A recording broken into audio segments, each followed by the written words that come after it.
A train coming the other way passed us. It had anti-aircraft guns on board, many wrecked Russian planes, and also a long string of oil tanks coming from where? Baku, perhaps? For this was the only remaining line linking northern Russia with the Caucasus. Leninsk, near the end of the branch line running from Baskunchak, was as far as we could go by rail. It was some 30 miles from Stalingrad on the other side of the Volga, was the principal supply base for Stalingrad itself, and also for the Stalingrad front. Practically all the troops and equipment for the southern pincer had come through here. It was also to Leninsk that the wounded from Stalingrad were normally evacuated. It had very strong anti-aircraft defences and was relatively undamaged.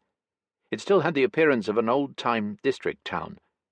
The wide main street was composed of shabby little brick houses, while in the side streets there was nothing but wooden cottages, many with very beautiful wood carvings around the windows. The old-time atmosphere of this provincial backwater contrasted strangely with the modern slogans painted on every wall. Men of the Red Army, remember at Stalinburg your responsibility to your country. Drive the German rats from the walls of Stalingrad. Glory to the men of Stalingrad, and so on. In the small public park was a statue of Lenin, and on the airfield, just outside the town, were numerous aero sleighs with Red Cross markings for the transport of the wounded. We had a meal at the officers' mess and met 2 surgeons from Leninsk hospital. One of them, a small and dapper man, had gone through the whole of the Stalingrad battle at this transit hospital. One of the worst features of this war, he said, is that the proportion of the severely wounded is much higher than it was in any other war. It used to be 80% light cases and 20% severe cases. Now the severe cases are around 40%. Head injuries are much more frequent than in the last war, owing to mortar shells and bombs. It's the same on the German side. We know it from German army doctors we have taken prisoner. He said that most of the German and Romanian prisoners suffered from frostbite. They were simply unprepared for this winter weather, and really seemed to imagine they were going to take Stalingrad in September and end the war. The Romanians have those high fur hats, which look very decorative, but don't protect the lower half of the face, or even the lower half of the ears.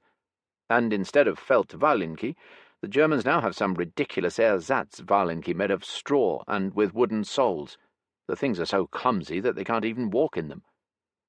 The atmosphere in the officers' mess was jovial, and there was little talk of all that this corner of Russia had gone through in the last months. A few toasts were drunk to our gallant allies, not without a little touch of irony. One of the girls who was serving us had a bandage tied round her cheek. I asked if she had been wounded. Next to me sat a pompous, stout major. "Ah, yes," he said, "she was wounded. Our people are wonderful. When they are lightly wounded, they just go on with their work. Wouldn't dream of stopping." "Nonsense," said the older surgeon. "She's just got a gumboil." My heart warmed to the major. Here was Gogol's immortal blowhard Nozdryov back again, and in the Red Army at that, and 30 miles from Stalingrad. We had to wait for our bus in a room beside an empty hospital ward, with 2 young nurses as our hostesses. The hospital was empty now, though the beds were all made, ready to receive any sudden arrivals. But for several days now there had been no wounded from Stalingrad. The Germans in the bag were perhaps running out of ammunition, one of the girls suggested. The girls were called Valia and Nadia. Valia was lively, red-cheeked, and flirtatious in a coy way. She was 21 and married, with her husband in the army. She was in uniform, and when the war broke out had been studying biochemistry at the university. The other girl had one of those full but pale Russian faces, with large grey eyes, with perfect large white teeth and lips that were full without being sensuous. From time to time they would put on a well-worn record on their portable gramophone, bits from Werth or Manon of all things. When the gramophone played, they were silent. Nadia wore a red woolen jumper which stressed the paleness of her beautiful face. "I am not a nurse," she said. "I am a medical statistician, attached to this hospital base." "Some statistics you must have had to do here through the autumn," I remarked. "Yes," she said, "some statistics." Her home was in Stalingrad, and her address was 24 Frunze Street. It seemed odd that anyone should have an address at Stalingrad. "You should go to Stalingrad after the war," she said with a faint smile. "Not that you will find my house there any more. It was destroyed like the rest of the city. And what a pity! We had those lovely boulevards, and so many fine new buildings, and public parks, and the new Volga embankment. And on Sundays there were lots of young people everywhere, and lots of trees and flowers, and all those steamer and sailing boats and motorboats on the Volga. It was a gay town. I was in my last year at school when the war started, and I joined up as a medical worker after a short training. A copy of Simonov's poems was lying on the table. I asked Valia if she liked Simonov. Yes, very much. We all do. What, wait for me? Yes, that, and much else. Dear Simonov, said Valia sentimentally. Nadia said, We'll have a glorious life after the war. Stalingrad will be very beautiful again. We shall go again for holidays to the Caucasus, as we did before the war. It was confirmed that day that the Germans had begun to pull out of the Caucasus. Nadia's daydreaming wasn't so fantastic, after all. We set out that afternoon from Leninsk to Rygorod across the delta land of the Volga, between the narrow Akhtuba River and the Volga proper, flat wooded country with several roads running to the Volga crossings opposite Stalingrad or south of it. There was a lot of traffic that afternoon, mostly army lorries and an occasional peasant sleigh, and once we passed a sleigh drawn by a camel. Most of the life here seemed concentrated in the fishing villages on the Volga itself. Most striking, along these roads through the delta land, were not only the numerous boards with Stalingrad slogans on them, but also notices like trench and warming station. These were part of the organisation of the Lifeline. The warming stations were dugouts with a heated stove off the road where soldiers could stop to get warm, while the trenches were refuges during German air attacks. Many dead horses were lying about, most of them half decayed, but now frozen. Our driver was a youngish man who had been in Odessa during the siege, and had been evacuated by sea at the last moment. It was a fearful business, he said, as the ships were attacked by dive bombers all the time, and many were sunk. I know these roads only too well, he said. They used to be constantly attacked from the air. It was along these roads that we carried men and supplies to Stalingrad.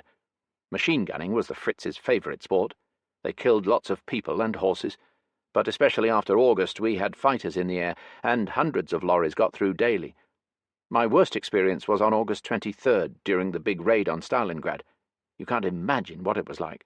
The whole city was burning like a giant bonfire. There was the awful crash of masonry. I'd drive along a street between burning houses, and dozens of planes were in the air, and suddenly a large house would collapse just in front of you, and with all the dust you could hardly see where you were going, and there were a lot of dead people lying around. But I got away, and my lorry didn't have as much as a scratch. Right over the pontoon bridge with stuff dropping into the water all round. The bridge didn't last long, I can tell you. And after that, day after day, he went on taking munitions to Stalingrad, this side of the river, of course, and evacuating the wounded. It was a difficult time, he summed up in a typical understatement, but it's going to be all right now. We were not allowed to go to Stalingrad as yet, but by now we were only a few miles away, and at nightfall that evening we could see in the west a glow in the sky, and hear a gun firing every minute or so. It was relatively quiet at Stalingrad that night, but it was the eve of Rokossovsky's ultimatum to Paulus, and 2 days later the final liquidation of the German Sixth Army was going to begin. At last we reached the Volga, crossing some 15 miles south of Stalingrad. A few faint lights were flickering in the dark. The thud of sporadic gunfire had grown much fainter. We drove smoothly over a wide pontoon bridge, lying flat on the ice. In the sky, on the right, was still that dim glow, that faint halo over Stalingrad. It used to look different, the driver remarked, when the whole town was burning for weeks. At Leninsk, the whole sky used to be lit up at night. The bridge must have been nearly a mile long, though in the dark it was hard to say exactly. The bank on the other side was much steeper, and then we drove through a darkened village and then, through 10 or 15 miles of steppe, on to Rygorod. We were billeted in a large hut requisitioned by the army, and were given a meal, borscht and some wonderfully cooked mutton, by a plump Ukrainian girl from Kharkov, and an elderly man with a hooked purple nose and a little toothbrush moustache.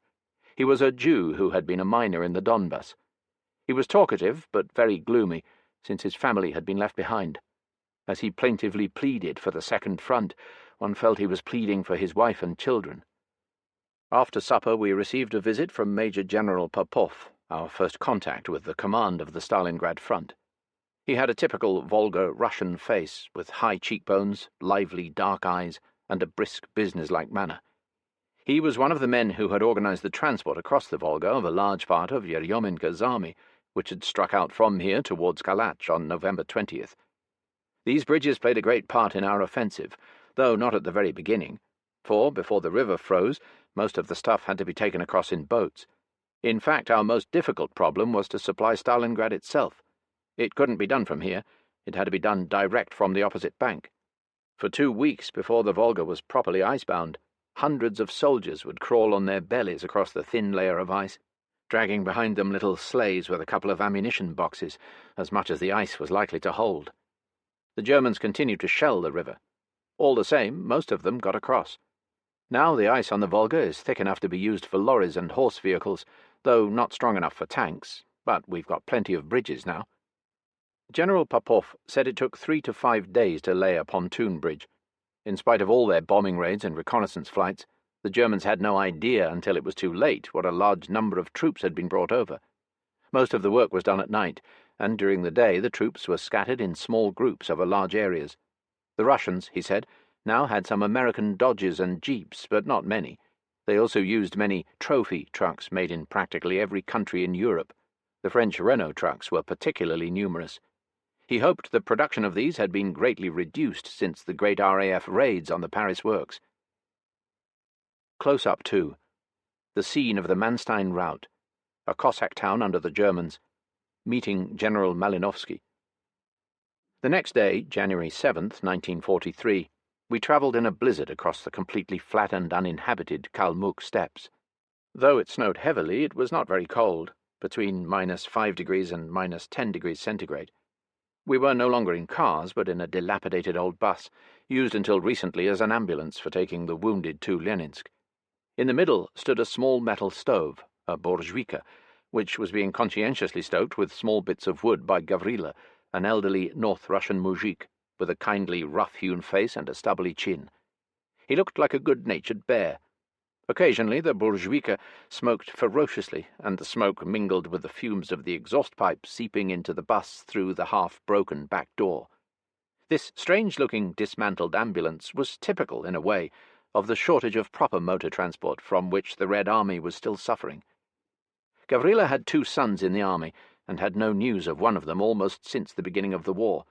During the whole Stalingrad battle he had been a stretcher-bearer attached to this ambulance. It was no fun for the wounded, he said, to travel in this bone-rattler.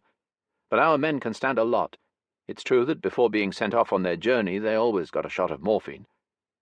It was about 100 miles from Raigorod to Abganierova on the Stalingrad-Caucasus Railway, and another 60 from there to Kotelnikovo. Not very far west of Raigorod was a string of lakes in the Kalmuk steppes, which had been the first line of defences protecting the right flank of the German Stalingrad salient. From a distance, through the heavily falling snow, one could see a patch of the black water of one of the salt lakes, and a little farther along we stopped to look at an enormous dump of wrecked German tanks and armoured cars. All this wreckage had been collected over a fairly large area around the lakes, where the Russians had crashed through the lines held by the Romanians. Thousands of Romanians had surrendered here on November 20th and 21st. There was no sign of them now, except for a few tin hats, half filled with snow. They had a large C in front, and the Royal Crown of Romania. C stood for Carol, even though Carol was no longer king. As we drove through the steppes, the snow was coming down so heavily that our conducting officer, Colonel Tarantsev, wondered whether we'd make it. However, by the afternoon the weather cleared, and the steppe was dazzling white in the sun as we approached the Stalingrad railway. At one point we crossed the Aksai River. Here also Romanian helmets were lying about, half buried in the snow, and a lot of wrecked vehicles, but no German helmets. It had been further west that the Germans had crossed the Aksai in their last push, and it was not until we reached Abganierova and Zhutova on the Stalingrad-Caucasus railway line that we first saw the traces of the Manstein offensive of only a few days before. Abganierova had been completely wrecked by bombing during the German summer offensive, but there was a lot of rolling stock on the railway. Zhutova was some 10 miles down the line, which ran parallel to the road. A number of goods trains steamed past. The Russians had already put the line back to the broad Russian gauge. Zhutova looked a pleasant enough village, with gardens and orchards and small Russian cottages. A crowd of youngsters gathered round us, and also 2 young women with babies in their arms. The women told the usual story of how they had hidden in cellars during the last German occupation. "Thank God," one of them said. "Our people came back soon, and the Germans hadn't even time to burn down our houses." There were 2 little boys there, aged about 10. One wore an enormous high sheepskin hat which came right down over his ears. The other wore a pair of army boots, about 6 sizes too large for him. "Where did you get all this?" I asked. "Got my hat off a dead Romanian," number 1 said proudly. "And these boots?" "Oh, that's off the dead Fritz, over there in the orchard. Would you like to see him?" I followed the 2 boys along a narrow path. Here, among the apple trees, lay the dead German. His face was covered with snow, but his feet, purple and glossy like those of a wax figure, were bare. He had no overcoat, only an ordinary tunic with an eagle and swastika. "Why don't they take him away?" I asked. "The soldiers will take him away sometime, I suppose," said the owner of the boots. "They've got other Fritzes to collect round here. He's no bother in the cold weather." Was the little fellow callous? I don't know.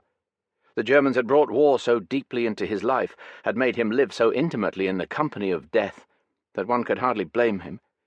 Corpses had become part of his daily routine, and to him there were only good corpses and bad corpses. A few days later I heard of a village on the Don where the kids used a frozen German as a sleigh for sliding down a hill. I don't know if this story was true. Kotelnikovo, which was to be our base for about a week, was a large town of some 25,000 people, and it had been occupied by the Germans and Romanians between August 2nd and December 29th, when von Manstein's troops were driven out after their abortive attempt to break through to Stalingrad, and I soon heard what it had been like under the German occupation. Kotelnikovo had been in the operational zone throughout the occupation, and the German army seemed to have been in full authority there.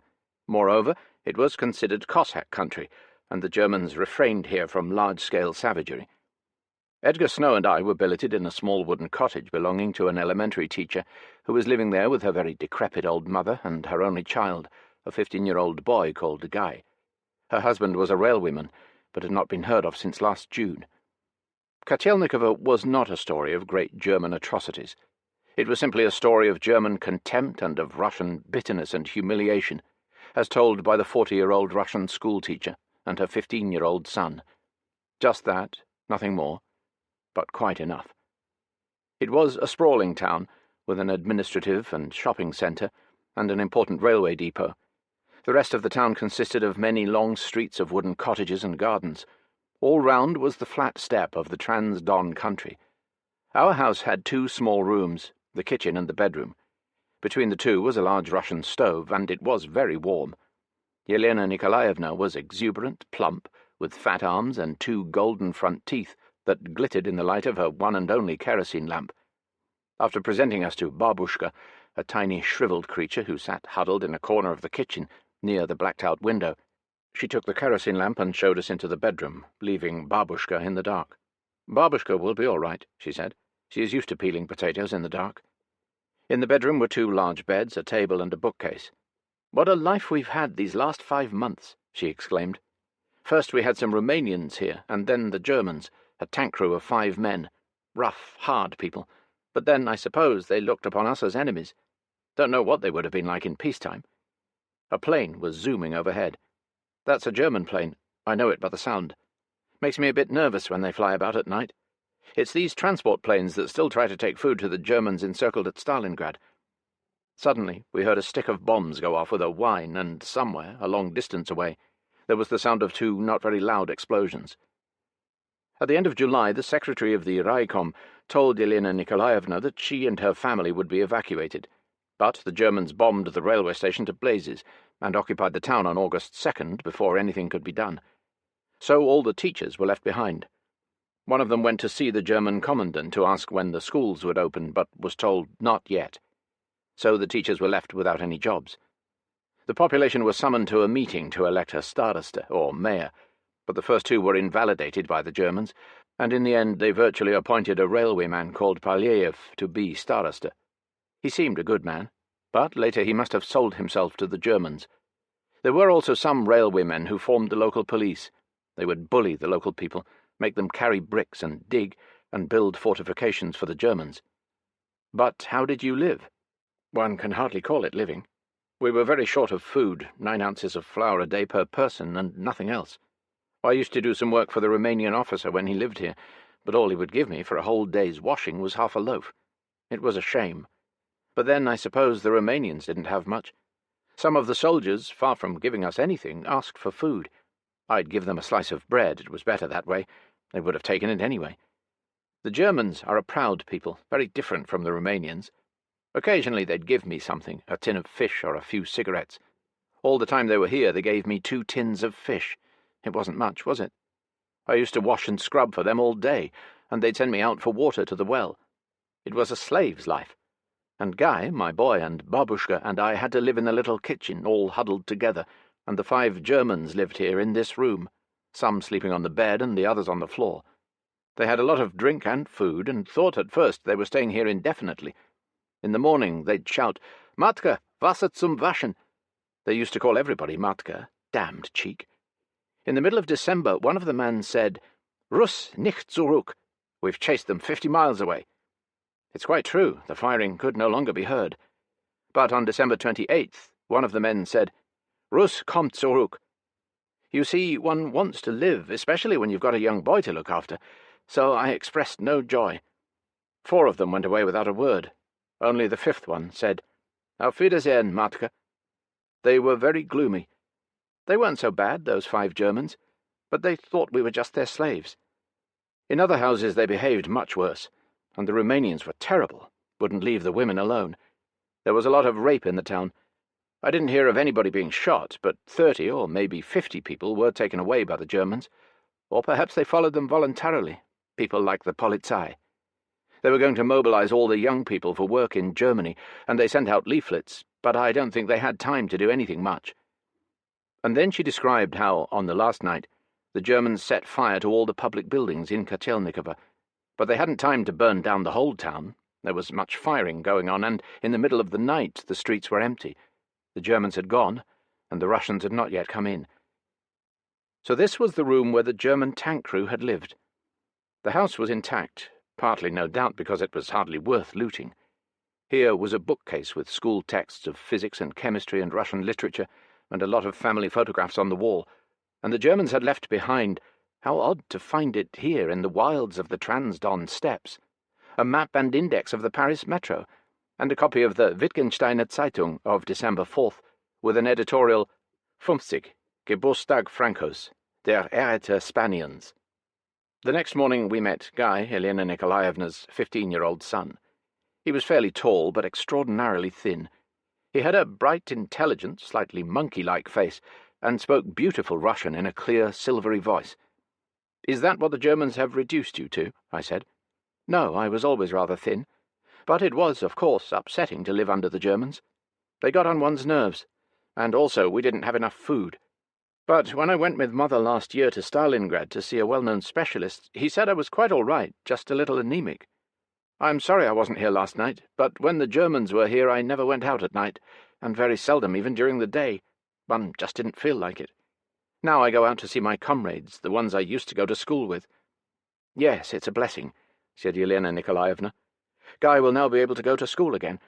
He is the cleverest boy in his form, full marks in every subject. He has read all the classics, but his chief interest is science, and he wants to go into the Navy." I was to have many other talks with Guy after that. He would talk about anything, about himself and his future career, and the Germans and the films he had seen. "I like American films," he said. "Here in Kotelnikovo, Song of Love and The Great Waltz and Chaplin's City of Lights were a great success. Before the war we had a very good time, you know. I was a pioneer myself, and would be in the Komsomol by now, but for the German occupation. All our young people were preparing to be engineers or doctors or scientists. I want to enter the Naval Academy. If the Germans had stayed, the girls would have been expected to wash floors and the boys to look after the cattle. They didn't regard us as human beings at all. That's just how it was under the Germans." "Did they kick you about?" "No, they simply took no notice of me. Sometimes they'd ask, 'What form are you in?' or 'Where's your father?' I'd say he was in the Red Army. They would look cross, but say nothing." "Did they ever say what sort of government they were going to set up here?" "Yes, they would say, 'Everybody will work for himself. No more kolkhozes and no more communism. We aren't going to stay here. We have only come to liberate you from the Jews and the Bolsheviks.' They put up pictures of Hitler on the walls. They were called Hitler the Liberator. He hardly looked human. Completely beastly face, like a savage from the Malayan jungle. Terrifying. They opened the church. First they had a Romanian priest, later a Russian. I once went when the Romanian was still there. Inside were crowds of Romanian soldiers. At one point they'd all go down plunk on their knees. Then they would carry round a dish, and the Romanians would put money on it, rubles or marks or lei. It didn't make much difference. All money was pretty useless. The mark was worth 10 rubles, but the marks they had here were occupation marks, without a watermark, and were as good as useless. The Germans had a passion for destroying things. They tore up all the vegetables in our allotment, and they burned down the public library the last night they were here, and they wouldn't even leave my little library alone, said Guy, pointing at the bookcase. They tore up the Russian magazines, and tore out of the books all the Stalin and Lenin pictures. So silly, don't you think? It was those tank men. Queer chaps. You should have seen them at Christmas. They went all sloppy. They had got a lot of parcels from Germany. They lit a tiny paper Christmas tree, and unwrapped enormous cakes, and opened tins and wine bottles, and got drunk, and sang sentimental songs about something or other. Where were you at that time? Just where we always were, next door in the kitchen. Did they not offer you any wine or cake? Of course not. Wouldn't even occur to them. They didn't look upon us as people. Weren't you hungry? Of course I was, but I would have hated to take part in their festivities. He produced a lighter from his pocket. They left it here by mistake. I found it under one of the beds. We have no matches, so it's a useful gadget to have. But I don't like having anything from those people. Yes, I lost a lot of weight. The bombs got on my nerves, I suppose, and also the feeling that I was no longer a human being. They never stopped rubbing that in. They had no respect for anybody. They'd just undress in front of women. We were just a lot of slaves. And there was also no food, no kolkhoz market, and it's very bad for your system if you get no fats, he concluded with a scientific air. Yelena Nikolaevna would talk a lot about herself and about Babushka, her mother. She was the last survivor of a Cossack family, ruined during the Civil War. Her father had been a small farmer in a Cossack stanitsa on the Don, but he hadn't much of a business head, and the farm had gone to pot during the Civil War, so he sold his farm to a kulak for 10 sacks of flour. They moved to Novocherkassk, but in the typhus epidemic both her father and her brother died. I was only 18 then, and I entered the Komsomol, and got a small scholarship for the Novocherkassk music school, where I was taught singing. But she couldn't make much of a living with that, and it was not enough to support her mother as well, so when her future husband, a railwayman, asked her to marry him, she agreed. He's a good man, my husband, though he hadn't much education, but he is in the right Bolshevik traditions. His father also had been a railwayman for 40 years, and had received an inscribed gold watch from Kaganovich himself. Later, after settling down in Kotelnikovo in her husband's little house, she took a correspondence course in elementary teaching. It was during the days when thousands of schools were opening throughout the Soviet Union, and Yelena Nikolaevna was as good as anybody for this simple job. This coquette of 38 or so no doubt dreamed of all she might have been but for the Civil War. I used to look pretty good and kulturna, she said, when I was younger, with my hair waved and with a nice summer frock. And she described how she had her 2 perfectly good front teeth crowned in gold, because it was fashionable at the time. And Babushka sat in the corner, and would say how awful it was with those Germans in the house, and I would cry and cry, thinking I would soon die, and how awful it was to leave my dear ones in all this misery. But now that our own dear people are back, I think I'll live to 100, she said, as her little face screwed up into a toothless smile. And she'd go on, talking almost to herself. I used to know English and American gentlemen.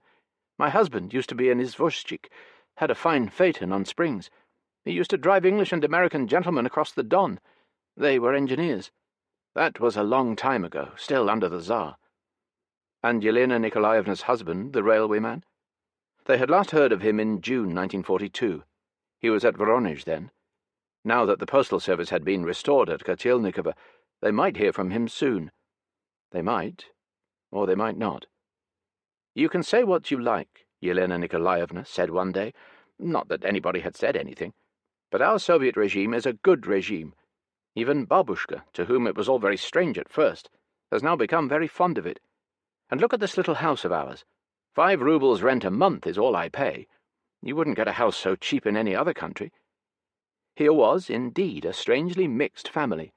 The grandmother still thinking of the good old days under the Tsar, the mother with her Cossack background and her petit bourgeois instincts, the father a real Soviet proletarian, and the boy who could only see a happy future for himself under the Soviet system with its stress on education. To all these people, the Germans were unspeakably odious. This was not quite general in a town like Kotelnikovo. I saw a large Cossack family on whom a number of Germans had also been billeted. They had been allowed to keep a cow and dozens of chickens, and a sort of modus vivendi had been established between themselves and the Germans, who were very fond of eggs and milk. One of the members of this family worked on a nearby kolkhoz, and contributed what she could to the good living of both her family in Kotelnikovo and of their German guests. The kolkhozes in the area had not been disbanded, though the Germans kept promising that they would be under the new order. The German capture of Kotelnikovo on August 2nd had been so sudden that only about 1/3 of the population could be evacuated, and in terrible conditions at that. Many had been bombed on the railway or machine-gunned on the roads, and much of the cattle that was being evacuated to the Astrakhan steppes had also been killed in air raids before it reached its destination. According to Comrade Terechov, chairman of the local executive committee, who had taken up his duties again the day after the town was liberated, 4 people were shot by the Germans for harbouring a Soviet officer, and some 300, mostly young people, had been taken away to Germany as slave labour. Many more would have been taken, and the whole town would have been destroyed if the Germans had had time to do so. Some, he said, had collaborated voluntarily with the Germans and had left with them. Others, including several railwaymen, had been forcibly drafted into the Polizei, and, though they had to go through certain motions, they had remained loyal to the Soviets. Certain cases of excessive matiness with the Germans were going to be looked into. Outside Kotelnikovo, the Russians had captured an enormous ammunition dump, 2 Focke-Wulf 189s, completely intact, and a number of other German aircraft. The Russian Air Force sergeant, to whom I talked, said he didn't care for the idea of using German planes. It's a tricky business. Our anti-aircraft gunners are too sharp for that. At Stalingrad we got 5 Me-109s in perfect condition, and we thought we'd use them. All 5 were shot down by our own guns the very first day. Damned if I'd go up in a German plane. Signalling is all very well, but the chap on the ground thinks the Fritz is cheating, and he just won't miss a chance of having a crack at a Messerschmitt. He said these planes here had got stuck for lack of water. It often happened on these improvised airfields in the steppe. There was still a good deal of air activity. From increasingly distant airfields, their closest base was now at Salsk, 125 miles from Kotelnikovo, and 220 miles from Stalingrad. The Germans were still trying to send their transport planes to Paulus's trapped army. They were being shot down by the dozen, and very few were now getting through. Goering's promise to Hitler to carry 500 tons of supplies a day to Stalingrad had proved a complete myth. The many captured German airmen we saw during those days were obviously disheartened by the near-suicide job they had to do, and doubted whether Stalingrad could hold out, though several argued that in the spring there would be a new German offensive, and that Stalingrad would be taken. Rostov would certainly not be abandoned. The captured infantrymen, many of whom had wandered about the steppe for a week trying to catch up with the rapidly retreating Germans and were very hungry, were even more demoralized. The fanatical Nazis, especially among the Göring boys, still thought a defeat of Germany quite impossible, but thought the war might end in a draw. Stalingrad was already having that effect on them. The nearest we got to the front was at Zimovniki, some 60 miles down the Stalingrad-Caucasus line.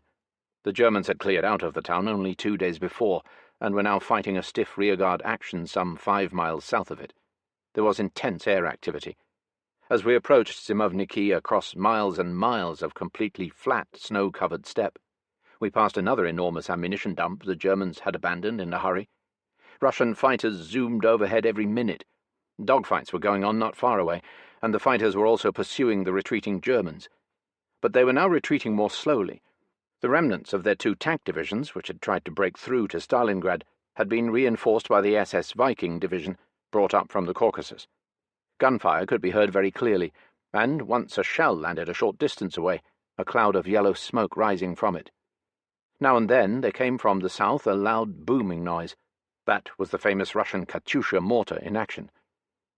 The pleasant little town had been badly damaged by shelling, and a grain elevator was still burning.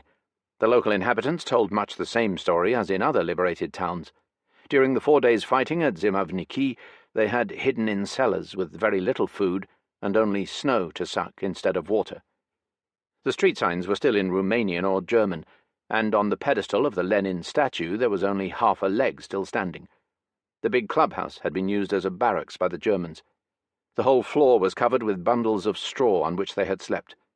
The rostrum was still decorated with fir branches, and the tables and the heaps of straw were littered with what looked like the remains of a Christmas party.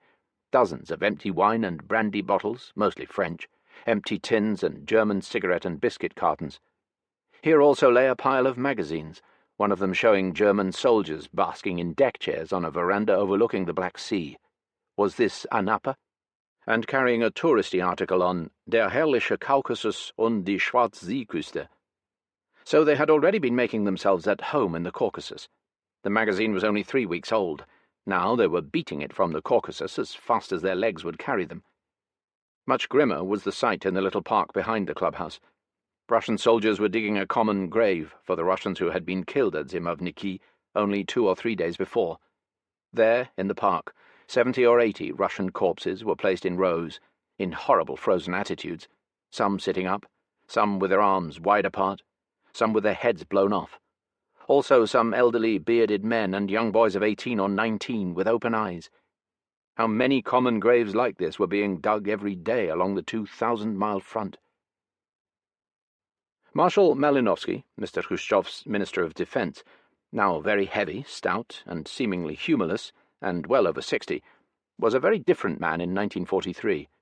He was then a dapper young lieutenant-general of 44, a very fine specimen of military manhood, admirably groomed in his smart uniform, tall, handsome, with long dark hair brushed back, and with a round sunburned face which did not show the slightest sign of fatigue after several weeks of continuous campaigning. He looked much less than 44. He was then still in command of that Second Guards Army, which had played a leading part in smashing Manstein's Kotelnikovo offensive. Before long he was going to succeed Yeryomenko as commander of the Stalingrad front, to be renamed the Southern Front, and was going to recapture Rostov in February 1943. He received us on January 11th at his headquarters in the large schoolhouse in a big village on the Don. After telling us of his experiences as a soldier of the Russian Expeditionary Force in France in World War I, Malinovsky outlined the first stage of the Stalingrad battle, which ended with the encirclement of the German forces and the Russian westward drive into the Don country. At that time, he told the story as mildly and as tactfully as possible. As a member of the Expeditionary Corps of 20,000 men, he had, together with the others, sailed from Vladivostok to Marseille via Singapore and the Suez Canal. He had fought at Laon and Arras. He had seen British and Anzac troops in action, as well as French poilus, Malgache and Senegalese. At Amiens, the Russians had fought side by side with the British. With a significant little smile, Malinovsky said, "I liked those English and Scottish troops. They are slow, but they are reliable. I liked the way they shaved every morning and went into action smoking their pipes." Later the revolution broke out in Russia, and there was some trouble with the Russian troops in France. They did not feel any longer like fighting for France. They were put in a camp at Courtine. Here there was more trouble, and the French shot 300 or 400 of them. However, the bulk of the Russians were sent home in the end, except for some who had stayed in France, usually because of some French woman. When he returned to Russia, he joined the Reds in the Civil War. Later, the story of the massacre of the Russians at Courtine was to be told in Russian books, and indeed by Malinovsky himself, in much stronger terms. Malinovsky outlined the first stage of the Stalingrad battle, which ended with the encirclement of the German forces and the Russian westward drive into the Don country. The second stage was to have begun on December 16th, but the Russians were forestalled by von Manstein's thrust towards Stalingrad on the 12th. He said that this striking force was composed of 3 infantry and 3 tank divisions, one brought from the Caucasus and another from France. They had about 600 tanks and were well supported from the air. According to the Germans, about 250. After describing the Russian rearguard action between December 12th and 16th, the defensive battles fought for the next week on the Aksai and the Mushkova rivers, The Russian counter-offensive which had hurled the Germans beyond Zimovniki, and the other offensive which had smashed the German Tarmasin group in the Middle Don, Malinovsky made a number of significant points. For the first time, the Germans are showing signs of great bewilderment. Trying to fill in gaps, they are throwing their troops about from one place to another, which shows that they are short of reserves. Many of their troops are retreating west in a disorderly way and abandoning enormous masses of equipment. Such troops are an easy target for our aircraft. Most of the satellite troops have been knocked out altogether. The German officers we have captured are extremely disappointed in their high command and in the Führer himself. They have none of the self-assurance they had last summer. We have considerable difficulties arising from our long lines of communication, but we are overcoming them fairly successfully. And the Red Army has certainly changed and evolved. There were some truly revolutionary changes in the Red Army organization in the summer of 1942. This was a clear allusion to those post-Rostov reforms described in an earlier chapter. Secondly, there is far more drive and punch in our troops than there used to be. Our winter offensive of 1942 to 1943 is on a much larger scale than that of the winter of 1941 to 1942. Our men have far greater experience and an intense hatred of the Germans, and they can now face situations which they could not face a year ago, for example, an onslaught by 150 enemy tanks. Well armed with anti-tank weapons, our troops successfully faced such attacks in this last Manstein offensive. On the Stalingrad encirclement, he said, "Stalingrad is an armed prisoners' camp, and its position is hopeless. The liquidation of the cauldron has begun, and the enormous losses the Germans will have suffered in Stalingrad will have a decisive effect on the war. Their attempts to supply Stalingrad from the air, now that it is outside the reach of their fighters, have been a complete failure." He thought the Germans were still strong in the air for all that, and also still had a very great number of tanks. The Waffen-SS were ferocious fighters, but the quality of the other German troops varied greatly. He was cautious in his forecast for 1943. He was pretty sure that Rostov would be liberated, but would not commit himself to more for the present. He thought limited German counter-offensive still possible, but none of any decisive importance. But he stressed that the Russians were still going to have a very hard time, that their sacrifices were unprecedented in history, and he appealed for a much greater effort in the West. North Africa, he suggested, was only a small beginning, with little direct effect on German pressure in the East. He said that no Allied equipment had yet been used on this front, except some American lorries. Malinovsky treated us to a generous lunch, with trophy French brandy and German cigars to conclude, and talked wittily and informally, again recalling some of his experiences in France in World War I.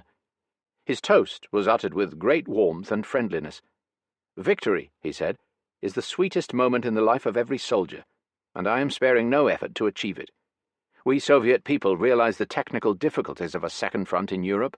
We are, for the present, fighting without it, but we firmly believe it will come very soon.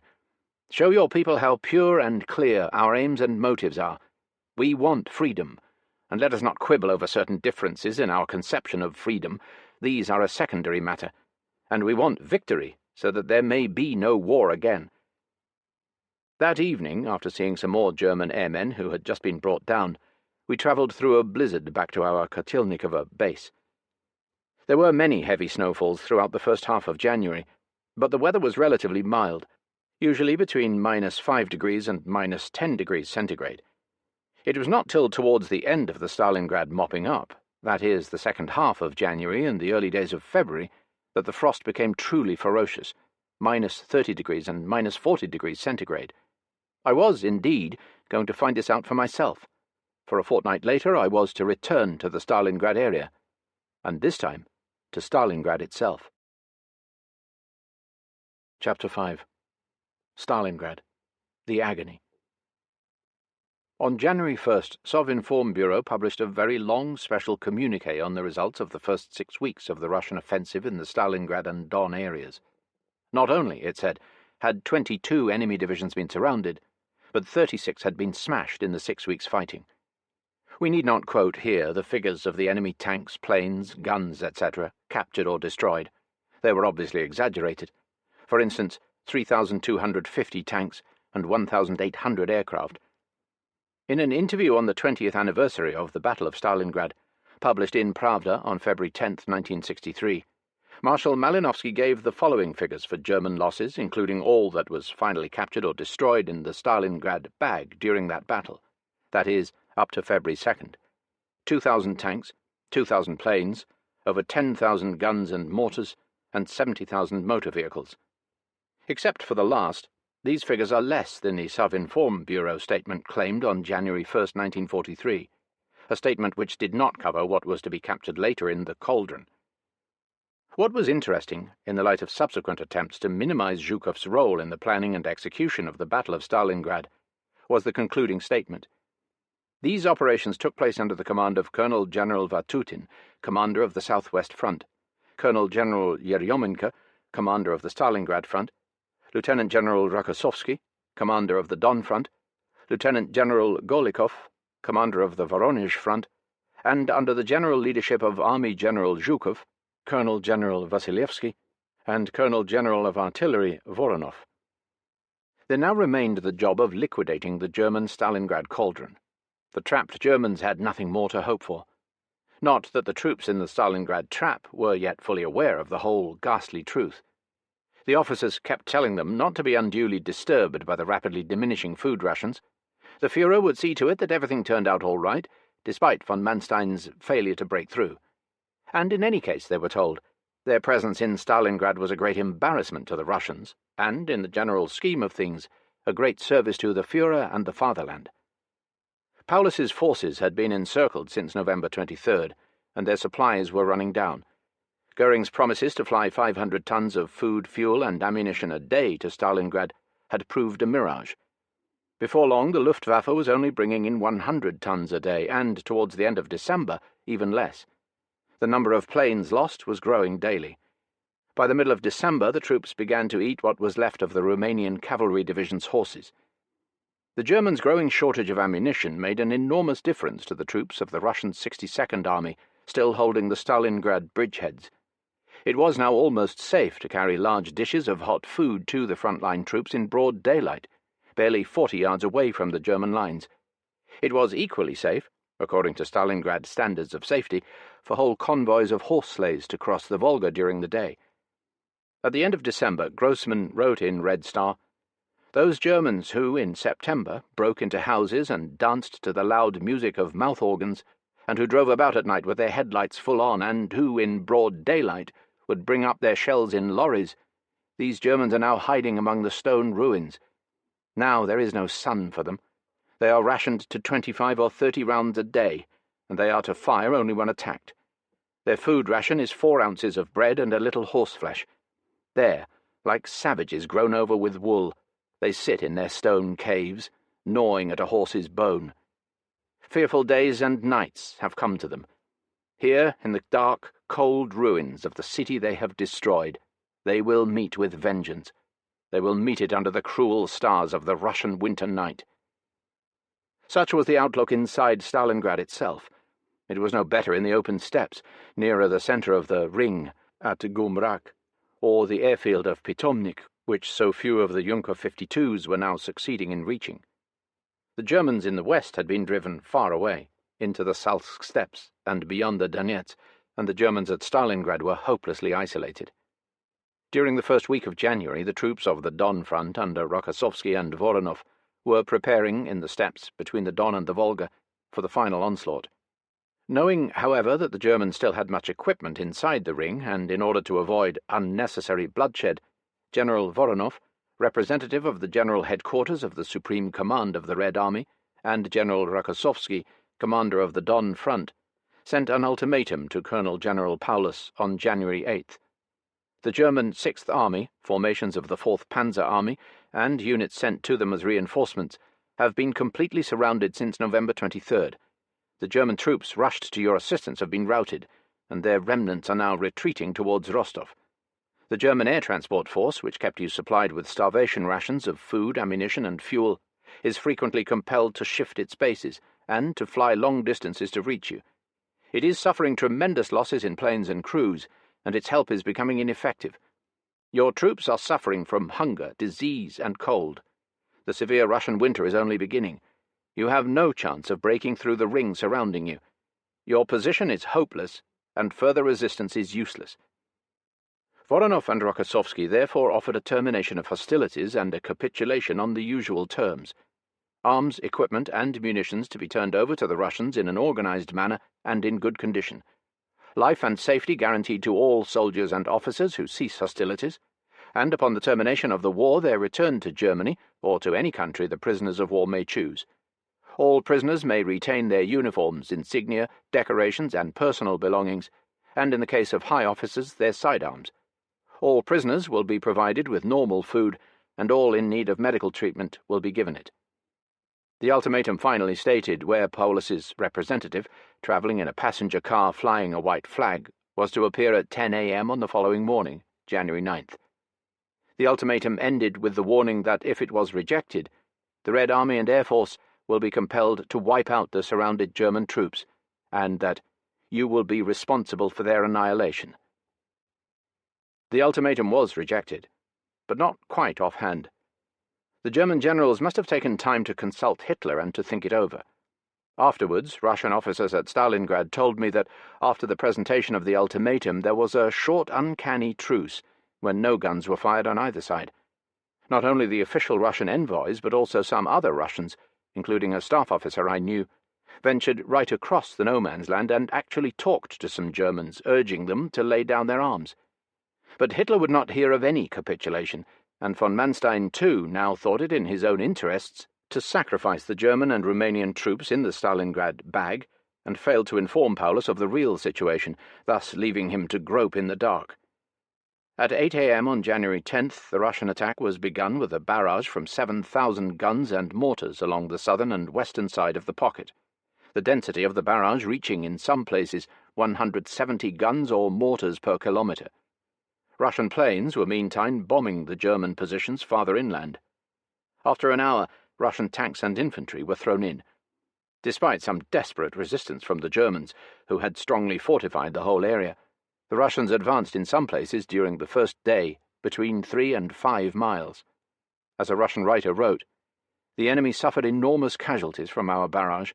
Our infantry swiftly advanced through the enemy front lines. At every step there were blackened German bodies, wrecked enemy guns and mortars, shattered dugouts and pillboxes. The country, white the day before, was now grey with soot and smoke, and dotted with thousands of black shell holes. And yet the Germans, frightened by Russian atrocity stories, continued to resist like hounded wolves. It took 3 days of heavy fighting to snip off the western extremity of the pocket, some 250 square miles. During the following days the advance was much more rapid. The Russians captured the whole middle part of the pocket, including Pitomnik, with the Germans' largest airfield. On January 17th, the Russian command sent Paulus another capitulation offer, and although at least 2 German generals, von Seydlitz and Schloermer, were in favour of accepting it, Paulus still had no authority to do so. By this time the Russians had recaptured nearly half the cauldron, but German resistance was still stiff. The western part of the cauldron was studded with hundreds of pillboxes and other firing points. Sovinform Bureau's interim report of January 17th spoke of 1,260 pillboxes and fortified dugouts, 75 fortified observation posts, and 317 gun or mortar batteries that had been captured or destroyed during the first week's fighting. It also gave a long list of equipment captured or destroyed, including 400 planes, 600 tanks, and 16,000 trucks, most of which had, however, been out of action through lack of petrol. The Germans killed during that first week were put at 25,000, but significantly the number of prisoners taken, less than 7,000, was still very low, and even many of these appear to have been Romanians. On January 22nd, the Russians started on their final onslaught. The Germans were now retreating in disorder to Stalingrad, and by the 24th the Russians had reached that line of Stalingrad's outer defences which they had themselves held till September 13th. The German troops, suffering incredible hardships, a Russian military expert, Colonel Zemyatin, wrote, now began to realize more fully the complete hopelessness of their position, and began to surrender in groups. At the same time, some of the sick and wounded in the area the Germans were abandoning were being killed off rather than being left to the Russians. But Hitler and Manstein were still insisting that the Germans in the Stalingrad pocket continue their resistance. Paulus was promoted to the rank of Field Marshal, even though he continued to inform Manstein of the hopelessness of resisting any longer.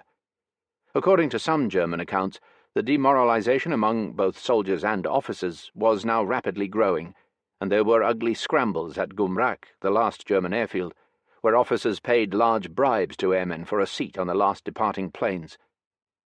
On January 26th, the Russian troops both from the north and the west broke into Stalingrad itself, and at last, at Mamai Hill, joined with units of Tyukov's 62nd Army, which throughout December and January had continued to harass the Germans, especially in the Mamai Hill, Barricades, and Red October areas. During the big Russian counter-offensive in November, troops of the Don Front broke through to Colonel Gorokhov's little bridgehead north of Stalingrad in the Rynok area, but had failed to reach Tyukov's main bridgehead. As a result, for 2 more months, the bulk of the 62nd Army was still isolated from the rest of the Russian forces. Although, during these 2 months, the Germans were unable to attack the 62nd Army in force, Tyukov speaks with some bitterness in his book of the others' failure to break through to Stalingrad from the north in November, when the conditions for doing so had greatly improved. Although the Germans, and especially the Romanians, including General Dumitru, were now surrendering in much larger numbers, the Romanians appear, for one thing, to have been deprived even of their starvation rations since January 20th. Some heavy fighting still continued in the streets of Stalingrad for the next 5 days, and it was not till January 31st that Field Marshal Paulus surrendered at his headquarters in the basement of the Univermag department store.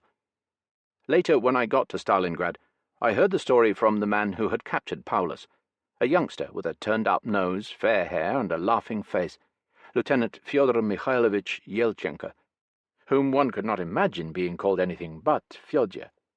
He was bubbling over with exuberance as he told his story, the lieutenant who had captured the field marshal. On January 31st, the day after the 10th anniversary of the Hitler regime, a day on which the Führer had failed to speak, the Russians were closing in on central Stalingrad from all directions. The Germans were frozen, starving, but still fighting. First, after a heavy artillery and mortar barrage, the whole square in front of the Univermag was captured by the Russians, who then began to surround the building. From time to time, flamethrowers also came into action. Yelchenko said that, in the course of the day, he had learned from 3 captured German officers that Paulus was in the Univermag building. We then began to shell the building. My unit was occupying the other side of the street, just opposite the side entrance of the Univermag, and as the shells began to hit it, a representative of Major General Raska popped out of the door and waved at me. It was taking a big risk, but I crossed the street and went up to him. The German officer then called for an interpreter, and he said to me, "Our big chief wants to talk to your big chief." So I said to him, "Look here, our big chief has other things to do. He isn't available. You'll just have to deal with me." All this was going on while, from the other side of the square, they were still sending shells into the building. I called for some of my men, and they joined me, 12 men and 2 other officers. They were all armed, of course, and the German officers said, "No, our chief asks that only 1 or 2 of you come in." So I said, "Nuts to that. I'm not going by myself." However, in the end, we agreed on 3. So the 3 of us went into the basement. It is empty now, but you should have seen it then. It was packed with soldiers, hundreds of them, worse than any tramcar. They were dirty and hungry, and they stank. And did they look scared? They all fled down here to get away from the mortar fire outside. Yelchenko and the 2 other men were ushered into the presence of Major General Raska and Lieutenant General Schmidt, Paulus's chief of staff. Raska said that they were going to negotiate the surrender on Paulus's behalf, since Paulus no longer answered for anything since yesterday. It was all a bit mysterious, Yelchenko said. He couldn't quite figure out who was in charge. Had Paulus passed his authority on to Raska, or was he simply avoiding a personal surrender, or had there been some disagreement between Paulus and the others? Probably not, for Raska and Schmidt kept going into Paulus's room, apparently consulting him on the coming capitulation. Perhaps Paulus was merely unwilling to negotiate with the little Russian lieutenant direct. However, Yelchenko was, in the end, shown into Paulus's room. He was lying on his iron bed, said Yelchenko, wearing his uniform. He looked unshaved, and you wouldn't say he felt jolly. "Well, that finishes it," I remarked to him. He gave me a sort of miserable look and nodded. And then, in the other room, the corridor, mind you, was still packed with soldiers, Raska said, "There's one request I have to make. You must have him taken away in a decent car, under proper guard, so the Red Army soldiers don't kill him as though he were some vagabond." Yelchenko laughed. I said, "Okay." Paulus had a car duly sent for him, and was taken to General Rokossovsky's place. What happened after that, I don't know. But for 2 days afterwards we were gathering in prisoners all over the place, and the other fellows, on the north side, also surrendered 3 days later. But even in this part of Stalingrad there was still some fighting for a few hours after Paulus had been caught. However, when they learned what had happened, they began to surrender without any further trouble. It is amusing to note that there should be no mention in the official history of Lieutenant Yelchenko, or of his unconventional and presumably undignified story of how the German commander-in-chief at Stalingrad surrendered. Instead, it merely says that the Uniwehrmacht was surrounded, and that while the firing was continuing, Paulus's ADC came out of the basement and expressed his willingness to negotiate. Soon afterwards, representatives of the Soviet command arrived on the spot and presented an ultimatum which was accepted by the German command. After all formalities had been completed, Field Marshal Paulus, his Chief of Staff Lieutenant General Schmidt, and his ADC Colonel Adam, together with a group of staff officers, were delivered to the headquarters of the 64th Army. It seems a little odd that Paulus should have been taken to the headquarters of General Shumilov, commander of the 64th Army, whose role in the defence of a relatively quiet southern sector of the Stalingrad front has been unspectacular, and not to General Chuikov, the #1 hero of the defence of the city. 15 other generals surrendered at the same time, and the mass surrender of the German troops now began.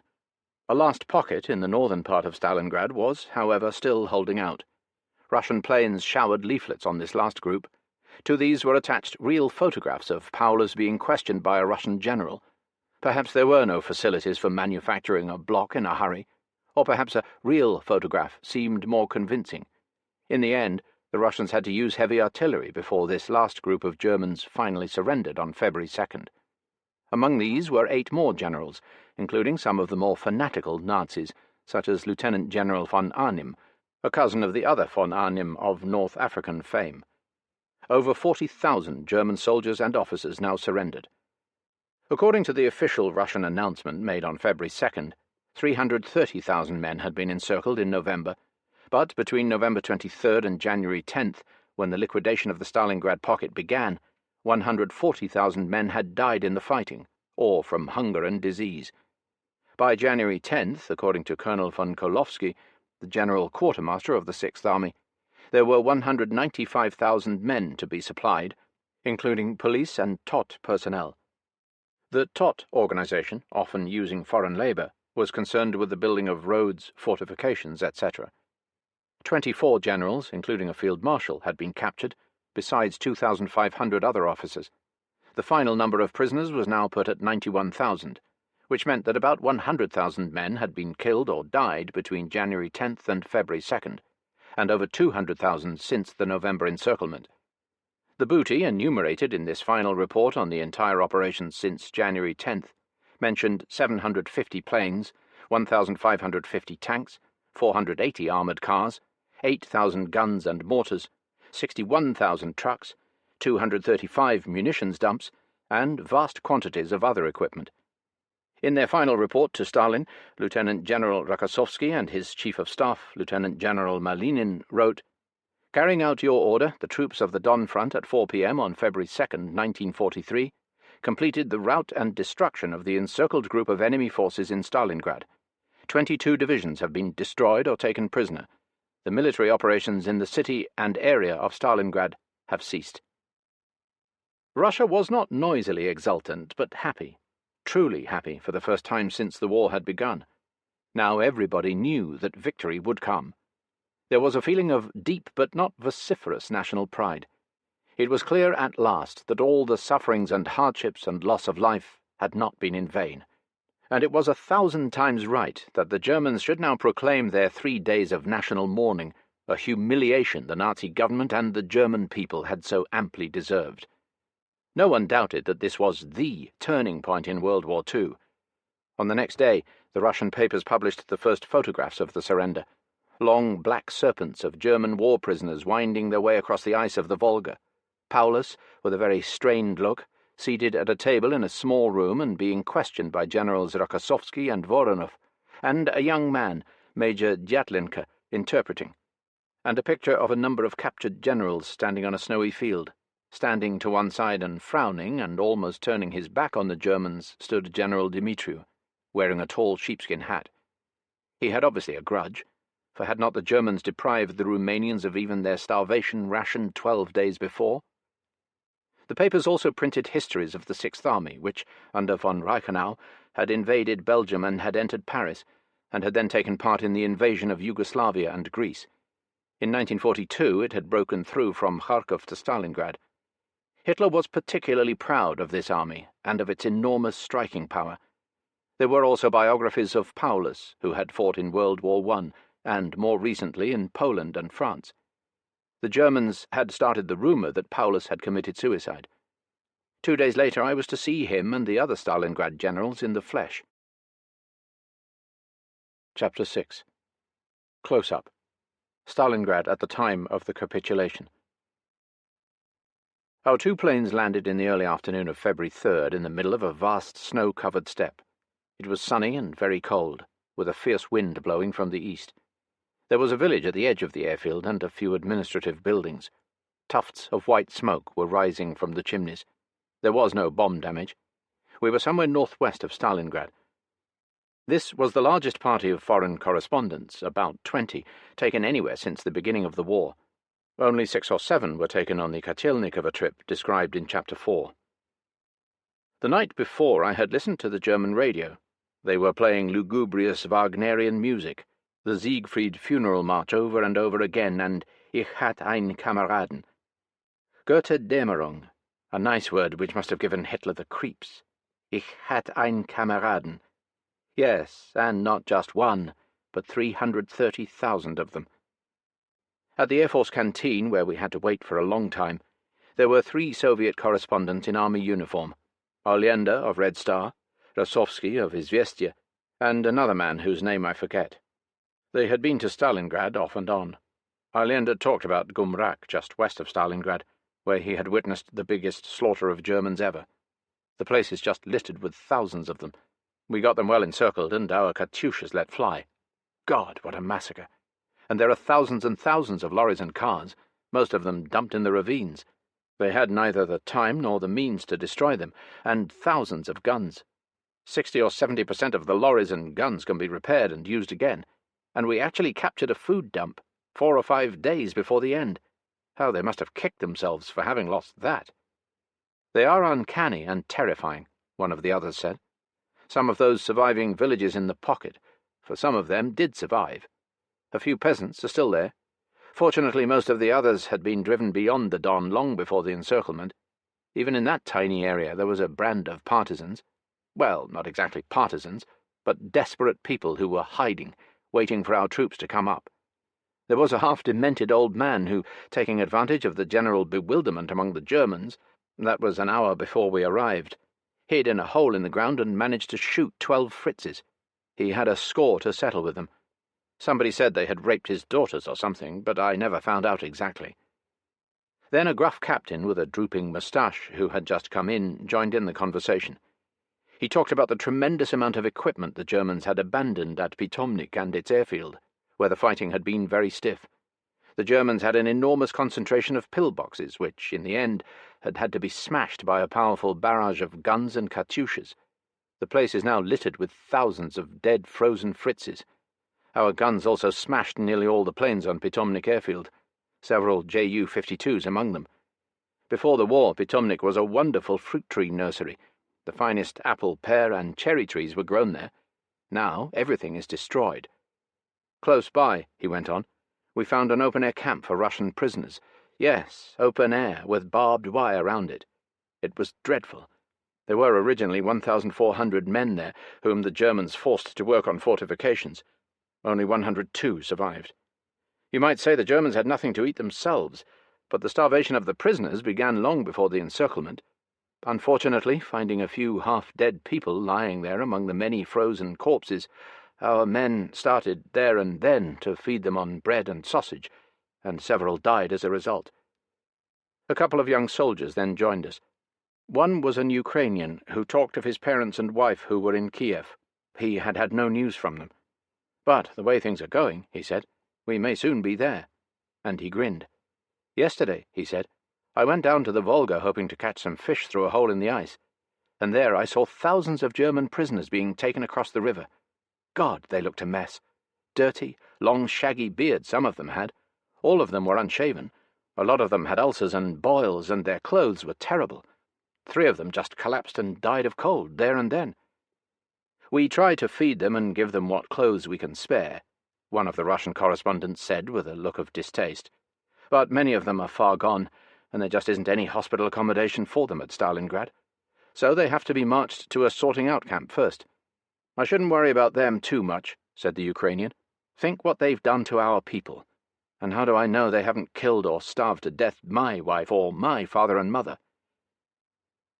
Outside there was an astonishingly perfect tricolour landscape, a bright red sunset that was almost too like those crudely coloured picture postcards one used to get in France before the war. To the east, a spotless blue sky, and all around, as far as the horizon, the boundless white steppe. Apart from a few sentries, there was nobody to be seen. The 2 planes had departed, and there were no other aircraft. The wind had dropped, and all was strangely still on this cold winter evening. "How far is it to Stalingrad?" I asked one of the soldiers. "About 50 miles, he said. We spent the night in a large village a few miles away. This was a part of the country that had never been occupied by the Germans, and the village people, especially the women, were getting a bit tired of having our soldiers about for months and months, for they never stop asking for things. Next morning we were driven for about an hour through the snow-covered steppes. It was now -20°C, to another village. We were never told its name. The reason for such secrecy was obvious, for here we were going to see the German generals. What if German paratroops suddenly landed here in a desperate attempt to rescue them, which was unlikely, or if they tried to bomb them out of existence, now that they were of no further use to the Reich and might even prove a liability? It was a village of rather flimsy wooden cottages, with a few trees and with no local inhabitants by the look of it. Everywhere there were soldiers, but no civilians. The generals were living in 4 cottages, 5 or 6 in each. We could not enter their room, and had to speak with them, if they were willing to talk, through the door from the passage. Some were in the background, sitting or standing, with their backs more or less turned on us.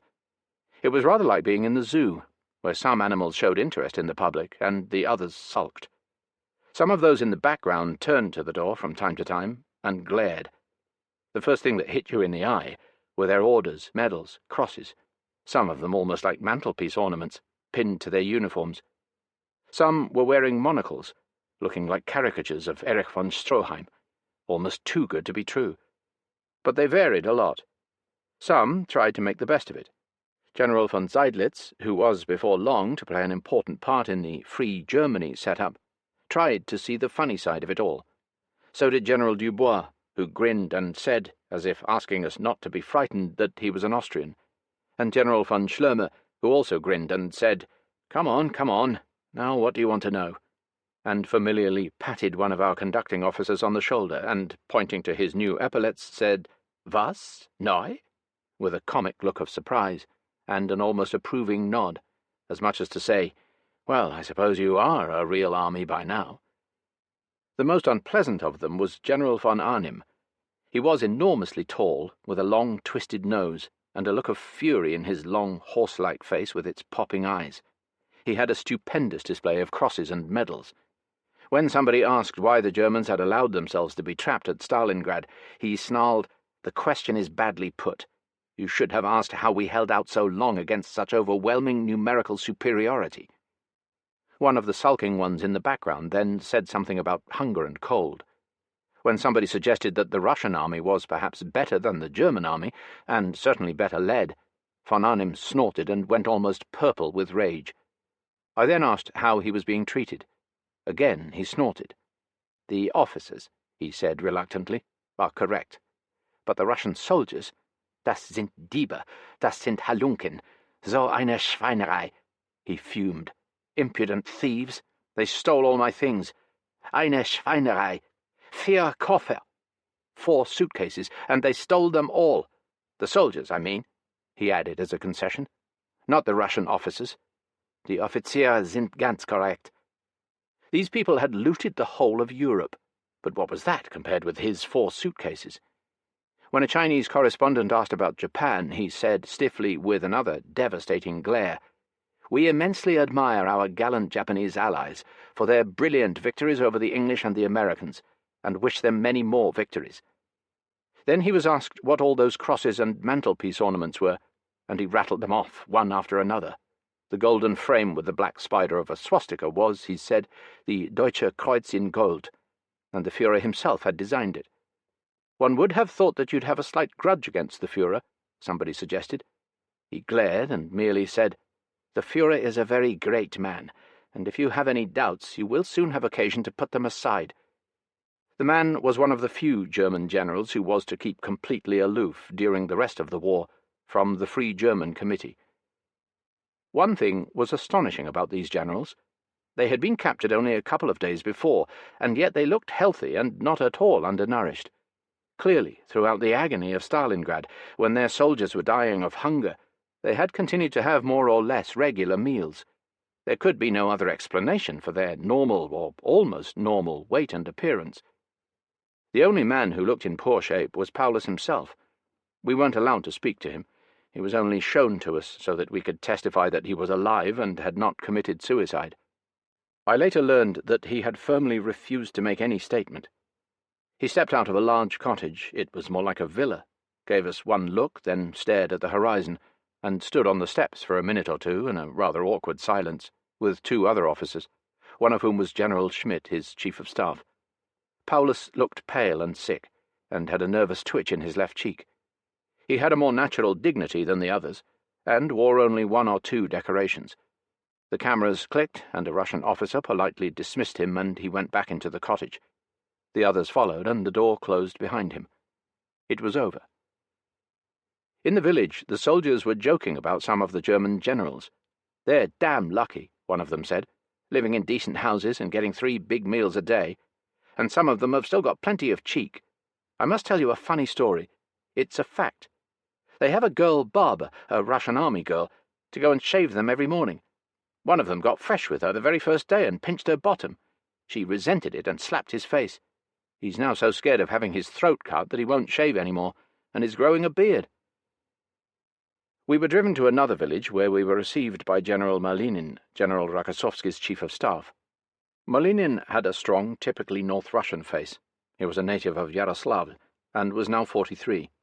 He had fought in the Civil War, and had attended the military academy for 2 years in 1931 to 1933. He fought in Finland, and had been with Rokossovsky during the Battle of Moscow. Later he was to become Zhukov's chief of staff, and in that capacity took part in the capture of Berlin. For the last 2 or 3 days, Kanai had suddenly become a catchword with the Red Army. The papers were full of it, and Stalingrad was being described as an ideal Kanai operation, the most perfect since Hannibal's. Malinin also talked about it. It seemed almost as odd to hear this former Yaroslavl peasant lad talk of Kanai here in the middle of the Don steppes, as if he had suddenly started reciting the Aeneid. He then paid a tribute to Stalin, under whose direction this operation had been carried out, and then spoke with obvious feeling of the ordinary Russian soldiers. The network of roads and railways, he said, was very weak, and yet there was never a shortage of food, munitions, or petrol. Every soldier, every driver, every railwayman understood the tremendous aim before us. The railwaymen ran more trains than seems humanly conceivable. The lorry drivers, who normally should not work more than 10 hours a day in winter, often went on working on our transport columns for 24 hours on end. He was certain that the Germans could have broken out of Stalingrad at the early stages of the encirclement, if Hitler had allowed it. Asked about Allied equipment and supplies, Malinin said that there were a certain amount of American food, a few Dodge lorries and a few Churchill tanks. They were good, but there were only very few of them. As we now know from German sources, one of the immediate consequences of the encirclement of the German forces at Stalingrad in November was an extreme shortage of winter clothing there. In November, 76 railway wagons of winter clothing had got stuck at Yasinovataya railway station, 17 at Kharkov, 41 at Kiev, and 19 at Lvov. The German High Command, not wanting to give the Stalingrad troops the idea that they would not win the battle before winter, had been in no hurry to send them winter clothing. The combination of cold and very low rations, towards the end, these were reduced to 2 ounces of bread a day and scraps of horseflesh, with the generals receiving, in theory, 5 ounces of bread, enormously increased the death rate among the Germans, especially in January. Not that the cold was uniformly intense. It was very cold, -20 to -25 centigrade, in the second half of December. It was much milder during the first half of January, usually between 5 and 10 degrees below, but became extremely cold after that, the temperature falling at times to -25 30 and 40 and even 45 . On the night of February 4th, I learned what 44 degrees of frost means in practice, and what it must have meant to the Germans at Stalingrad, and to the Russians for that matter, for it would be a great mistake to imagine that a Russian, no matter how well clad, likes 44 degrees of frost. We set out at 3 p.m. on our 50-mile trek from General Malinin's headquarters to Stalingrad. Our army driver said we would make it in 4 to 5 hours. It took us nearer 13. There were half a dozen of us in a wretched van without any seats or benches, sitting or half lying on bags or pieces of luggage. Every hour it became colder and colder. To add to our misery, the back door of the van had no glass in it. It was almost as cold as driving in an open car. It was a pity not to travel through this battle area during the day, but it couldn't be helped. Even so, I remember that night as one of my strangest experiences during the whole war. For one thing, I had never known such cold in all my life. In the morning it had been only -20 degrees, and then it was -30 degrees, then -35 degrees, then -40 degrees, and finally -44 degrees. One has to experience 44 degrees of frost to know what it means. Your breath catches. If you breathe on your glove, a thin film of ice immediately forms on it. We couldn't eat anything, because all our food, bread, sausage, and eggs, had turned into stone. Even wearing Valinki and 2 pairs of woolen socks, you had to move your toes all the time to keep the circulation going. Without Valinki, frostbite would have been certain, and the Germans had no Valinki. To keep your hands in good condition, you had to clap them half the time or play imaginary scales. Once I took out a pencil to write down a few words. The first word was all right. The second was written by a drunk. The last 2 were the scrawl of a paralytic. Quickly I blew on my purple fingers and put them back in the fur-lined glove. And as you sit there in the van, all huddled up and feeling fairly comfortable, you cannot bear to move except your fingers and toes, and give your nose an occasional rub. A kind of mental and physical inertia comes over you. You feel almost doped. And yet you have to be on the alert all the time. For instance, I suddenly found the frost nibbling at my knees. It had got the right idea of attacking the tiny area between the end of my additional underwear and the beginning of the Valinki. Your only real ally, apart from clothes on such occasions, is the vodka bottle. And, bless it, it didn't freeze, and even a frequent small sip made a big difference. One could see what it must be like to fight in such conditions, for the last stage of the Battle of Stalingrad had been fought in weather only a little milder than it was on that February night. The nearer we got to Stalingrad, the more bewildering was the traffic on the snowbound road. This area, in which the battle had raged only so very recently, was now hundreds of miles from the front, and all the forces in Stalingrad were now being moved towards Rostov-on-the-Donets. About midnight we got stuck in a traffic jam, and what a spectacle that road presented, if one could still call it a road. For what was the original road, and what was part of the adjoining steppe that had been taken in by this traffic, most of it moving west but also some moving east, was not easy to determine. Between the 2 streams of traffic there was now an irregular wall of snow that had been thrown up there by wheels and hoofs. Weird-looking figures were regulating the traffic. Soldiers in long white camouflage cloaks and pointed white hoods. Horses, and still more horses, blowing steam and with ice round their nostrils, were wading through the deep snow, pulling guns and gun carriages and large covered wagons, and hundreds of lorries with their headlights full on. To the side of the road an enormous bonfire was burning, filling the air with clouds of black smoke that ate into your eyes, and shadow-like figures danced round the bonfire warming themselves. Then others would light a plank at the bonfire and start a little bonfire of their own, till the whole edge of the road was a series of small bonfires. Fire! How happy it made people on a night like this! Soldiers jumped off their lorries to get a few seconds of warmth and have the dirty black smoke blow in their faces. Then they would run after their lorry and jump on again. Such was the endless procession coming out of Stalingrad. Lorries and horse sleighs and guns and covered wagons and even camels pulling sleighs, several of them stepping sedately through the deep snow as though it was sand. Every conceivable means of transport was being used. Thousands of soldiers were marching, or rather walking in large irregular crowds to the west through this cold, deadly night. But they were cheerful and strangely happy, and they kept shouting about Stalingrad and the job they had done. Westward, westward. How many, one wondered, would reach the end of the road? But they knew that the direction was the right one. Perhaps few were yet thinking of Berlin, but many must have been thinking of their homes in the Ukraine. In their valinki and padded jackets and fur caps with the ear flaps hanging down, carrying Tommy guns, with watering eyes and hoarfrost on their lips, they were going west. How much better it felt than going east. Yet from the west others were coming. These were merely a trickle. But they also had their story to tell, these peasants in horse sleighs and horse carts, and these citizens of Stalingrad walking or driving home through the night, driving home into the ruins. And around all this bustle of trucks and horse sleighs and covered wagons and camels, and soldiers shouting and soldiers swearing and soldiers laughing and dancing joyfully round the bonfires filling the air with acrid smoke, lay the silent, snow-covered steppe. And as the headlights shone on the steppe, and you looked, you saw dead horses in the snow, and dead men, and the shattered engines of war. We were now in the pocket, and ahead of us the searchlights were spanning the sky of Stalingrad. It was not till 4 a.m. that we reached Stalingrad.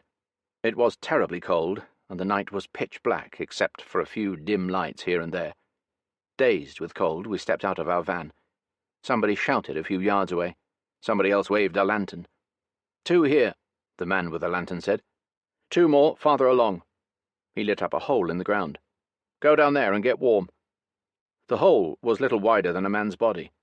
Sliding on the slippery boards and clutching at the ice-covered sides of the tunnel, we slithered down into the dugout, a drop of 20 or 25 feet.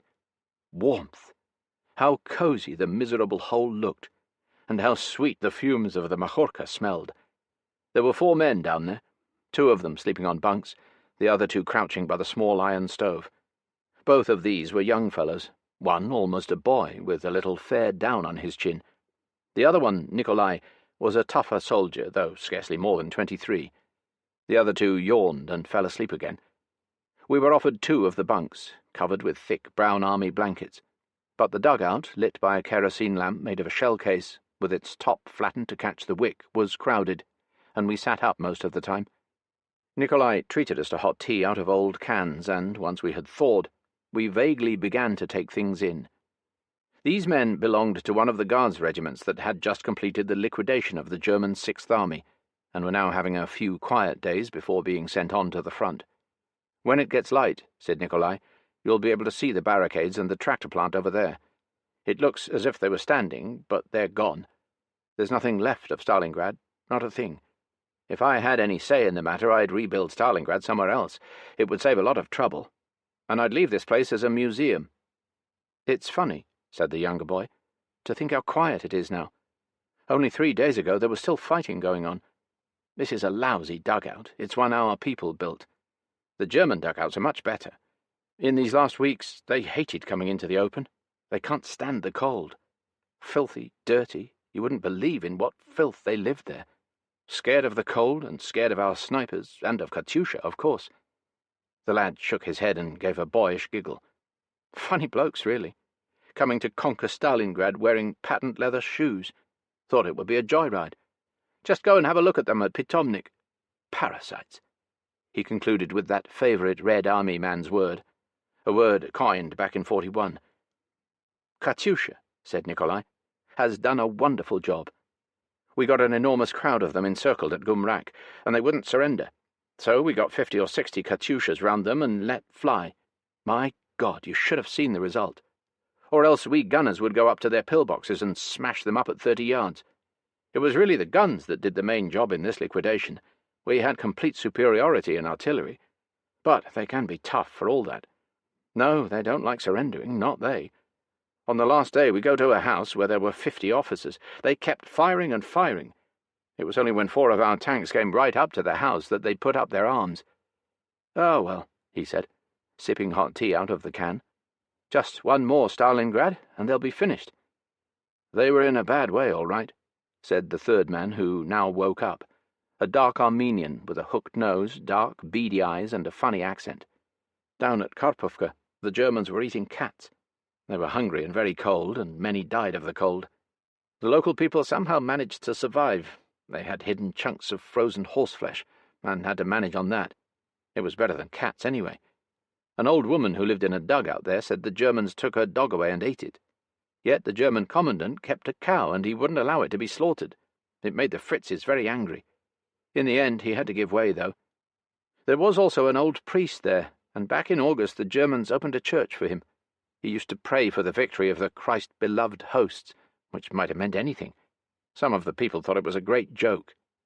The soldiers laughed. "Never mind," said Nikolai. "It may now soon be over. I'm a factory worker, and when we recapture Kharkov, I hope I'll get my old job back. All very well sitting in trenches and dugouts, but I've been at it since 1940. It's been a long road to Stalingrad, seeing I started this war at Lvov. I was stationed there before the war. Queer lot, the Poles. Before the war, we had to deport the more unreliable elements, all sorts of people. They kept saying, 'We don't want to be either German or Soviet.' That's understandable. But then why, I ask you, when the Germans were coming in at one end of the city and we were leaving from the other end, did the Poles, youngsters mostly, boys and even girls of 15, keep firing at us from every window? Of course, there are different kinds of Poles. Some were very friendly and hospitable. It's a question of class, I suppose." It was odd to hear again about this old Russo-Polish enmity, even here in a dugout, in the ruins of Stalingrad. In the end, we snatched a couple of hours' sleep, and about 8 a.m. crawled up the slippery tunnel. Here was Stalingrad. It wasn't quite what I had expected. For a moment I was dazzled by the sun shining on the snow. We were in one of those garden cities which the Russians had lost in September. Most of the cottages and trees had been completely smashed. To the right, in the distance, there were large, imposing-looking blocks of 5- or 6-story buildings. They were, in reality, the shells of the buildings of central Stalingrad. On the left, a couple of miles away, there rose a large number of enormously high factory chimneys. One had the impression that there was, over there, a live industrial town. But under the chimneys there was nothing but the ruins of the tractor plant. Chimneys are hard to hit, and these were standing, seemingly untouched. It was still very cold, though a little less so than during the night. At length we drove off, down towards the Volga, through the wreckage of the garden city and past some smashed warehouses and railway buildings.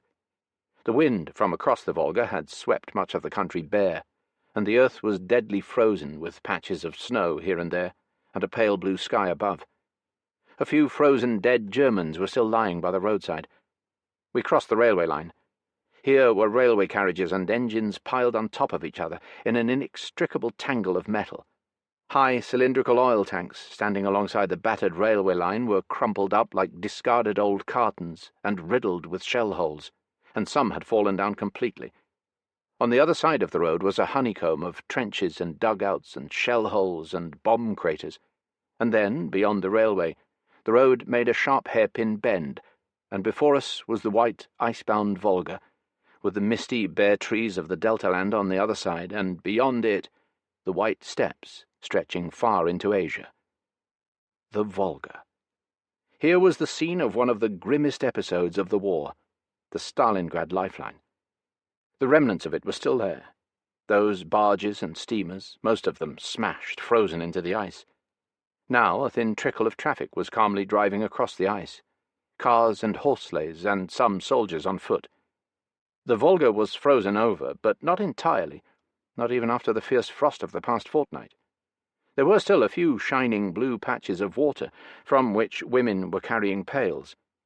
We drove down from the cliffs to the Volga beach, crowded with hundreds of German trophy cars and lorries, and were now on Russian soil that the enemy had never taken. That night we saw General Chuikov, a tough, thick-set type of Red Army officer, but with a good deal of bonhomie, a sense of humour, and a loud laugh. He had a golden smile. All his teeth were crowned in gold, and they glittered in the light of the electric lamps. For there was electric light in this large dugout built into the cliff facing the Volga, which had been his headquarters during the latter stages of the battle. With him was General Krylov, his chief of staff, who had also survived the siege of Sebastopol. Chuikov gave us his whole evening and talked solidly for at least an hour and a half, describing the whole progress of the Battle of Stalingrad. Since then he has published a full account of the battle, from which I have quoted in an earlier chapter, so I shall mention here only a few specially characteristic points of his story, as told immediately after the German capitulation. The story he told us then was, in essence, the same as that in the book, though then he did not allow himself various indiscretions, particularly about his fellow generals, and about the very uneven morale in the Red Army during the earlier stages of the 1942 campaign, which do appear in the book. There was, however, one small but significant detail. When asked whether Stalin had visited the city during the siege, as rumour had it, Chuikov then replied no, but Khrushchev and Malenkov were both here, practically all the time between September 12th and December 20th. Stalin, meantime, was working on the gigantic offensive operation, of which you can now see the first results. Malenkov's presence is not mentioned either in the official history or any other recently published accounts. Though not yet a Politburo member, he was, as a member of the GKO, even more important. He spoke of the important role played by the 62nd Army in slowing down the German advance through the Don country in July and August, then of the great German onslaught on Stalingrad on September 14th, and of various stages of the battle. Then he came to the story of the 14th of October. It was the bloodiest and most ferocious day in the whole battle. Along a front of 4 to 5 kilometres, they threw in 5 brand-new infantry divisions and 2 tank divisions, supported by masses of infantry and planes. That morning you could not hear the separate shots or explosions. The whole thing merged into one continuous, deafening roar. In a dugout, the vibration was such that a tumbler would fly into 1,000 pieces. That day 61 men in my headquarters were killed. After 4 or 5 hours of this stunning barrage, the Germans advanced 1.5 kilometres, and finally broke through at the tractor plant. Our men did not retreat a step here, and if the Germans still advanced, it was over the dead bodies of our men. But the German losses were so great that they could not keep up the power of their blow, and were not able to widen their salient along the Volga. He paid tributes to several of the Stalingrad divisions, to Zholudev's, which had defended the tractor plant almost to the last man, to Lyudnikov's, to Radimtsev's, and many others, adding rather pointedly that although Radimtsev's division had played an enormous part in saving Stalingrad in September, there was no division which had not also saved Stalingrad at one time or another. Then, as later, Chuikov felt that Radimtsev had been given a disproportionately large share in the press accounts of the Battle of Stalingrad, at the expense of others whose military record was at least as remarkable. In his book he explains how this happened. At the height of the fighting in October and November, Soviet correspondents were not allowed to enter the most dangerous areas in Stalingrad, and had to stay in the more quiet southern part of the city, then held by the remnants of the Radimtsev division. They had plenty of time to talk to Radimtsev and to write him up. Chuikov also said that after the great counter-offensive had started to the north and south, things inside Stalingrad became much easier. All the same, the 62nd Army had been ordered to activize its front with constant attacks on the Germans now encircled in the Stalingrad pocket. Chuikov spoke of his men with a note of fatherly affection. He was also popular with the soldiers. Many Stalingrad soldiers later told me that they admired him immensely for his extraordinary personal bravery and for his self-control. There isn't another man in 1,000 who wouldn't have lost his head on that 14th of October. I was not to see Chuikov again until June 1945. By then he was one of the conquerors of Berlin. The prosperous abandoned Nazi villas with their rose and jasmine bushes and the motorboats on the Wannsee seemed 1,000,000 miles away from the dead, frozen winter soil of that night at Stalingrad, from that ice-bound Volga, into which the wreckages of barges and steamers was frozen.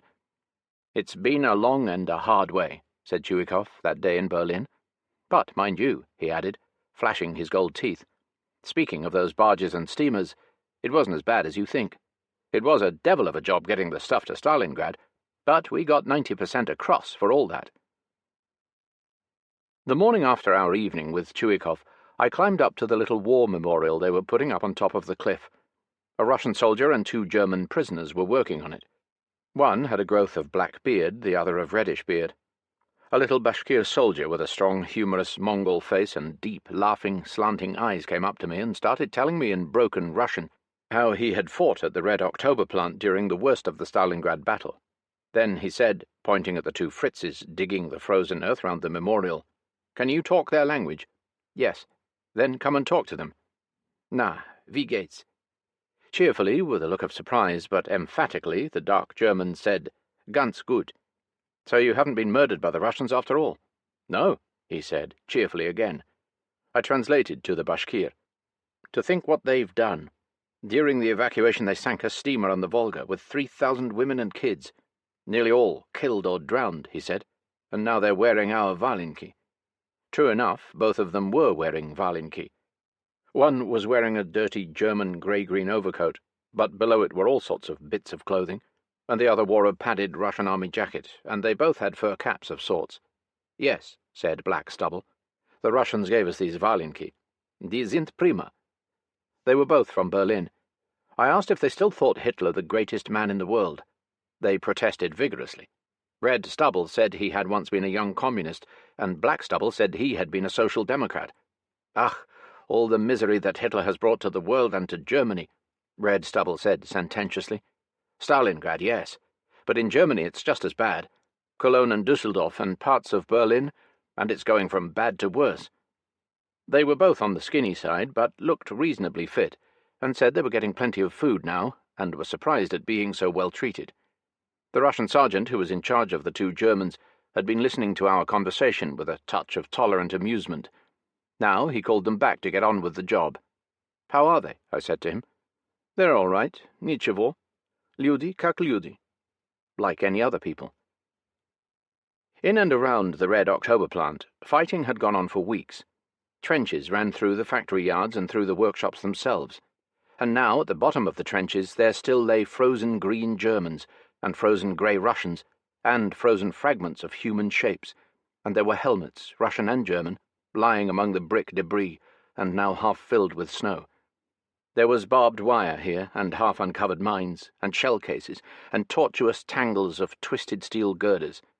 How anyone could have survived here was hard to imagine, and somebody pointed to a wall with some names written on it, where one of the units had died to the last man. But now everything was silent and dead in this fossilized hell, as though a raving lunatic had suddenly died of heart failure.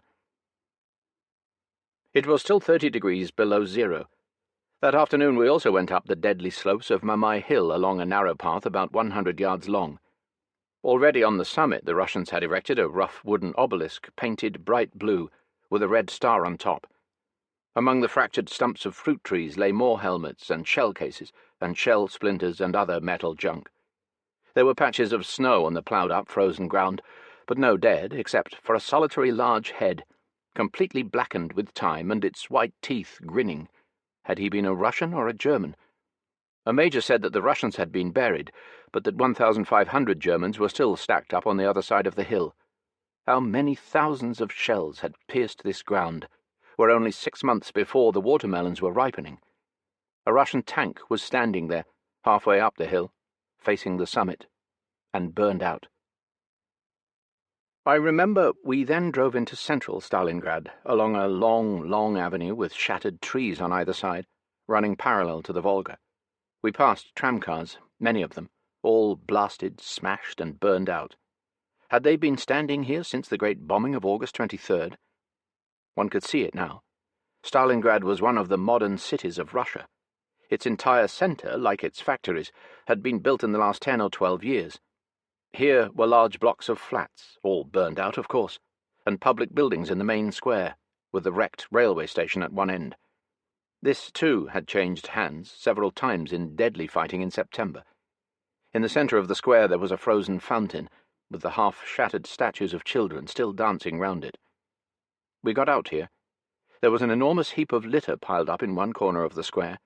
letters and maps and books, and snapshots of German children, and of German middle-aged women with smirking, self-contented faces standing on what looked like a bridge over the Rhine, and a green Catholic prayer book called Spiritual Armour for Soldiers, and a letter from a child called Rudy writing that, "Now that you have taken die große Festung Sevastopol, the war will soon be ended against die verfluchten Bolschewiken, die Erzfeinde Deutschlands." We walked down the main avenue running south, between enormous blocks of burned-out houses, towards the other square. In the middle of the pavement lay a dead German. He must have been running when a shell hit him. His legs still seemed to be running, though one was now cut off above the ankle by a shell, and with the splintered white bone sticking out of the frozen red flesh, it looked like something harmlessly familiar from a butcher's window. His face was a bloody frozen mess, and beside it was a frozen pool of blood. In the other big square some houses had been wrecked, but two were standing there, squat and solid, though burned out: the Red Army House and the Univermag department store. After visiting the scene of Paulus's surrender and talking to Lieutenant Yelchenka, who had captured the field marshal, we went out into the street again. Everything around was strangely silent. The dead German with his leg blown off was still lying some distance away. We crossed the square and went into the yard of the large burned-out building of the Red Army House, and here one realized particularly clearly what the last days of Stalingrad had been to so many of the Germans. In the porch lay the skeleton of a horse, with only a few scraps of meat still clinging to its ribs. Then we came into the yard. Here lay more horses' skeletons, and to the right there was an enormous, horrible cesspool, fortunately frozen solid. And then, suddenly, at the far end of the yard, I caught sight of a human figure. He had been crouching over another cesspool, and now, noticing us, he was hastily pulling up his pants, and then he slunk away into the door of a basement. But as he passed, I caught a glimpse of the wretch's face, with its mixture of suffering and idiot-like incomprehension. For a moment, I wished the whole of Germany were there to see it. The man was perhaps already dying. In that basement into which he slunk there were still 200 Germans, dying of hunger and frostbite. "We haven't had time to deal with them yet," one of the Russians said. "They'll be taken away tomorrow, I suppose." And at the far end of the yard, beside the other cesspool, behind a low stone wall, the yellow corpses of skinny Germans were piled up, men who had died in that basement, about a dozen wax-like dummies. We did not go into the basement itself. What was the good? There was nothing we could do for them. This scene of filth and suffering in that yard of the Red Army House was my last glimpse of Stalingrad. I remembered the long, anxious days of the summer of 1942, and the nights of the London Blitz, and the photographs of Hitler, smirking as he stood on the steps of the Madeleine in Paris, and the weary days of 38 and 39, when a jittery Europe would tune in to Berlin and hear Hitler's yells, accompanied by the cannibal roar of the German mob. And there seemed a rough but divine justice in those frozen cesspools with their diarrhea, and those horses' bones, and those starved yellow corpses in the yard of the Red Army House at Stalingrad. Chapter 7. Caucasus Round Trip. Kaukasus hin und zurück. Caucasus round trip. That's what German soldiers used to say with a touch of irony and some bitterness when it was all over. The German invasion of the Caucasus had lasted 6 months. In August 1942 they overran vast territories there as quickly as they were to evacuate them again in January to February 1943. Their hurried evacuation of the Caucasus was, of course, a direct result of the encirclement of the Germans at Stalingrad, and the subsequent recapture of the Don country by the Russians. If the Russians had succeeded in January 1943 in closing the Rostov bottleneck, and, better still, in also occupying the Taman Peninsula, that Germany escape route to the Crimea across the Kerch Straits, all the German forces in the Caucasus would have been trapped. In the last 5 months of 1942, with attention focused on Stalingrad, the Soviet press gave relatively little space to the fighting in the Caucasus, and, for many years afterwards, very little was written about the Caucasus campaign. Coming on top of the loss of Rostov at the end of July 1942, its first phase was one of the Russians' bitterest and most humiliating memories. Despite Stalin's "not a step back" order, flashed to every unit of the Red Army at the end of July, the Russians were on the run throughout August, in the Kuban and the northern Caucasus, as they had not been since some of the worst days of 1941. The communiques during August were unspeakably depressing. It was clear that the Kuban country, the richest remaining agricultural area this side of the Urals, was being abandoned under the pressure of superior enemy forces. By August 20th, an enormous territory had been overrun by von Kleist's Heeresgruppe A. The whole of the Kuban country was now in German hands, and the Germans were penetrating into the Caucasus proper and driving on in the west to the Black Sea coast, after capturing Krasnodar, the capital of the Kuban, and Maikop, the third most important oil centre in the Caucasus. In the east, they were on their way to the two great oil centres, Grozny and Baku. When the Russians had failed to stop the Germans on the Don at the beginning of August, the German advance through the Kuban had assumed all the characteristics of the Blitzkrieg. The Germans had overwhelming superiority in tanks and aircraft, and only here and there, particularly along the rivers, did the Russians fight a rearguard action of sorts, but without much effect. According to Russian accounts, the roads were crowded with thousands of refugees trying to escape, with their cattle, to the mountains. Others stormed trains at every railway station, but in reality the German advance was so rapid that probably not very many civilians actually got away. According to General Chulianev, many thousands got away all the same, but in the worst possible conditions. Even the smallest railway stations were cluttered with thousands of refugees. Despite intensive German bombing, and though having exhausted their meagre food supplies, all these people were trying to get away from the German avalanche. There was, he further relates, such an influx of refugees, weeping women and children, into the Caspian ports like Makhachkala and Baku, where they were desperately hoping to be taken across the Caspian, that a serious danger of epidemics arose. The local party organizations made a frantic effort to house a large number of these refugees in local kolkhozes, and to ship the rest to Krasnovodsk, on the other side of the Caspian, and beyond. For the same reason, it was practically impossible to evacuate any of the industries, and the most the Russians could do in Maikop was to blow up the derricks and other installations, and destroy what oil reserves were still there. The German oil engineers, who arrived soon afterwards, found that it would take a very long time before Maikop could produce any oil again.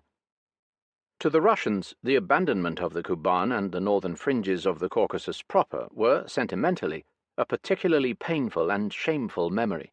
And yet almost all German writers on the Caucasus campaign are agreed that the Russians did the only sensible thing they could do in the circumstances, which was not to allow themselves to be trapped by the highly mobile advancing German forces, and to escape to the relative safety of the mountains. As it turned out, the German plan for the conquest of the Caucasus was overambitious. It was one of Hitler's less happy brainwaves. His original plan, as we have seen, had been to capture Stalingrad first, with far larger forces than were ultimately sent there, and then to overrun the Caucasus, chiefly from the Caspian side to begin with Grozny and Baku as number one target. After the easy capture of Rostov, Hitler imagined that the Russians were so weak that he could divide his forces in two, one to capture Stalingrad and the other to conquer the Caucasus. He had long had his eye on the Caucasian oil, and thought that by cutting the Volga supply route, and also capturing the 3 Caucasian oil cities, he could knock out Russia economically in a very short time. The capture of Baku was scheduled for the middle or end of August. There is no doubt that the Germans again underrated the Russian capacity of resistance. In the Caucasus, as elsewhere, they tried to do too many things all at once. A. In the east, break through to Grozny and then along the Caspian to Baku.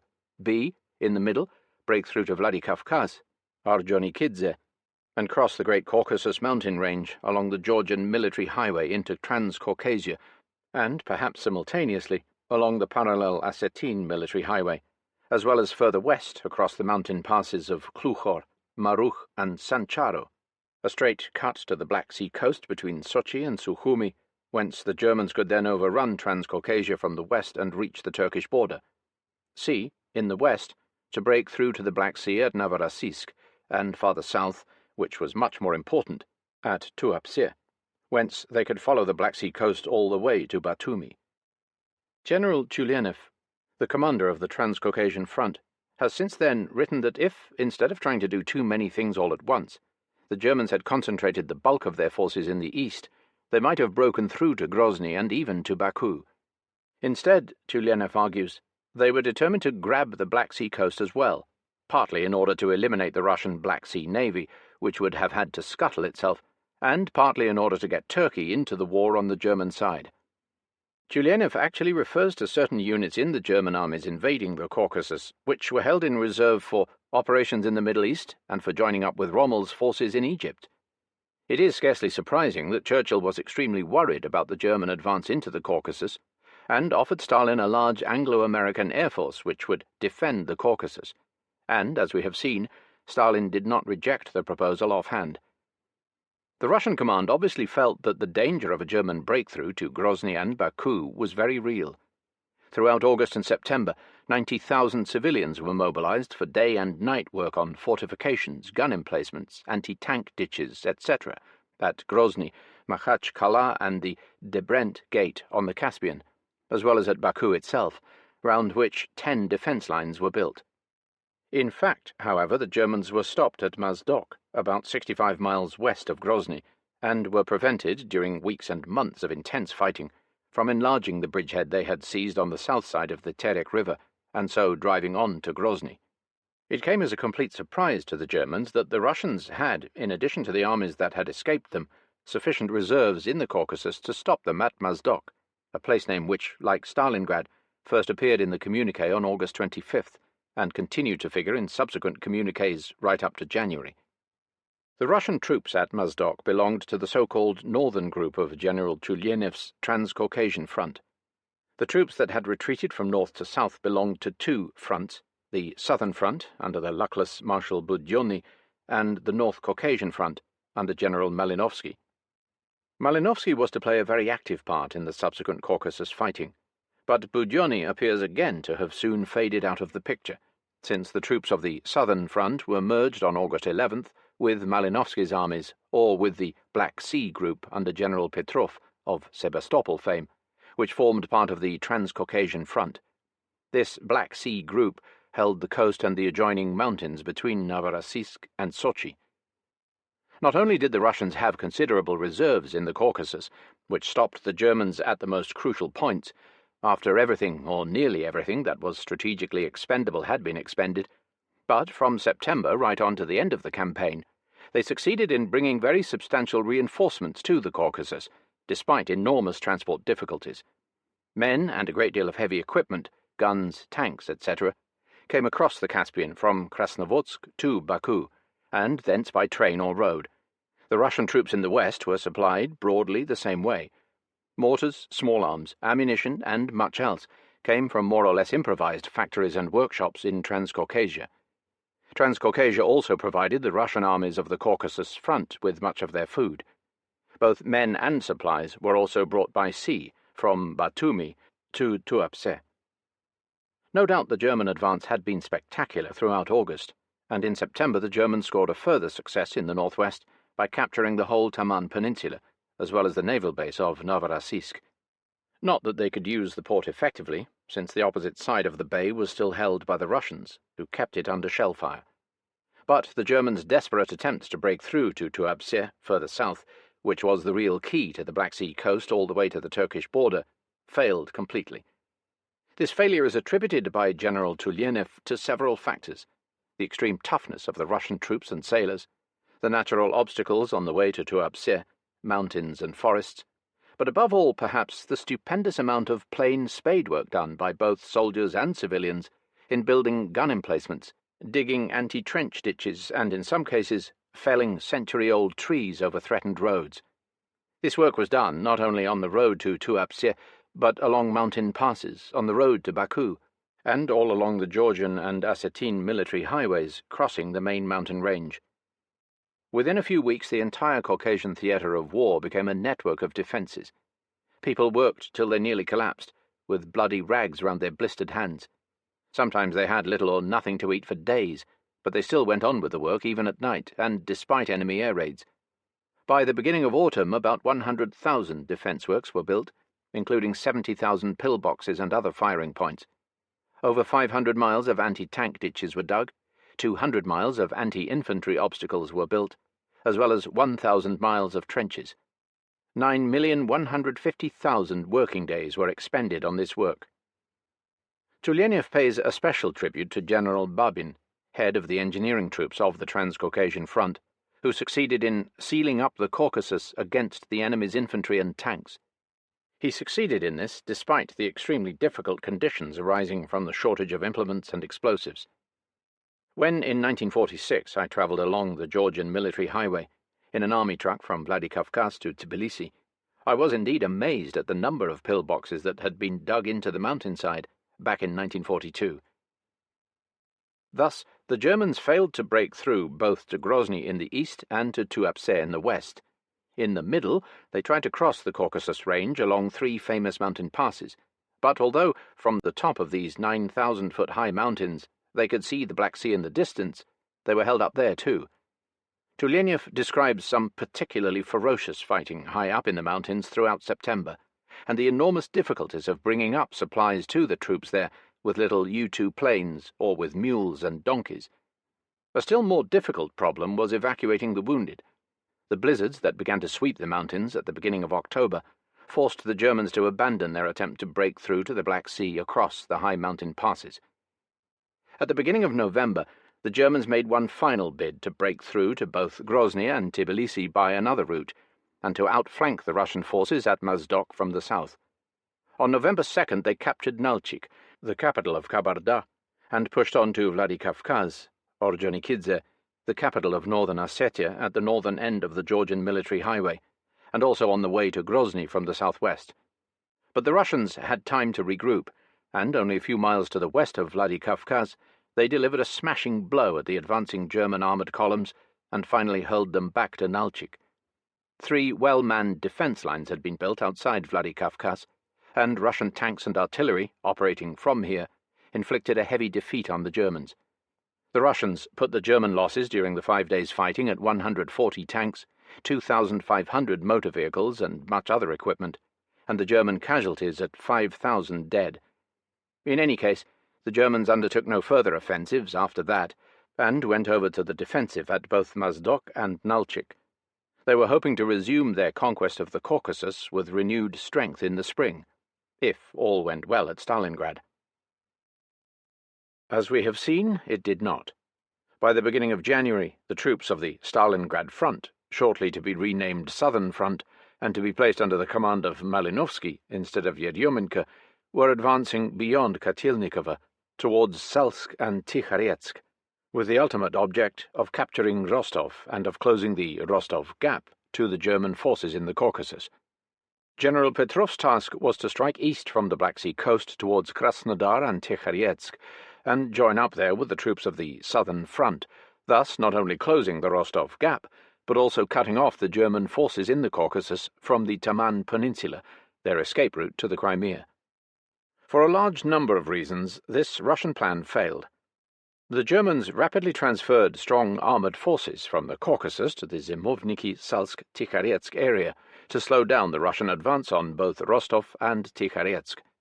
After their heavy fighting since the beginning of Manstein's Katilnikova offensive, the Russian troops of the Southern Front were short of tanks and other equipment, and the new tanks they were asking for were slow in arriving. With the Stalingrad railway junction still inside the Stalingrad bag, there was no railway link with Central Russia, and the road communications were slow and very long, about 220 miles from the nearest railhead. As for General Petrov's Black Sea Group, it was also faced with supply difficulties. The gales on the Black Sea had rendered its chief supply lines precarious, and, moreover, heavy rains and floods seriously slowed down its progress towards Krasnodar. This was not liberated by the Russians until February 12th, that is, over a month after the offensive had begun. There is much disagreement between German and Russian commentators on the German withdrawal from the Caucasus. According to the Germans, it was a planned withdrawal. According to the Russians, it was a disorderly retreat. In particular, the Russians make much of the complete demoralization among the Romanian and Slovak troops which took part in the German conquest of the Caucasus, and point to the large quantities of equipment the Germans abandoned in a hurry at certain railway junctions like Mineralnaya Vody, where the Russians captured 1,500 wagon loads of equipment. But there is, in fact, little to show that in their pursuit of the retreating Germans, the Russian troops of the northern group of the Transcaucasian Front, among them those who had fought for months at Mozdok, succeeded in either capturing or destroying many. Most of the German troops in the Caucasus got away, either through the Rostov Gap or to the Taman Peninsula. According to German commentators, it was Hitler's pet idea to hold this peninsula with the strongest possible forces as a springboard for a future reconquest of the Caucasus. This is today considered as a cardinal mistake on Hitler's part. Instead of staying idle in the Taman Peninsula, these 400,000 troops could have made all the difference to the Germans' chances in the subsequent fighting on the Don and the eastern Ukraine. The German withdrawal from the Caucasus was rapid, but still not rapid enough to prevent the application of scorched earth methods on a very considerable scale. In their retreat, the Germans destroyed, or half-destroyed, a very large number of towns and villages. Earlier on, during their occupation of the Kuban, they had confiscated or bought from the population large quantities of food and livestock. In invading the Caucasus, the Germans had laid great store on the disaffection towards Moscow on the part of the various Caucasian nationalities, and indeed the Russians themselves were far from certain about the loyalty of these people, and some even had doubts about the Cossacks of the Kuban, that Vendée of the Russian Civil War, where, moreover, the Soviets had had some particularly serious trouble at the time of the collectivization drive. I remember a significant conversation on the subject with Konstantin Umansky on July 24th.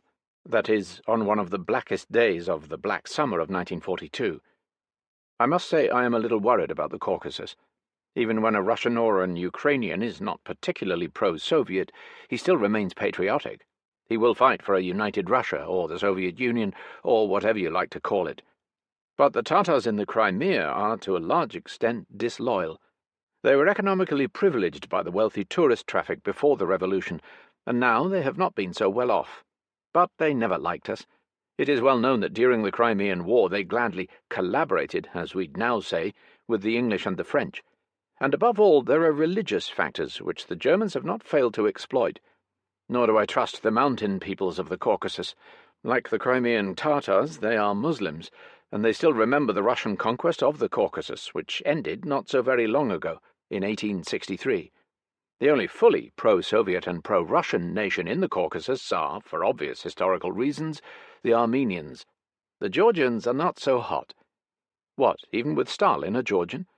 Yes, because a lot of Georgians, well, you know yourself what kind of people they are. Southerners, like Italians, a lazy, wine-drinking, pleasure-loving bunch.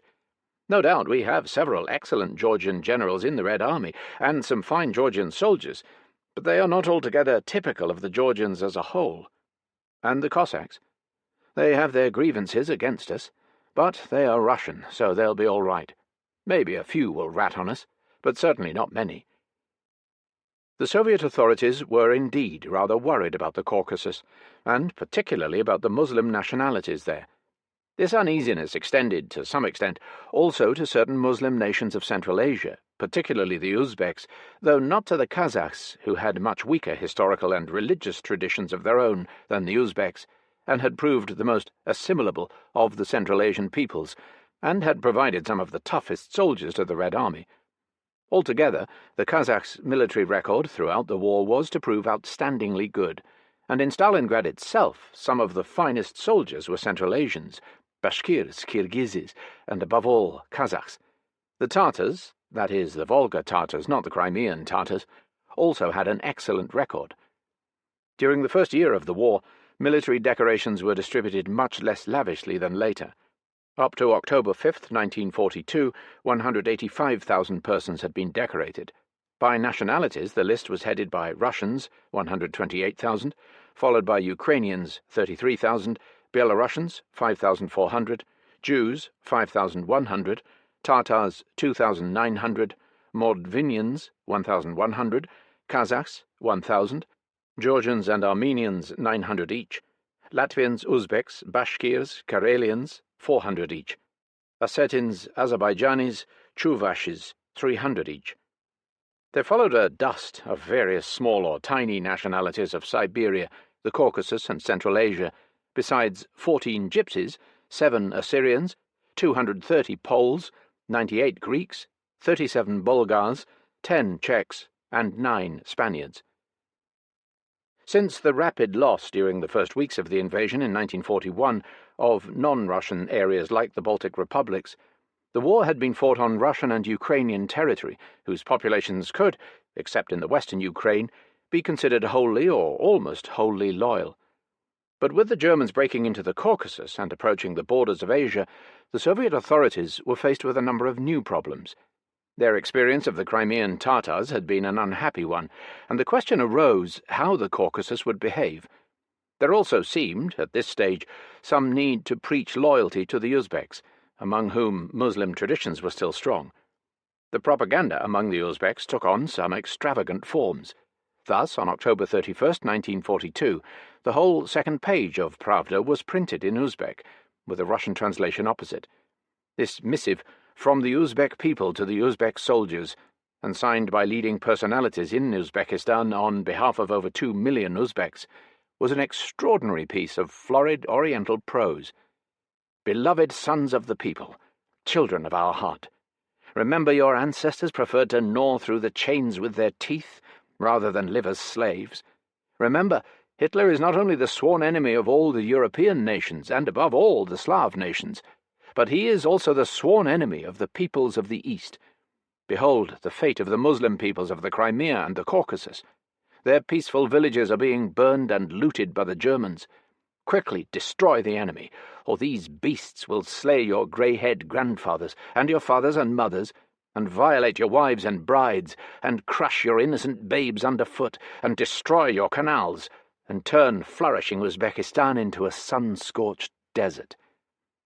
It went on and on for 4 columns, recalling all the national heroes of the Uzbek people who had valiantly fought against the Mongol conquerors, and the great writers and poets of the Uzbek people who had lived in the ancient cities of Samarkand and Fergana and Bokhara, all of which Hitler now intended to destroy. But the main point of this missive was that Hitler was the deadly enemy of the Muslim peoples, as could be seen from the atrocities he was committing against the Muslims in the Crimea and the Caucasus.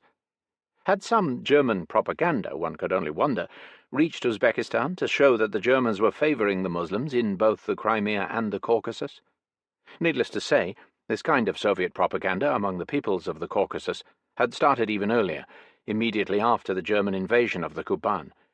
All over the Caucasus, anti-fascist meetings were being organised. Great publicity was given to the enthusiasm with which all the Caucasian peoples had supported these meetings. Particular prominence was given in the Soviet press to a vast anti-fascist rally at Vladikavkaz at the end of July. There was a curiously appealing, not to say cringing, note in the flattery that was now addressed to the peoples of the Caucasus. Thus, on September 1st, Pravda published this appeal in enormous letters. Mountain peoples of the northern Caucasus, Cossacks of the quiet Don, swift Kuban and stormy Terek, peoples of Kalmykia and Stavropol, rise for the life and death struggle against the German invaders. May the plains of the northern Caucasus and the Caucasus foothills become the grave of the Hitlerite robbers. On September 3rd, in an article entitled The Peoples of the Caucasus and the Stalin Constitution, Pravda wrote, "In the old days that jewel among the nations, the Caucasus, shone but dimly. Now it glitters in the constellation of Soviet cultures." On September 6th, in connection with another anti-fascist rally, this time in Transcaucasia, it wrote, "Peoples of Transcaucasia, to the Germans you are merely natives. The German monster wants to cut the Caucasus armies from the rest of the Red Army, and to cut off the Caucasian nations from the rest of the Soviet family of nations." There was a clear suggestion in all this that the Soviet authorities were nervous about German policy in the Caucasus, not only vis-à-vis the Muslims, but also the Georgians, Armenians, Azerbaijanis, and even the Cossacks. This anxiety, as it turned out, was largely unjustified, all the more so as the Germans stayed only a short time in both the Kuban and the northern Caucasus, and their policy was, to say the least, a confused and contradictory one. Nevertheless, the anxiety was not entirely groundless. We need not deal here with the various grandiose German schemes for the Caucasus, whether Rosenberg's or the others, all of which were to remain mere paper theories. All the same, some rather incoherent attempts were made to exploit the Cossacks' anti-revolutionary past. Savagely anti-Bolshevik Cossack generals of the Civil War days, like General Krasnov and General Shkuro, were brought to the Kuban, and were expected to help in converting the Cossacks to collaboration.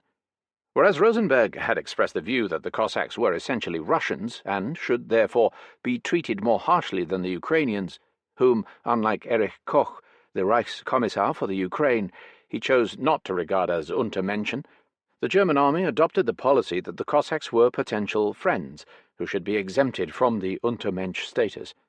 Cossacks were, as far as possible, to be drafted into the German army. As we have seen, for instance in Kotelnikovo, which was considered a Cossack or semi-Cossack town, the Germans refrained from committing any major atrocities, though they did, in fact, nothing to endear themselves to the population, which they treated with much disdain. As regards reforms, like abolishing the kolkhozes, they did not go beyond vague promises. It was roughly the same in the Kuban country, except that here certain German officers established an experimental Cossack district, with a population of about 160,000. All kinds of promises were made, including that of an early dissolution of the kolkhozes. Although Rosenberg's ministry, as well as the SS, objected to the experiment at first, the army pursued it until the day in January 1943, when the Germans had to pull out of the Kuban. A local police force was recruited. By January 1943, the district's borders were to be expanded, and a Cossack army commander was to be appointed. Far-reaching reforms were contemplated in agriculture, though in practice little was achieved.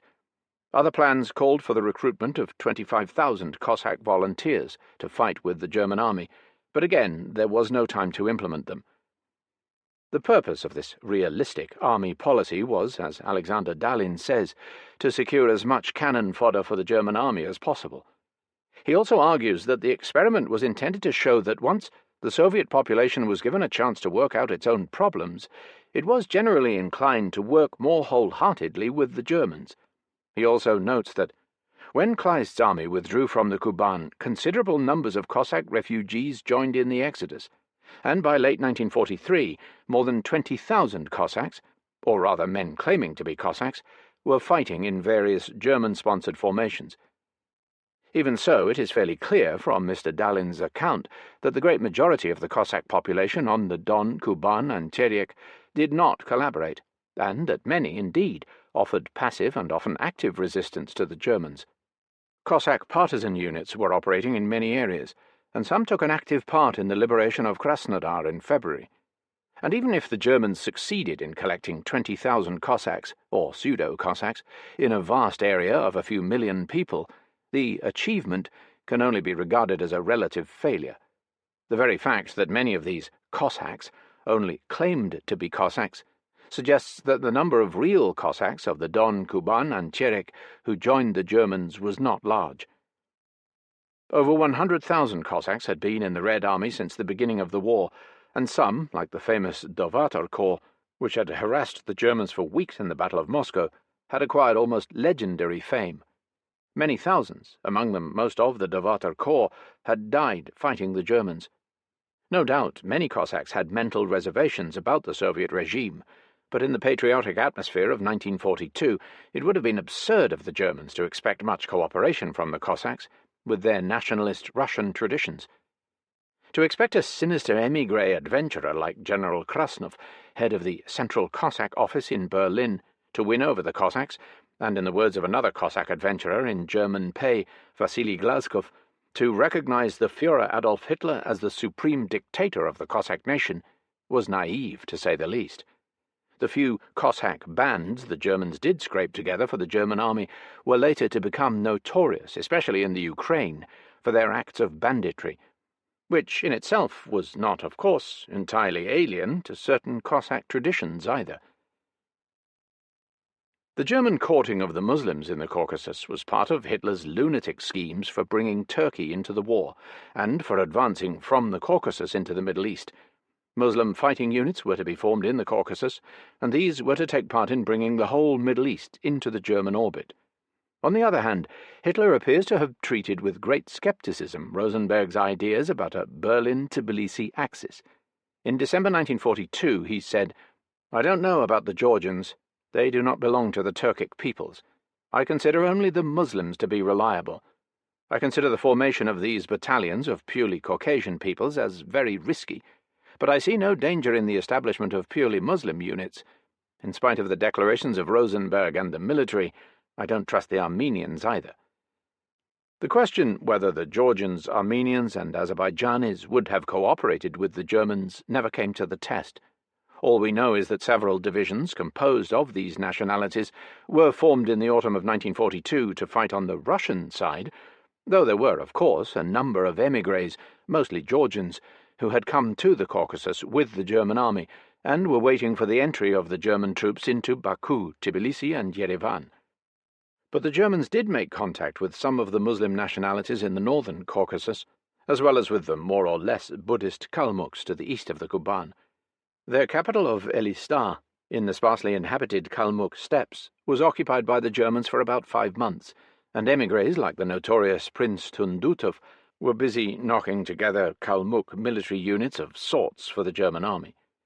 Towards the predominantly Muslim mountaineers of the northern Caucasus, the Chechens, Ingushi, Karachay, and Balkarians, the German army adopted a liberal policy. Promises were made for the abolition of the kolkhozes. Mosques and churches were to be reopened. Requisitioned goods were to be paid for, and the confidence of the people was to be won by model conduct, especially in respect of women.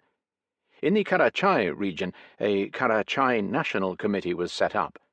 The same happened in the Kabardine-Balkar area, though the Muslim Balkars were more outspokenly pro-German than the mostly non-Muslim Kabardinians. Although the Germans did not penetrate far into the Chechen-Ingush ASSR, south of Grozny, these two peoples appear to have made no secret of their sympathy for the Germans. They were to suffer for it later, like the peoples who had actually collaborated. The high point of German Karachay collaboration was the celebration of Bayram, the Muslim holiday, in Kislovodsk on October 11th. High German officials were presented with precious gifts by the local committee. The Germans pledged the early dissolution of the collective farms and announced the formation of a Karachay volunteer squadron of horsemen to fight with the German army. Similarly, on December 18th, the Kurman ceremonies were held at Nalchik, the seat of the local administration of the Kabardino-Balkar area. Again, gifts were exchanged, with the local officials giving the Germans magnificent steeds and receiving in return Korans and captured weapons. Bräutigam, of the Rosenberg ministry, made a public address about the lasting bonds of German friendship with the peoples of the Caucasus. Exactly a fortnight after this moving ceremony, the Germans abandoned Nalchik and were on the run. The Germans apparently amassed only a very small number of soldiers from amongst their Muslim friends in the Caucasus, and the most active collaborators naturally followed the German army in its retreat to the north. The grandiose scheme for the conquest of the Middle East, with the help of the Caucasus mountaineers, was off. The Muslim nationalities whose representatives had fraternized with the Germans were to suffer for it. The liquidation of the Muslim areas was decreed by the Supreme Soviet on February 11, 1944. When I visited Kislovodsk, Nalchik, Vladikavkaz, and other towns in the northern Caucasus in 1946, people were still talking of the liquidation of the Chechens, Ingushi, Karachays, and Balkars. In a few days, the NKVD had herded every one of these nationalities into railway carriages and packed them off to the east. As a frightened and embittered Kabardinian told me at Nalchik, it was a terrible business seeing them all, men, women, and children, being sent off like this. But you can say it was a tremendously efficient piece of organization. Yes, terrifyingly efficient. And what about the Kabardinians? I asked. Well, he said, we got away with a few bumps and bruises. Some of our people also did a few foolish things. One Kabardinian prince who lived high up in the mountains could think of nothing better than to send a superb white charger to Hitler personally.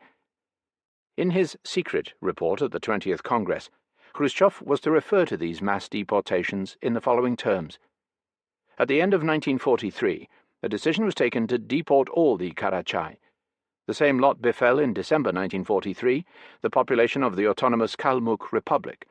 In March 1944, all the Chechen and Ingushi people were deported and their autonomous republic liquidated. In April 1944, all Balkars were deported to faraway places, and the Kabardino-Balkar Republic was renamed Kabardinian Republic. The Ukrainians avoided this fate only because there were too many of them.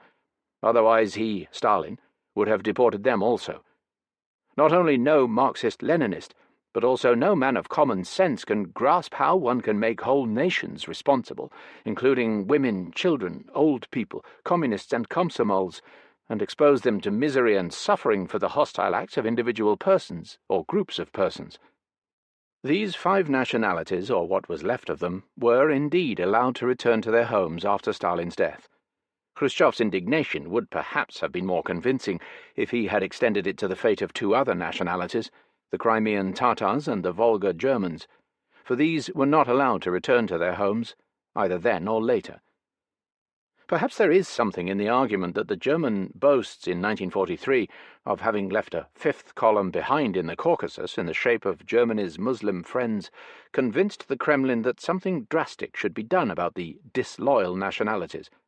A particularly boastful article about Germany's allies in the Caucasus appeared in Goebbels's paper, Das Reich. Part 6. 1943. Year of Hard Victories. The Polish Tangle. Chapter 1. After Stalingrad. The birth of Stalin's military genius.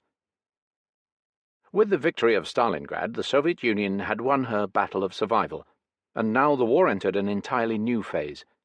Anxiety over the ultimate outcome of the war vanished almost completely, and there were even moments of excessive optimism and overconfidence, such as those after the Russian liberation of Kharkov in February. Less than a month later, Kharkov was again to be lost. This setback acted as a reminder that, despite Stalingrad, the Germans were still far from finished, and that there was perhaps some justification, after all, for Churchill's forecast, made at the time of the Stalingrad victory, that the war might last till 1945, a forecast which greatly annoyed the Russians at the time. Nevertheless, nobody in Russia doubted any longer that ultimate victory was now a foregone conclusion. The only question was, how long will it take? And this was inevitably linked with the other question of what Britain and the United States were going to do. There were moments of optimism after Stalingrad, when soldiers would say that the Red Army could smash the Germans single-handed, and that Russia would therefore not need to share the fruits of victory with anybody. This line was to be discouraged by Stalin himself, who, on one occasion in 1943, bluntly declared that Russia could not win the war by herself.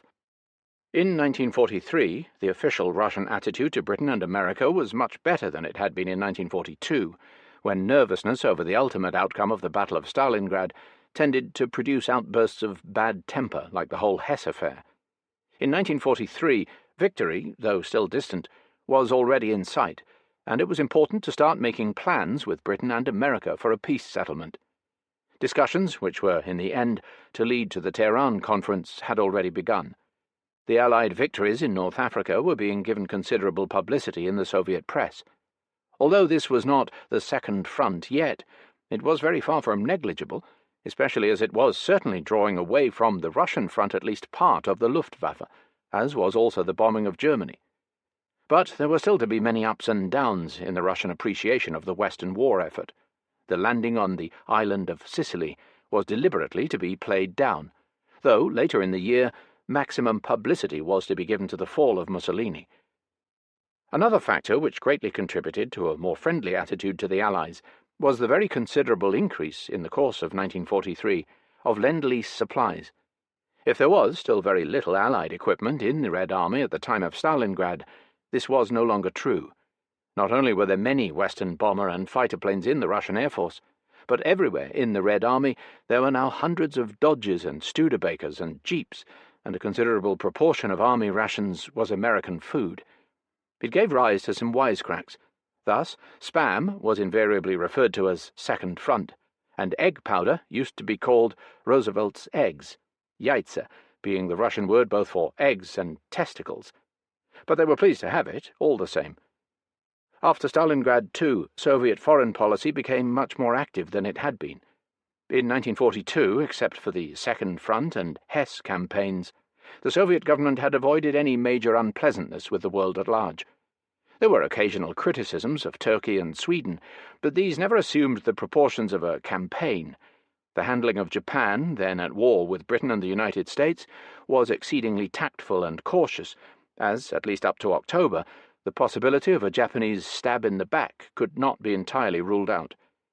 Much more remarkable was the great reticence throughout 1942 in respect of the Polish government in London, and almost no publicity was given to the departure from Russia of the Anders army. But soon after Stalingrad, attitudes to foreign governments began to be more selective. Apart from Japan, to which the Russians remained formal but polite, a sharp line began to be drawn between good and bad governments. The Polish government in London soon became the blackest sheep of all, and the campaign against it began in real earnest in February 1943, and soon led to the breaking off, or rather suspension, of diplomatic relations. This was followed by the formation of a Polish army on Russian soil, independent of the London government. That this trouble with the Poles was going to create considerable complications with Britain and America could, of course, be foreseen. But the Russians tried, not unsuccessfully, to localize the quarrel, at least for a time. At Tehran, indeed, the Polish problem was going to be as good as shelved. On the other hand, the real friends of Russia were proclaimed to be the Czechs, the Yugoslavs, and the French. All three were represented by fighting units on the Russian front, and the French Normandy squadron was given particularly wide publicity. The Czech and Yugoslav token forces fitted well into the general pattern of the all-Slav solidarity propaganda. As for the French squadron, which fought gallantly throughout 1943, and was to suffer very heavy casualties, it symbolized, as it were, the solidarity between the Soviet Union and all the nations of occupied Europe, not only the Slav nations. After Stalingrad, the Russian attitude to Germany's satellites also changed sharply. The rout of the Romanians and Italians in the Don country between November and January, and the terrible losses inflicted on the Hungarians at Kastornea a little later, had struck a fearful blow at Hitler's grand coalition. Although in 1941 Lazowski at his press conferences, as well as the Russian press, used to ridicule Hitler's attempts to make these people fight for him, it was well known that, numerically at any rate, they represented a considerable contribution to Germany's armed strength, and there were times when both the Hungarians and the Romanians had fought very well indeed. At Odessa, at Sebastopol, and in the Caucasus, the Romanian troops had been of considerable help to the Germans. Now, in a military sense, Hitler's grand coalition had as good as ceased to exist. There were still some hardened Hungarian troops, and the Finns, but the latter were a rather special case, since they were fighting their own independent war. In any case, as Matyas Rákosi, the Hungarian communist leader, wrote in Pravda in February 1943, 2/3 of the Hungarian forces in the Soviet Union had been wiped out. There was a political crisis in Hungary, and the government was already trying to get out of the war. The Russians began to pay more and more attention to signs of rebellion against the Germans in the satellite countries. In short, after Stalingrad, the stage was set for a big Russian international game. Significantly, it was in 1943, only a few months after Stalingrad, that the Comintern, dormant for at least 2 years, was called upon to dissolve itself. This was an essential preliminary to the international policies on which Stalin and Molotov were now embarking. The Stalingrad victory brought about a number of other changes. Whereas in 1941 and 1942 the whole emphasis in Soviet propaganda was on Russia and the great Russian national heritage that was in danger and so forth, after Stalingrad the word Soviet came into its own again. More and more was made of the fact that a victory like Stalingrad was not just a question of Russian guts. These guts would have been quite helpless, as the 1914 to 1918 war had shown, but for the stupendous Soviet organization behind them. And who was the real backbone of this organization but the party? Another development after Stalingrad was the systematic build-up of Stalin as a military genius. After Stalingrad, but not before. We may here usefully look back a little. Russia, in terms of personal security and habeas corpus, had never been a comfortable place to live in, either under Lenin or under Stalin.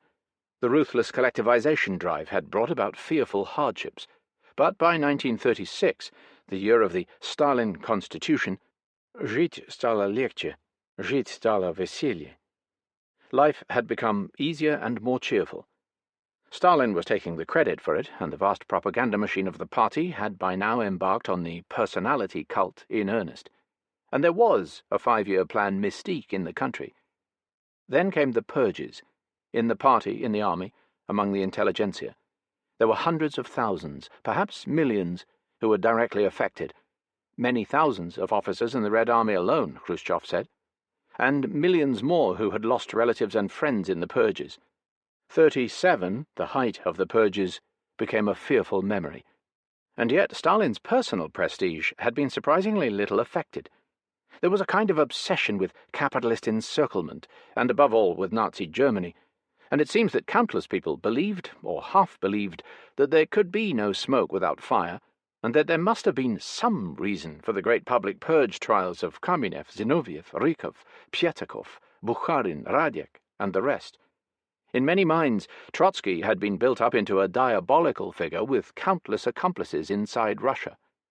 There were also many, including many of those arrested, who were genuinely convinced that much injustice was being done without Stalin's knowledge, and that it was the fault first of Yagoda and then of Yezhov. When the purges more or less came to an end and Yezhov vanished in 1939 to be replaced by Beria, the story was put about by party propagandists that Stalin himself had stopped the purges. In reality, the purges continued, though on a smaller scale, even in 1939. Kosarev, for example, head of the Komsomol for several years, was shot on Stalin's instructions in March 1939 for having more or less openly protested about the earlier purges. This was revealed in Pravda in December 1963. The glorification of Stalin, helped by better economic conditions, a sense of great industrial achievement, and the feeling that Russia had become invincible, reached quite fantastic proportions in 1939. For Stalin's 60th birthday, Prokofiev wrote an exquisite piece of music called Ode to Stalin, with incredible words like these: "Never have our fertile fields such a harvest shown. Never have our villages such contentment known. Never life has been so fair, spirits been so high. Never to the present day grew so green the rye. O'er the earth the rising sun sheds a warmer light. Since it looked on Stalin's face it has grown more bright. I am singing to my baby sleeping in my arm, grow like flowers in the meadow free from all alarm. On your lips the name of Stalin will protect from harm. You will learn the source of sunshine bathing all our land. You will copy Stalin's portrait with your tiny hand." It is not stated who was responsible for the English translation of the folk texts, described as being of Russian, Ukrainian, Kurdish, Belarusian, Marisk, and Mordva origin. The rest of the libretto is at least as adulatory of Stalin as this short quotation. No doubt Prokofiev wrote the music to this with his tongue in his cheek, making the rapturous kolkhozniks sing some of their words in a C major scale, going up and down again, but he wrote it all the same. Propaganda had also drummed into the people that the Soviet-German pact had been an act of wisdom, or at any rate the least of all evils, and for a time there was undoubtedly some satisfaction at the thought that, with the occupation of Western Poland, the Baltic states and Bessarabia, Russia had virtually regained her old frontiers. At the same time, there was unquestionably a growing feeling of anxiety, especially after the rapid collapse of France and even more after the German invasion of Yugoslavia and Greece. Yet there was still the widespread feeling that Stalin, the boss, the Khazyain, knew what he was doing. Then came the invasion, which seemed at first like an apocalyptic kind of disaster. Millions wondered how great, wise Stalin had allowed all this to happen. Had there not been some fearful miscalculations somewhere? It is said that Stalin lost his head at first, and even uttered in a moment of despair that, perhaps genuine phrase about the whole work of Lenin being destroyed. But if he felt desperate, he certainly did not show it, except once in a letter to Churchill in August 1941. His broadcast of July 3rd, for all its alarming undertones, had a reassuring effect on the country. The general feeling among the people seems to have been that, for better or for worse, Stalin was with them, that he, like the country, had been let down, and that he was now asking for the country's confidence. And, since there was nowhere else to turn to, the people accepted Stalin's leadership. In the first few months of the war, right up to the Moscow victory, the references to Stalin in the press became much fewer, and the pictures of him were now few and far between. But after the Moscow victory his prestige was again largely restored, though there were still a great many mental reservations about him, above all in Leningrad. 2 points undoubtedly counted in his favour. First, that he had not lost his nerve on October 16th and had not fled from Moscow, and the idea that Stalin had stayed with us had a very important psychological effect on both the Moscow population and on the army. Secondly, there was that Red Square parade on November 7th, at which his Russian nationalist speech made a tremendous impression. To the army, Stalin became, more than before, something of a father figure, and the soldiers did go into battle crying, "Za Rodinu, za Stalina." Viktor Nekrasov, the novelist, who did not like Stalin, for he had lost many of his friends in the purges, told me in 1963 that he, too, had led his men into battle with that cry. Stalin, as he put it, had bungled things terribly at the beginning of the war, and yet, later, people instinctively felt that here was a man with nerves of steel, who, when things looked blackest of all, had pulled himself together and had not lost his head. After the Battle of Moscow, Stalin's stock went up, and the poets began to sing his praises again. But by that time, Stalin was willing to share the credit for the victory of Moscow with others, particularly with generals like Zhukov and Rokossovsky. Then came the Black Summer of 1942. In a sense, Stalin's position was even more difficult then than it had been in 1941. His great argument in 1941 had been that a powerful army launching a surprise attack on a country, however strong, had an immense initial advantage. But now, in 1942, this argument no longer held good, except that Russia was still suffering economically from the surprise attack. So when the Black Days came, first with Kerch, Kharkov, and Sebastopol, and then with the German advance on Stalingrad and the breakthrough to the Caucasus, explanations were needed. As we have seen, scapegoats were found. First the Allies, who had not started the Second Front, and secondly the army itself. What was happening was not the fault of the party, still less of Stalin, but was due to lack of discipline in the army, bad leadership, and so on.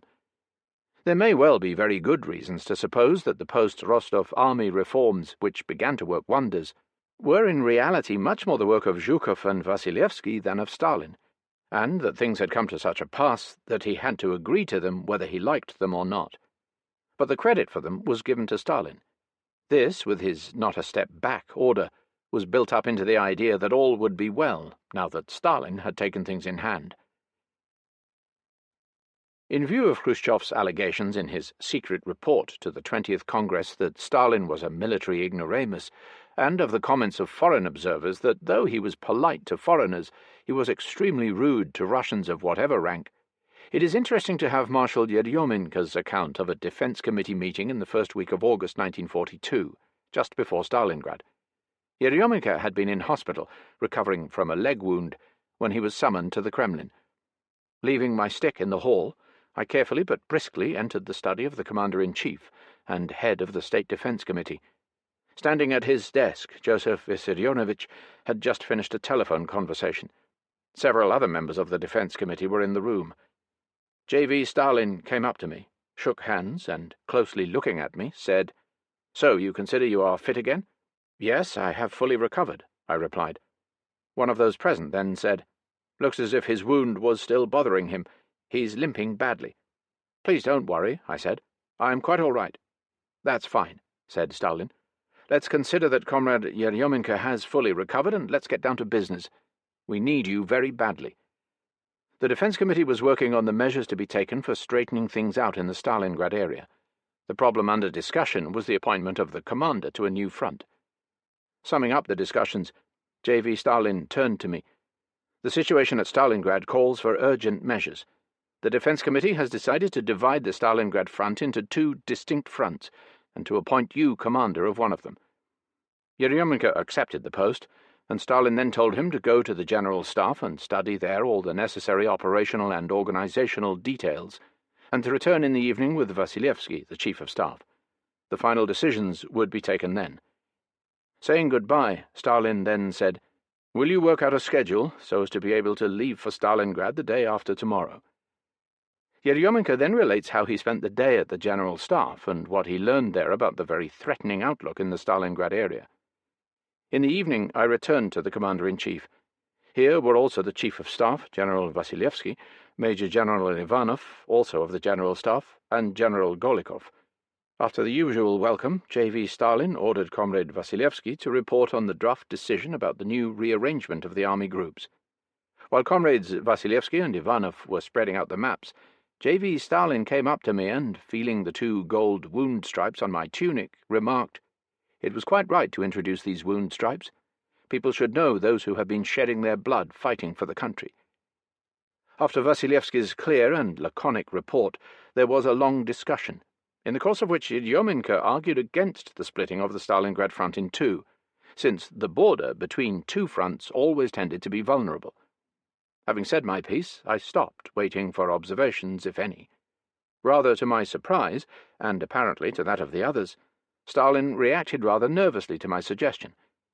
This nervousness may well have been caused by the telephone conversations he had just had in our presence with a number of fronts. We could feel that he was being given bad news, and that they were all asking for help. The situation was, indeed, very tense. Our troops were continuing to retreat. At that moment I could not help thinking of the great responsibility for the future of our country, of the fearful burden that had been placed on the shoulders of Joseph Vissarionovitch, who was both head of the government and commander-in-chief. After a few minutes, Stalin said to Vasilevsky, with a touch of irritation, "Let us stick to our decision. Cut the Stalingrad front in 2, with the river Tsaritsa as the borderline." There followed a discussion on how the new fronts were to be named, and when Yeryomenko again asked for permission to speak, Stalin smiled and now said very calmly, "Go ahead." Yeryomenko then asked that he be appointed to the command of the southeast front, that is, to the right flank of the 2 army groups at Stalingrad, since it was from this area that the main blow could be struck at the Germans. I added that my soldier's heart was more attuned to offensive than even to the most responsible defensive operations. All those present carefully listened to me. Having stalked up and down the room, Stalin then said, "Your proposal deserves serious attention, but it's a matter for the future. Our present job is to stop the Germans." Filling his pipe, he paused. I took advantage of this and said, "I mean the future, and I agree that now we must stop the Germans at any price." "You understand the position correctly," said Stalin. "That is why we decided to send you to the southeast front, where they are advancing from Kotelnikovo to Stalingrad. The new front must be built up quickly and along new lines. You have the necessary experience. You did it with the Bryansk front. So, go off, or rather fly off, to Stalingrad tomorrow." In concluding, Stalin stressed, as he turned to me, that it was essential to reinforce discipline among the troops, and to take the most drastic measures. At 3 a.m. all questions were settled, and Stalin wished me military success. We all left, filled with thoughts of our immense responsibility. Although later, in 1963, Yeryomenko joined in the fashionable game of criticizing Stalin as a war leader, and made much of his erroneous decision to split the Stalingrad front in 2, a decision which, as we have seen, was to be reversed a few weeks later, several important points emerge from Yeryomenko's 1959 description of his meeting with Stalin. First, that the Defense Committee was doing important team work, and that the erroneous decision about the Stalingrad front may have been taken by others, and only endorsed by Stalin. Second, that he had a good grasp of military affairs, an impression borne out by Churchill, Hopkins, Dean, and many others. Thirdly, that he and his team were in direct communication with the entire front, and had to take vitally important decisions every day. Finally, that despite moments of nervousness and irritation, understandable in the highly critical atmosphere of August 1942, Stalin could be a good listener when his generals had anything to say. Nor does the Yeryomenko story suggest that in the grim days of 1942 Stalin was either arrogant or overbearing. On the contrary, he could be both friendly and considerate. His closest associates in 1942 were, as we know, Zhukov and Vasilevsky, and it was they, in fact, who planned the Stalingrad counter-offensive, with Stalin's blessing. This was made perfectly clear in the official announcements on the Stalingrad operations, and it was not till February 1943 that new phrases like Stalinist strategy, the Stalinist military school of thought, and even the military genius of Stalin first made their appearance in the Soviet press, and not least in the Red Star. What the military artisans of the victory of Stalingrad, men like Zhukov, Vasilevsky, Voronov, and Rokossovsky, thought of this in private is anybody's guess. But these very first phrases in the Soviet press, soon after Stalingrad, about Stalin's military genius, started a new process which was to lead to some curious, and in the end, some highly pernicious results. The destruction of the German Sixth Army at Stalingrad was part of a vast military plan, the ideal aim of which was to carry the Red Army along a wide front all the way to the Dnieper before the spring. Long before the Germans had capitulated at Stalingrad, the Russians were moving westwards in a number of places, but German resistance in the Don country and east of Rostov had stiffened very considerably since the beginning of January, and the plan for closing the Rostov gap had failed. The Russians did not capture Rostov until the middle of February, and by this time the German forces in the Caucasus had either entrenched themselves on the Taman Peninsula or had slipped through the Rostov gap. Much more successful for the Russians, at least until the German counteroffensive began, were their operations in the Upper Don and East Ukrainian areas. On January 26th, Voronezh, now a heap of ruins, was liberated by troops of General Golikov's Voronezh front, and the first half of February was marked by a quick succession of Russian victories. After their liberation of Voronezh, they inflicted a major rout on the Hungarian Second Army at Kastorne, west of Voronezh, where, according to the Russians, over 100,000 Hungarians were killed or taken prisoner. German commentators do not deny that the Hungarians were virtually eliminated from the Eastern Front by the Kastorne rout. Although in the south, that is, north of the Sea of Azov, the Germans firmly held the Meuse line defending the southern part of the Donbass, the Russians were now on the move along a wide front in the north, between Voronezh and Boguchar, overrunning the Kursk province and penetrating into the northeastern Ukraine and the northern Donbass from the east and northeast. Valyuky, Lysychansk, Izium, and the great engineering centre of Kramatorsk, though now reduced to another heap of ruins, were recaptured during the first week of February, and a few days later Volchansk, Chuguyev, and Lazovaya. On the 16th, after heavy fighting, Golikov's troops entered Kharkov, the fourth largest city in the Soviet Union. Meantime, farther south, Vatutin's troops of the southwest front liberated the great industrial centre of Voroshilovgrad, while Novocherkassk and Rostov were liberated by the troops of the southern front under Malinovsky. After the capture of Kharkov, Golikov's and Vatutin's troops continued their advance, and with the capture of Pavlograd on the 17th, the Russians were almost in sight of the Dnieper line, barely 20 miles to the west.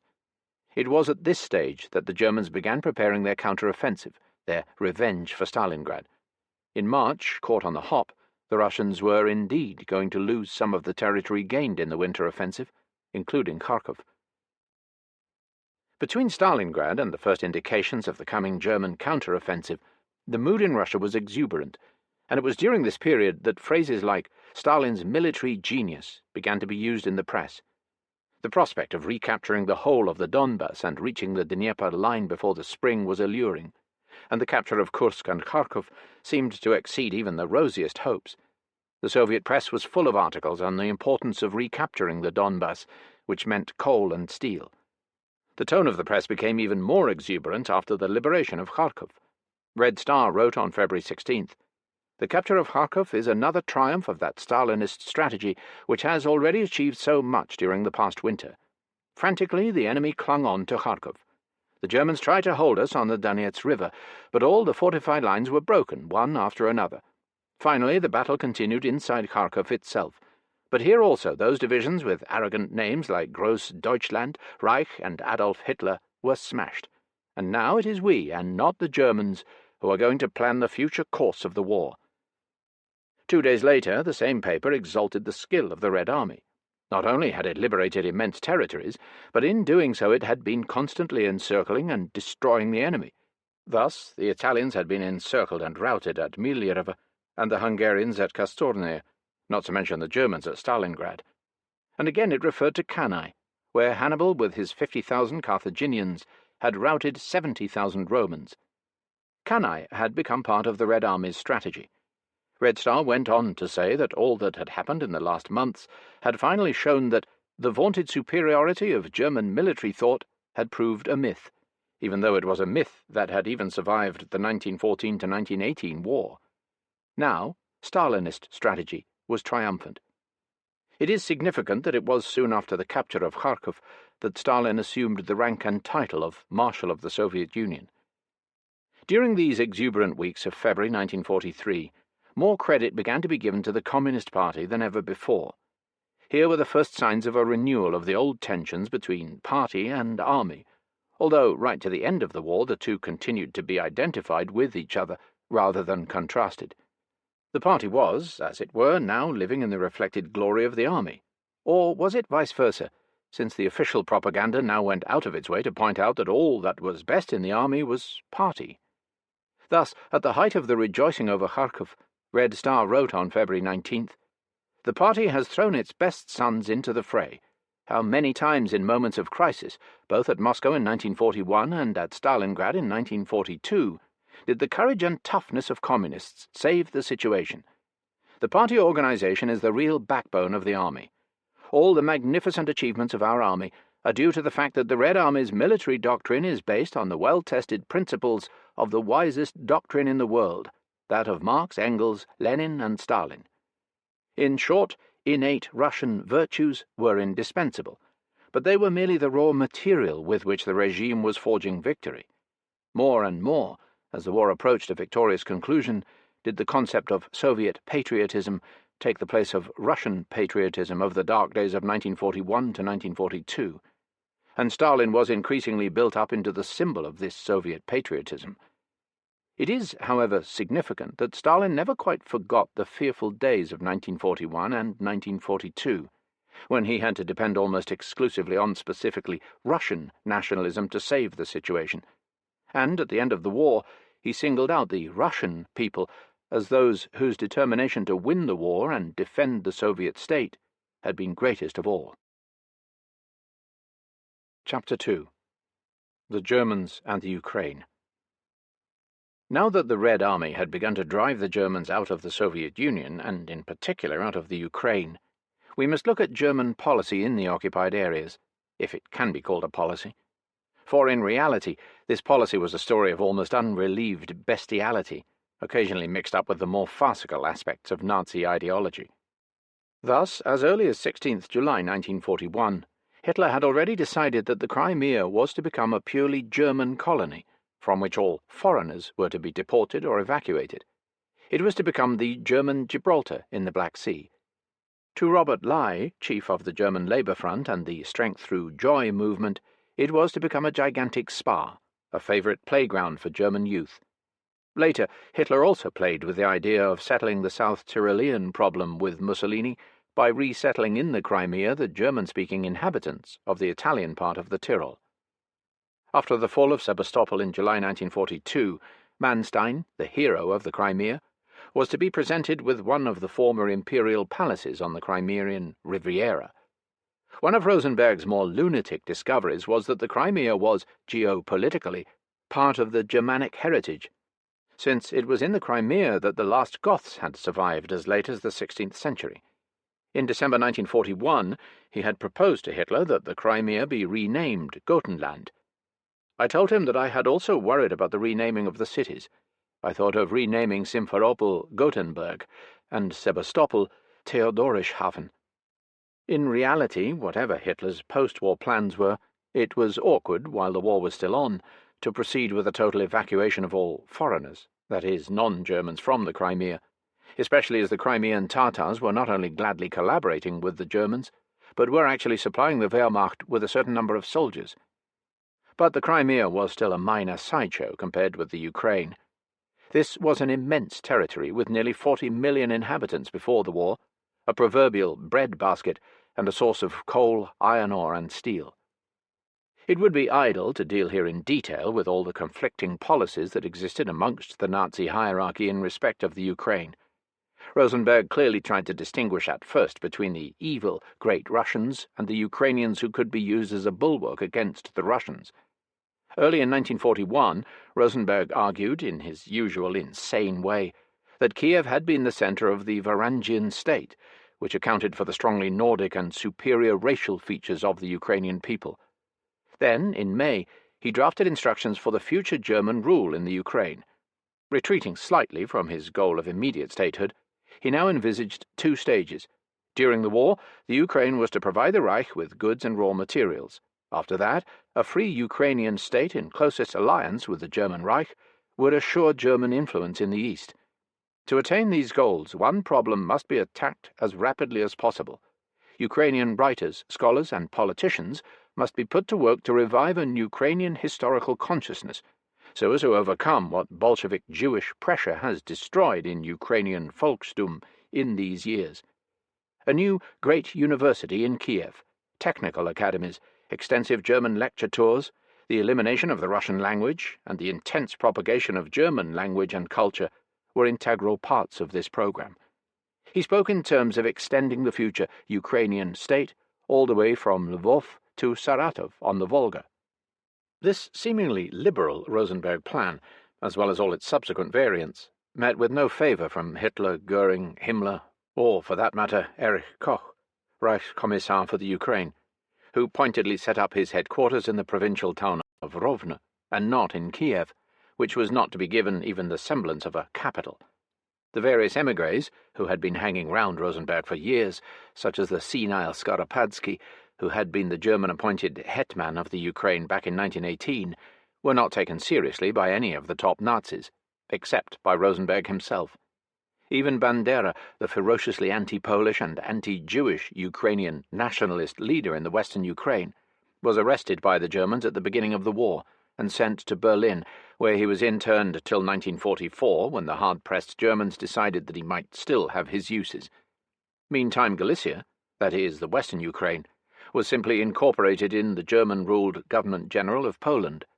Melnik, another Ukrainian nationalist leader, was no luckier than Bandera. To Hitler, to Goering, to Himmler, and to Erich Koch, the Ukrainians were Untermenschen, just like the Russians. Goering is quoted as having said, "The best thing would be to kill all men in the Ukraine, and then to send in the SS Stallions." He also cheerfully envisaged the possibility in 1941 of 20 or 30 million people dying of hunger in Russia during the following year. Koch, a representative of the most extreme Untermensch school of thought, was appointed overlord of the Ukraine at Goering's insistence.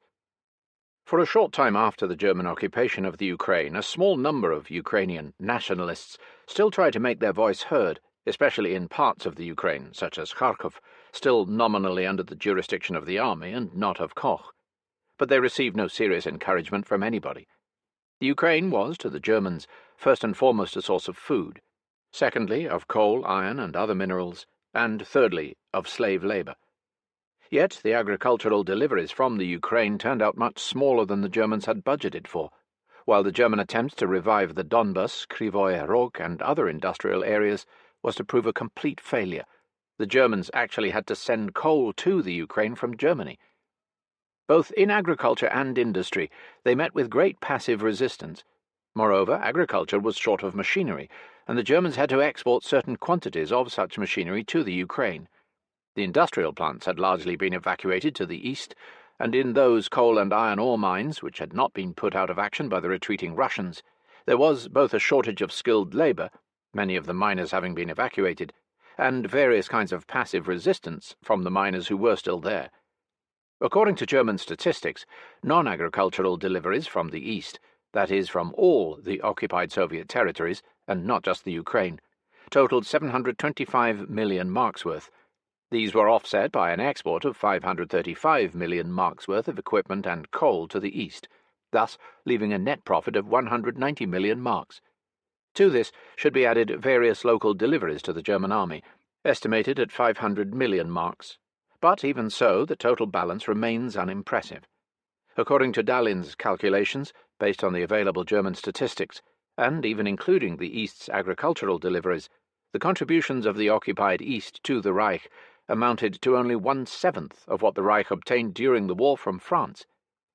Even if the greater part of what the Germans got out of the occupied Soviet territories came from the Ukraine, that enormous and wealthy country cannot have supplied to the Reich more than 1/10 of what the Germans had pumped out of France.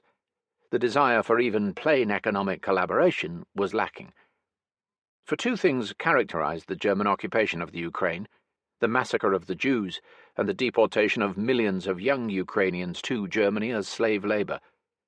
Even assuming that industrial production in the Donbas, Krivoy Rog and Zaporozhye could be made to work, and the proletariat, or what was left of it, was even more anti-German than the rest of the Ukrainian population, any such possibility was made even more remote by Sauckel's policy of draining all industry in the east of its manpower and deporting it to Germany. The deportation of slave labour from the Ukraine began in a big way as early as February 1942. We shall have to return to the topic of German occupation policy and methods in Soviet territories, and in the Ukraine in particular. But here is a sample of what they looked like in purely human terms. It is an account of my visit to the great city of Kharkov after its first and only brief liberation by the Russians in February 1943, at the height of the post-Stalingrad offensive. Chapter 3. Kharkov under the Germans. There was some argument before the war whether Kharkov was the third largest or only the fourth largest city in the Soviet Union. According to some figures, it had just a few thousand more inhabitants than Kiev. But, be that as it may, Kharkov was, in February 1943, the first city with a population of nearly 1 million to be liberated from the Germans, and this in itself was extraordinarily interesting. How had such a city lived under the Germans for a year and a half? Before the war it had been a great industrial city, but practically all its heavy industry had been evacuated in the autumn of 1941. Ethnically, it was predominantly Ukrainian, but nearly a third of the population were Russians.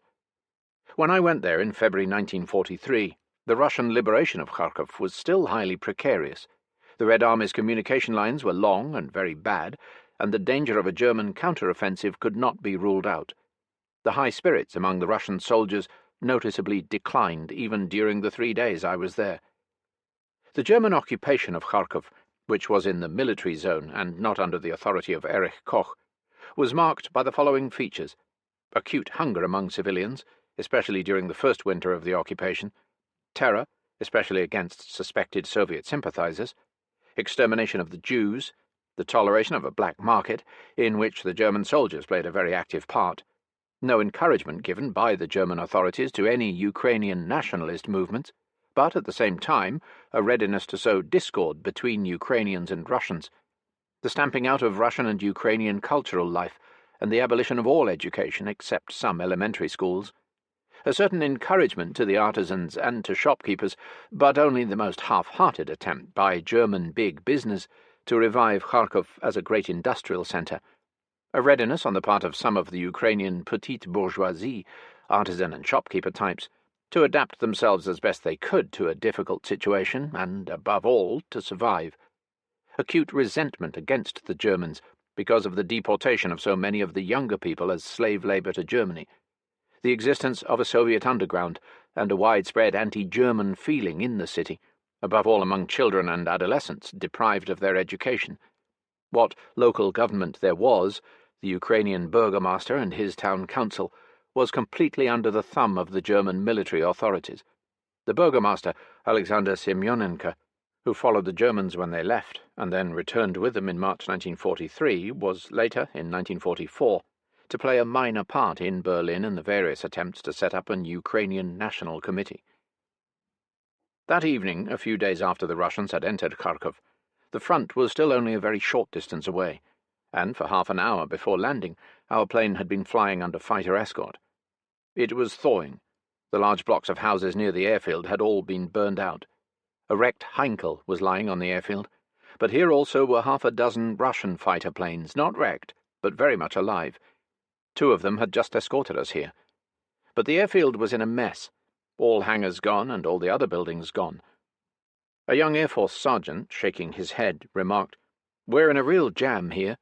With this thaw, communications have gone to hell, and we even have to fly the petrol here. Before leaving, they wrecked everything at this airfield. They also caused great damage to Kharkov with their air raid the day after they were thrown out." It was a long way from the airfield to Kharkov. Most of the larger buildings on the way had been burned out, though the small cottages with their vegetable gardens were standing. We stopped at one of these cottages, which had been turned into an Air Force officer's mess. Our host was a handsome Air Force colonel with a fair beard, Neumtovich by name, who had distinguished himself in many battles and had started fighting back in 1941 in Byelorussia. "What a wallop we got from the Germans then," he remarked. They were really expecting us to give up the ghost, and I can tell you, it was a job keeping the show going. Now we are doing well, but not nearly as well as we should like to. It's all very well talking about Kiev next month. No, we've got to regroup. Our communications are absurdly long, and very bad indeed. Our nearest railway that's functioning is over 65 miles away. The Germans have certainly buggered up the railway, and you should see what they've done to Kharkov railway station. A mountain of wreckage which will take weeks to clear. He was not at all optimistic about the immediate prospects of the Russian offensive. He thought it had come near the end of its tether, and after 3 months' continuous fighting, the Russian soldiers were physically exhausted. As it is, he said, we are living mostly on trophy food. With so few roads, our supplies have gone to pot. Not that this selection is bad, he added, pointing at the table and pouring me out a glass of reasonably good mousseux. The wine was French or Hungarian, the sardines Portuguese. There were chocolates from Vienna and pickled lemons, probably from Italy. At WWII, he said, we captured an enormous food dump. My man and I just stacked a couple of tons into planes and brought it here. The Ukrainian government, he said, arrived in Kharkov yesterday. They intend to set up the Ukrainian capital here till Kiev is liberated. Then he made a face. Don't know that it's a good idea, he added. Maybe they're in too great a hurry. After sampling some of this produce of Hitler's new order, we drove on. Kharkov seemed endless.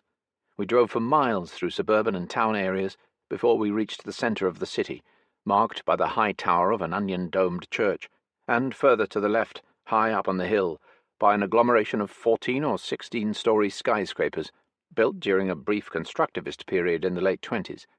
These were the skyscrapers of Dzerzhinsky Square. But, as we were to discover the next day, most of them had been burned out by the Germans before they left, and only 2, which had housed some of the central industrial administration of the Ukraine, were still intact, except that the Germans had mined them before leaving. We were put up in a small, well-built house in the residential and almost undamaged part of Sumskaya Street, the main street of Kharkov. The house was guarded by half a dozen tough soldiers with pistols and Tommy guns. Kharkov was still considered far from safe, as there might be many German spies and agents around. These soldiers belonged to General Zaitsev's division, which had been the first to break into Kharkov, and were very pleased with themselves. The house, like most houses in Kharkov, had neither electricity nor water. We had to live by candlelight, and water was brought from somewhere in pails. There had been 900,000 people in Kharkov before the war, but when the war spread to the Ukraine and the refugees started pouring in from the west, this figure swelled to 1,200,000 or 1,300,000. Later, in October 1941, with the Germans approaching, the evacuation of Kharkov began in real earnest. Most of the larger plants were more or less successfully evacuated, among them the great tractor plant, with nearly all its workers. By the time the Germans came, some 700,000 people were left in the city. Now there were only 350,000. What had happened to the rest? According to the Russian authorities, the disappearance of half the population of October 1941 is accounted for as follows. It has been established that 120,000 people, mostly young people, had been deported as slaves to Germany. Some 70,000 or 80,000 had died of hunger, cold, and privation, especially during the terrible winter of 1941 to 1942. Some 30,000 had been killed by the Germans, among them some 16,000 Jews, men, women, and children, who had remained behind in Kharkov. The rest had fled to the villages. Various checks I made in the next few days suggested that the figure for deaths from hunger, etc., was slightly, but not greatly, exaggerated. So too was that for non-Jews shot, but the figure for the Jews was correct. On the other hand, the figure for slave labour deportations was, if anything, an underestimate. The next day, the lime trees and poplars in Sumskaya Street were white with hoarfrost. Poplars. This was the Ukraine, the south, 2/3 of the way from Moscow to the sea. Everywhere there were still German notice boards, Parken verboten, and this verboten and that verboten. The street signs were in German too, and on one house was the ominous notice board, Arbeitsbehörde Charkov. This was where they mobilized people to be sent to Germany. In Dzerzhinsky Square, with its enormous burned-out or mined skyscrapers, there were large crowds of people. Most of them were shabby, undernourished, haggard, and with a look of great nervous strain. Only the crowds of young boys looked normal, and they were lively and talkative. But, looking at the adults, one could readily believe that many thousands had died of undernourishment, even here, in this rich part of the Ukraine. These people in the streets of Kharkov were enormously talkative. One felt that all of them wanted to tell some story. I remember, for instance, a misshapen, very sick-looking little man. He said he was arrested soon after the Germans came. They kept him locked up at the International Hotel, now burned out, in this very square, and they kept him there, almost without food, for a fortnight. Then he was released. But it had been a harrowing experience, because every night he could hear people being taken away to be shot. Many of them were communists who had been denounced to the Germans. He had been an optician before the war. In the end, he got a job from the Germans in the big Kharkov electrical plant, which a big German concern had taken over. But since the Russians had evacuated all the machinery, the Germans had had to bring their own, and never employed more than 2,500 workers there, as against 25,000 before the war. Once a day there was a hot meal, and the bread ration was 11 ounces. The pay, he said, was supposed to be 1 ruble 70 kopecks an hour, but at the end of a fortnight I went to collect my wages, and the German clerk handed me 75 rubles. When I objected, the German said, "There were taxes to deduct, and you can take it or leave it, and another word from you and you'll get your face knocked in." Finally, I couldn't stand it any longer, and the Germans let me go, because I was a sick man. Later, he made a meagre living by selling spectacles in the market. It was clear that thousands of people had managed to keep body and soul together by selling and buying in the black market. People with jobs, people without jobs, all had to do it. If you had money, one woman said, you could buy anything you wanted from the German soldiers. They had wristwatches by the dozen. They'd take them off people in the street and then sell them in the market. And not only wristwatches, another woman joined in. In broad daylight, my daughter was stopped by a German soldier. He had taken a fancy to her shoes and ordered her to take them off. He sold them in the market, or sent them home. "Your daughter was very lucky," said the little man, "or else she must be very ugly. They would often compel girls to follow them." Many of those standing around shouted that that was true, and worse still, many girls were forced into army brothels. They'd just go and pick up the good-looking ones in a queue at the Arbeitsamt. And, of course, there was now a lot of VD in the city. Then people talked about the hangings, public hangings. It was that which seemed to have left the deepest impression of all. At the corner of Sumskaya and Dzerzhinsky Square, there was a large burned-out building which had been the Gestapo headquarters. Now, several women told excitedly how in November 1941 the population was summoned to the square to hear a German announcement, and when a crowd had gathered, several people inside the Gestapo building were thrown over the balconies with ropes tied round their necks, and the other end tied to the balcony rail. That day many people were hanged in many parts of Kharkov. There were quite a lot of traitors who had denounced these Reds to the Germans. 2 or 3 other women talked about how the children had become undisciplined and demoralized. The schools had been closed, and little boys had to beg in the street, or else they'd have little handcarts and carry the German soldiers' kit and luggage and black market packages, and earn a few rubles that way. Half the people, one pale-faced woman said, expected their small children to work for themselves.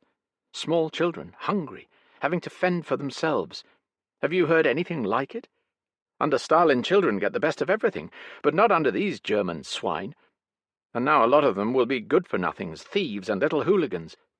But then how could you help it, with bread costing 150 rubles a kilo in the black market? I then got into conversation with a man called Chiripachin, a working-class type who claimed to have been in the communist underground during the occupation, and told many harrowing stories about the Gestapo. "It may be un-Marxist to say so," he said, "but the Germans are a bad lot, practically every one of them. If there are exceptions, I haven't come across any." But he had met some Italians in Kharkov, and they were really quite different from the Germans. They hated the Germans, and he was sure the Italians would soon get out of the war. "A lot of these Italians were really decent chaps," he said. "I managed to get a set of guitar strings for one of them, and he asked me, on the quiet, to the house where he and a number of other Italians were living, and there they would curse Hitler and play the guitar and sing. They had little to eat, but they gave me some nice wine from a straw-covered bottle. Good chaps, but they were miserable, and they hadn't even any proper shoes, and suffered from the cold. I also talked to a lot of Hungarians, and although a lot of them are thieves and black marketeers, most of them were good fellows at heart and hated the Germans. There was no love lost between the Germans and their allies, Cherepakhin said. Only Germans were admitted into the principal restaurants in Kharkov, not their so-called allies. He then told me how the Germans discriminated between the Russians and the Ukrainians. Many Ukrainians served in the local police. Many of them were more or less forced into it. Somehow the Germans preferred Ukrainians to Russians, though, in reality, most of the Ukrainians hated them as much as the Russians did. Even the Ukrainian nationalists, who thought they'd have a wonderful time under the Germans, were soon going to be disappointed. I happened to talk to one of them in the street that day. He was an elderly man with a small red nose and round face, and wore a shabby coat and frayed grey flannel trousers, and shoes that were split on the sides. He said he had taken a job on the town council, but had found it didn't pay. The Germans paid him only 400 rubles a month, and he had a wife and child to keep, and he couldn't live on that. So he took to black marketing too. He would travel beyond Poltava and bring bags of flour to Kharkov. As we passed a new picture of Stalin and another of Voroshilov stuck up on a bombed wall, he gave a faint shrug. The Germans certainly made a mess of things, he said. They promised us a new Europe, but then everything went wrong. Maybe, he said, the Germans would come back, but that would no longer do any good to anybody. They'd missed their chance. Even this little collaborator had received mighty little satisfaction from the Germans. He had wanted one of his brothers in France and another in Yugoslavia to come home to Kharkov, but now it was useless. Of course, there were people, especially of the artisan and shopkeeper class, who, without being unpatriotic, had tried to adapt themselves as best they could to the German occupation. One such citizen was the lady barber who used to come in the mornings to shave us and the Red Army officers living in the same house. With her came her assistant, a pretty boy of 15 with blue eyes and long eyelashes. He was much more anti-German than she was. He told the familiar story of how the Germans used to hang people from balconies, and one day he saw, this was early in the occupation, how they marched 15 Red Navy sailors through the streets. Hitler had said, the boy declared, that Bolshevik sailors were not to be shot, but drowned. They were manacled, and as they were being led along, there were crowds of people on either side of the street, weeping. The sailors sang the song of the Black Sea Fleet, Raskinulos Moria Shirako, and, still weeping, people joined in the song. The Germans, the boy said, took them handcuffed to the river, and there they drowned them. I didn't see it myself, but others told me. The kids in Kharkov, the boy went on, used to sing a song, and the Germans got furious whenever they heard it. Daloi Tserkov, daloi Khram, daloi Hitler, 300 gram. Davai klubi kino, davai Stalinskaya kilo. To hell with the church, to hell with the cathedral, to hell with Hitler's 300 grams. Let's have workers' clubs and cinemas, and Stalin's kilogram of bread. He also told me how they took 16,000 Jews, kids and grandmothers and all, to the brickworks outside the town, and there, after a fortnight in a camp, they killed the lot. They also sent thousands and thousands of people to Germany, pushing them into railway carriages like a lot of cattle. The buxom young lady barber, with rouge, lipstick, manicure and perm, and now wearing a red beret and a white overall, admitted that she had lived better than most people under the occupation. She had worked in a barber's shop near the main railway station, paying 50% of the takings to her Ukrainian boss. It was a small place, but very busy. The boss was a good man. She didn't know what he was doing now. The barber's shop had been destroyed the week before, along with the railway station and all the surrounding buildings. She was as talkative as barbers are. Germans or no Germans, she said, one's got to live. With a ration of 11 ounces of bread, you just couldn't do it. I've got a child of 4, and my husband has been away for over 3 years, and the prices in the market were just awful. 130 or 150 rubles a kilo of bread. You should have seen how happy people were last May, when they thought the Red Army was returning. But it didn't, and I had to go on with my job in the barber's shop. A lot of the Germans, I must say, were quite nice people. There was a major who, for a long time, used to come in for a shave every day, and once or twice I cut him slightly, and I'd say, "Ach, entschuldigen Sie bitte, Herr Major," and he'd laugh and say, "Ach, das tut nichts." And the German officers certainly tipped very well. The face cream, the eau de cologne, and the powder we'd buy from German soldiers in the black market. Of course, awful things used to happen. All those hangings made one ill for days. And it was awful about the Jews, too. They'd drive them in an endless procession through the streets, many of them pushing wheelbarrows or prams with babies inside, and they'd all weep and wail. I could understand their wanting to send the Jews away somewhere, but to kill them all in this awful way, that was going a bit far, don't you think? Then she said, "Yes, the Germans can be very cruel people, but some were nice, and some of the officers were quite crazy about our women, positively sentimental.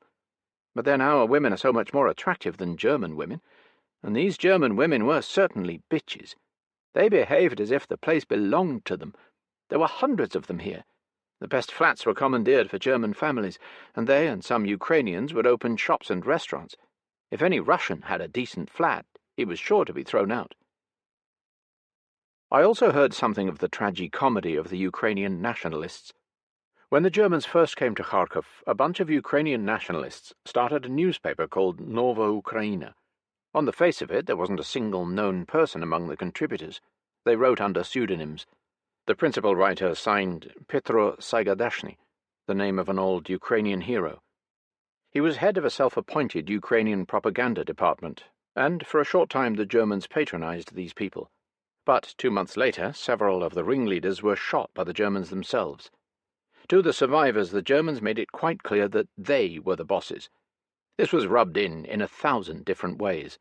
For example, all signposts and street names were written in German first and only then, and not always in Ukrainian. Although an Ukrainian operetta was performed at the theatre, the programs were printed in German only. A professor of the Kharkov Technical Institute, Kramarenko, who became burgomaster of one of the Kharkov districts, at first conducted a strong pro-German campaign. He made speeches in favor of developing a Ukrainian national consciousness. Then, when he and his friends realized that the Germans were not interested in Ukrainian independence or autonomy, they rebelled. Kramarenko was dismissed from his post and shot soon afterwards. Lubchenko and other Ukrainian intellectuals who ran the WWII paper also soon realized that they were kidding themselves. It was the last straw when, in March 1942, the Germans ordered them to remove from the front page of the paper the hetman's trident, a token of Ukrainian autonomy or independence. For even if Rosenberg's Ostministerium was sympathetic to such Ukrainian ambitions, it had very little influence either with the military authorities in the eastern Ukraine or with Erich Koch in the western and central Ukraine. Since the beginning of 1942, when the Ukraine began to be treated first and foremost as a reservoir of slave labor, there could no longer be any doubt about dominant German attitude to the Ukraine. The fact that in some of the surviving elementary schools, pictures were displayed not only of Hitler, but also of Hetman Petlura, who had been assassinated by a Jew in Paris in 1928, could be considered no more than a piece of primitive anti-Semitic propaganda. It did not imply any promise of Ukrainian autonomy or independence. To the German army, the Ukraine was colonial territory in which the position of Ukrainian adolescents, who eked out a meagre living by carrying the Germans' luggage, was rather like that of young Arabs in Algiers in the heyday of French colonialism. The very young, who had benefited most from the Soviet regime, were among the most fanatical anti-Germans, and there was also no getting away from the fact that millions of Ukrainians were on the other side, fighting in the Red Army or working in the Soviet war industries. But to the German soldiery, Kharkov was something of a metropolis, and here many of them were having a good time. The theatres were patronized chiefly by Germans, and the programs were arranged accordingly. They had Viennese operettas, grand opera, Aida and Don Quixote, and frequently a Großes Wagner concert. Most of the performers were German or Austrian. There were many restaurants, cafes, and brothels, and whole German families had come here to open businesses. Some local inhabitants also managed to get licenses for small shops and booths, and a number of Armenians had opened restaurants and nightclubs in various parts of the city. The occupation clearly had its profiteers, and they were not all Germans. It was part of the German policy in the Ukraine to wipe out the intellectuals. The Ukrainian nationalists were treated badly enough, but even worse was the fate of those whom the Germans thought pro-Soviet. I saw several professors and teachers of Kharkov University and of some of the 35 technical and other colleges that had existed here under the Soviets. These men had survived the occupation, but many of their colleagues had died. Some had been shot, either because they were Jews or were party members, or suspected of being party members. Some had committed suicide. Others had died of starvation, especially in the winter of 1941 to 1942. Several university buildings were destroyed by the Germans before they left, but even while they were here, they had looted the libraries and the laboratories. The teachers who had survived had lived from hand to mouth, making homemade matches or soap and selling them in the black market. Except for a few small laboratories, all higher education had been closed down. So had all the 137 secondary schools of Kharkov. Only 23 elementary schools had been allowed to open under the Germans. Hospitals had either been taken over by the German army or had come almost completely to a standstill owing to lack of food and medical supplies. One story, hard to verify, was that there was one flourishing school in which the Germans trained adolescents as spies, not only Ukrainians but even some Jewish children, who were to act as agents provocateurs. There was no constructive planning to speak of. Everything in the Ukraine was being more or less destroyed and dissolved, with nothing to take its place. Local administration was run by Germans or Ukrainian adventurers, or a few white émigrés, usually with no understanding or experience. The Ukraine was nothing but a source of food, raw materials, and slave labor, and the raw materials and food were not produced in the quantities the Germans had hoped for. The Soviet scorched earth policy in the industrial areas had created immense difficulties for the Germans from the outset.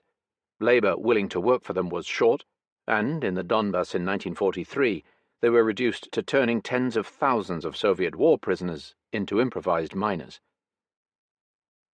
Nor was the return of the Russians an occasion for unanimous rejoicing in Kharkov.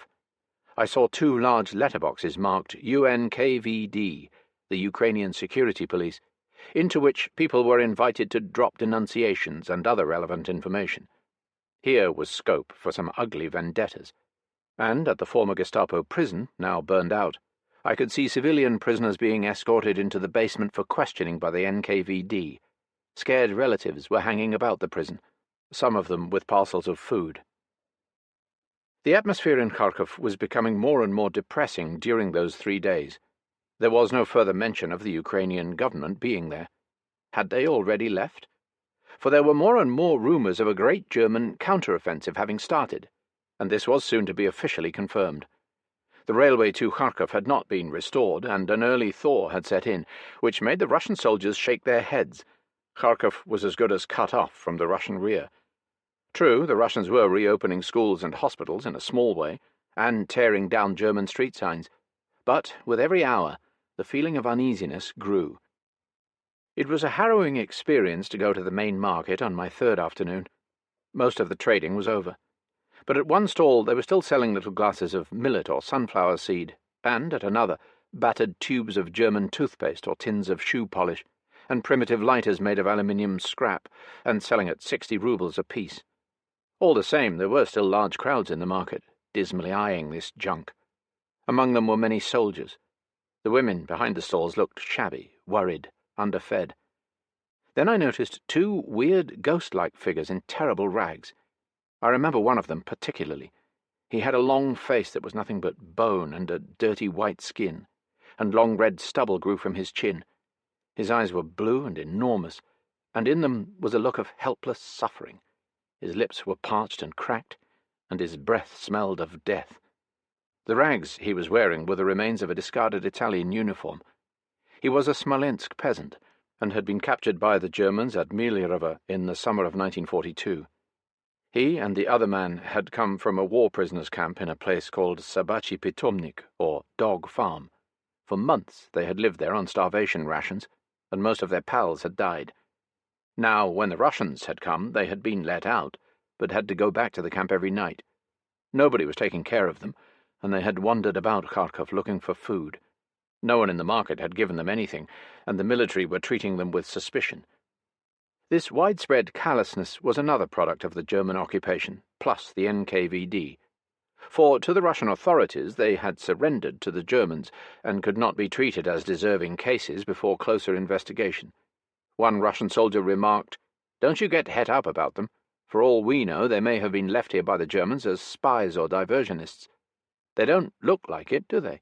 "Maybe not," he replied, "but one can't be too careful these days. The NKVD had better find out who they are. And anyway," he added, "there are plenty of other things to worry about."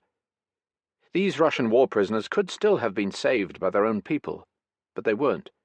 No doubt, conditions in Kharkov that afternoon were exceptional, but still, the harrowing episode made one think of the whole ghastly tragedy of Russian war prisoners.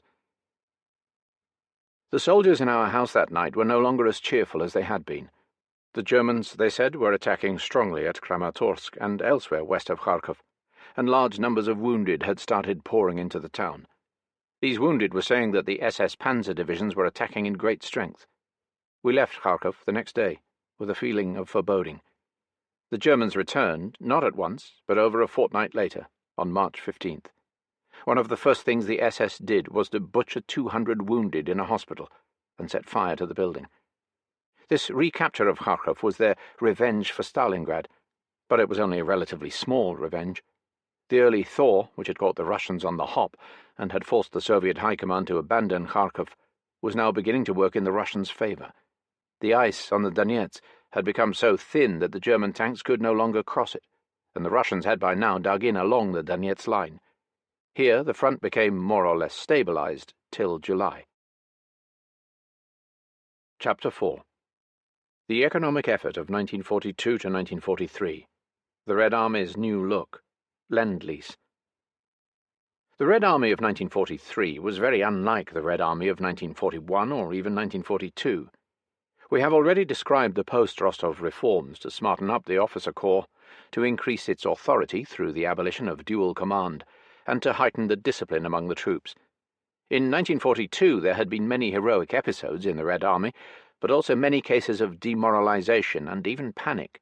Ehrenburg, in his memoirs, recalls a colonel in the summer of 1942 saying bitterly to him, "There has never been such a skedaddle yet." After Stalingrad, the overall morale of the Red Army was incomparably better than it had been either in 1941 or in 1942. There were many desperately difficult moments still, and some serious setbacks, such as the loss of Kharkov in March 1943. But the ultimate defeat of the Germans was no longer in doubt. Secondly, the quality of the troops was far better than it had been in 1941 and 1942. As Stalin said to Churchill in August 1942, "They are not so hot yet, but they are learning, and they'll make a first-class army before long." It was indeed during 1942 that the type of the hardened soldier, the Frontovik, gradually developed. But this general improvement in the quality of the Red Army was not only due to psychological causes. In 1941 and 1942, the Russian troops had had the deeply depressing feeling of having to fight against a stronger enemy. Heroism, guts, self-sacrifice were all very well, but what could they do against an enemy whose infantry, with its variety of automatic weapons, had far greater firepower than themselves, and who had far more tanks and planes? Today it is admitted that Soviet armaments production did not reach a satisfactory level until the autumn of 1942.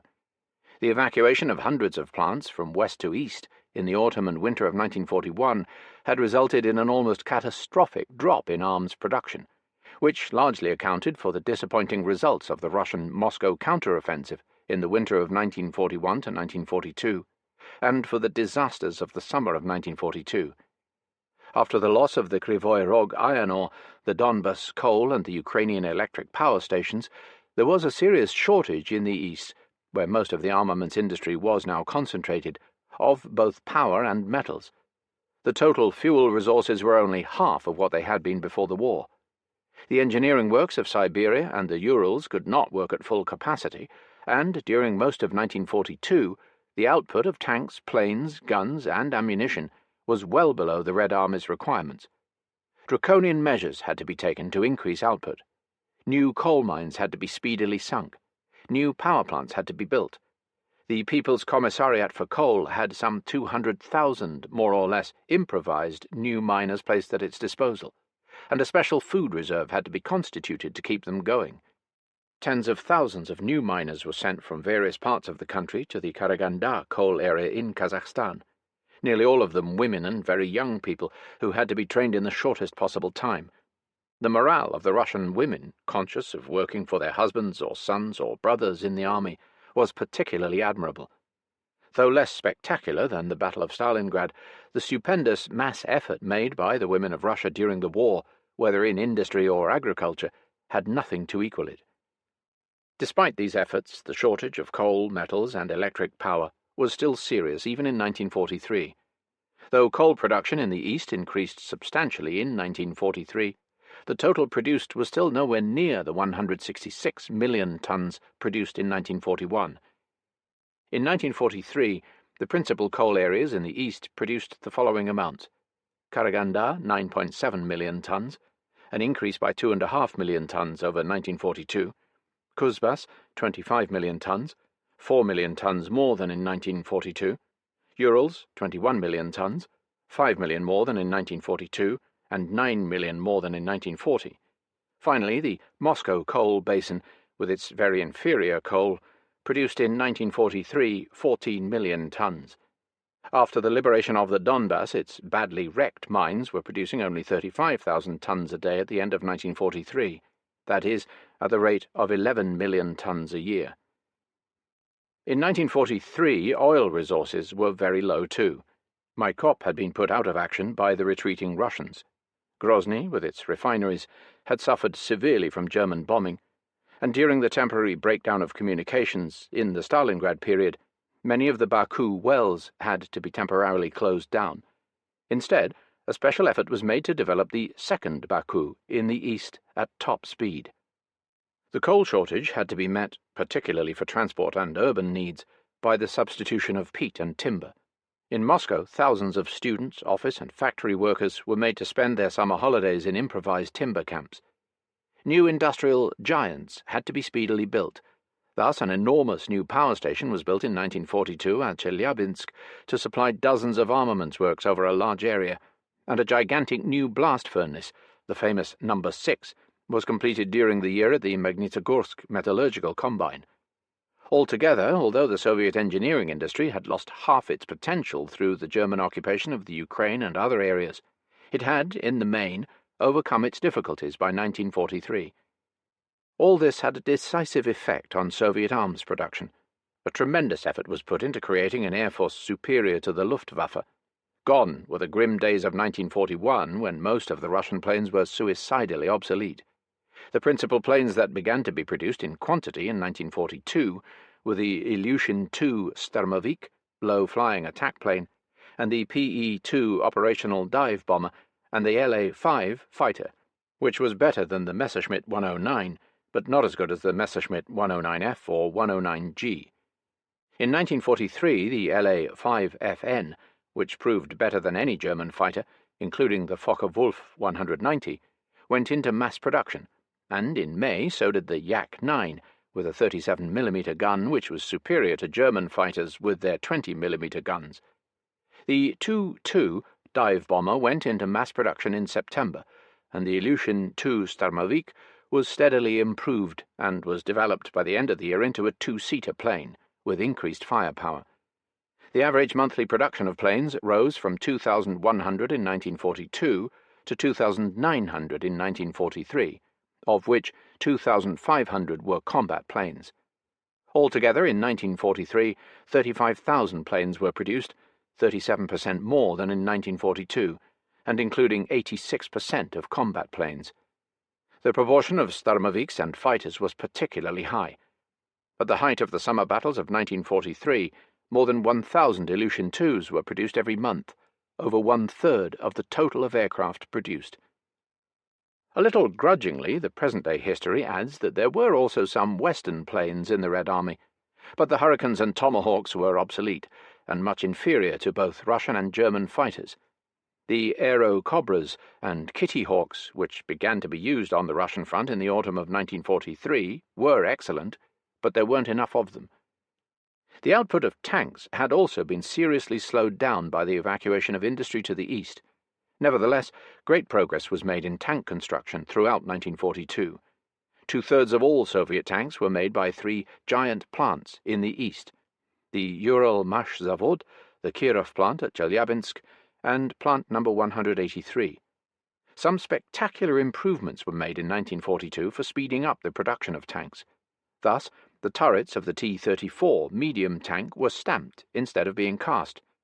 The T-34 was altogether the best medium tank of World War II, as many German experts were to agree, and it continued throughout 1943 to undergo various further improvements. In September 1943, to meet the challenge of the new German Tiger tank, the Russians began mass-producing the heavy JS Stalin tank, with armour 1.5 times thicker than that of the Tiger, and described in the Soviet history as the best heavy tank in the world. The average monthly output of Soviet tanks in 1943 was over 2,000, which was a little less than in 1942. But in 1943 the production of light tanks was almost discontinued, whereas at the beginning of 1942 these still accounted for half the total. Altogether, in 1943, 16,000 heavy and medium tanks were made, 4,000 mobile guns, and 3,500 light tanks. This total was 8.5 times more than in 1940, and nearly 4 times more than in 1941. A substantial number of tanks was received from Britain and the USA in 1942 and 1943, but Soviet historians are even more critical about them than about the British planes. 55% of the tanks received in 1942 were light tanks. In 1943, the proportion of light tanks was even heavier, 70%. The quantities received were described as mediocre, and the quality left much to be desired. The history adds that Allied authorities, for example Liddell Hart, now readily admit that the tanks the Russians used were almost entirely homemade. Some of the tanks the Russians had received in 1941 to 1942, particularly the Matildas, had proved to be particularly bad, and as inflammable as a box of matches, as a disgruntled colonel told me at the Rzhev front in the summer of 1942. The output of guns and mortars was also greatly increased by 1943, that of guns of different calibers amounting that year to no less than 130,000. Altogether, as D.F. Ustinov, the Minister of Armaments, wrote in 1943, a great density of fire for every kilometre of front is now the usual thing. From the beginning of 1943, there was also a vast improvement in the firepower of the infantry. In 1943, the number of submachine guns was 3 times, and of light and heavy machine guns 2.5 times that of 1942. The vast superiority in firepower of the German infantry of 1941 was now a thing of the past. One can well imagine the difference this made to Russian morale. The German Avtomatchik was no longer, as he was in 1941, an object of terror or despair. Practically every Russian soldier was now an Avtomatchik himself. Food production presented another major problem. Many of the Soviet peasants may have remained fundamentally hostile to the kolkhoz system, but there is no doubt that, by and large, they were as deeply affected as the working class by the patrie en danger mystique of 1941 to 1942. Almost all able-bodied men from the villages were drafted into the army in the course of the war, and very many tractors and horses were requisitioned by the army. Yet the remaining village population, consisting almost entirely of women, adolescents, and old people, worked heroically, often in the most appalling conditions, to produce food. Cows were often used as draft animals, and some cases are even known of women drawing ploughs themselves. Even more than in the factories was there a deep consciousness of working for the sons and husbands and brothers who had gone to fight the Germans.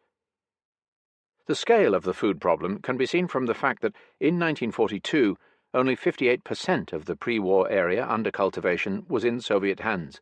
The rest had been occupied by the Germans. With the recovery of the northern Caucasus and other areas, the proportion was 63% in 1943, but the number of cattle was 62% of the low pre-war total, that of horses 37%, that of pigs 20%. The production of artificial fertilizers was down to very little, and there was often no petrol for the remaining tractors. It is one of the wonders of Russian character, plus Russian organization, that a still worse food shortage should have been avoided. Although food supplies continued to be very poor in the cities, especially for dependents with their miserable rations, the fact remains that the army was reasonably well fed, especially from 1943 onwards, and so too were most of the skilled industrial workers. It is quite obvious that Lend-Lease supplies played an important part in improving the army's diet, especially from the beginning of 1943. Of very great importance to the Red Army, too, were the growing numbers of Studebakers, Dodges, and Willys jeeps, commonly known in the Red Army as Vilises, which so greatly increased its mobility. They were still not in great evidence at the time of Stalingrad, but, as I know from my own experience, they became an integral part of the Russian military landscape after about March 1943. These lorries and jeeps certainly contributed to the new look and to the tremendous and constantly growing fighting power of the Red Army after Stalingrad. This question of American, British, and Canadian help to the Soviet Union had both political and psychological aspects. In 1942, Allied aid was certainly not taken very seriously. In 1941 to 1942, American shipments still amounted to only 1.2 million tons, and British shipments to 532,000 tons. Some of the heavy equipment sent that year, Hurricanes, Matilda tanks, etc., was unsatisfactory. In 1943, British shipments remained stable, but American shipments were enormously stepped up, rising to 4.1 million tons, and over 6 million tons if one includes the first 4 months of 1944. This included over 2 million tons of food.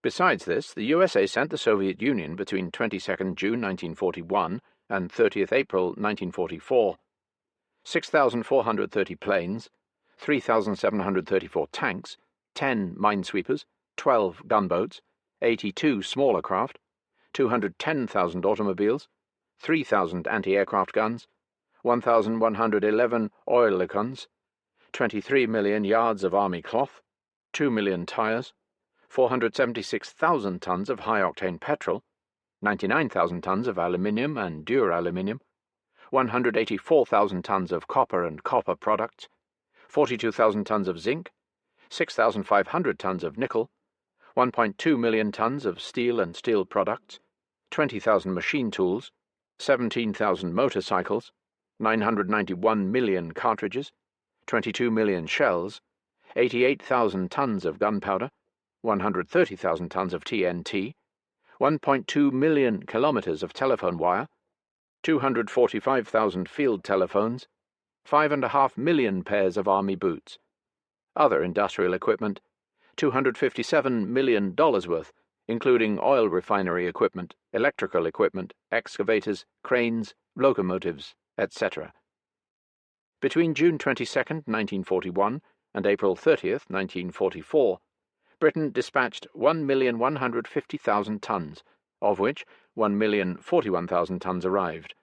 This included 5,800 planes, 4,292 tanks, 12 minesweepers, 103,000 tons of rubber, 35,000 tons of aluminium, 33,000 tons of copper, 29,000 tons of tin, 48,000 tons of lead, 93,000 tons of jute, besides relatively small quantities of other raw materials, explosives, shells, and other army equipment, as well as over 6,000 machine tools and 14 million pounds worth of other industrial equipment. The total value of Canadian deliveries for the same period was about $355 million, and included 1,188 tanks, 842 armoured cars, nearly 1 million shells, 36,000 tons of aluminium, and 208,000 tons of wheat and flour, besides a number of smaller items. By the end of the war, the figures were higher still. According to General Dean, over 15 million tons were shipped to Russia between October 1941 and the end of the war. In his view, the most important items were 1. 427,000 trucks, 13,000 combat vehicles, over 2,000 ordnance vehicles, and 35,000 motorcycles. 2. Petroleum products, 2,670,000 tons. 3. Food, 4,478,000 tons, including flour. Assuming that the Red Army had an average strength of 12 million men, this meant a half-pound of fairly concentrated food for each per day. 4. Railways equipment. Altogether, he says, including a vast number of other items, medical supplies, clothing, boots, etc., our supplies and services amounted to about $11 billion. They may not have won the war, but they must have been comforting to the Russians. These figures are, in their own way, highly impressive. For instance, those showing that a high proportion of the boots and clothing material of the Red Army was American-made, and that America and Britain also delivered important quantities of strategic raw materials, aviation, petrol, and much else. The planes and tanks, though of uneven value, were not to be sneezed at either, but they still constituted a relatively small proportion of all the planes and tanks used by the Red Army. According to Stalin's election speech in 1946, the Soviet Union produced about 100,000 tanks, 120,000 planes, 360,000 guns, over 1.2 million machine guns, 6 million Tommy guns, 9 million rifles, 300,000 mortars, some 700 million shells, some 20 billion cartridges, etc., during the last 3 years of the war. Assuming that Stalin's figures are correct, they would suggest that the Allied heavy equipment, tanks and planes, amounted to between 10 and 15% of the total.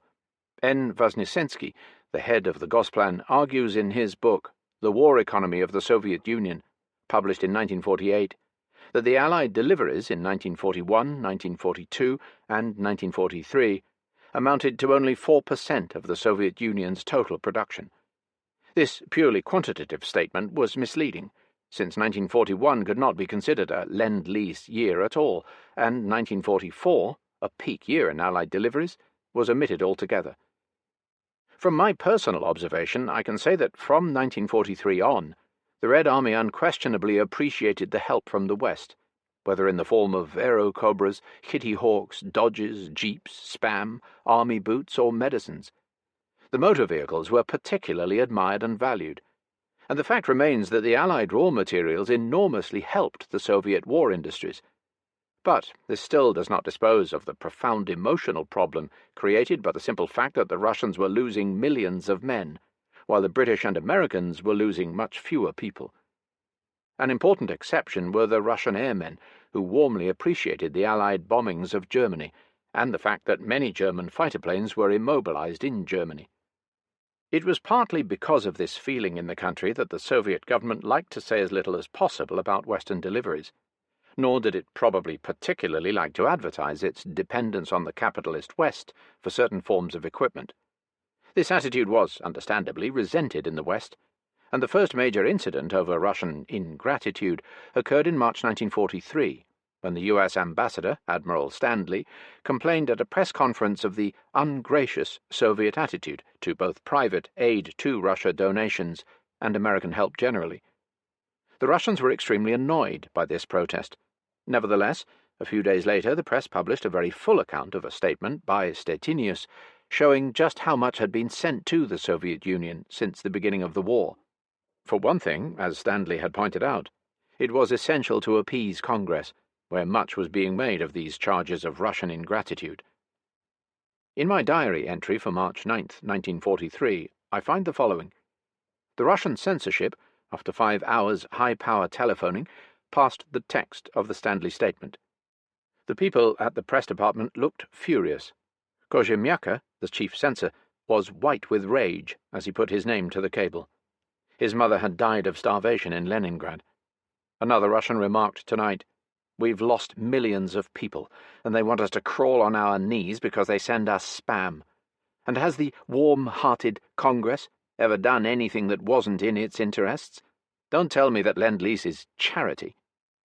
But this sudden generous acknowledgement of Western aid in the Soviet press in March 1943, though provoked by the Stanley incident, had a long-term purpose as well. In a sense, Stalin was already on his way to Tehran with a big three peace at the back of his mind. Apart from the extremely unpleasant special problem of Poland, which was on the point of blowing up, the Soviet government was much more pro-Western throughout 1943 than it had ever been. Paradoxically, it was in its official utterances more pro-Western during that year than were the Soviet people as a whole. Chapter 5. Before the spring lull of 1943. Stalin's warning. The Germans' desert policy. The great Russian drive in the winter campaign of 1942 to 1943, from Stalingrad to Kharkov and beyond, and the Germans' forced withdrawal from the Caucasus, were not the only major Russian successes during that period. After all the losses the Germans and their allies had suffered in the south, they were visibly more and more short of trained manpower. This largely accounts for their decision in March 1943 to abandon the Gzhatsk-Vyazma-Rzhev springboard, that dagger pointing at Moscow, to which they had clung so desperately ever since their first setbacks in Russia in the winter of 1941 to 1942. It will be remembered that although the Russians had driven the Germans back from Moscow along a wide front, they had failed to dislodge them from their Gzhatsk-Vyazma-Rzhev springboard, barely 100 miles from the capital. Throughout the Black Summer of 1942, this remained a potential threat to Moscow, but the Russians' main concern was less an attack on the capital than a German attempt to hold the springboard with the minimum number of men, and to transfer the rest to the south, to Stalingrad and the Caucasus. So, throughout the summer and autumn of 1942, the Russians did their utmost to tie up as many German troops as possible west of Moscow by constantly attacking and harassing them. Those battles outside Rzhev were among the most heartbreaking the Russians ever had to fight. They were attacking very strong German positions.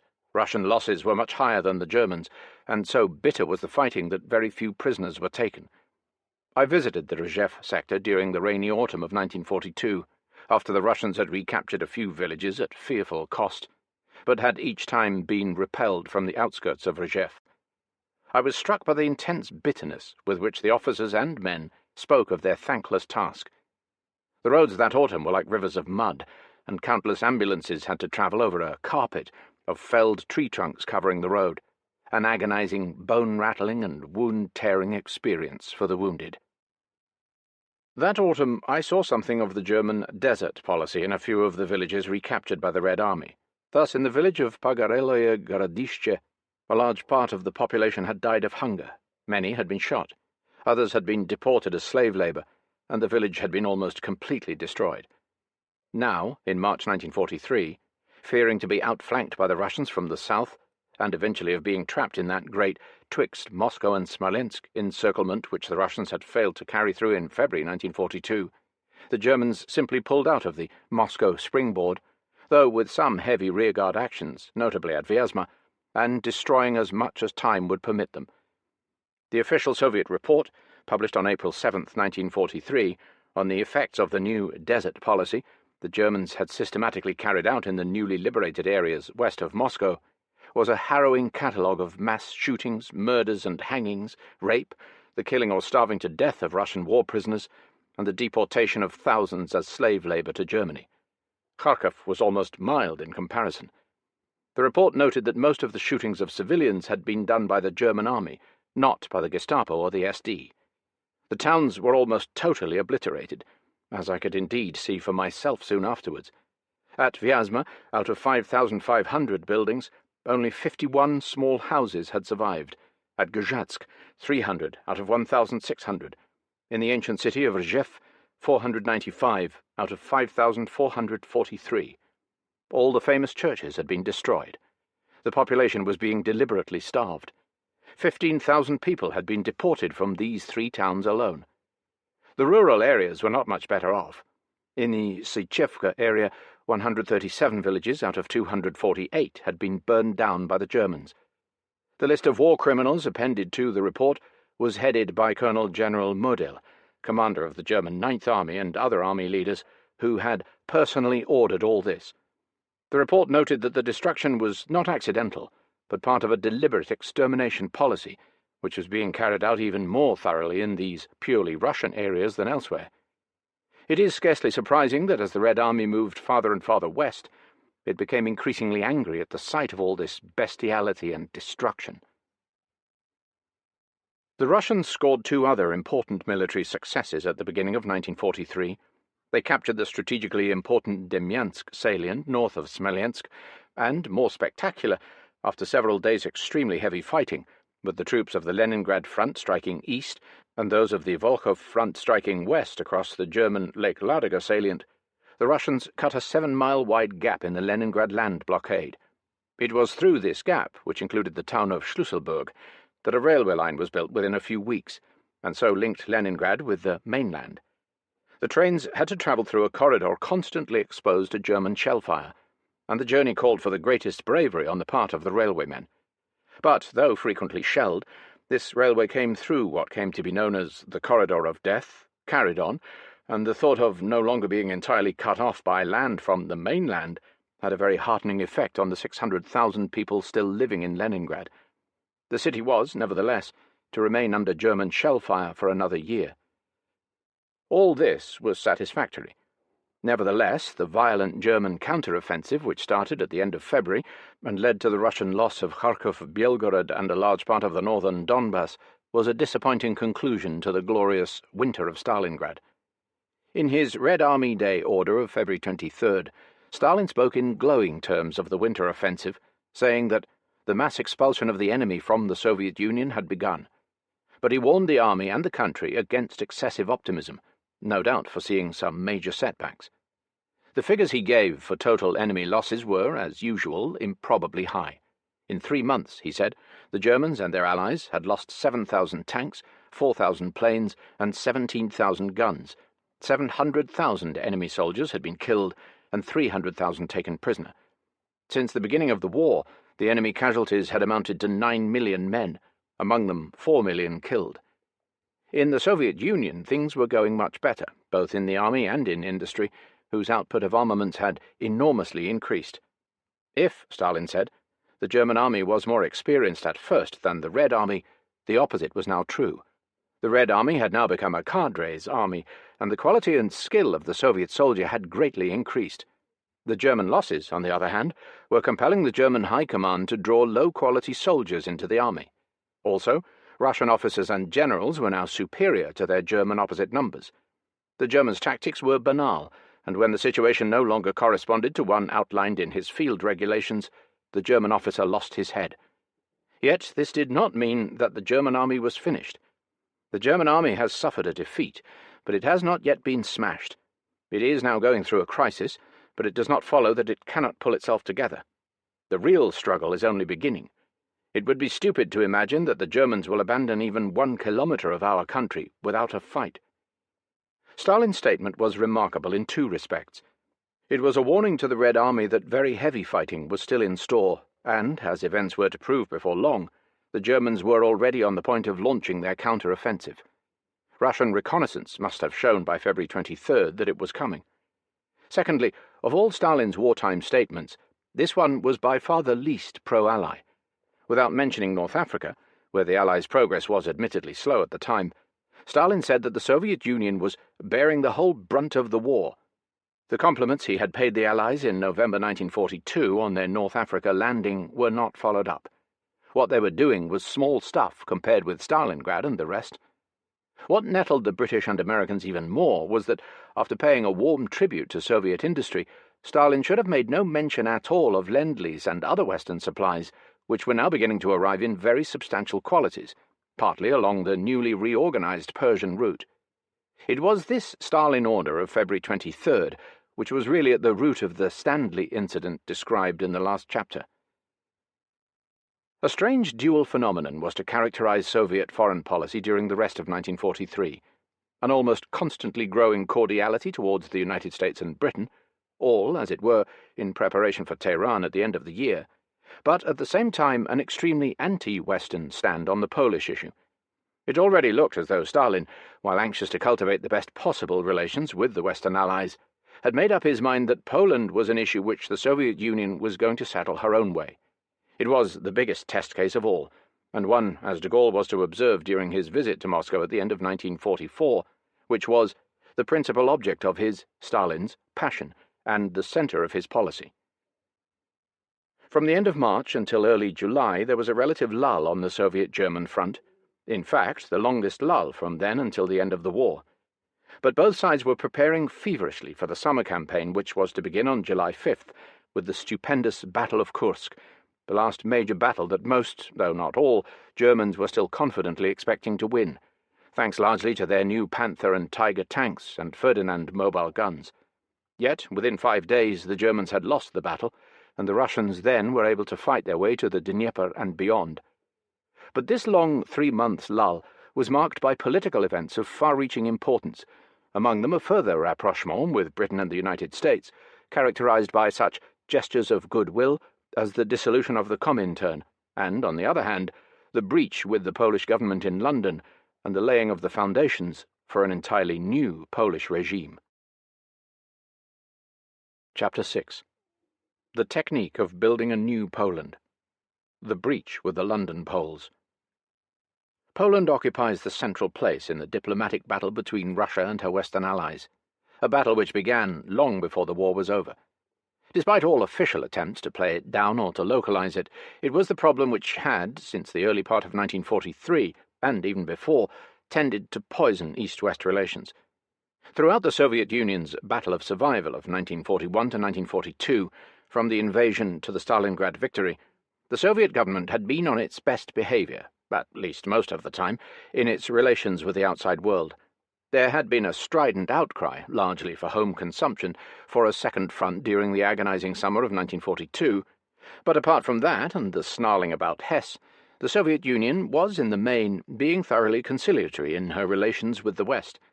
The only allied and friendly country with whose government relations were continuously strained was Poland. This was, indeed, a very special case. The trouble inevitably went back to the fact that Germany and Russia had partitioned Poland in 1939, and that several 100,000 Poles had been taken prisoner or deported by the Russians. There were Poles scattered all over the Soviet Union, and among these Poles there were numerous war prisoners, including some 12,000 to 15,000 officers and NCOs. According to the Polish government, the officers had been in 3 large camps, at Kozelsk, Starobelsk, and Ostashkov, until the spring of 1940. But by the end of 1941, despite pressing inquiries, no trace could be found of any of them, except for some 400 who had been transferred from one of these camps in the spring of 1940 to the camp of Grzewec, near Vologda. The fate of these missing officers was to become a major bone of contention between the Russians and the London Poles. It was also to provide the basis for one of the masterstrokes of Goebbels's propaganda machine, the story of the mass graves in Katyn Forest near Smolensk, which we shall discuss later in this chapter. Under the terms of the Sikorsky-Maisky Agreement of July 30th, 1941, concluded in London, diplomatic relations between the two governments were restored, and a Polish army was to be organized in Russia under the orders of a chief appointed by the Polish government but approved by the Soviet government. It would be under the Supreme Soviet Command, but this would include a Polish representative. The agreement further said that after the restoration of diplomatic relations, the USSR would grant an amnesty to all Polish citizens imprisoned in Soviet territory, whether as war prisoners or for any other reason. The very word amnesty in this context was, of course, more than distasteful to the Polish government, but conditions were too serious for quibbling. General Sikorsky went to Moscow in December 1941, with the Germans still only a few miles from the Soviet capital, and confirmed the Polish promise to set up a Polish army on Soviet territory, which would fight the Germans beside the Soviet army. Even with Russia in a highly precarious military position, Stalin would not agree during the meeting with Sikorsky to the restoration of Poland within her pre-September 1939 frontiers, and the Polish territorial claims continued to be a chronic subject of dispute between the Russian and Polish allies. But a more serious and immediate problem was the Polish army in the Soviet Union. This army began to form in 1941 by General Anders, who had himself been a prisoner of the Russians, and was understandably anti-Russian at heart. Later, after the breach with the London Poles, Wyszynski made a savage indictment against Anders and the Polish government in London.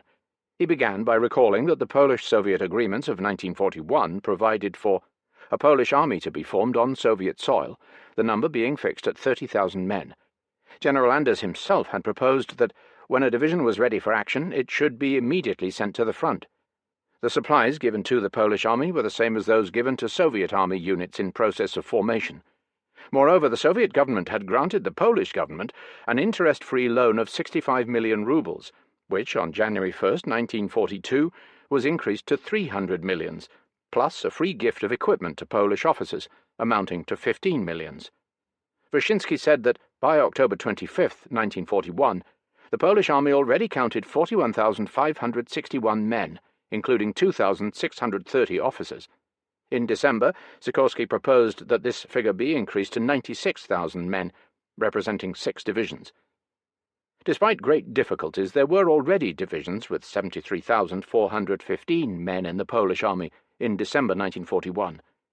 But at this point, according to Wyszynski, it began to be increasingly clear that the Poles were double-crossing the Russians, that they had no intention of letting their men be killed at the Russian front, and were making one excuse after another for not letting them fight. Some of the troops, Wyszynski claimed, were to be ready for action by October 1st, 1941, but they were not. While the Soviet government did not wish to hurry the Poles, it began, after 5 months had elapsed since the beginning of the army's formation, to ask questions in virtue of the agreement of August 14, 1941. This had said that the Polish army units would be sent to the front as soon as they were fully ready for action. As a rule, they would not go into action in less than one division, and would be used in accordance with the Soviet command's operational plans. Later, however, Anders declared that he considered the use of single divisions undesirable, even though, Wyszynski added, single brigades were used at other fronts. Then Anders promised that the whole Polish army would be ready for action on June 1, 1942. However, before long, the Polish government finally refused to send any Polish troops to the Soviet front. It is perhaps scarcely surprising that the Polish army under Anders had no desire to fight on the Russian front after all that had happened since 1939. They had some very grim memories of the NKVD camps, and also grave misgivings about the fate of the missing Polish officers, a crucial point Wyszynski dodged. In Ehrenburg's memoirs, though he also dodges this question, there is this striking passage on the early stages of Polish-Russian friendship. At the beginning of December 1941, I happened to attend near Saratov a parade of General Anders's army, composed of Polish ex-war prisoners. General Sikorski arrived, accompanied by Wyszynski. I don't know why Wyszynski, of all people, should have been chosen for this ceremony. Perhaps because he was of Polish descent? I could not help remembering him in the role of public prosecutor in the Purge trials. He clicked glasses with Sikorski, and there was a sugary smile on his face. Among the Poles there were many gloomy men, deeply embittered by what they had lived through. Many of them could not restrain themselves, and openly admitted that they hated us. I felt that these men could not let bygones be bygones. Sikorski and Wyszynski referred to each other as allies, but behind these pleasant words one could feel deep animosity. The Anders Poles had certainly had a more than raw deal in Russia since 1939, though it was perhaps tactless and ungracious of them to complain so frequently after the outbreak of the Soviet-German War of their miserable living and food conditions.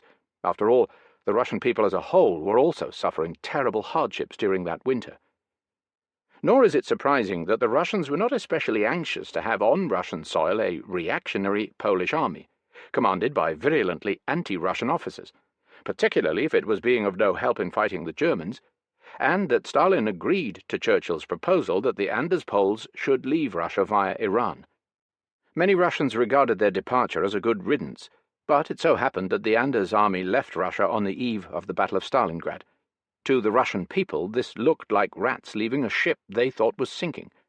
All this was very unfair, but it was all part of that tragic conflict which went back to 1939.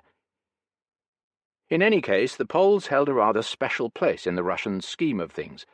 Many Russian soldiers had taken part in the Polish campaign of 1939, and they had been struck by the almost general hostility of the Poles. Similarly, there were Russian soldiers who, when abandoning cities like Lvov in 1941, claimed to have been fired on by Poles while the Germans were entering the city from the other end. It is perhaps significant that on General Gunderov's All-Slav Committee, which was particularly active in 1942, and was marked by a special Russian affection for Yugoslavs, Czechs, and pro-Soviet Bulgarians, the Poles played very little part. This was a curious movement with sentimental pan-Slav and even Orthodox Church undertones.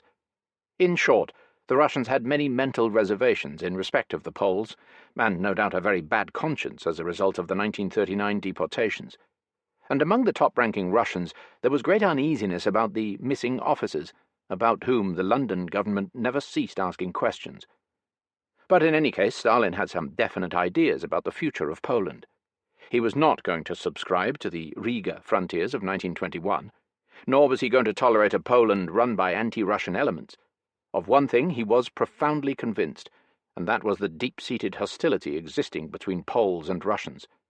Even in later years, long after the war, he continued to be highly sceptical about any assurances that the Poles and Russians were getting on splendidly. He used to say that it would, perhaps, take 2 generations or more to overcome the innate prejudices existing on both sides. Stalin's Polish policy had been planned in advance, though it is doubtful whether he could have anticipated Goebbels's Katyn bombshell. But this bombshell, in fact, only precipitated the process Stalin had planned. The all-out campaign against the Sikorsky government's territorial claims had started almost immediately after Stalingrad and before the Katyn blow-up. It was indeed after Stalingrad, and not before, that the diplomatic activity of the Russians became very intensive, complete with the production of, as yet secret, blueprints for the future of Eastern Europe. The trouble over Poland, which had been simmering for a long time, began to boil over in February 1943. The Russian post-Stalingrad winter offensive was still at its height, and the Red Army was continuing its advance west of Kharkov.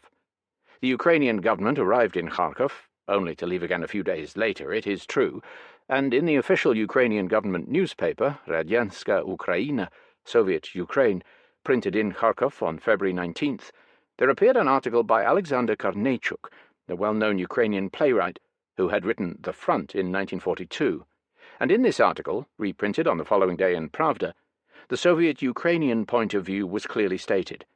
For, apart from being a problem concerning the Soviet Union as a whole, Poland was also treated, then as later, as a problem specifically affecting the Ukrainian SSR. Shortly afterwards, Korneychuk was, somewhat symbolically, appointed Soviet Vice Commissar for Foreign Affairs in charge of Slav countries. He did not hold the job for very long, though, partly perhaps because diplomacy was not quite in his line, and partly perhaps because the foreign press tended to make the most of the fact that he was married to Wanda Wasilewska, a Polish communist writer who had been a Soviet citizen since 1939 and was even a member of the Supreme Soviet. Ever since the renewal of diplomatic relations between Poland and the Soviet Union in the summer of 1941, the frontiers had been a bone of contention between the two governments. Sikorsky himself, though willing at heart to take a realistic view of the situation, had never officially abandoned Poland's claims to the 1939 frontiers. He was always considering his own diehards, though the indications are that he was prepared eventually to compromise, and his minimum was the preservation by Poland of Lvov. Later it was argued that if only Sikorsky had remained alive, relations between the Soviet government and the Polish government in London would not have deteriorated as much as they did, but this is doubtful. Sikorsky was still alive when the Soviet government suspended diplomatic relations. Sikorsky was still alive when the Union of Polish Patriots, that first nucleus of a pro-Soviet government in Poland, was set up, and the decision was taken to form the new Polish army in Russia. There are, however, indications that the Russians did not hold Sikorsky personally responsible for the Katyn scandal, but some of the diehards in and around his government, especially their bête noire, General Sosnakovsky, the Chief of Staff. And it is also true that at no moment after the suspension of relations with the Polish government in April 1943 did the Russian press attack Sikorsky personally. But, looking back on it now, it is doubtful whether Sikorsky would have been able to play a part much greater than that to be played later by Mikołajczyk. The main lines of Russia's Polish policy may be said to have been laid down in the early part of 1943. The Katyn scandal only precipitated an inevitable breach. The eastern frontier was to be roughly the Curzon line, and Poland was to expand westwards instead, though no exact borderline was yet mentioned. The Polish government was to be a friendly government. A lasting settlement of Poland's frontiers was to be achieved, and although the Russians at first refrained from indicating officially what Poland's frontiers in the west would be, a new Polish paper published in Moscow, Wolna Polska, Free Poland, openly raised the question in March 1943. Somebody called Andrzej Marek wrote that Poland should be given the essential parts of Silesia and, naturally, the mouth of the Vistula, with wide access to the sea. The coastline from Danzig to Memel, he said, should be Polish, and East Prussia should cease to be an everlasting springboard for German aggression against the Poles, Russians, and the Baltic peoples. It should be Poland's bridge to the sea, and not the barrier between her and the sea. These still relatively modest claims were to be greatly exceeded later by the Oder-Neisse frontier. The Poles, in short, were expected to sink their past differences with the Russians and Ukrainians, to become good Slavs, and stop thinking about cordon sanitaire and other Piłsudskian heresies. As already said, Korneychuk opened the debate on February 19th. It would seem, he wrote, that in the hard times through which the Polish people are living, all layers of Polish society would be united by the same national feeling, and by the same sacred thought, to drive out the Germans. But no, There are large groups of Poles in London who are doing their best to shatter the united front of Hitler's enemies. A Polish newspaper, printed on good English newsprint, recently dismissed the outcry for the Second Front as cheap demagogy, and at a recent meeting in Edinburgh, Professor WWII said, "Every Pole must consider it his duty to fight for the inviolability of our eastern areas. The Polish szlachta, landed gentry, have learned nothing. They have never recognized the Ukrainian people." Korneychuk then gave a long list of the benefits that the Western Ukraine had derived during its incorporation in the Soviet Union between 1939 and 1941, the creation of schools and hospitals, land reform, struggle against illiteracy, unemployment, and prostitution. On March 2nd, a TASS communiqué declared that this Polish attempt to deny the Ukrainians and the Belarusians their rights was contrary to the Atlantic Charter. Even Lord Curzon, hostile though he was to the Soviet Union, understood that Poland could not claim Ukrainian and Belarusian territories. Then it sounded the motif that the Polish government in London was not representative of the Polish people. It was all well orchestrated. Wolna Polska made its first appearance a few days later. It declared itself to be the organ of the Union of Polish Patriots, and aimed at uniting all Polish patriots living in the USSR, regardless of their past, their views, and their convictions, in the joint task of waging an uncompromising struggle against the German invaders. The aim, the paper said, was to regain for Poland every inch of Polish ground, but not to claim an inch of other people's land. Other articles were published by Wanda Wasilewska, Victor Grosz, and others, calling for friendship with the Soviet Union and denouncing both the London government and various Polish quislings. Many wondered at first who these people of the Union of Polish Patriots were. Only one, its president, Wanda Wasilewska, was well known. But she was in a somewhat ambiguous position, being at the time a member of the Supreme Soviet of the USSR, and, moreover, the third wife of Korneychuk, the newly appointed Vice-Commissar for Foreign Affairs. Then there was Colonel Berling, one of the very few officers who had refused to follow Anders's army to Iran. There were some other Poles, Boresha, the editor of Wolna Polska, and Victor Grosz, Jedrzejowski, and Modzelewski, mostly young and unknown people whom the collapse of Poland had, in one way or another, brought to the Soviet Union. Many of them were Jews. Who were the public to whom the Union of Polish Patriots in the USSR were appealing? In March, this still seemed very vague.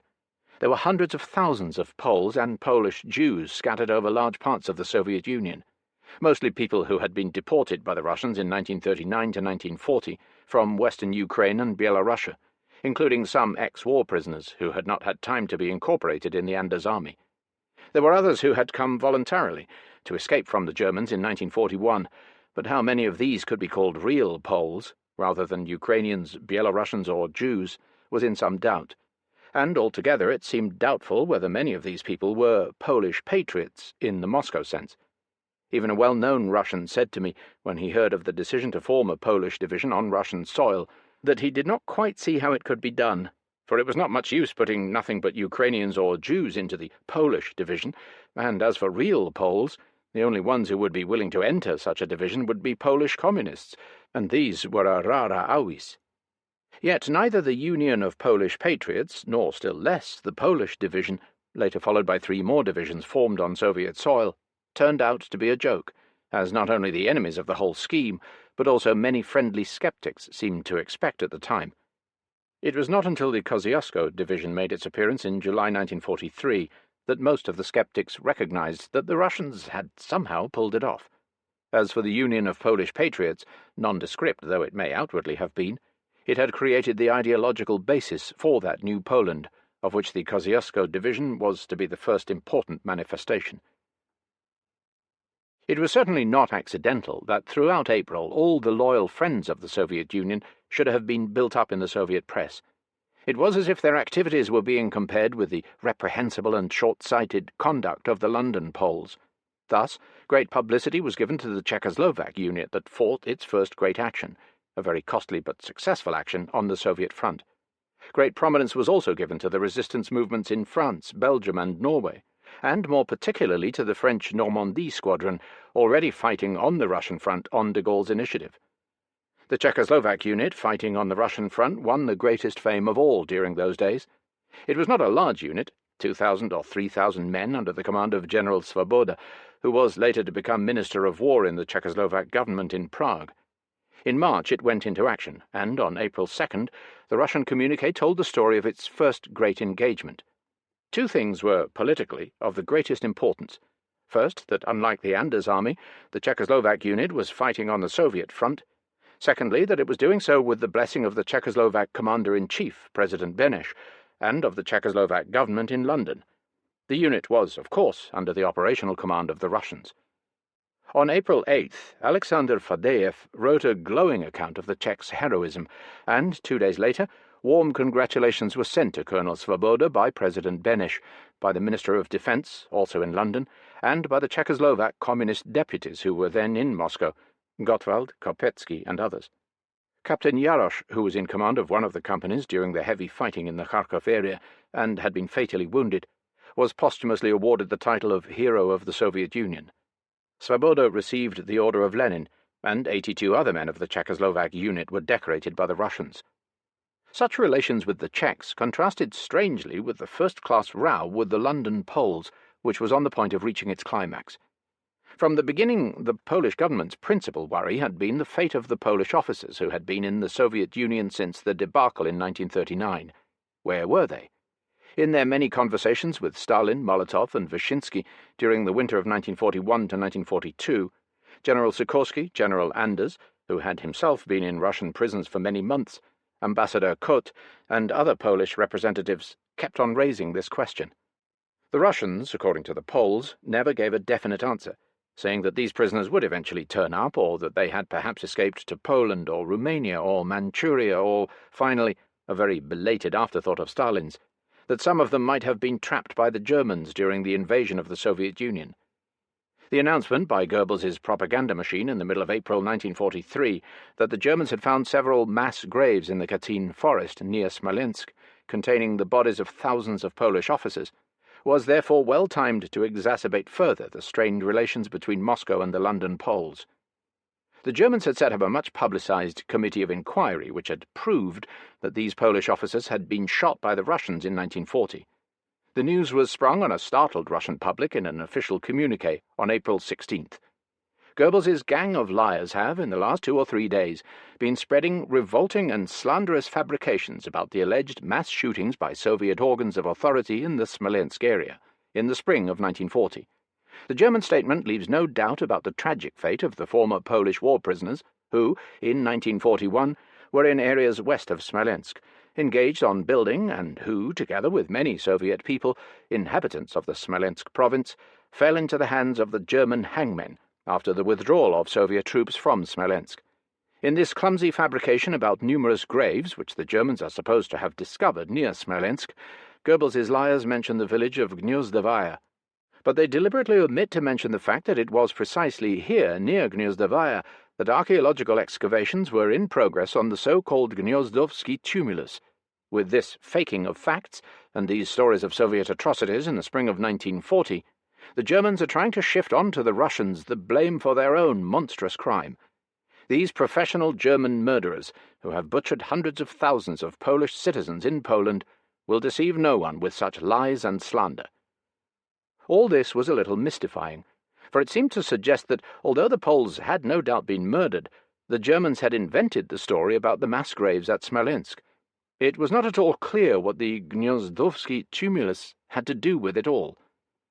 The position became a little clearer a few days later, or at least one thing now became perfectly clear, and that was that Goebbels had engineered a first-class diplomatic row.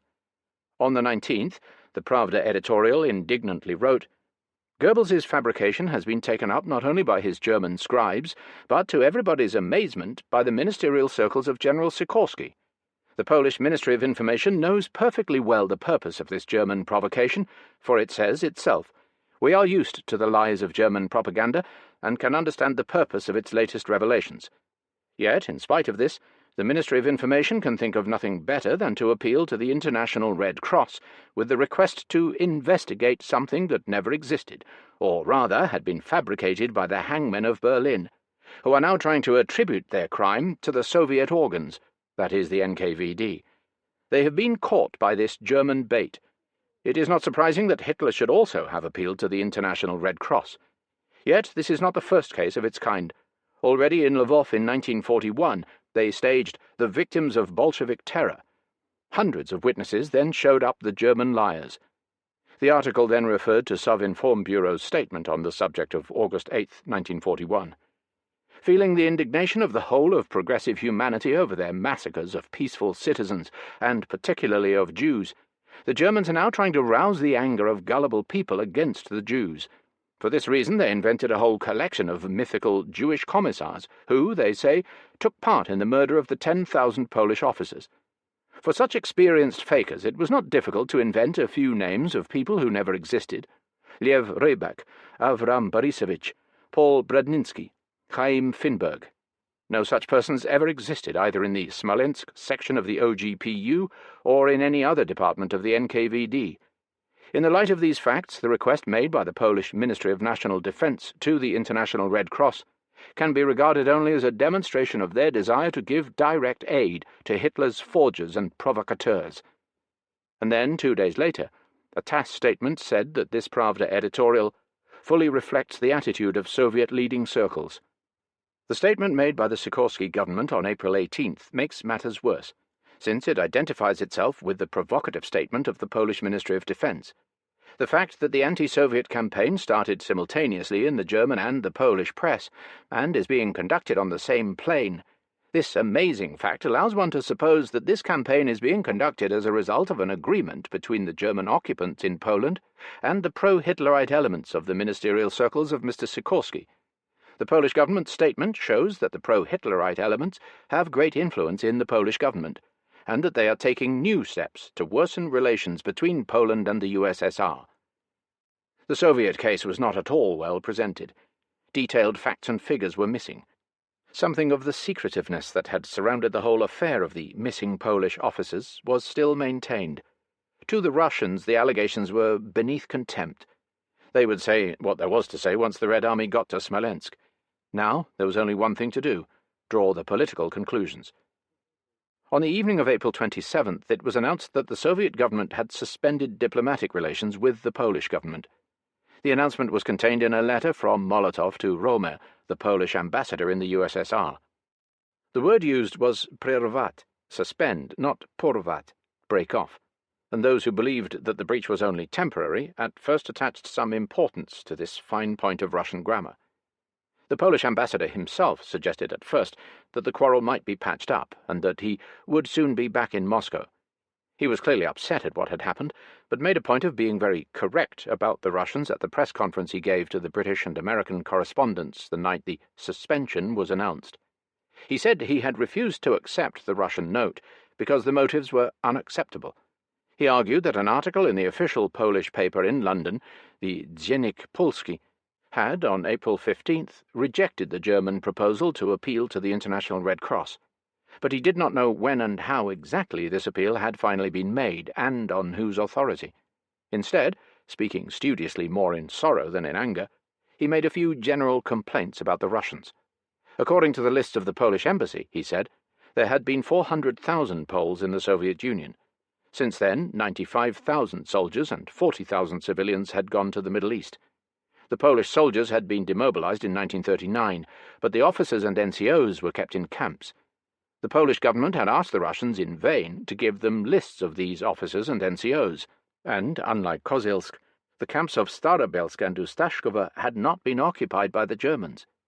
If the Polish officers and NCOs had been transferred to Smolensk, the Polish government had not heard of it until now.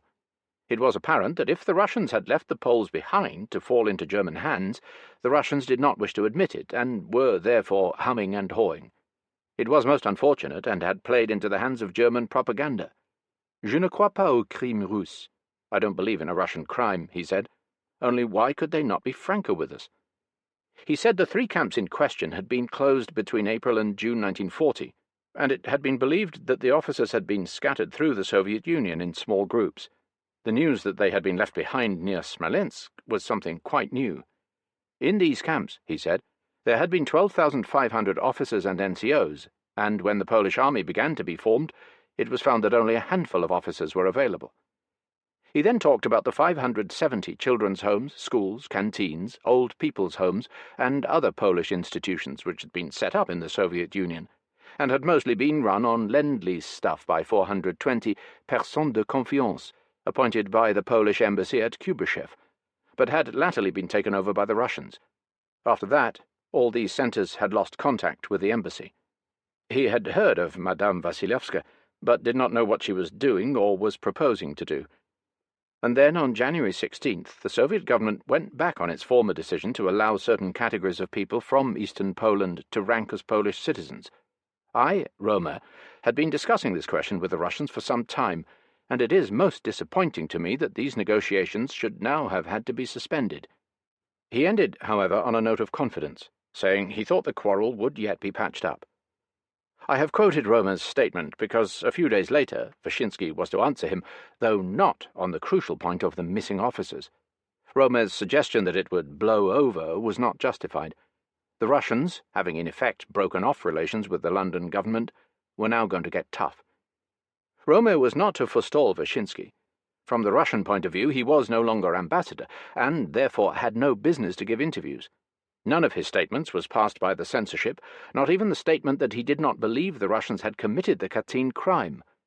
After recapturing the Katyn area, the Russians tried to prove that the Polish officers had been shot by the Germans. On the very next day, while Pravda was fuming against the Polish imperialists and German agents, Wanda Wasilewska came out with an article in Izvestia which was a landmark in the history of Polish-Russian relations.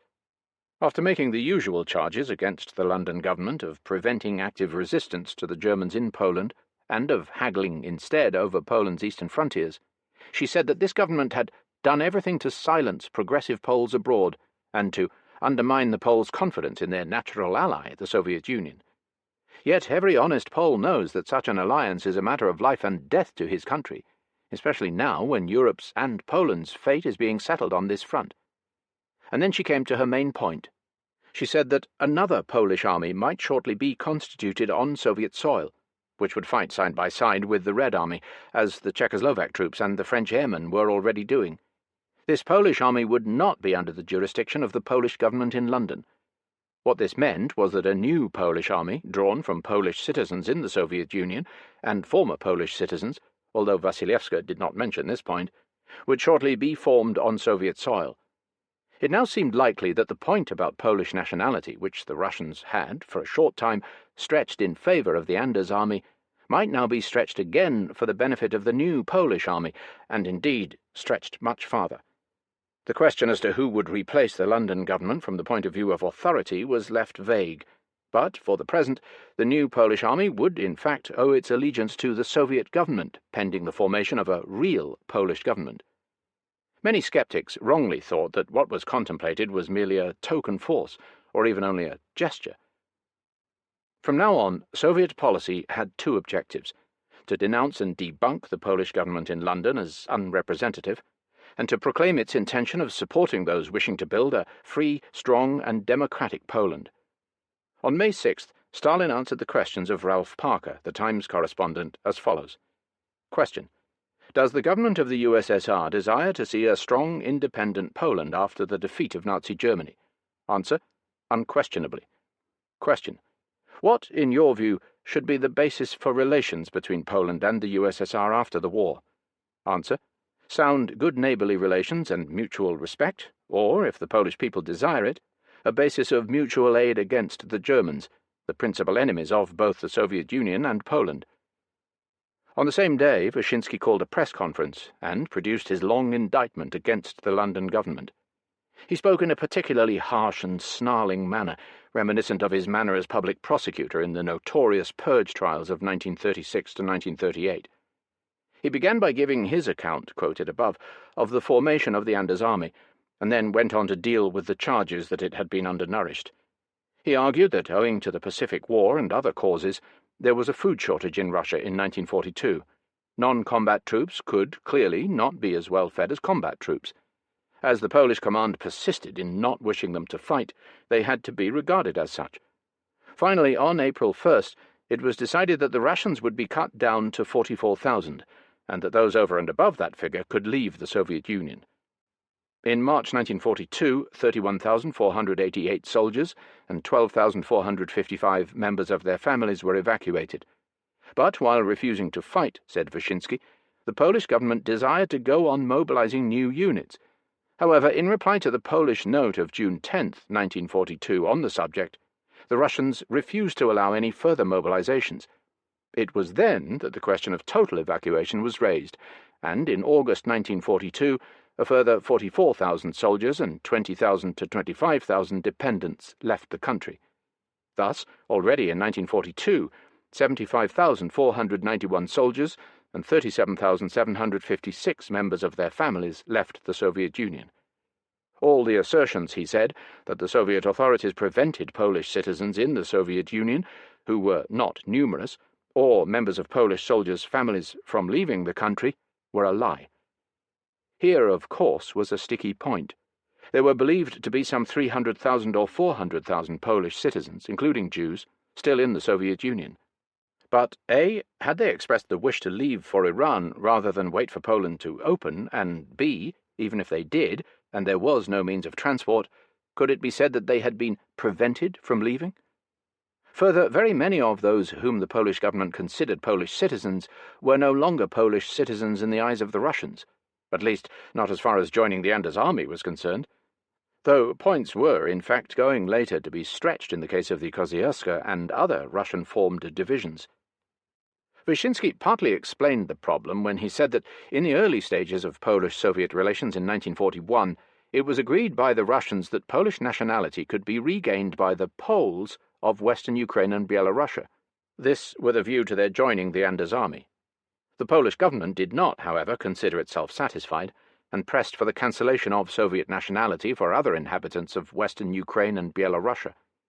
Far from satisfying this claim, the Russians decided, once the Anders army had left, that there was no longer any purpose in making an exception for the Poles, and all former Polish subjects in Western Ukraine and Byelorussia again became Soviet citizens, in terms of the original Soviet ukaz of November 29, 1939. This decision was taken on January 16, 1943. This was the subject that had been Ambassador Rome's chief concern when diplomatic relations between Poland and the Soviet Union were broken off. The second part of Wyszynski's statement dealt with the large network of Polish welfare organizations, to which Rome had referred in the statement quoted above.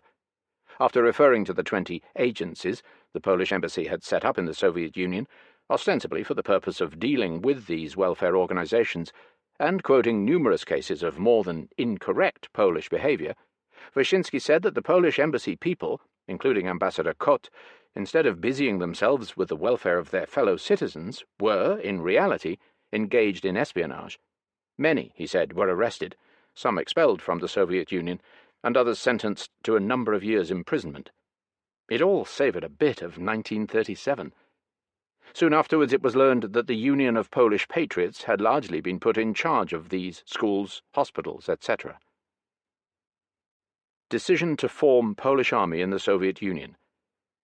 On May 9th it was officially announced that the Council of People's Commissars had agreed to the request of the Union of Polish Patriots in the USSR concerning the formation on Soviet soil of the Tadeusz Kościuszko division, which would fight against the German invaders alongside the Red Army. The statement added, "The formation of this division has already begun." That same day there was a great all-Slav meeting in Moscow. Greetings were sent to Stalin, Churchill, Roosevelt, and Benesch. Representatives from all the Slav countries were there, among them Colonel Svoboda, the commander of the Czechoslovak unit which had distinguished itself so well on the Russian front at the end of March. The Metropolitan Nicholas was there in his robes and tiara. A girl who had escaped from Dachau also spoke, and the introductory speech was made by Fadeev, president of the Writers' Union, who said, "The Russian people are totally opposed to the thoroughly reactionary idea of pan-Slavism, which Russian Tsarism tried to use in its imperialist ambitions. The Russian people are united with the other Slav peoples in their struggle against the common foe on a basis of equality and of profound respect for their freedom and their national honour and dignity." But the real clue of the meeting was the presence of Wanda Wasilewska and Colonel Berling.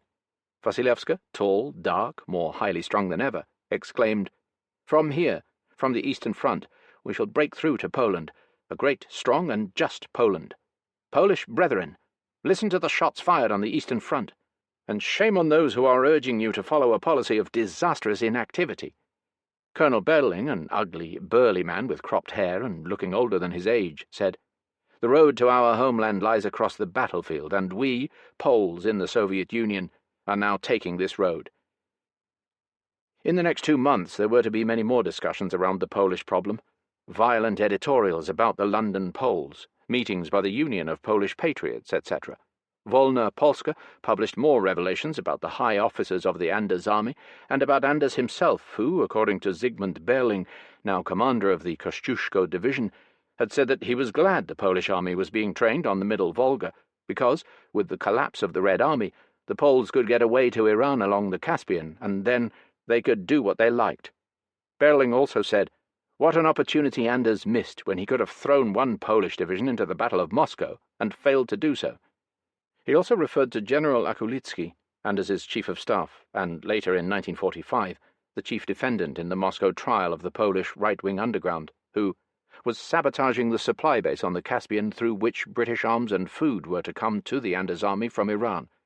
The Polish warehouses at Tehran were bursting with stuff in 1942, stuff that the British had been sending, and food was going rotten. But the Anders command would not allow a single British rifle, tank, or case of food to be sent to Russia, and the supply base was to be used for one thing only, the evacuation of the Polish troops from Russia. But all this recrimination was becoming ancient history, not, however, ancient history of no consequence, and what was of immediate interest now was the development of Russian policy towards the other Poland, and, in the first place, the progress of the new Polish division. I was to see the Kościuszko division on July 15th, and it was something of a revelation. The camp of the Polish division was in a beautiful pine forest, on the steep banks of the Oka River, about 2/3 of the way from Moscow to Ryazan. In the surrounding villages, in that heart of hearts of Great Russia, it was odd to see soldiers in Polish uniform, wearing square Konfederatka caps, talking to the local inhabitants. No Polish soldiers had ever been anywhere near these parts since 1612, in the days of Ivan Susanin. However, these were in khaki, and not in the dazzling costumes they wore in 1612, if one is to believe the costume designers of the Bolshoi Theatre. It was a large camp, with well-built wooden barracks, and everywhere there were Polish inscriptions, slogans, and symbols. The whole forest was teeming with white Polish eagles. We arrived there on the night of the 14th, and the 15th was Grunwald Day, when the Kościuszko division was to take the oath on the large parade ground. Grunwald was a battle in the Middle Ages, which the combined forces of Slavdom, Poles, Russians, and also Lithuanians, had fought against the Teutonic Knights, and by which they had delayed the Germanic expansion to the east. To the Poles it was what the Battle of the Ice, fought on Lake Peipus by Alexander Nevsky in 1242, was to the Russians. It was also a great symbol of Slav unity. On that night of the 14th, there were many guests seated round the supper table in a large army hut. Some Russian generals, Commandant Mirles, representing the French airmen in France, Czech officers, in short, representatives of all the nations fighting on the Soviet-German front. For reasons of etiquette, or rather for fear of being snubbed, the Poles had not invited any official British or American representatives.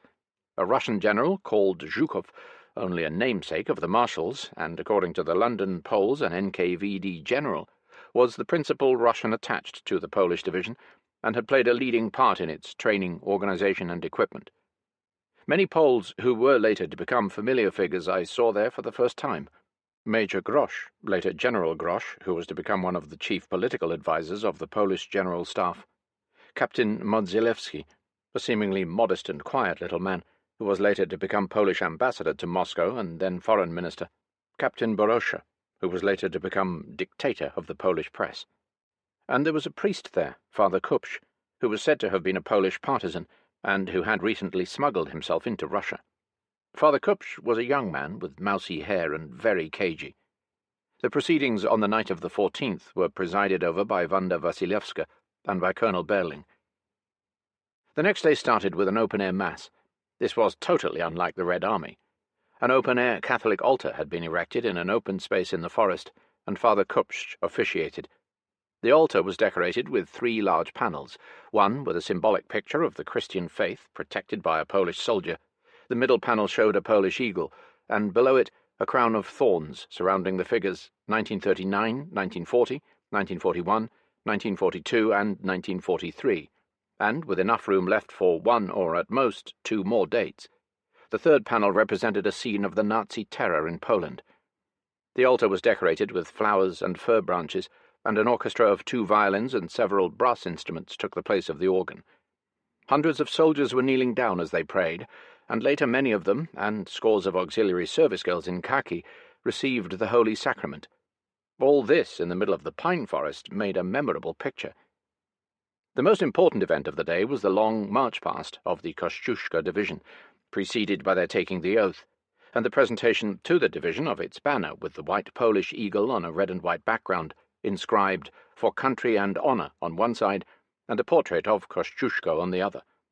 Everywhere there was a great display of Polish national symbols, and no suggestion that this was in any way a Russian show, except that the Polish spokesmen continuously emphasized their gratitude to the Soviet Union and the Red Army.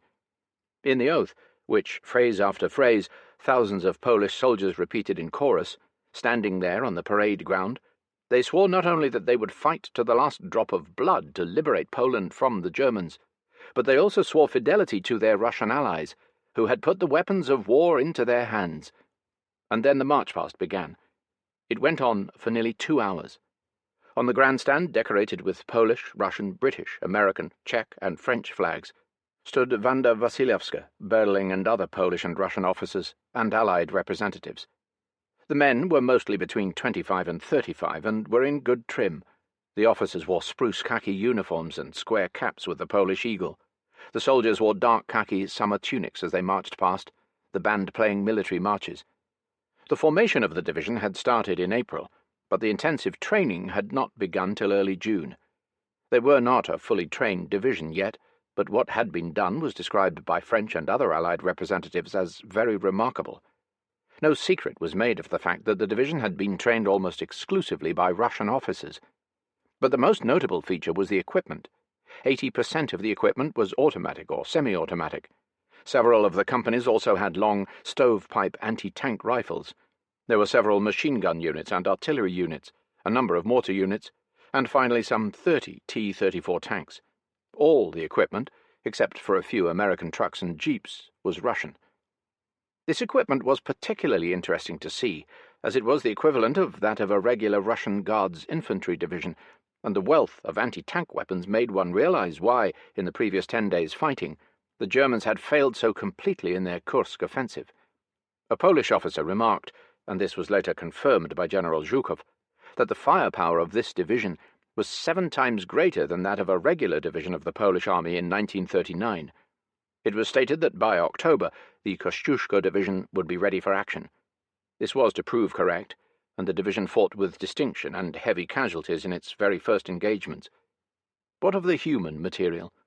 No precise figure could be obtained, but the great majority of the nearly 15,000 officers and men appeared to be Poles, but Poles from parts of Poland taken over by the Russians in 1939. What Russian I did hear spoken in the division, and nearly everybody was speaking Polish, was spoken with a Polish accent. A considerable number of the officers, in fact nearly all of them, had served in the Red Army, and many of them were decorated.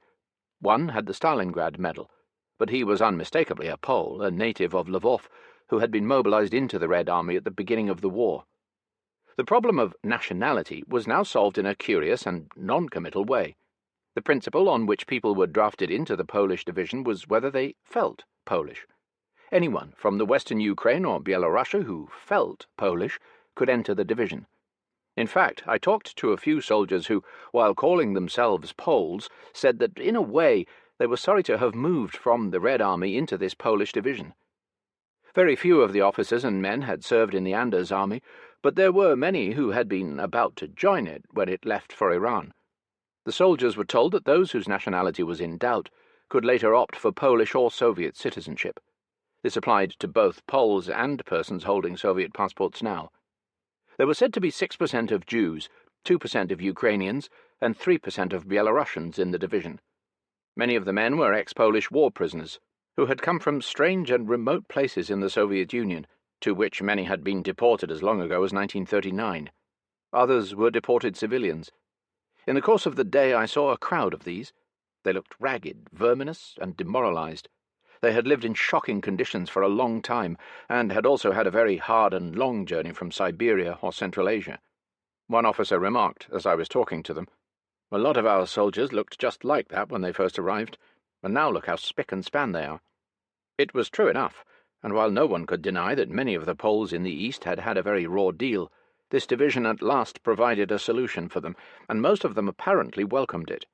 It did mean, if nothing else, that unless killed en route, they would be among the first to re-enter Poland, and now, after the tremendous Russian victory at Kursk, the prospect was no longer a remote one. Among those ragged, verminous new arrivals there was, however, one man in a half-demented, hysterical state. He was a dark little man who shrieked a wild, incoherent story in very good French, a story of how he had worked before the war on Le Peuple, the socialist paper in Brussels, of how he then fled from Vilna to Sweden with a temporary British passport just before the Red Army arrived, of how he then got to Brussels again in 1940, and then the Germans came, and he was put in a concentration camp, but later he was released and went to Lithuania, and here he fell into Russian hands, and then he cried hysterically, "Depuis 13 ans je ne suis plus parmi les vivants." He did not seem to relish his resurrection by means of the Kosciuszko division, nor the clarification of his national status. More refreshing was a group of Polish youngsters who had been mending roads for the German army near Kalinin, but had joined a Russian partisan unit and had finally got across the German lines. As regards the trained soldiers, the impression one had was that although they were a very mixed lot, the patriotic propaganda was having the desired effect. They were well disciplined, well fed, well clothed, and the idea of being the first Poles to enter Poland had its attractions. There was a strong element of flattery in the propaganda, and many of these people who had been at a loose end were made to feel important now. Many of them were, in fact, Poles whom Anders would have mobilized and taken away to Iran if he had been given time to do so. A press conference was given by Berling and Wasilewska. Berling said he was born near Krakow in 1896 and had served in Piłsudski's Polish Legion in the last war. Nobody was tactless enough to ask against whom they had fought then. He was on the general staff of the Anders army, but disagreed with Anders's political line. He said that the principal criterion in selecting and mobilizing people into the Kosciuszko division was the man's own conscience. If he considered himself a Pole, he was accepted. Other points he made were, "It is not certain whether we shall accept Poles who served in the German army. We may take those who deliberately came over to the Red Army, but shall be much more careful with those simply taken prisoner. We have 600 women doing mostly auxiliary work in our division, also nurses. No political work is done in the division, but care is taken of cultural activities, and a big effort is being made to stamp out illiteracy. Most of the people have been in the Soviet Union since 1941 or earlier. Many left their homes as civilian refugees. Some have their families in the Soviet Union, and the Union of Polish Patriots is taking care of them. Father Kupsch has been here only a short time, but, judging from the number who attended Mass this morning, a high proportion of our soldiers feel the need for religious services." Wanda Wasilewska, in a somewhat pugnacious mood, said that the division clearly showed that all foreign suggestions that it would be merely a token force were utter nonsense.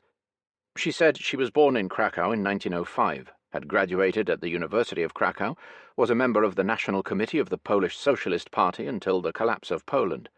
She had been a journalist and, since 1934, an author. She came to the Soviet Union in September 1939. She did not mention the fact that she was a member of the Supreme Soviet. The Union of Polish Patriots, she said, was established in April 1943. The Union had directly appealed to Marshal Stalin for assistance, and had offered to provide the people who would do the Union's work. The Union of Polish Patriots had three objects. 1. Stimulate the formation of Polish armed forces in the Soviet Union. 2. Satisfy the cultural needs of the Poles in the Soviet Union. And 3. Build a network of Polish schools and take care of the children. There was no full record of all the Poles in the Soviet Union. The areas over which they were scattered were so enormous that it had not been possible to get in touch with everybody. The Polish organizations, schools, hospitals, etc., run by the Polish embassy at Kubyshev, were quite unsatisfactory. The Union of Polish Patriots had taken the whole thing over. By September 1st, there would be enough schools for all Polish children in the Soviet Union. It was difficult to say whether any rapprochement with the Polish government in London was possible. The Union of Polish Patriots merely dealt with Poles in the USSR. It had no pretension of being an ersatz Polish government. But it strongly felt that the future government of Poland must come from the people, not from the émigrés. Poland must be democratic, not feudal. Sikorski, who shortly before had been killed in a plane crash, was a good, honest man, but he was too weak and was unable to resist the pressure of the reactionaries. The Union of Polish Patriots was not conducting any propaganda inside Poland, but the very existence of a Kościuszko division here would certainly make the strongest impression on the Polish people, especially once it started, together with the Red Army, driving the Germans out of Poland. Clearly the whole thing was of far-reaching political importance, and this is not altered by the fact that both Wasilewska and Berling were, for different reasons, to disappear as leaders of the movement before very long. Other and stronger people were to take their places. Katyn. In September 1943, the Russian army recaptured Smolensk from the Germans, and soon people in Moscow were asking when light would at last begin to be thrown on the Katyn murders. But for a long time nothing happened, and it was not till January 1944 that the Russians published their findings, and also invited the Western press in Moscow to visit the mass graves. On January 15th, a large group of Western correspondents, accompanied by Kathy Harriman, the daughter of Averell Harriman, the United States ambassador, went on their gruesome journey to look at the hundreds of bodies in Polish uniforms which had been dug up at Katyn Forest by the Russian authorities. It was said that some 10,000 had been buried there, but actually only a few hundred samples had been unearthed, and were filling even the cold winter air with an unforgettable stench. The London Poles alleged that only 4,000 were buried at Katyn, and that there were 2 other Katyns inside Russia which had not been discovered. The Russian Committee of Inquiry, which had been set up and was presiding over the proceedings, consisted of forensic medicine men, such as academician Burdynka, and a number of personalities whose very presence was to give the whole inquiry an air of great respectability and authority. Among them were the Metropolitan Nicholas of Moscow, the famous writer Alexei Tolstoy, Mr. Potemkin, the Minister of Education, and others. What qualifications these personalities had for judging the freshness or antiquity of unearthed corpses was not quite clear. Yet the whole argument turned precisely on this very point. Had the Poles been buried by the Russians in the spring of 1940, or by the Germans in the late summer or autumn of 1941? Professor Burdynka, wearing a Green Frontier Guard cap, was busy dissecting corpses, and waving a bit of greenish stinking liver at the tip of his scalpel would say, "Look how lovely and fresh it looks." Hundreds of pages have been written about the findings of the Committee of Inquiry set up in April 1943 by the Germans, and of the Russian Committee of Inquiry of January 1944. Both cases have been very fully summarized in a number of books, particularly in General Anders's Katyn. Anders's conclusion, of course, is that however many millions of people the Germans had murdered elsewhere, there was not the slightest doubt that in this case the Russians were guilty. While this is more than probable, if not absolutely certain, it must be said that the Russians conducted their publicity round the case, including the visit of the Western press to Katyn, with the utmost clumsiness and crudeness. The press was allowed to attend only one of the meetings of the Russian Committee of Inquiry, which questioned several witnesses. Among them were a Professor Wasilewski, an astronomer, a doddery little man whom the Germans were said to have persuaded or compelled to become the assistant burgomaster of Smolensk. He declared that his chief, a quisling who had since fled with the Germans, had told him that the Polish officers were to be liquidated. A notebook said to belong to this ex-burgomaster was produced with this significant, if somewhat cryptic, entry: "Are people in Smolensk talking about the shooting of the Poles?"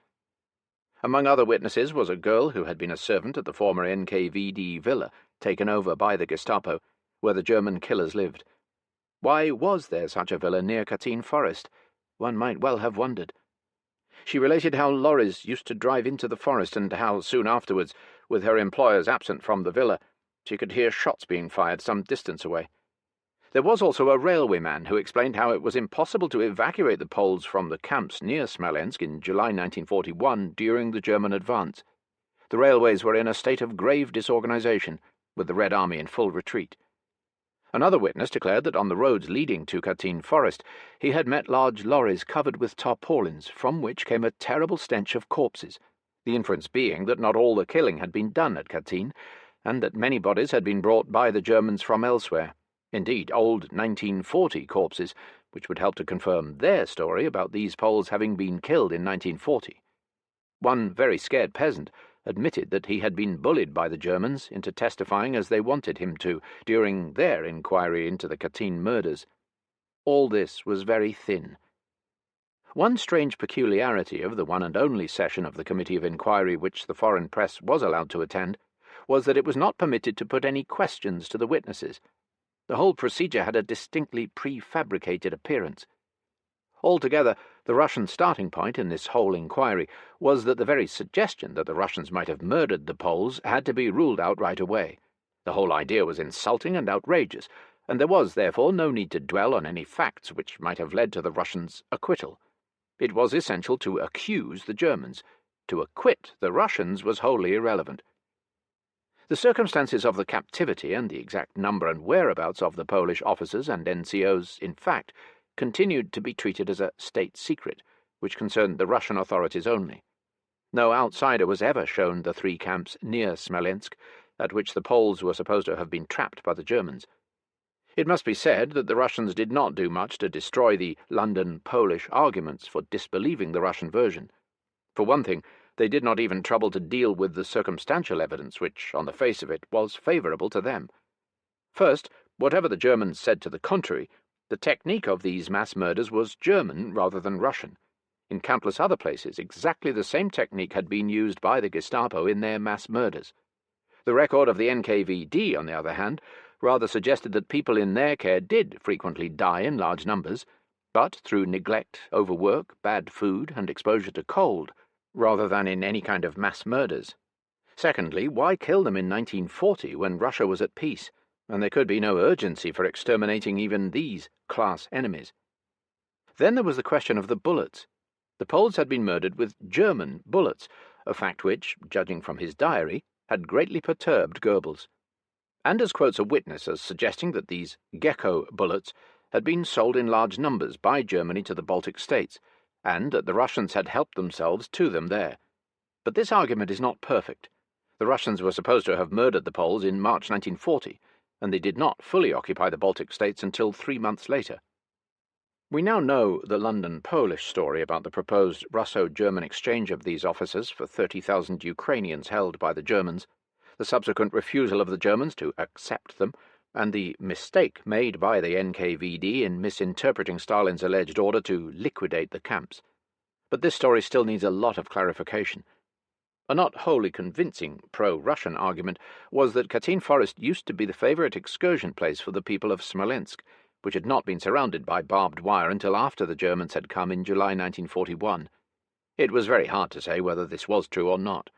The Russian argument was that there had been no barbed wire round Katyn Forest before the German invasion, and that, in the circumstances, it was ridiculous to suggest that people would have been allowed to picnic on fresh mass graves. Finally, the Germans had been in Smolensk since July 1941. Was it conceivable that they would not have heard about the shooting of the Poles until 2 years later? But all this, too, was very thin. On the other hand, was it not possible that the Germans had murdered the Poles in 1941 with a view to planting them on the Russians 2 years later?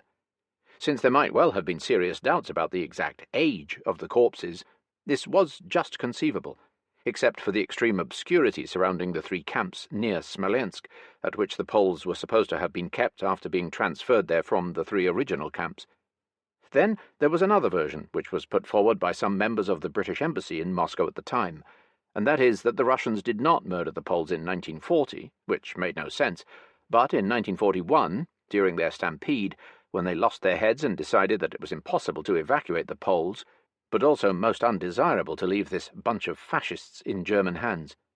If this had happened, that would explain why the Russians were so infernally cagey whenever Sikorsky or Anders kept asking about the missing officers. But it would still not explain why not a single message had been received in Poland from any of them, except the lucky 400 near Vologda, after the 3 original camps had been disbanded. The material evidence produced by the Russians that the Poles had been murdered in 1941 and not in 1940 was very slender, one must say.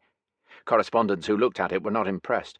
Newspapers and letters dated both 1940 and 1941, all of them in very small numbers, were, together with other undated objects, such as tobacco pouches, medals, and a $50 bill, displayed in showcases.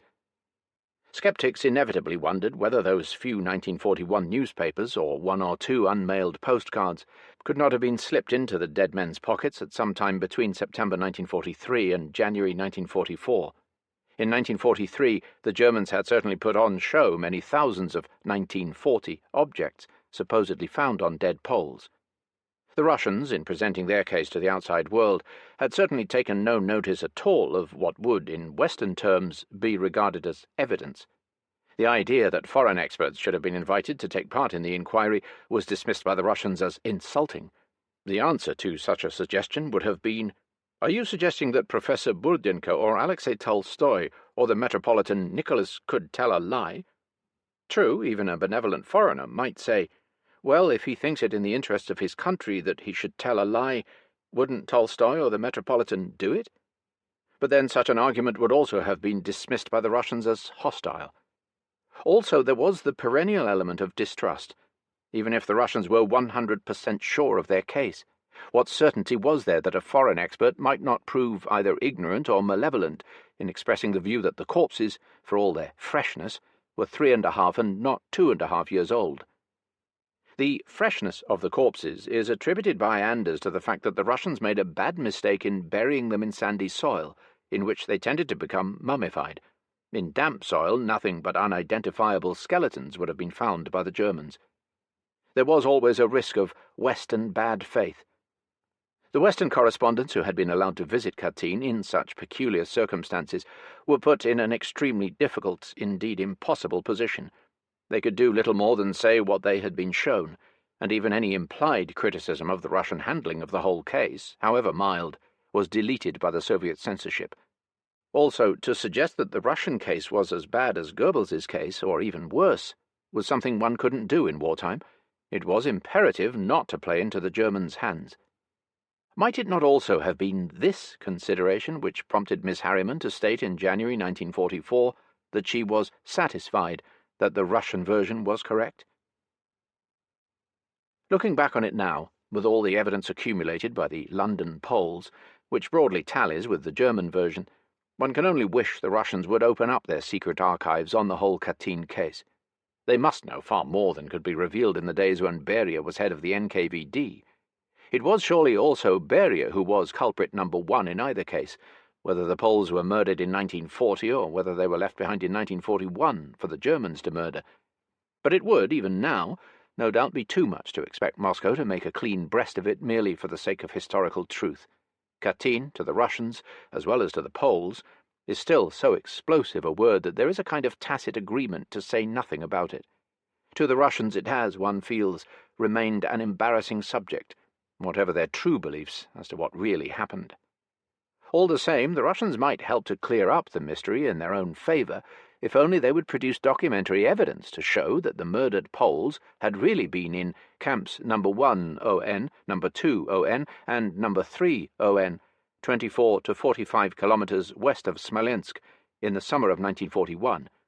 There must be something about it in the archives of the NKVD, if the Poles really were in these camps at that time.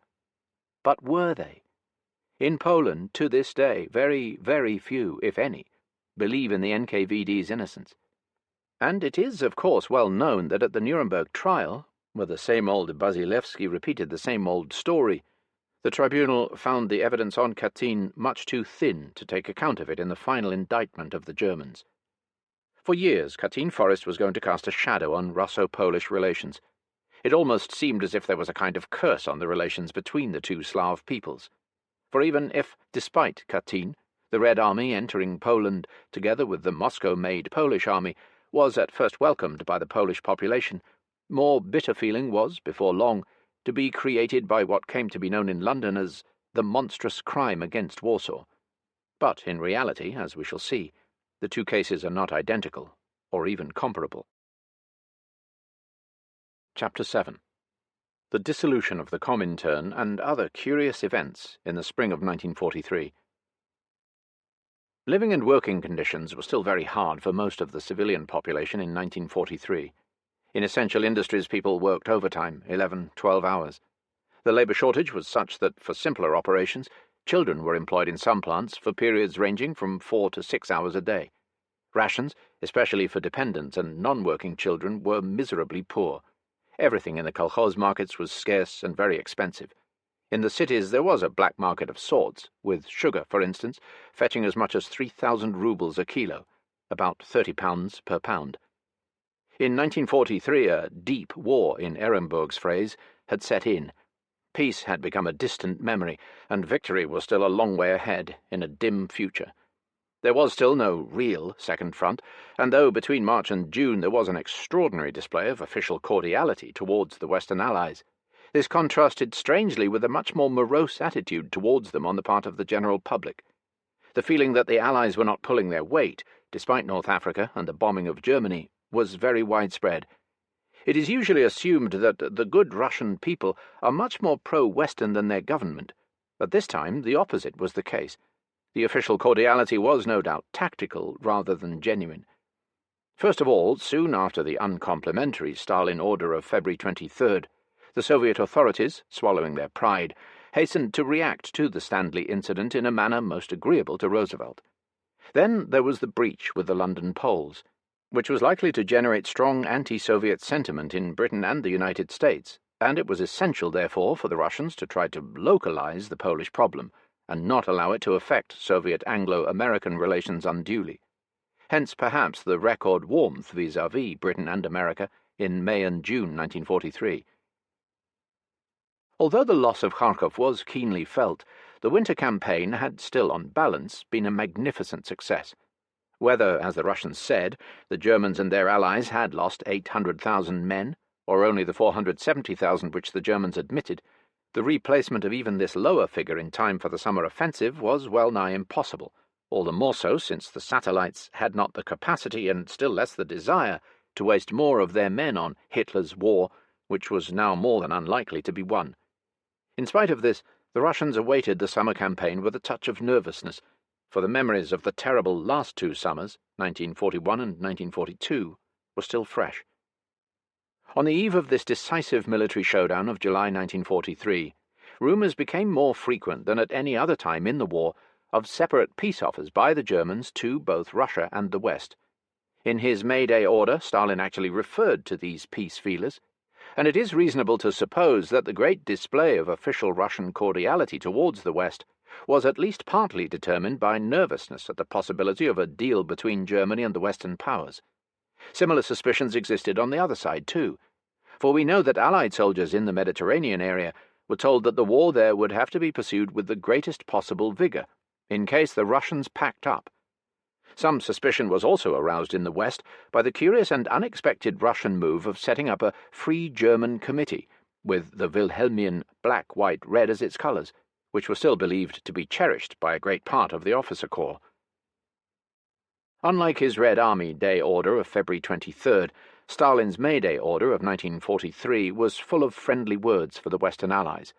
After describing the great winter campaign in Russia, and after referring to the German counter-offensive at Kharkov, which had been carried out thanks to the 30 divisions brought from the west, the only barbed Second Front reference in the whole statement, but which had, nevertheless, failed to become a German Stalingrad, Stalin then spoke in glowing terms of our victorious allies in Tripolitania, Libya, and Tunisia, and of the valiant Anglo-American airmen who were delivering smashing blows on both Germany and Italy, thus foreshadowing the establishment of a second front in Europe. The Germans and their allies, he said, were in an increasingly bad mess, and there was more and more talk in the foreign press of German peace feelers aimed at splitting the Anglo-American Soviet alliance. The German imperialists, Stalin said, were treacherous people, and liked to judge others by their own standards. Nobody would fall for that kind of bait, and peace would be attained only through the complete rout of Hitler's armies and the unconditional surrender of Nazi Germany. But though catastrophe was staring Germany and Italy in the face, this still did not mean that the war was as good as won. Some very hard battles were still facing the Soviet Union and the Western Allies, but the time was approaching when, together with the armies of its allies, the Red Army would break the back of the fascist beast. During the days that followed, the Soviet press was more pro-Ally than ever before.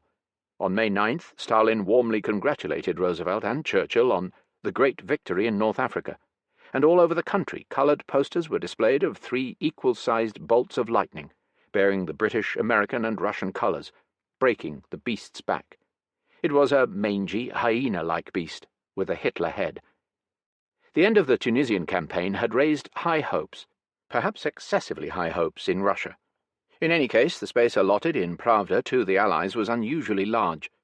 The following long articles, podvals, the equivalent of the Times turnover, appeared in Pravda in May and June. Germany, May 1, June 2.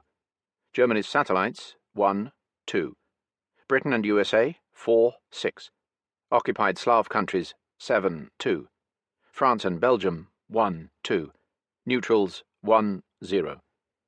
The articles on the Allies concerned the blows against Italy, the submarine war, the British Navy, the RAF, and American war industries.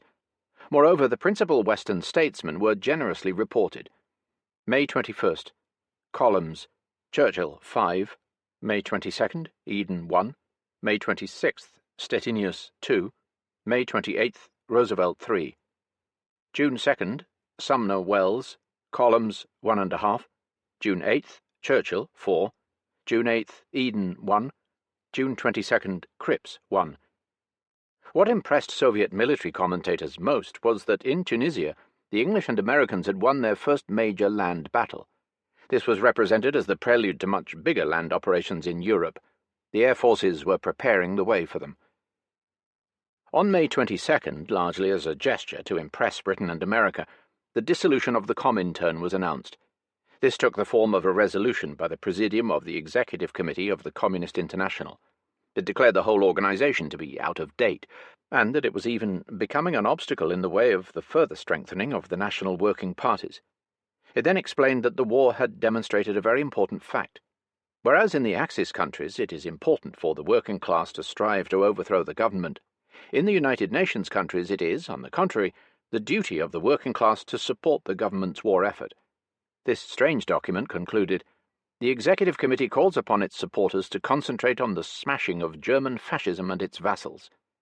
It was signed by the following members of the Presidium: Gottwald, Dimitrov, Zhdanov, Kolarov, Koplenik, Kusinin, Manuilsky, Marty, Peake, Torres, Florin, Ercoli, that is, Togliatti, and also the following representatives of the sections: Biano, Italy, D. Ibaruri, Spain, Lehtinen, Finland, Anna Pauker, Romania, M. Rakosi, Hungary. A few days later, in a statement to Harold King of Reuters, Stalin declared the dissolution to be right and timely. It showed up the Nazi lie that Moscow intended to interfere with the lives of other states or to Bolshevize them. It also facilitated the work of all patriots for uniting all the progressive forces, regardless of party allegiance and political beliefs. It was particularly timely just when the fascist beast was exerting his last reserves of strength, that the freedom-loving nations should organize a common onslaught on him, and so save all nations from the fascist yoke. It was well known that both Churchill and Roosevelt had pressed for this step. Stalin had always replied that the Comintern was moribund and did not matter. What he did not say, however, was that this moribund, and now dead body, comprised many future leaders of the new democracy in Europe: Torres, Togliatti, Gottwald, Kopetsky, Dimitrov, Pauker, Rakosi, etc. They led, at the time, a very retiring existence, either at Ufa or in Moscow, where most of them lived in the grubby Hotel Lux in Gorky Street, only very occasionally wrote in the Soviet press, and were seldom seen in public, except at the very end of the war. But they were kept in reserve. Even so, many wondered whether Stalin had not a genuine grudge against the Comintern leaders. Had not Dimitrov overdone his imperialist war stuff in 1939 to 1940? And who had thought up the Kusinin government? In my diary notes during the few weeks before the Battle of Kursk, I find a record of a number of conversations with Russians on the dissolution of the Comintern. One said that it must have been a very hard decision for Stalin to take. After all, he had sworn on Lenin's tomb never to abandon the cause of the world revolution. But, just like his socialism in one country, this decision was another sign of Stalin's greatness, that he could adapt himself to changed conditions. Another Russian described it jokingly as our Dnieper in foreign policy, and still another said that Stalin had been a bit fed up with the Comintern for some time, especially for their screaming about the imperialist war in 1939 to 1940. This had caused no end of damage in a country like France, and had also grossly misled the Soviet government on a number of occasions. Then there was the rather spectacular visit on May 30th of ex-ambassador Joseph Davis, of Mission to Moscow fame, who had done his utmost to explain the purge trials in a manner most favourable to the Soviet government. On arriving in Moscow, he got the Russians to paint Mission to Moscow in white paint on the fuselage of his plane. He went to see, as he called them, his old friends, Mikoyan, Vyshinsky, and Judge Ulrich. The film of his Mission to Moscow was full of absurdities. Vyshinsky with a great black beard, Mrs. Molotov speaking pidgin Russian, and so on. They showed it at the Kremlin the night he was there, and the big Russian bosses laughed themselves nearly sick, but agreed that the film was friendly and useful in debunking the red bogey idea, still, according to Davis, very strong in the USA. The British Embassy were pretty mad with Davis about the monocled silly ass who was supposed to represent Lord Chilston, the British ambassador, scared to death of OGPU microphones and so on. The US Embassy and the American press were uniformly hostile to Davis, partly because of his peculiar showmanship, and partly because of his excessive display of pro-Soviet sentiment, not to say sentimentality. Davis, for his part, was very pleased with the dissolution of the Comintern, and remarked that when he was ambassador in Moscow, he used to say to Litvinov that the Comintern, the stick with which everybody beat the Soviet Union, was the real source of all the trouble. Sandwiched between the dissolution of the Comintern and Stalin's statement on it were the celebrations of the first anniversary of the Anglo-Soviet alliance, which took the form of enthusiastic articles in the press, messages from Kalinin to George VI, and so on. On June 9th, the anniversary of the Soviet-American agreement, the papers were full of compliments to the USA, complete with expressions of gratitude for Lend-Lease shipments. Said Pravda, "The Soviet people not only know about them, but they highly value the support coming from the great republic beyond the ocean. The most important thing now," Pravda said, was not to give Hitler any respite. This constant boost of the Allies in May and June, and the great ideological concessions the Russians were making to the West, were not, of course, without reference to the military situation. A period of extremely hard fighting was imminent, and the Russians were hoping that a tremendous new effort, now that North Africa was a closed chapter, would be made by the Allies in the near future. In its second anniversary of the war statement on June 22, 1943, Sovinform Bureau went so far as to say that, without a second front, victory over Germany is impossible. The main theme of the statement was that, thanks to the Red Army, which was tying up 200 German and 30 satellite divisions, the Western Allies had been given enough time to prepare themselves for an all-out attack on the Axis on the continent of Europe.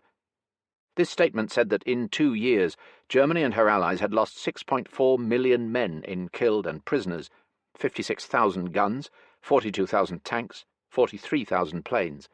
The Soviet Union had lost 4.2 million men in killed and missing, that is, including prisoners, 30,000 guns, 30,000 tanks, 23,000 planes. It then dealt with the partisan movement, which it credited with having killed 300,000 Germans, wrecked 3,000 trains and over 3,000 bridges, destroyed hundreds of tanks, etc., all of which is highly improbable, since the partisan movement did not assume major proportions until the second half of 1943. Was the Sovinform Bureau statement merely another tactical move to butter up the Allies? Or was it a sign of genuine nervousness on the eve of the great summer battles? For June 1943 was certainly an anxious month. Everybody felt that the storm might break at any moment. Many were surprised that the Germans had not attacked yet. There was intense air activity on both sides. On several nights the Germans raided Gorky, causing much damage to its industrial areas, especially to a large tank assembly plant. There were also raids on Kursk, Saratov, Yaroslavl, Astrakhan, etc., and the Germans also dropped mines on the lower Volga. The Russians raided Ariel and other places. Altogether, it was clear that the Kursk-Ariel area would be the main battleground, and when the German offensive began, it completely lacked all elements of surprise. Even their famous new weapons, the Tiger and Panther tanks, were no secret. A number of them had been captured near Leningrad, and 2 were even included in the trophies exhibition in Moscow during June. They had undergone all the necessary Russian experiments for knocking them out. On June 11th, I recorded a conversation with a Russian correspondent who had just been to Kursk.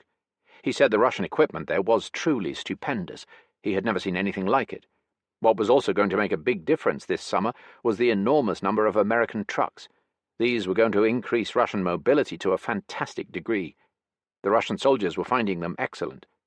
On the same day, I also wrote, Molotov today gave a lunch to celebrate the anniversary of the Soviet-American agreement. He was extremely friendly and kept talking about not only wartime, but also post-war cooperation between the big three. All the toasts dealt indeed with this tripartite association continuing after the war. Clark Kerr said he was glad the Anglo-Soviet alliance had turned out such a sturdy child. It had looked a bit bandy-legged at first. Admiral Stanley dwelt on Lend-Lease deliveries, which had been a bit slow at first, but were very satisfactory now, with a lot of stuff all over the place, with Oerlikons on Russian icebreakers and British guns on the Red October battleship. The Russians are thinking, or talking, more and more in terms of a big three peace after the war. During the second half of June, there had been 2 air raid warnings in Moscow. In fact, on June 9th, some stuff had been dropped on the outskirts, though not on Moscow itself. The planes were on their way to Gorky. Even so, instructions were given to the civil defense people in Moscow to be on the alert. On June 19th, Ehrenburg published a rather alarmist article about future air raids on Moscow. Don't forget that they are still at Ariel. Forget that they are no longer at Vyazma. They will not take Moscow, but they hate Moscow, the symbol of their failures, and they will try to cripple and disfigure it.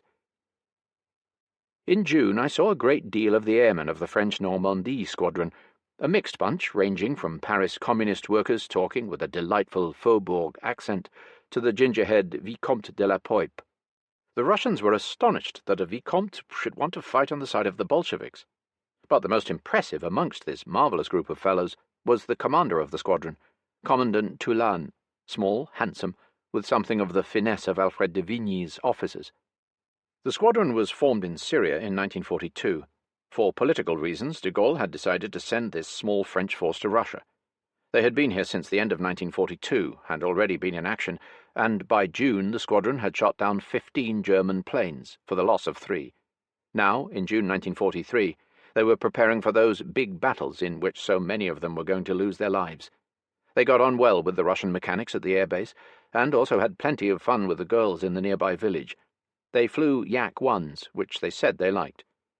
Toulane, whom I met at lunch on June 17th at General Petit's, the French military attaché, said that things were still very quiet in the Bryansk sector, where the French had their base, but that it might start at any moment. The Russians were busy raiding German communications with 200 bombers and 200 fighters at a time. They were using Russian bombers during the day and American bombers at night. The Germans had hardly any night fighters here, so busy were they over Germany. The French, he said, were eating the same food as the Russians, and had got to like kasha and cabbage soup. But they seldom got fresh meat, and usually American spam or galantine, which was a bore. The more recent French arrivals were finding living conditions rather primitive, but were quite happy otherwise. The village girls were very friendly. The story of the Normandie squadron was to become one of the proudest French exploits during World War II, and one of the most tragic. In the battles of the Kursk-Ariel area in the summer of 1943, about 2/3 of the first batch of the Normandie squadron were killed, among them Lefebvre and Toulane. Later others came to take their place, and their last battles were to be fought in East Prussia, where, supplied with the best Russian fighters, the Yak-3, they wrought terrible havoc on the now tottering Luftwaffe, once bringing down nearly 100 in 3 days. The Vicomte was born under a lucky star and, together with 3 others, was awarded the title of Hero of the Soviet Union, and ultimately safely returned to France. But Toulane was the man whom the veterans of the Normandie squadron remembered best. The fearful losses in the Normandie squadron give one some idea of the losses suffered by the Russian Air Force generally. Partly because of the growing great Russian nationalism, and partly perhaps to impress the Western Allies, who had been so pleased with the dissolution of the Comintern, Stalin decided in June 1943 in favour of a new national anthem to replace the Internationale. At the end of the month, members of the Central Committee listened to some of the first attempts, but were not satisfied. It was not till the beginning of 1944 that the party anthem, with new nationalist words, was adopted as the national anthem, and the Internationale became the party anthem. These manifestations of friendliness to the Allies, all with an eye on a Big Three peace, were partly offset by an innovation of a different order. To show, as it were, that Marxist consciousness was still alive, and that there was no ideological Dnieppe, there appeared in June, ostensibly under the auspices of Trud and the Soviet trade unions, a new journal called War and the Working Class. This declared in its very first issue that its main object was to show up crypto-fascist elements abroad, who were unfavourable to the Soviet concept of a Big Three peace. It would be ridiculous to deny, it said, that certain difficulties exist in the relations between the different members of the anti-Hitler coalition, and it went hammer and tongs for the American isolationists, for the English Cliveden set, and other Munichites. These semi-allies of Hitler tended nowadays to do their dirty work through the medium of certain Polish circles who had learned nothing. It then spoke favourably of a Directorate of the Principal Powers, which would render account to the wider international organisation of all the nations. The Russian conception of a United Nations organisation directed by the great powers, or rather by the Big Three, was beginning to take shape. What with air raids on Gorky and air raid warnings in Moscow, there was a distinct feeling of nervousness in Moscow during June and the beginning of July. The feeling that more loss of life was in store was nicely reflected in this genuine story a Russian told me about the charwoman in his office. On hearing somebody say that the second front was absolutely necessary, she exclaimed, "God forbid," as if one front wasn't enough. She had 2 sons in the army. On July 6th, it was officially announced that the German offensive had started in a very big way just where it had been expected, in the Kursk salient, between Belgorod and the Oryol bulge. Chapter 8. Kursk. Hitler loses his last chance of turning the tide. Already in February, after Stalingrad, Hitler had declared that it was essential for the German army to make up in summer what had been lost in winter. This was not easy, since the Germans and their allies had lost well over 500,000 men, perhaps as many as 700,000. Despite the total mobilization introduced in Germany, only about half the losses could be replaced by the beginning of the summer fighting, according to German sources. Hitler's prestige had suffered severely from Stalingrad, and the recapture of Kharkov had not made up for it. The rout of the Germans in North Africa and the prospect of an early invasion of Italy, with unpredictable, or perhaps all too predictable political consequences, had added to Hitler's discomfiture. The war in Russia could scarcely be won any longer, but what Hitler badly needed was a spectacular victory, something similar to the Russian victory at Stalingrad. The Kursk salient between Oryol in the north and Belgorod in the south, a salient which the Russians had captured in the previous winter, seemed the most obvious place for inflicting a sensational defeat on the Russians. The Russians looked upon the Kursk salient as their springboard for the reconquest of the Oryol and Bryansk country to the northwest, and of the Ukraine to the southwest, and there were enormous Russian troop concentrations in it. Ever since March, the Russians had been fortifying the salient with thousands of miles of trenches, thousands of gun emplacements, etc., and the defence in depth along the north, west, and south sides of the salient extended as much as 65 miles. In the spring of 1943, according to German sources, Hitler was determined, for both political and economic reasons, to hold a front running from the Gulf of Finland down to the Sea of Azov, and to inflict a resounding defeat on the Russians with his Operation Citadel in the Kursk salient. To trap vast numbers of Russians there would greatly change the whole strategic position in the Germans' favour, and might even make a new offensive against Moscow possible. As the Germans now tell the story, the Kursk salient seemed particularly favourable for such an attack. A simultaneous German offensive from north and south would trap powerful Russian forces. It was also to be hoped that the operational reserves the enemy would throw into the fray could be smashed. Moreover, the liquidation of this salient would greatly shorten the front. True, there were some who argued even then that the enemy would expect the German attack precisely in this area, and that there was therefore the danger of losing more German forces than destroying Russian forces. But Hitler would not be convinced, and thought Operation Citadel would succeed, provided it was undertaken soon. But the operation was delayed owing to unfavourable terrain conditions, and also to the slowness with which the German divisions were being replenished. In the circumstances, General Model, commanding the German troops north of the salient, declared that the operation could not succeed without strong reinforcements by heavy modern tanks, superior to anything the Russians had. The attack was therefore postponed once again till the middle of June, and meantime numerous new Tiger and Panther tanks and Ferdinand mobile guns were rushed from armaments works in Germany straight to the front. But there were further hesitations and delays caused, among other things, by Hitler's fear that Italy was on the point of dropping out of the war. When he had satisfied himself that Mussolini was not giving up, Hitler decided to stick to his original plan. The Kursk victory, he declared, would fire the imagination of the world. Meanwhile, the Russians, under Zhukov and Vasilevsky, had not wasted their time, and nothing suited them better than that the Germans should attack them where they were strongest of all. The extent of the Russian concentration of armaments in the main battle area may be judged from the fact that, in less than 3 months, some 500,000 railway wagons, loaded with every kind of equipment, had been brought from inside Russia to the Kursk salient. The Germans had accumulated 2,000 tanks round the salient, according to the Russians over 3,000, more than half of them in the southern sector commanded by General Hoth, and nearly 2,000 planes. To quote Philippi and Heim, "With such heavy German concentrations, Hitler looked forward to the battle with great confidence. He was sure that the northern and southern striking force would break through and close the ring east of Kursk. But, contrary to expectations, it took only a very short time to realize that the offensive was a failure, even though our troops exerted themselves to the utmost. Our attacking forces, though penetrating into the deep Russian defences, were suffering very severe losses, and on July 7th the Russians threw in increasingly heavy tank forces. The German 4th Panzer Army had to fight particularly heavy tank battles, in which the most it could hope to do was not to be driven back. Serious doubts grew as to the success of Operation Citadel. Hitler nevertheless ordered on July 10th the offensive to continue.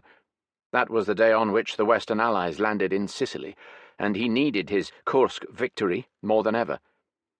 In reality, after the initial tactical successes, the Battle of Kursk had long before come to a standstill, and on July 12th the Russian command suddenly struck out towards Aryol, in the rear of the German 9th Army, at the north side of the Kursk salient. On July 13th, Hitler reluctantly ordered Operation Citadel to be discontinued. This decision was further prompted by the Italians' failure to defend Sicily, and the possibility of having to send German reinforcements to Italy. In 4 days, the Germans succeeded in no more than denting the Kursk salient, by some 10 miles along a front of about 12 miles in the north, and by some 30 miles along a 30-mile front in the south. About 100 miles still separated the two German forces when the battle came to a standstill. Nearly the entire German panzer force had been used up to an irreplaceable extent, and the initiative was finally lost by the Germans and taken over by the Red Army. Despite very heavy losses they had also suffered in the Battle of Kursk, the Russian command was now still able to launch its summer offensive along a very broad front, with superior forces. There was tremendous tension in Moscow when it was first learned that the German offensive had begun.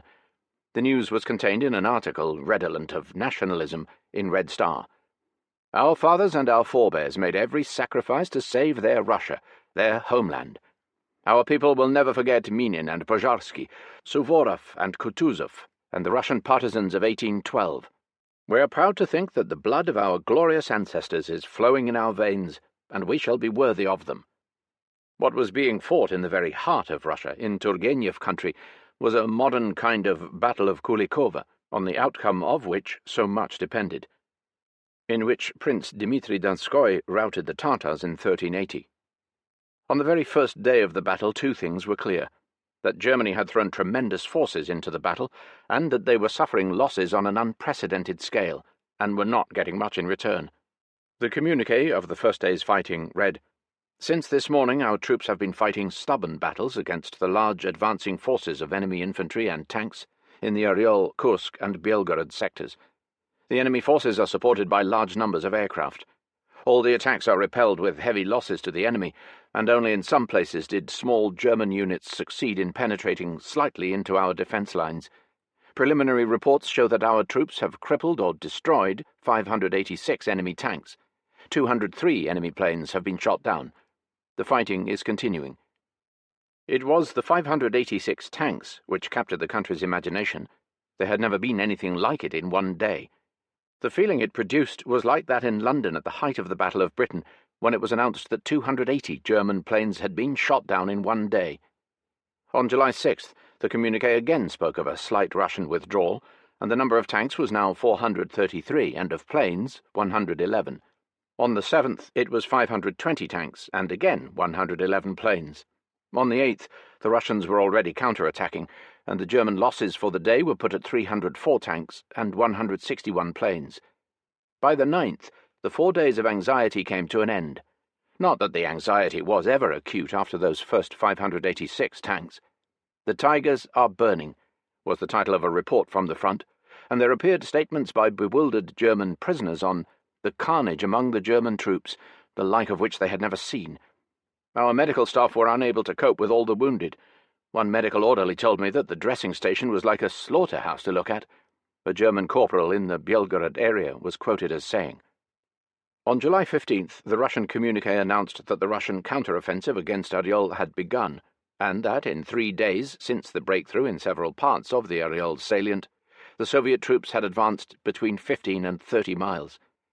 On the 24th, there was a Stalin order to Generals Rokossovsky, Vatutin, and Popov, announcing the final liquidation of the German summer offensive and the recapture of all the territory the Germans had gained since July 5th. It recalled that in the Oryol, Kursk, and the Belgorod areas, the Germans had concentrated a total of 37 divisions, 17 tank, 2 motorized, and 18 infantry, but they had not taken the Russians by surprise, and had failed completely in their design to cut through to Kursk. The legend that in summer the Germans always advanced had been dispelled once and for all. The German losses were put at 70,000 killed, 2,900 tanks, 195 mobile guns, 844 field guns, 1,392 planes, and over 5,000 motor vehicles. What was being emphasized in all front reports was the extraordinary sureness of touch the Russians had shown in this battle. No doubt some of these figures were exaggerated, but even if the Germans lost 2,000 and not 3,000 tanks, and after the war they admitted that their tank forces at Kursk had been virtually frittered away, it was good enough. But it was easy to imagine that if 70,000 Germans were killed in the Kursk fighting, the Russian losses must have been very high too. Examples of extraordinary courage and endurance by the Russians were reported, for instance of soldiers staying put in their trenches while the heavy German tanks were sweeping across them and then firing at them from behind. Altogether it was reckoned that some 6,000 tanks and 4,000 planes were involved in the Battle of Kursk on the two sides. It was a concentrated carnage within a small area more terrible than had yet been seen. When, a few weeks later, I travelled through the fair Ukrainian countryside from Volchansk to WWII and then to Belgorod and Kharkov, I could see how the area to the north of Belgorod, where the Germans had penetrated some 30 miles into the Kursk salient, had been turned into a hideous desert, in which every tree and bush had been smashed by shell fire. Hundreds of burned-out tanks and wrecked planes were still littering the battlefield, and even several miles away from it, the air was filled with the stench of thousands of only half-buried Russian and German corpses. But for those who survived, these were great days in Russia.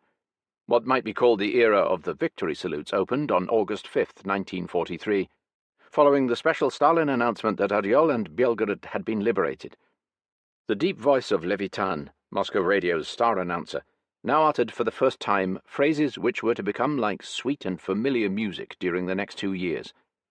Order by the Supreme Commander-in-Chief to Colonel General Popov, Colonel General Sokolovsky, Army General Rokossovsky, Army General Vatutin, Colonel General Konev. Today, August 5th, the troops of the Bryansk front, in cooperation with the troops of the Western and Central fronts, captured, as a result of bitter fighting, the city of Oryol. Today also the troops of the Steppe and Voronezh fronts broke the enemy's resistance and captured the town of Belgorod. After naming the units which were the first to break into these two cities, and saying that they would now be named Oryol regiments and Belgorod regiments, there came, for the first time, an announcement like this. Tonight at 24 o'clock on August 5th, the capital of our country, Moscow, will salute the valiant troops that liberated Oryol and Belgorod with 12 artillery salvos from 120 guns. I express my thanks to all the troops that took part in the offensive. Eternal glory to the heroes who fell in the struggle for the freedom of our country. Death to the German invaders. The Supreme Commander-in-Chief, Marshal of the Soviet Union, Stalin. With only some slight variations in the wording, this was to become the consecrated text which Russia was to hear over the radio more than 300 times before the final victory over Germany and Japan. Yes, the era of the victory salutes had begun. On the next day, August 6th, the communiqué said that the troops that had captured Ariol were pursuing the enemy to the west and had captured Kromi and 70 other localities, while in the south a large-scale offensive was successfully developing towards Kharkov. There was nothing fortuitous or arbitrary in the Russian decision to celebrate the victory of Kursk with those first victory salvos and fireworks. The Russian command knew that by winning the Battle of Kursk, Russia had, in effect, won the war. This is also the view taken by post-war German historians. Thus, in the opinion of Walter Görlitz, Stalingrad was the politico-psychological turning point of the whole war in the East, but the German defeat at Kursk and Belgorod was its military turning point. Chapter 9. Ariol. Close-up of a purely Russian city under the Germans. The recapture of the ancient Russian city of Ariol and the complete liquidation of the Ariol salient, which for 2 years had constituted a threat to Moscow, were a direct sequel of the German rout at Kursk. Ariol was, in 1943, among the first of the larger purely Russian cities to be liberated. It was, moreover, one where, as distinct from the Don country and the Kuban, the Germans had been for nearly 2 years, since October 1941. In the second week of August, I was able to travel by car from Moscow to Tula and then to Ariol. The following account, based on notes written at the time, describes what the edge of the Ariol salient looked like, and what I found inside the salient, particularly at Ariol itself. The thistles were as tall as a man. The thistles and the weeds formed a thick jungle, making a belt some 2 miles wide and stretching west and east and then south, nearly all the way round the Ariol salient. In this jungle, through which the dusty road from Tula now ran, there was death at every footstep. Minen in German, Mini in Russian, old and new notice boards were saying, and in the distance, up on the hill, under the hard blue summer sky, were distorted shapes of ruined churches and fragments of houses and chimney stacks. These miles of weeds and thistles had been a no-man's land for nearly 2 years. Those ruins on the hill were the ruins of Mtsensk. 2 old women and 4 cats were the only living creatures the Russians had found there when the Germans pulled out on July 20th. Before departing, they had blown up or set fire to everything, churches and houses and peasant cottages and all. In the middle of last century, Leskovs and Shostakovich's Lady Macbeth had lived in this town. It was strange to think that this drama of blood and passion should have taken place in a town now smelling of blood shed for such different reasons. We drove through the jungle up to Mtsensk. No one small brick house had somehow survived. Feeding point, a notice outside said. Here you can receive your dry ration, breakfast, lunch, and dinner. And beside it was another notice. The enemy has destroyed and looted this town and driven away its inhabitants. They are crying for revenge. Achtung, Minen! Achtung, Minen! They're the devil, said the colonel who met us at Mtsensk. Along only 100 yards just off this road, we dug up 650. There was very tough fighting round here. German Jäger. Tough troops, very good troops. Can't deny them that. But the mines are bad, very bad. Every damned day something happens. Yesterday a colonel came down this road on horseback. The horse kicked an anti-personnel mine, and there you are. Horse and colonel both foot. He talked of new delayed action mines found in German dugouts, contraptions in which the acid eats through the metal. Some take 2 months to blow up.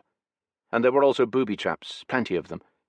These mines and booby traps had become one of the Germans' most important weapons in 1943, and were the Russian soldiers' greatest worry and chief topic of conversation.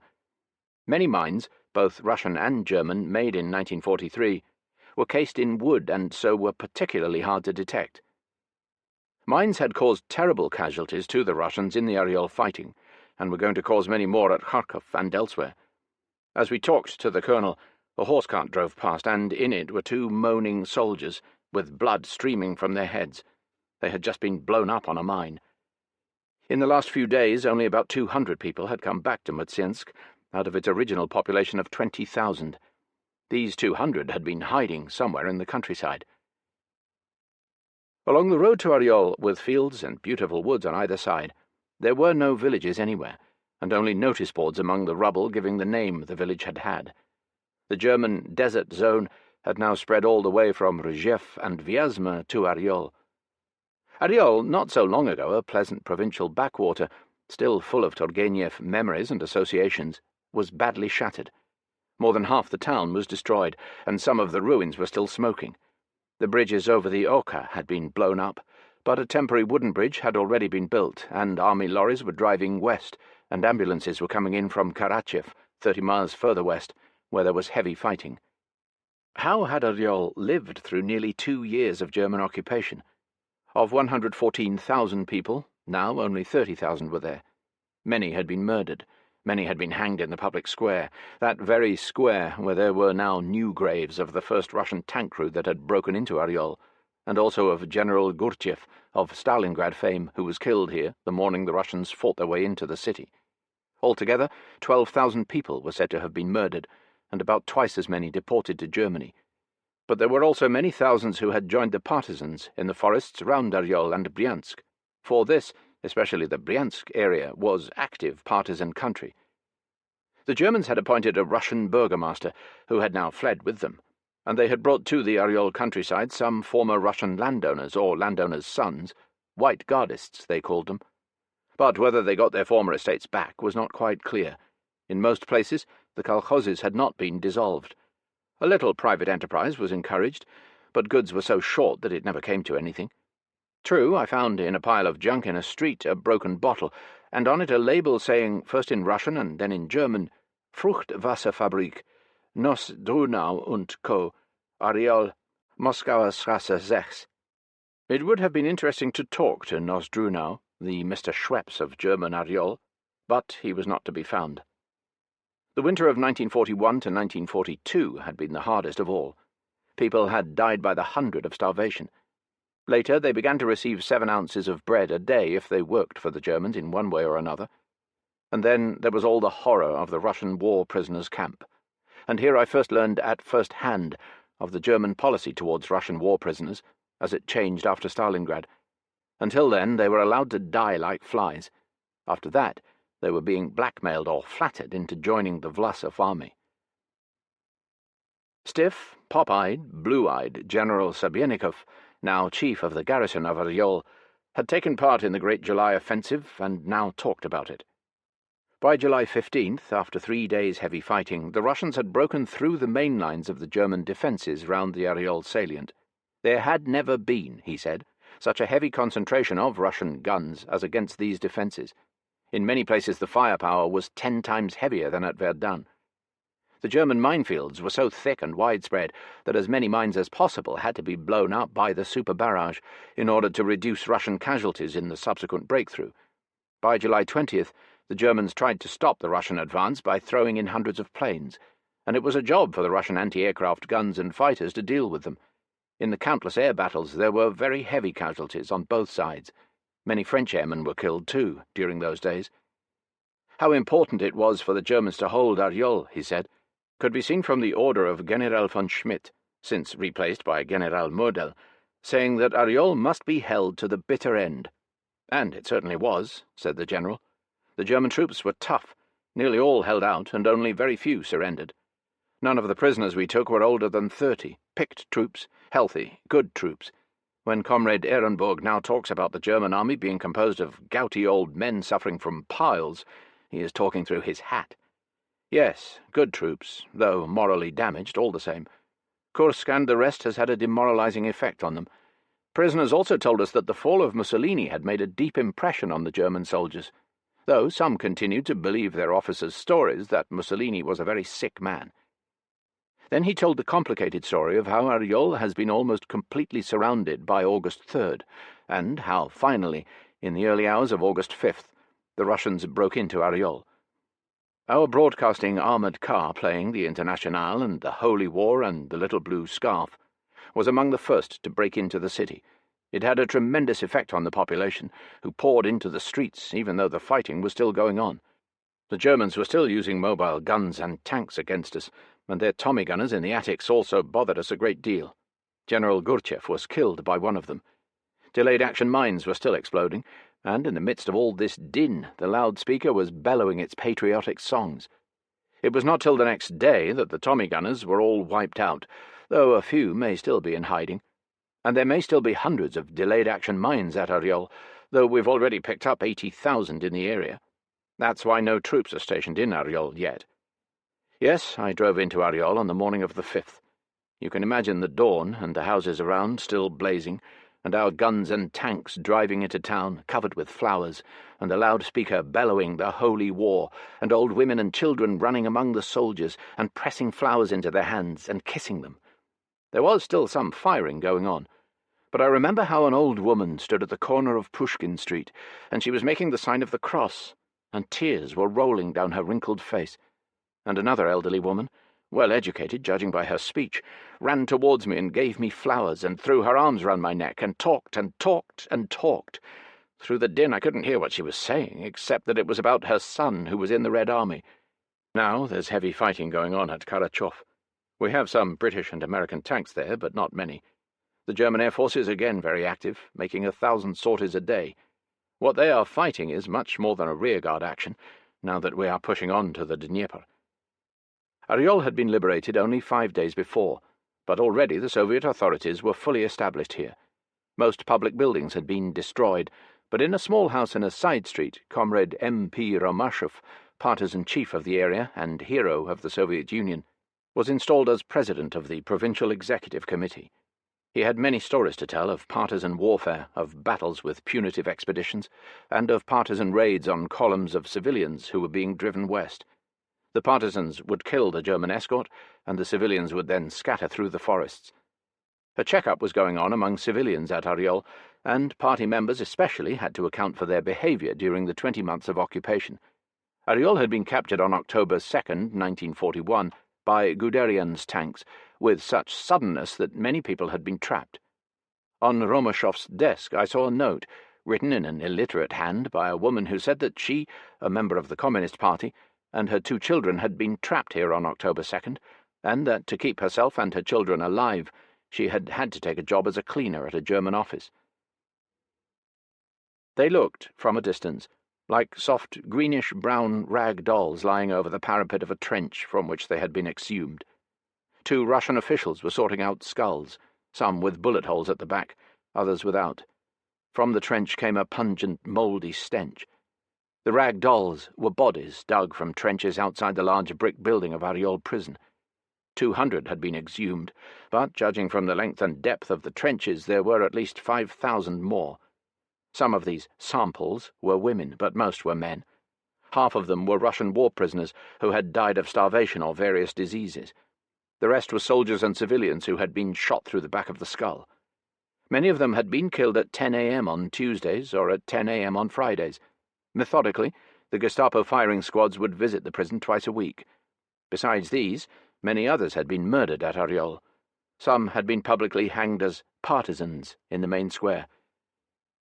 One day at Ariol I went to a charming old-time house with classical pillars and an overgrown garden, which had once belonged to a relative of Turgenev's.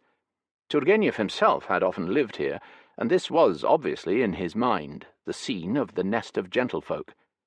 The place could have scarcely changed since the 1840s, when the good and saintly Lisa decided, in this very house, to retire to a convent, since happiness in this world had been denied her. The house had been the Turgenev Museum, and I talked to the old man who was still in charge. He had been in the Gestapo prison for 3 months, and had heard the volleys on those Tuesday and Friday mornings. Both his assistants at the museum had been shot as communist suspects. The old man, whose name was Fomin, spoke of the fearful famine in Ariol. For a long time no food at all, not even the tiny ration of bread, had been given to the people. As you went along the streets in the winter of 1941 to 1942, you would stumble over people who had collapsed and died. That winter, with great difficulty, he and his wife had bartered what possessions they had for some potatoes and beetroot. What later helped people to survive was their vegetable gardens. 10,000 books of the Turgenev library, he said, had been taken away by the Germans, and many other exhibits. Turgenev's own shotgun, for instance, had simply been looted. However, he said, thank God, the house had survived. Turgenev's country house at Spas-Lutavina, between Oryol and Mtsensk, had been burned down. One night at the Gorsoviet town Soviet, with a starry sky outside and a red glow of burning villages in the west, Karachov way, I met a strangely assorted pair, a local doctor and a local priest. Dr. Protopopov, who, with his little beard and pince-nez, looked like something out of Chekhov, told how, in spite of everything, the Germans allowed him to attend to the sick and wounded Russian war prisoners. It was a nightmarish story of starvation and neglect, which only he and a few devoted assistants had tried to remedy in a small way by collecting food from the local population, even though they had less than nothing to spare, and by smuggling it into the hospital. Some of the severely ill prisoners were moved by the Germans in horse sleighs at the height of winter to another hospital many miles away. The Russian staff had protested in vain and had wrapped as many of the men as possible in blankets, but nearly half of them died during the journey. That other hospital, from what he had heard, was little better than a death camp anyway. The priest was a grubby old man of 72, very deaf, with a white beard and a silver chain and cross, who said that if many Russians worked for the Germans, it was only because they would have died of hunger otherwise. He was allowed to visit the Russian war prisoners. They were being starved. On some days 20 or 30 or 40 would die. But after Stalingrad, the Germans had begun to feed them a little better, and then started urging them to join the Russian Liberation Army. He said that up to a point, the Germans had encouraged the churches. It was part of their anti-communist policy. But in reality it was the churches which had unofficially organized Russian mutual aid circles to help the poorest people, and also to do what they could for the war prisoners. Father Ivan said that, in view of the circumstances, he had ceased to be a village priest in 1929, and when the Germans came he thought he could help the Russian cause by serving in a church again. Around me, he said, they gathered a nucleus of believers, and we were given a church. I must say that under the Germans the churches flourished in Oryol, and they became, that's what the Germans didn't expect, active centres of Russian national consciousness. But the man who supervised the churches for the German command was not, as one would have expected, a bishop, but a civilian functionary called Konstantinov, a white Russian. The churches were thus deprived of all autonomy, and even the rubber stamp of each church was locked up in Konstantinov's desk, a fact Father Ivan thought particularly outrageous. His immediate senior was Father Kutyepov, who had a much larger church, and Father Kutyepov told him never to mention the Metropolitan Sergius of Moscow, and to pray for Metropolitan Seraphim, who was in Berlin and was approved by the Germans. I didn't like that, said Father Ivan, and I avoided mentioning either. Yes, the churches were crowded, and there were 5 of them at Oryol. Sometimes German soldiers, 5 or 10 at a time, would come to our service, and they behaved very well, I must say.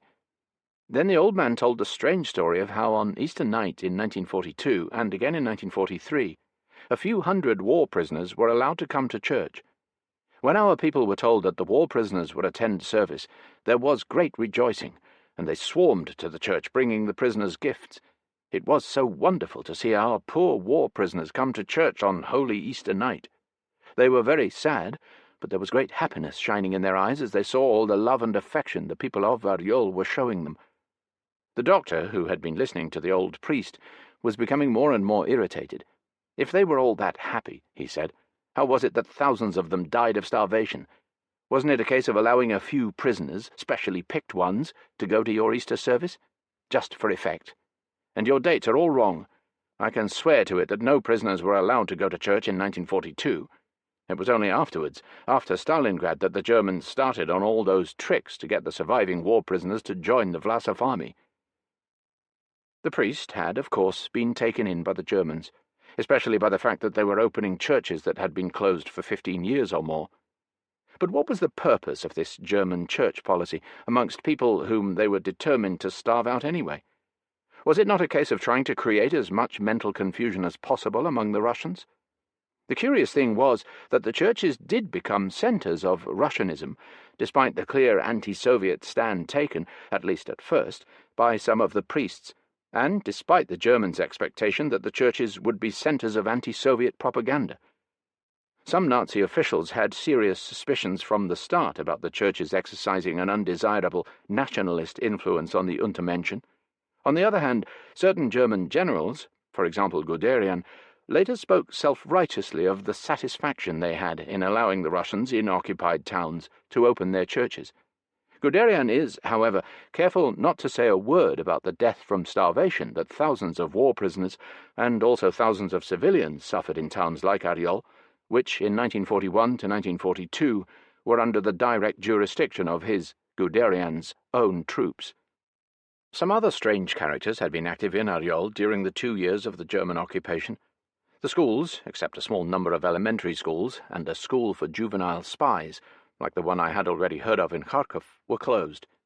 The bitterness among adolescents, who had been pampered under the Soviets, was particularly acute. The teachers, even of the schools that had been closed, were ordered to attend the lectures of an individual who spoke Russian with a queer accent and called himself Oktan. His lectures were called a Course in Pedagogical Re-Education. Oktan also edited a Russian-language paper in Ariol called Riech, in which the gist of his lectures was published. Its subjects were, "The Russian is uncreative by nature and is destined to obey orders. The revision of the Russian historical past. What an Aryan must be like." In the paper he preached a total revaluation of cultural values. Tolstoy was declared to be a worthless writer. Russian music was deprecated, and Wagner declared the greatest musical genius of all time. Needless to say, not all teachers were invited to Oktan's lectures. Many had been arrested, while others had fled. The general impression was that in the victorious days of 1941 to 1942, the Germans had a number of nondescript Russian adventurers and hangers-on who were preparing to play some still undefined part in the Germanization of a purely Russian area like Ariol. There were also other lunatic happenings. There were some people of German descent who had lived at Ariol for generations. They were sent to Łódź to have blood tests taken to see if they were real Aryans. Another memorable impression of Ariol was the condition of the railways. I had never seen such thorough destruction before. In the Stalingrad area, only 6 months before, the destruction was still primitive and could be easily repaired. But here, in the Ariol area, the Germans had used a special engine which, as it went along, destroyed both rails and sleepers. To use any railways in these newly liberated territories, the Russians had to rebuild them practically from scratch. On September 1st, I also went to Kharkov, which the Russians had recaptured in their sweep towards the Dnieper. This was a hideous experience, for as we travelled at night in a number of jeeps from WWII to Kharkov, one of them struck a mine and 3 of our travelling companions were killed. Kazimiako and Vasyev of the Foreign Office Press Department, and a young Captain Volkov, whom I had already met at Stalingrad. Only the army driver, though slightly injured and almost insane with shock, survived. Kazimiako had had both legs blown off and died within an hour without regaining consciousness. Vasyev was a well-meaning but dull little man, but Kazimiako, an exceptionally handsome young Leningrad man, had, despite a basic hardness of the Stalinite official, a charming manner and a great sense of humour. He spoke perfect English, though he had never been abroad. Had he lived, he would almost certainly have rapidly climbed to the top of the diplomatic ladder. At dawn, after the other 2 bodies had been found, one of them had been hurled 15 yards off the road, we continued our grim journey. It was then that we crossed the fearfully devastated country north of Belgorod, where some of the fiercest fighting in the Battle of Kursk had taken place in July. Not a live spot, as the Russians say, was to be seen for miles around, and the air was filled with the stench of half-buried corpses.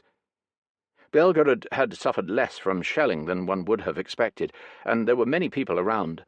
The rich farm country between Belgorod and Kharkov was, however, cultivated only to the extent of about 40%, which was different from the western Ukraine. But in 1943 this area was already very near the front line, and the Germans didn't bother.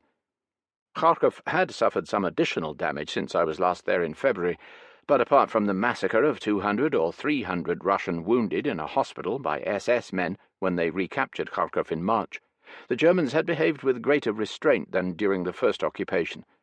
They were nervous, and what shootings were done in secret. No more public executions.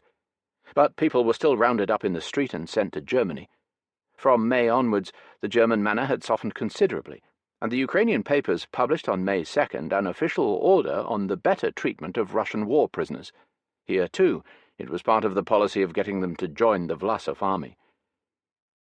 There is an account of Vlasov himself in the memoirs of Ilya Ehrenburg, Novi Mir, January 1963, who met him in the spring of 1942, shortly before he was taken prisoner by the Germans.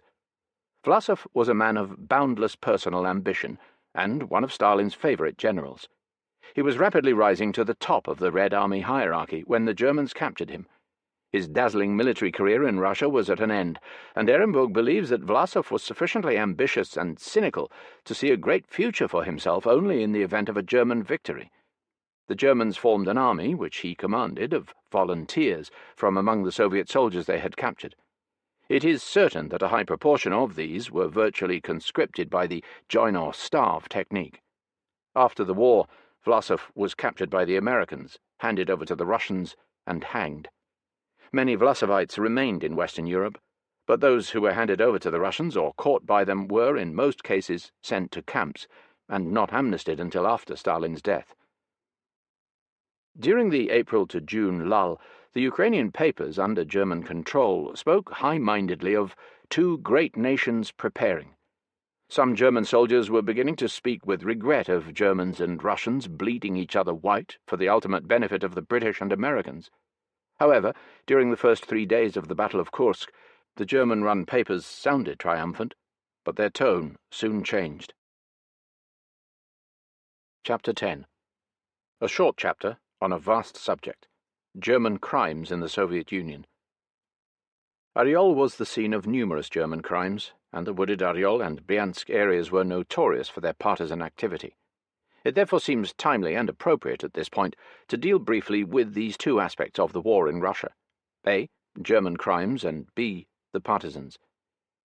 In a book on the Soviet-German War of 1941 to 1945, the crimes and atrocities that the Germans committed in the vast areas they occupied between 1941 and 1944 should, on the face of it, hold a very important place. But if one dealt with them in great detail, the book would be in danger of assuming altogether impossible proportions. The subject is, indeed, vast. At the Nuremberg trial in particular, selected crimes and atrocities were discussed rather repetitively, but by no means exhaustively, and even these selected crimes committed by the Germans in the Soviet Union occupy a large proportion of the 22 volumes of the trial record. There can be no question of trying to summarize here the findings of the Nuremberg trial even briefly, let alone all the other trials of war criminals. If the main aspects of German misdeeds are enumerated here, it is, above all, as background to the numerous examples cited in the course of the narrative of German behavior in Russia, and in Poland for that matter. Insofar as these crimes can be classified at all, we find that at Nuremberg they fell roughly into the following categories. 1. There was the general Untermensch philosophy, which underlay the German attitude to the Russians, a philosophy illustrated by Field Marshal von Reichenau's instructions for the army's conduct in 1941 on Russian territory, or by Himmler's famous Poznan speech, in which he said, "I am not interested in the slightest if 10,000 Russian females die of exhaustion digging an anti-tank ditch for us, provided the ditch is dug." Or else there are the realistic utterances by Hitler, Goering, and others to the effect that for all Germany cares, 30 million Russians may die of starvation in a very short time, and that it is not the business of the Germans to feed either the civilian population or the war prisoners. Millions of war prisoners, and probably millions of civilians, died as a result of this policy, especially in the first 2 years of the war. Although some Nazis, like Rosenberg, drew a distinction between the Russians, who were the arch-enemy, and the Ukrainians and other nationalities, who were to become some sort of protégés of the Reich, men like Erich Koch, the Reich Commissioner for the Ukraine, had no use whatsoever for any such fine distinctions, and his administration of the Ukraine was dictated by the usual Nazi Untermensch approach. 2. There were special orders, such as the Commissar Order, under which commissars, or in practice any recognizable communist, Jew, or other suspect for that matter, were not to be treated as war prisoners, but simply shot. Several generals tried after the war to explain that this order was largely theoretical, since it was not applied by the German army. This is a gross overstatement, or a quibble, since the commissars were, as a rule, taken over by Himmler's SD before the other prisoners were sent to camps under army jurisdiction. Another order called Kugel, that is, bullet, which was rigorously applied to the Russians, provided for the shooting of any war prisoners who had attempted to escape, or were suspected of any kind of clandestine activity in camps. 3. There was the deportation to Germany of nearly 3 million Russians, Belarusians, and especially Ukrainians as slave labour. The treatment of these was much worse than that of the forced labour from most other countries. 4. There were the indiscriminate shooting of hostages and suspects in occupied territories, people who might in any way be connected with the partisan movement or the Soviet underground. Particularly in Russia and Belarus, numerous villages were not only burned down, but their inhabitants, including women and children, simply exterminated. As has often been observed, there was in the Soviet Union not one Orodor or one Lidice, but hundreds. In every Soviet town and city there were Gestapo headquarters, where various atrocities and tortures took place, and everywhere there were crowded prisons. Before the Germans left, the prisoners were usually indiscriminately murdered. 5. There was the specific German practice of exterminating the entire Jewish population. These massacres were chiefly the work of special Einsatzkommandos under Himmler's authority, and practically all the generals claimed after the war never to have heard of these massacres, though they often took place under their very noses. The massacres of Jews were carried out on a vast scale. Thus, at Babi Yar, near Kiev, about 100,000 Jews, men, women, and children, were massacred, not to mention countless other cities, all the way from Krasnodar in the south, with its gas wagon which killed 7,000 people, or Kerch in the Crimea, where the Russians first discovered hundreds of bodies of both Jews and war prisoners, to Tallinn in Estonia in the north. To take the example of Tallinn, which I saw myself, there, in a place nearby called Kluge, I saw the charred remains of some 2,000 Jews, brought from Vilna and other places, who had been shot and then burned on great bonfires they themselves had been ordered to build and light. With the Red Army approaching, a small number of Jews had escaped this SD massacre, and were there to tell the full story. I particularly remember the story told by one of the survivors, a kindly SD man, trying to comfort a weeping child, said to it, "Aber Kleiner, weine doch nicht, bald kommt der Tod." And this is without mentioning the vast extermination camps like Auschwitz, Majdanek, and many others, where Jews, including many Russian Jews, were gassed, shot, and otherwise killed by the million. According to the unspeakable Ohlendorf, one of the Einsatz-Kommando leaders in Russia, giving evidence at Nuremberg, gas wagons had largely to be discontinued, since they caused spiritual shock to the killers, not because they were full of corpses, but because the corpses were mixed up with a lot of excrement, produced by the victims in their death agony. This particular commando had murdered 90,000 people in little over a year. 6. Next to the Jews in Europe, 6 million of whom perished at the hands of the Germans, and it took rather more than a handful of bad Germans to carry out all this work, the biggest single German crime was undoubtedly the extermination by hunger, exposure, and in other ways, of perhaps as many as 3 million Russian war prisoners. Many were shot. Many died in concentration camps during the later stages of the war, especially at Mauthausen. Some were even used for vivisectionist and other scientific experiments. The evidence is so vast and overwhelming that one can only pick at some of it at random. Thus, at the beginning of 1942, Rosenberg, writing to Keitel, thought it scandalous that out of the 3,600,000 Russian prisoners, only a few 100,000 were still fit for work. So appalling were the conditions in which they had been kept. Goering, about the same time, complained to Ciano of the cannibalism among Russian war prisoners, adding, as a great joke, that it was now going a bit far. They had even eaten a German sentry. Hitler's policy during the pre-Stalingrad period was clearly to demonstrate the Untermensch nature of the Russians, precisely by reducing them to cannibalism. We have echoes of this contempt for the subhuman Russian war prisoners even in recent German writing, for example, in that odious little novel, The Road to Stalingrad, by Benno Ziese. The Ruskies were completely debilitated. They could hardly keep on their feet, let alone perform the physical effort required of them. Among them were mere kids, as well as bearded old men who could have been their grandfathers. Without exception, they all begged for a scrap of food or a cigarette. They whined and grovelled before us. These were human beings in whom there was no longer a trace of anything human. And then, when we threw them a dead dog, there followed a spectacle that could make a man puke. Yelling like mad, the Russians would fall on the animal and tear it to pieces with their bare hands. The intestines they'd stuff in their pockets, a sort of iron ration. And so on, almost too nauseating to quote. And we know from countless other pieces of evidence that this is precisely the kind of thing that happened to hundreds of thousands, indeed millions of Russian war prisoners, especially before Stalingrad. Thus, a Hungarian tank officer wrote soon after the war, "We were stationed at Rovno. I woke up one morning and heard thousands of dogs howling in the distance.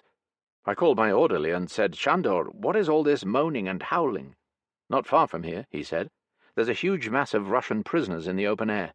There must be 80,000 of them. They're moaning because they are starving.' I went to have a look. Behind wire there were tens of thousands of Russian prisoners. Many were on the point of expiring. Few could stand on their feet. Their faces were dried up and their eyes sunk deep in their sockets. Hundreds were dying every day, and those who had any strength left dumped them in a vast pit." Apart from the deliberate starving of Russian war prisoners, there were also the massacres. Some significant evidence on this score was produced at Nuremberg, for instance by Erich Lahausen of Admiral Canaris's Abwehr. He spoke in particular of two specially charming characters with whom he had conferred at the beginning of the war in Russia. One was General Reinecker, known as Der Kleine Keitel. He was chief of the General Army Office belonging to the OKW. The other was Obergruppenführer Gestapo Müller, a division chief of the Central Board of Reich Security, RSHA. The latter was responsible for the measures regarding the treatment of Russian war prisoners, that is, executions. Lahausen. The purpose of the conference was to examine the orders received on the treatment of these prisoners. The substance of these orders dealt with two groups of measures. First was the killing of Russian commissars. Second was the killing of those elements who, according to the special segregation by the SD, could be identified as Bolshevists or as active representatives of the Bolshevist attitude to life. General Reinecker explained that the war between Germany and Russia was unlike any other war. The Red Army soldier was not a soldier in the ordinary sense, but an ideological enemy, an enemy to the death of National Socialism, and he had to be treated accordingly. Lahausen then said that Reinecker, a good Nazi, was not satisfied with the Ice Age mentality of some of the officer corps. On behalf of Canaris, he, Lahausen, protested against these executions, and particularly against their taking place publicly. They had a terrible and devastating effect on the morale and discipline of the German troops. Moreover, this kind of thing could only increase the Russians' resistance to the utmost. Müller rejected my arguments. The sole concession he made was that the executions should not take place in the sight of the troops, but in a secret place. The SD Einsatzkommandos were in charge of singling out persons in camps and in POW assembly centres, and of carrying out the executions. The sorting out was done in the most arbitrary way.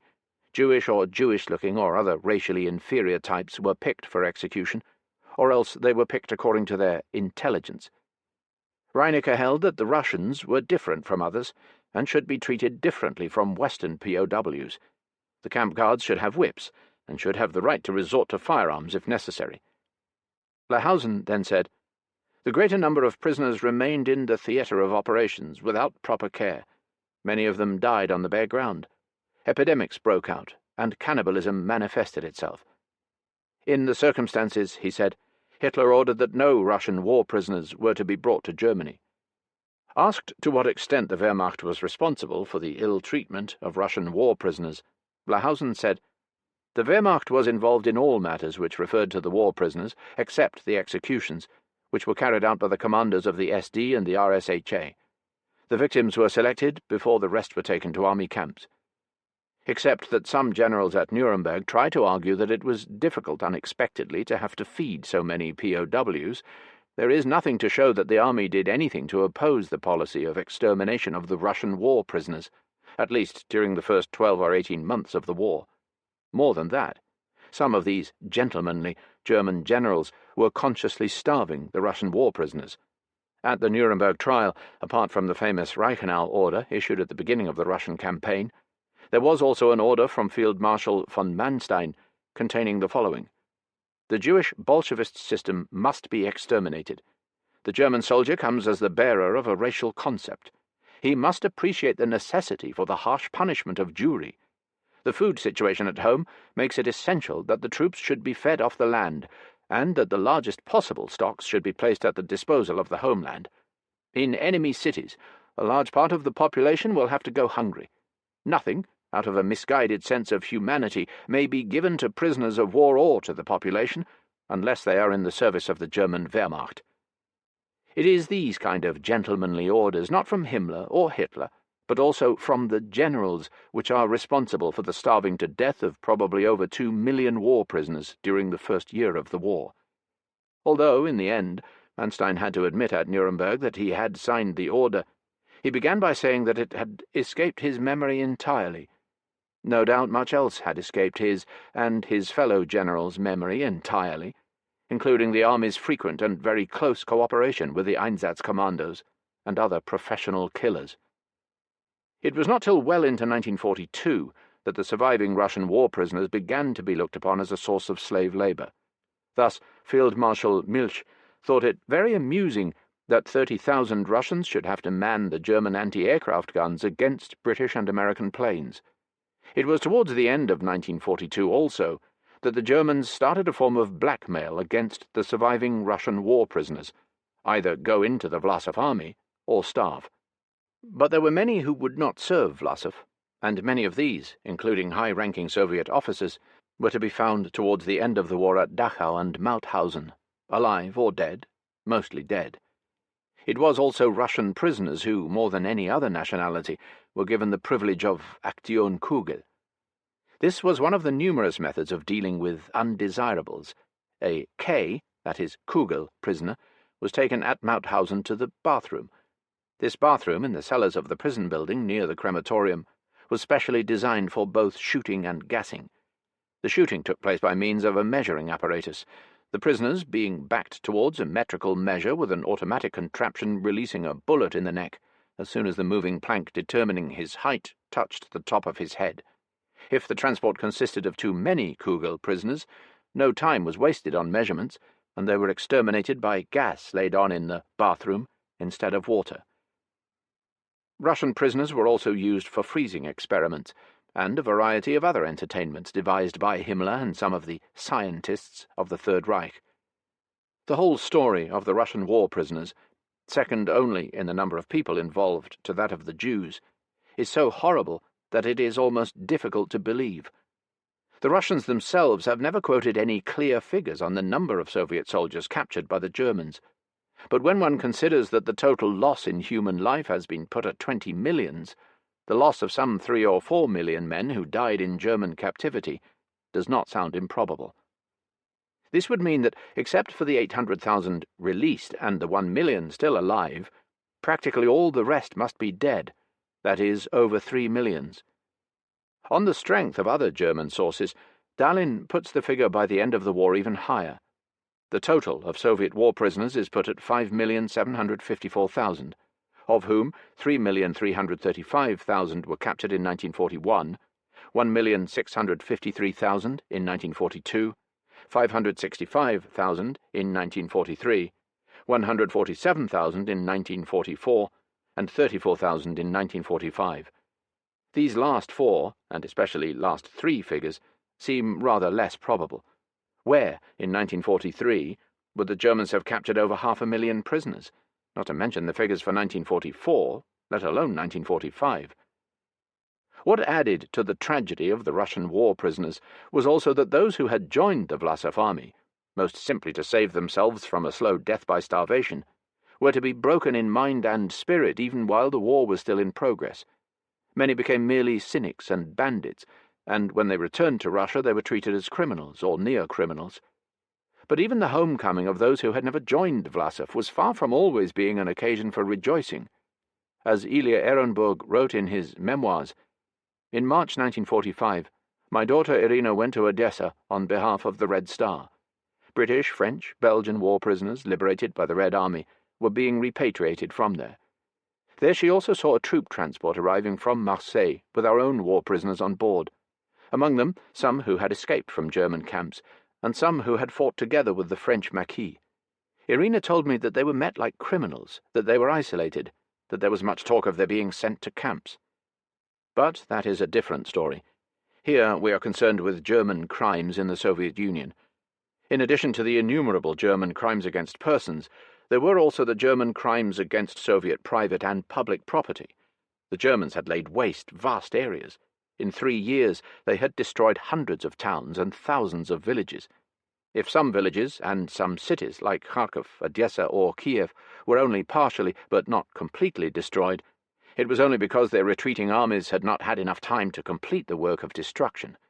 In other cities, like Rostov, Voronezh, or Sebastopol, as well as Warsaw, to mention only a few of those I have seen myself, the destruction was very nearly 100%. Chapter 11. The Partisans in the Soviet-German War. In the summer of 1942, they used to sell in Moscow a pocket-sized book of 430 pages called The Partisan's Guide. 50,000 copies, it said, had been printed. It purported to deal with all the problems besetting a partisan's life. Here were precise instructions, often with explanatory drawings, on the chief tactical rules of partisan warfare, on the use of firearms captured from the enemy, on the destruction of enemy tanks and planes, on the best ways of wrecking enemy troop trains and motor transport, of killing enemy motorcyclists by stretching a wire across a road, on reconnaissance work, on camping and camouflage. An interesting and, in a way, highly pathetic chapter was on emergencies, for instance on the kind of moss and bark that can be eaten when there is nothing else to eat. There was also advice on first aid, hand-to-hand fighting, and on how to live in the snow. The appendix consisted of a Russian-German phrasebook. Halt! Waffen hinlegen! Ergib dich! Raus aus dem Wagen! Bei Fluchtversuch wird geschossen! And then, Sie lügen! Wo befinden Sie deutsche Truppen? Wo noch? Wo sind Minen gelegt? Halt! Lay down your arms! Surrender! Get out of the car! Anyone who tries to escape will be shot. You are lying. Where are the German troops? Where else? Where are the mines laid? The superficial impression the book made on the uninitiated reader was that the Russian partisan was a sort of glorified Boy Scout, and that although it must be difficult to live in the snow, and not very satisfactory to eat moss and bark in emergencies, the partisan's life was a wonderful life all the same. Partisan, that is, guerrilla warfare in German-occupied territory, held an important place in both government propaganda and actual military planning, almost from the beginning of the war in 1941. Stalin, in his famous broadcast of July 3, 1941, called for a vast partisan movement in the enemy rear, and on July 18th, the Central Committee of the CPSU issued a decree, Постановление, on the organization of the struggle in the enemy rear, which explained that it was essential to create intolerable conditions for the invaders, to disorganize their communications, transport, etc., and calling on Soviet clandestine organizations in occupied territories to exert their utmost energies to that end. In popular propaganda, much was made of historic precedents, the peasant bands in 1812 who harassed Napoleon's Grande Armée, and the numerous Soviet guerrilla bands who played so important a role in the Civil War, in Siberia, the Ukraine, and so on. A certain romantic halo was made to surround the partisan leader and his men, and in the grim summer and autumn of 1941, press, radio, theatre, and cinema tried, rather feebly, to cheer up Soviet citizens with stories of more or less unbelievable partisan exploits in Byelorussia and other occupied territories. In December 1941, at the height of the Battle of Moscow, Zoya Kosmodemyanskaya, who became a partizanka behind the enemy lines and was publicly hanged by the Germans in the village of Petrishchevo near Moscow, was built up into a national heroine and a symbol.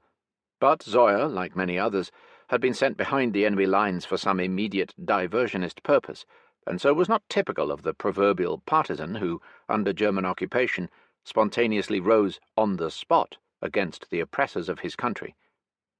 Historically, the Russian partisan movement of 1941 to 1944 is one of the most complicated and least thoroughly explored aspects of the Soviet-German War. To a large extent, it is not only unexplored, but will remain, like the resistance movements in Yugoslavia, France, and other countries, also largely unexplorable, for the simple reason that all the participants of many partisan operations died, and there is nobody left to tell the story. Much misinterpretation also arose from the over-glamorization and over-magnification of the partisan movement by Soviet propaganda during the early stages of the war. This exaggerated interpretation has its German counterpart.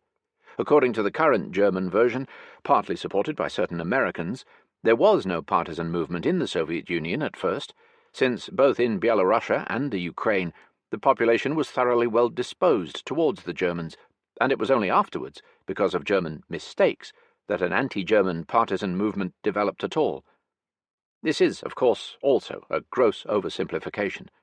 The truth is that in the grim months of 1941, following the invasion, everything in the vast newly occupied territories was in a state of flux and chaos, and very little, if anything, had been done to organize a partisan movement in these parts of the country in advance. In Soviet jargon, no material base had been laid for it, no secret arms dumps, food stores, medical stores, etc., which would have constituted such a base. There were, especially in Byelorussia, a considerable number of Russian officers and soldiers who had been originally encircled by the Germans and were then hiding in the woods, still hoping to find their way to the Russian front, living as far as possible on the help of the local peasantry, and finally forming themselves into partisan bands. The woods were also a place of escape for certain party and Soviet officials in Byelorussian cities, for whom it was difficult to conceal their identity, for railwaymen and others who, having been caught by the Germans doing sabotage, or being suspected of such sabotage, had little alternative to joining the partisans. But for a long time all this was sporadic and unorganized, and the Soviet authorities in Moscow, though liking to talk about the partisans and the role they were playing in the enemy rear, had much more immediate problems on their hands between the time of the invasion and the Battle of Moscow. In 1941, the partisans could wait. They required a considerable economic and organizational effort on the part of Moscow if they were to become effective at all. And although in 1942 the partisan movement in the Ukraine, in the Leningrad province, in Byelorussia, as well as in certain Russian areas like Smolensk and Bryansk, began to be taken much more seriously than before, there is still little doubt that in the Black Summer of 1942 the partisans were again a long way down the Soviet party and military authorities' list of priorities. This is not to say that there was not a partisan movement of some importance in 1942, but it had not yet become the broad mass movement into which it was to develop in 1943. The contrast was indeed amazing, as many partisans have since written, between 1941, when they had nothing except some rifles and a few hand grenades, and 1943, when they had mortars and even some artillery. The lack of arms, much more than any goodwill towards the Germans, explains why there was no major partisan movement in 1941. Present-day Soviet historians distinguish between the more or less sporadic and still largely unorganized partisan movement in 1941 to 1942, and the mostly highly organized partisan movement of 1943. Thus, in his well-known History of the War, B.S. Telpuchovsky makes no big claims for the partisans in 1941. Already at the end of July 1941, there were 200 partisan detachments or groups in the Leningrad province. In September 1941, there were 54 such partisan detachments in the Oryol province and 32 in the Kursk province. But he does not specify how large these groups and detachments were. They often consisted of only a few dozen men, or even fewer.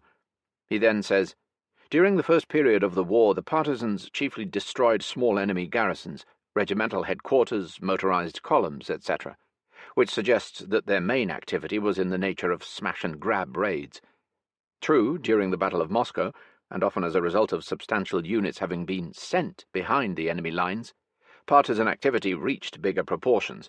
Thus, with 10,000 partisans operating in the enemy rear in the Moscow, Tula, and Kalinin provinces, the attacks on German trains and motorized columns assumed a certain immediate importance. There were then some partisan leaders, such as M. Gurianov, whose men killed about 600 Germans, but who himself was captured and hanged by the Germans and posthumously awarded the title of Hero of the Soviet Union. Another partisan leader, Solnstiff, was publicly hanged at Ruza in the Moscow province on December 21st, 1941. Altogether, in the winter of 1941 to 1942, the 10,000 partisans taking part, in their own way, in the Battle of Moscow, are credited with having destroyed 18,000 Germans. It was not till May 30th, 1942, that, on the initiative of the Central Committee, the Stavka created in Moscow a Central Staff of the partisan movement, and later in the year, similar special Central Staffs for the partisans of the Ukraine and Byelorussia. The partisan movement certainly grew in 1942, though it had not yet become the mass movement it was to be in 1943. The slowness of the development was at least partly attributable to the shortage of arms. The personnel and supplies that Moscow could send the partisans by air in 1942 were still very limited, and many partisan units had to be left entirely, or almost entirely, to their own devices, like raiding German arms dumps and depending on the more or less voluntary help of the peasantry. Telpuchovsky readily admits that German policy in the occupied areas enormously stimulated the partisan movement, notably in suitable partisan country, like many parts of Byelorussia or the Oryol-Bryansk forest zone. The regime of terror in the cities, the mass deportation of young people to Germany, which began as early as March 1942, deeply affected the civilian population. Obvious parallels for this can be found elsewhere. Thus, in France, the biggest factor that swelled the ranks of the Maquis was the introduction of forced labor in Germany. In Russia, the Untermensch treatment meted out to the population acted as an additional incentive to fight the Germans by joining the partisans. But, as in France, the number of effective partisans was inevitably limited for a time by the shortage of arms. It would be idle to speculate about what motives were the most important in persuading people to take the desperately dangerous step of joining the partisans. Pure disinterested patriotism? Injured national pride? A desire to get away from the Germans and their oppression and deportations? An attachment to the Soviet regime and to Stalin, now identified more than ever with the idea of Russia? All these motives mattered, but their order of importance obviously varied from place to place. Much is made in present-day Soviet histories of the leading role played in all partisan activity by the party, all the way from the Central Committee in Moscow to the clandestine party obkoms and raicoms, provincial and district committees, still operating in the German-occupied areas, and to party members who were commanders of the various partisan units. At the same time, there is a tendency to minimize the role played in the partisan movement, especially in Byelorussia, by the officers who, though encircled by the Germans in 1941, had evaded capture and went on fighting as partisans instead. We shall later deal with some specific cases of partisan activity in 1941, 1942, and 1943. But Telpuchovsky claims that as early as the summer of 1942, the partisans tied up enormous numbers of German troops and police, either German allied or mercenary, that in the Bryansk area alone 30,000 Hungarian troops were used for fighting the partisans, and that in the summer and autumn of 1942 the partisans in various parts of the Soviet Union had wrecked as many as 3,000 German trains. This sounds like an exaggeration.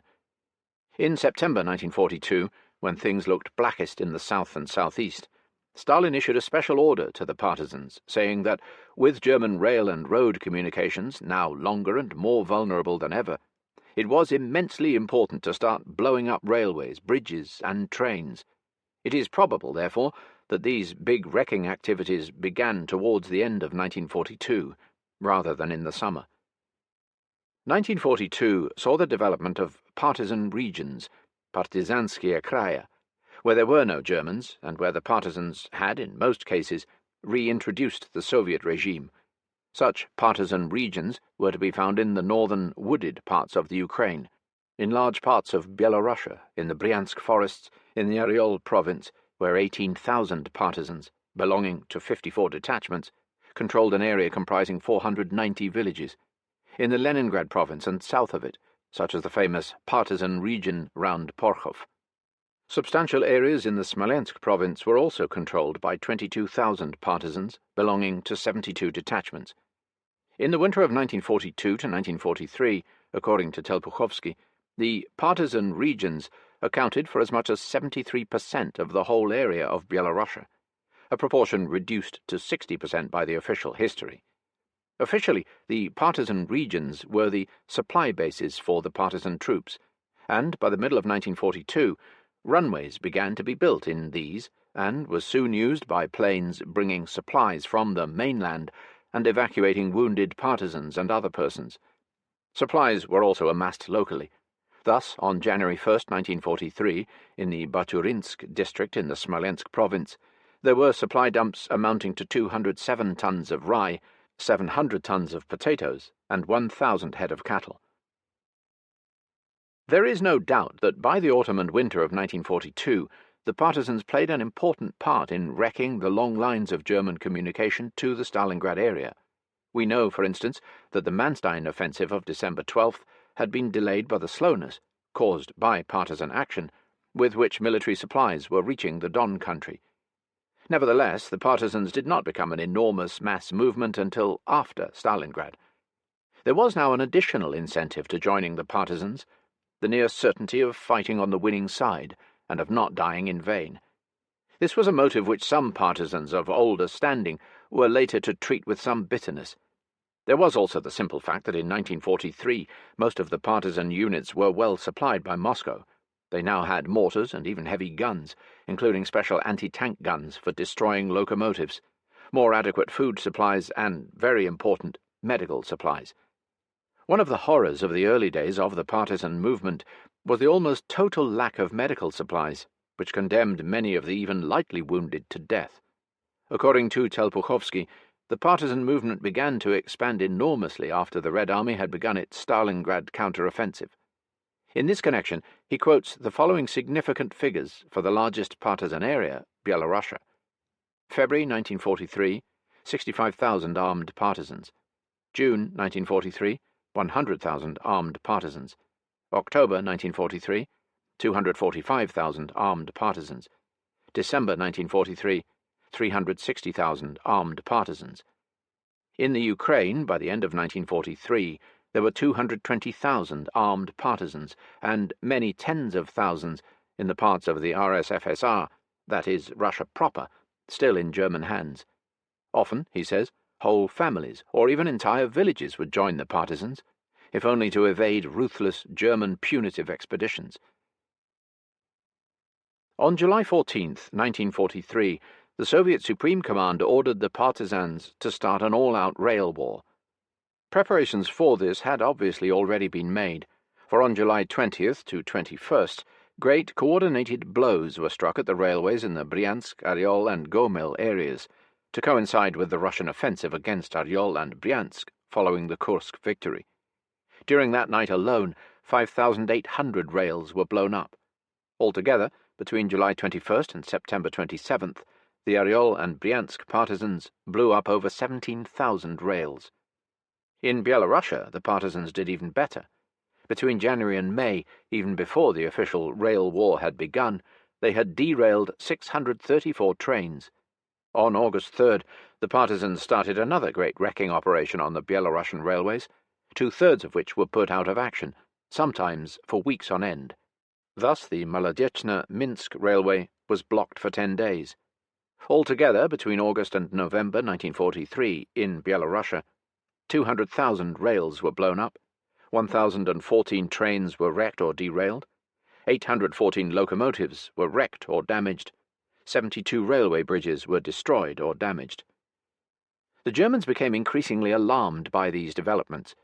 On November 7, 1943, Jodl admitted that in July, August, and September that year there had been 1,560, 2,121, and 2,000 railway line explosions, Streckensprengung, respectively, and these, he said, had had a great effect on military operations and the withdrawal of troops. Räumungstransporte. Telpuchovsky's semi-official history claims that in 3 years, 1941 to 1944, the partisans in Byelorussia killed 500,000 Germans, including 47 generals, and Hitler's High Commissioner, Wilhelm Kube, who, as we know from German sources, though the Russians, for some reason, don't mention this, had a partisan time bomb put under his bed by his lovely Byelorussian girlfriend. In the Ukraine, according to the same writer, the partisans killed 460,000 Germans, wrecked or damaged 5,000 locomotives, 50,000 railway wagons, 15,000 automobiles, etc. Some of these figures, especially the total of nearly 1 million Germans killed by the Belarusian and Ukrainian partisans, sound distinctly exaggerated. According to Telpukovsky and other official and semi-official Soviet histories, all the main work of the partisans was directed by the party.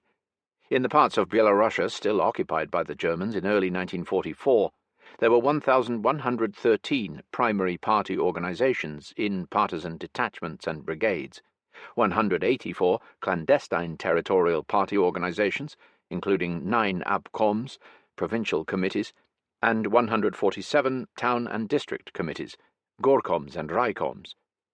The membership of all these had risen during the war from 8,000 to 25,000. The number of party members among the Ukrainian partisans in 1943 was 14,000, and there were 26,000 komsomols. That is, only about 15% of the total number of partisans. The proportion of party and komsomol members among the Belarusian partisans was even lower, if anything.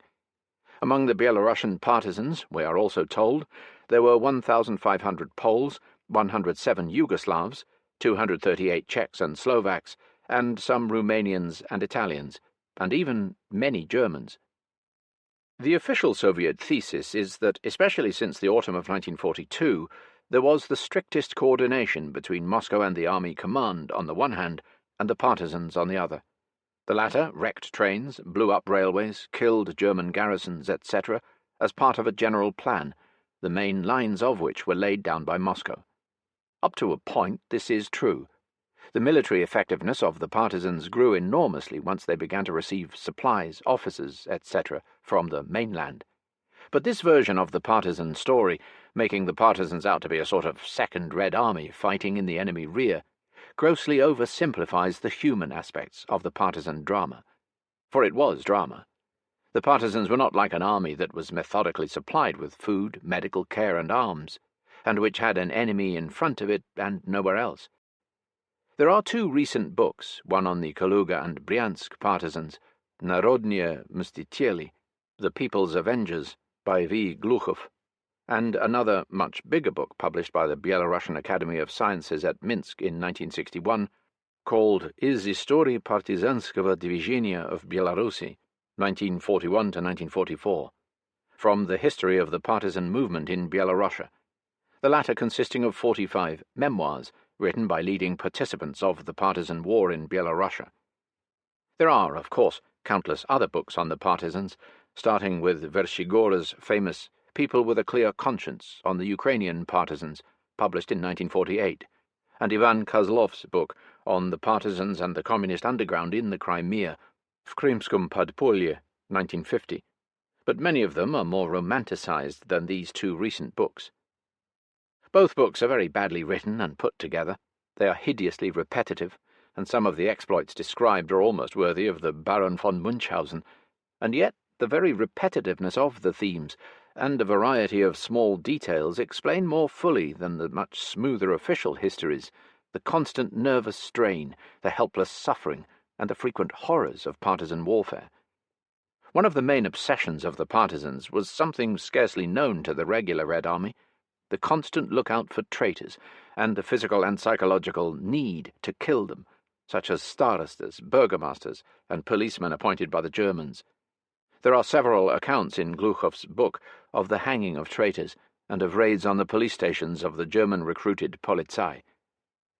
Another constant worry was the attitude of the peasantry who kept them, more or less willingly, supplied with food, and who, in doing so, were exposing themselves and their families to the most savage reprisals by the Germans, regular troops, SS, SD, etc., or their underlings, Vlasovites, Cossacks, German-hired police, and so on. For if, as already said, there was one Orodor in France and one Lidice in Czechoslovakia, there were hundreds in the Soviet Union. Living conditions among the partisans were nearly always terrible, at least until the beginning of 1943, when they began to receive considerable supplies from the mainland. More terrifying even than the shortage of arms and food was the lack of medical supplies. There is a reference to this in the reminiscences of F.G. Markov, commander of the WWII partisan unit, who was one of the first partisan leaders in Byelorussia. He began to fight as a partisan in August 1941. I should like to make a brief but affectionate mention of those humble and modest doctors who, in incredibly difficult conditions, without any instruments or medical supplies or even bandages, still managed to save the lives of hundreds of partisans. I particularly want to mention Dr. Podsidlovsky, Dr. Moshe Gordon and his wife, Noema Borisovna Gordon, Dr. G.D. Mogilovchik, Dr. I.V. Voloch, and others. This quotation is also interesting in another respect. Most of the partisan doctors mentioned appear to be Jews, which is in striking contrast with the virtual lack of any reference to Jews taking part in the partisan war, despite the very large Jewish population in Belarusian towns like Minsk, Gomel, Pinsk, Vitebsk, etc. One of the few references to Jewish partisans is to be found in Ehrenburg's memoirs. He met in Lithuania in 1944 a partisan band of 500 young Jews, men and women, who had escaped from the Vilna ghetto. Did most of the Jews not even try to escape their fate, or did the partisans not want them? Or were they, apart from these few doctors, already wholly isolated or dead by the time the partisan movement got into its stride? The first partisan units were formed in the occupied parts of the RSFSR and in Byelorussia in 1941 in a variety of ways. Thus, one of the first partisan units formed at Palatnyany Zavod near Kaluga lasted from October 11, 1941 to January 19, 1942. It was first composed of an anti-paratroop destroyer battalion. Then it was joined by escaped Russian war prisoners. During the 3 months of the Battle of Moscow, it attacked German road columns. Finally, betrayed to the Germans by a traitor, it was more or less exterminated. No doubt some of the partisan stories in the Gluchov book read rather too much like cowboys and Red Indians stuff. It was all very well for the partisans to attack a German headquarters and break up their Christmas party with a few hand grenades, but it was often the villagers who suffered most from such escapades. On January 17, 1942, in the village of Vesnini, there was a rough engagement between partisans and Germans. The Germans lost a few dozen men killed or wounded, but they then started encircling the village. The partisans, having run out of ammunition, pulled out. The Germans then took their revenge. In 2 days, 200 people, mostly women and children, were shot. Similarly, other villages suspected of partisan sympathies were dealt with special savagery. At Raseta, 372 people were killed. At Dalina, 469, again mostly women and children.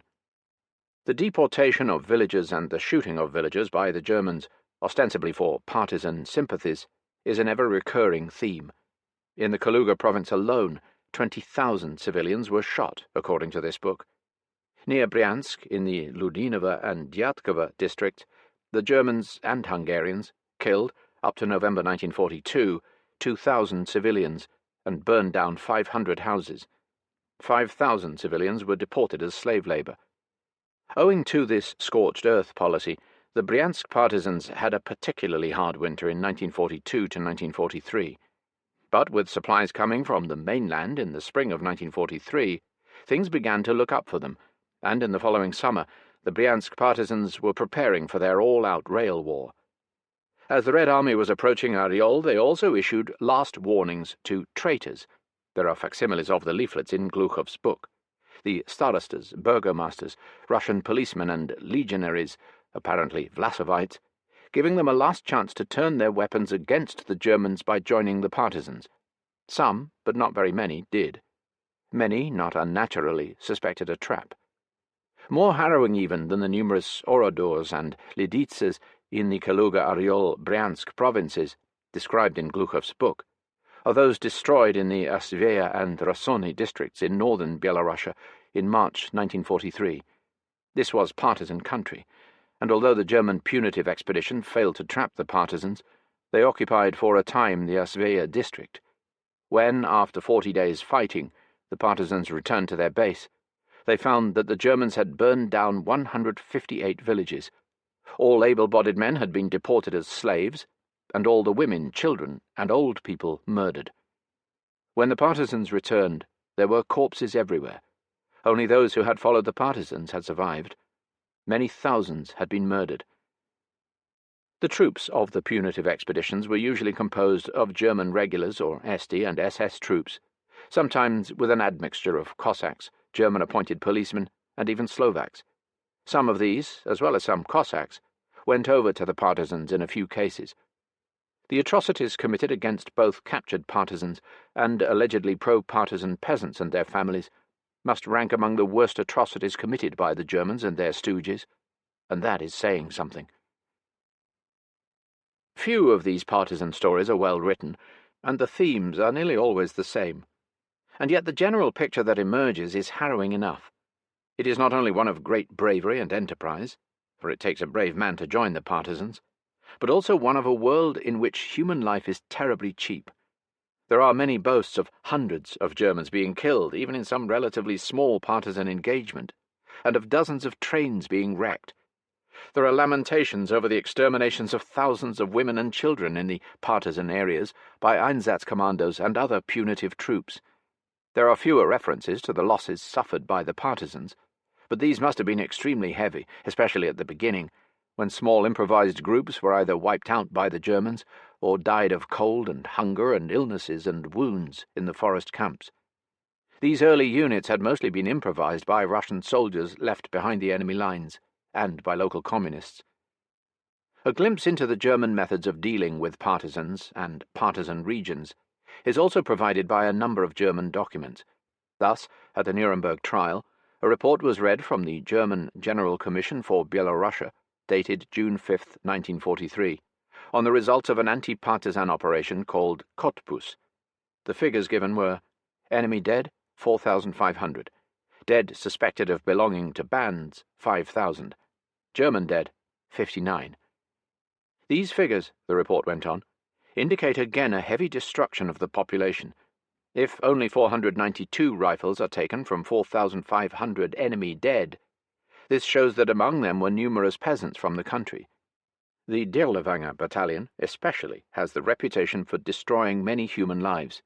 Among the 5,000 people suspected of belonging to bands, there are numerous women and children. By order of the chief of the anti-partisan units, SS Obergruppenführer von dem Bach-Zelewski, units of the armed forces have also participated in the operation. Von dem Bach, a Himmler nominee in charge of the anti-partisan operations in the Soviet Union, was later to distinguish himself as #1 killer in the German repression of the Warsaw Rising in 1944. Giving evidence at Nuremberg, explained that the anti-partisan operations were mainly carried out by regular Wehrmacht formations, and that the high military leaders had ordered the greatest severity in dealing with partisans. Colonel Telford Taylor, U.S. Prosecution. Did these measures result in the killing of an unnecessarily large number of civilians? Von dem Bach? Yes. Taylor. Was an order issued by the highest authorities that the German soldiers who had committed offences against the civilian population were not to be punished in a military court? Von dem Bach. Yes, there was such an order. The Dirlewanger Brigade consisted for the greater part of previously convicted criminals, among them murderers and burglars. These were introduced into the anti-partisan units partly as a result of Himmler's directives, which said that among the purposes of the Russia campaign was the reduction of the Slav population by 30 millions. Hence the destruction of hundreds of villages and the massacre of thousands of civilians, including women and children, in the partisan regions. Among the enemy killed, as the above report shows, there were thousands of unarmed peasants in this one operation only, and there were very many more. And most of this anti-partisan activity, as Bach-Zelewski stressed, was mainly undertaken by Wehrmacht formations, the principal task of the Einsatzgruppen of the SD being the annihilation of the Jews, Gypsies, and political commissars. In a Hitler order dated December 16, 1942, and signed by Keitel, there is also the following: if the repression of bandits in the East, as well as in the Balkans, is not pursued by the most brutal means, the forces at our disposal will, before long, be insufficient to exterminate this plague. The troops, therefore, have the right and the duty to use any means, even against women and children, provided they are conducive to success. Scruples of any sort are a crime against the German people and against the German soldiers. No German participating in action against bandits and their associates is to be held responsible for acts of violence, either from a disciplinary or a judicial point of view. This directive was issued at the time of the Stalingrad encirclement, and as the partisan movement was getting into its stride. German savagery did not stop the development of the partisan movement, which went from strength to strength in 1943 and 1944. So numerous did the partisans become that the Germans even made some feeble, belated attempt at winning them over with anti-communist propaganda. With the Red Army approaching, the partisans sometimes occupied entire towns a day or two in advance, thus preparing the way for the regular Russian forces. When these arrived, the partisans were almost automatically drafted into the Red Army. It was fairly easy in the case of those young people who had joined the partisans at the later and safer stage. The old guerrilla fighters, with a mentality of their own, sometimes with an anarchist and even a bandit streak, inherited from the old Russian partizanshchina tradition, did not always find themselves at home in the regular army. It was not altogether unlike the problem de Gaulle had in France in drafting the home resistance, the Francs-Tireurs Partisans and other FFI formations, into the regular army. The big difference was that the FFI had no great respect for the regular French army, largely composed of ex-Vichyites. The Russian, Belarusian and Ukrainian partisans, even though they may have felt some bitterness at having been neglected by Moscow for so long, were proud in 1943 and 1944 to join the Red Army, with its Stalingrad record behind it. Once in the Red Army, they were frequently used for reconnaissance and other peculiarly partisan jobs. Before being drafted into the Red Army, the partisans all had to undergo a medical test. Not surprisingly, some 20% of them, many suffering from tuberculosis, were unfit for military service after all the physical and mental strain they had gone through in the last 1, 2, or even 3 years. These are just a few of the elements of a human drama forming part of the even vaster drama of the Soviet people between 1941 and 1945. The romantic figure of the partisan, as he had existed and had been built up in popular imagination during the Civil War, was something of an anachronism in the context of World War II. Joining the partisans could, in 1941, be a personal solution to many people with their backs to the wall, but as an effective fighting force, with a direct bearing on the progress of the war, the partisan movement did not become truly effective until late 1942, or rather, the spring of 1943. The partisans were active in a great number of places, all the way from the Leningrad province to the Crimea. But the most important partisan activity inevitably took place in the geographically most suitable areas, the Russian forest country, Leningrad, Porkhov, Bryansk, Byelorussia, and some northern sections of the Ukraine. The partisans certainly succeeded in 1942, and especially 1943, in creating among the Germans a feeling of acute insecurity, particularly on roads and railways. Fernand de Brinon, the French quisling, who was taken on a visit to Russia in 1943, describes the dread of partisans he observed among the German soldiers and officials who took him on his tour. In addition to these rural partisans, with their traditional forest camps, there were the urban partisans, who are, however, often hard to distinguish from the Soviet underground proper, which in varying degrees existed in all towns under the occupation. The risks taken by these people were, in a way, even greater than those taken by the partisans proper. The most famous case of urban resistance was that of the Young Guard in the mining town of Krasnodon in the Donbass. But this act of collective patriotism and martyrdom was by no means unique, any more than was that of Zoya, who was hanged by the Germans in a village outside Moscow in December 1941, and became, like the Krasnodon heroes, a national symbol. The build-up of national heroes and martyrs was very much of a lottery. Many fought and died, and never became famous. At the height of the partisan movement in 1943 to 1944, there were at least 500,000 armed partisans in the Soviet Union.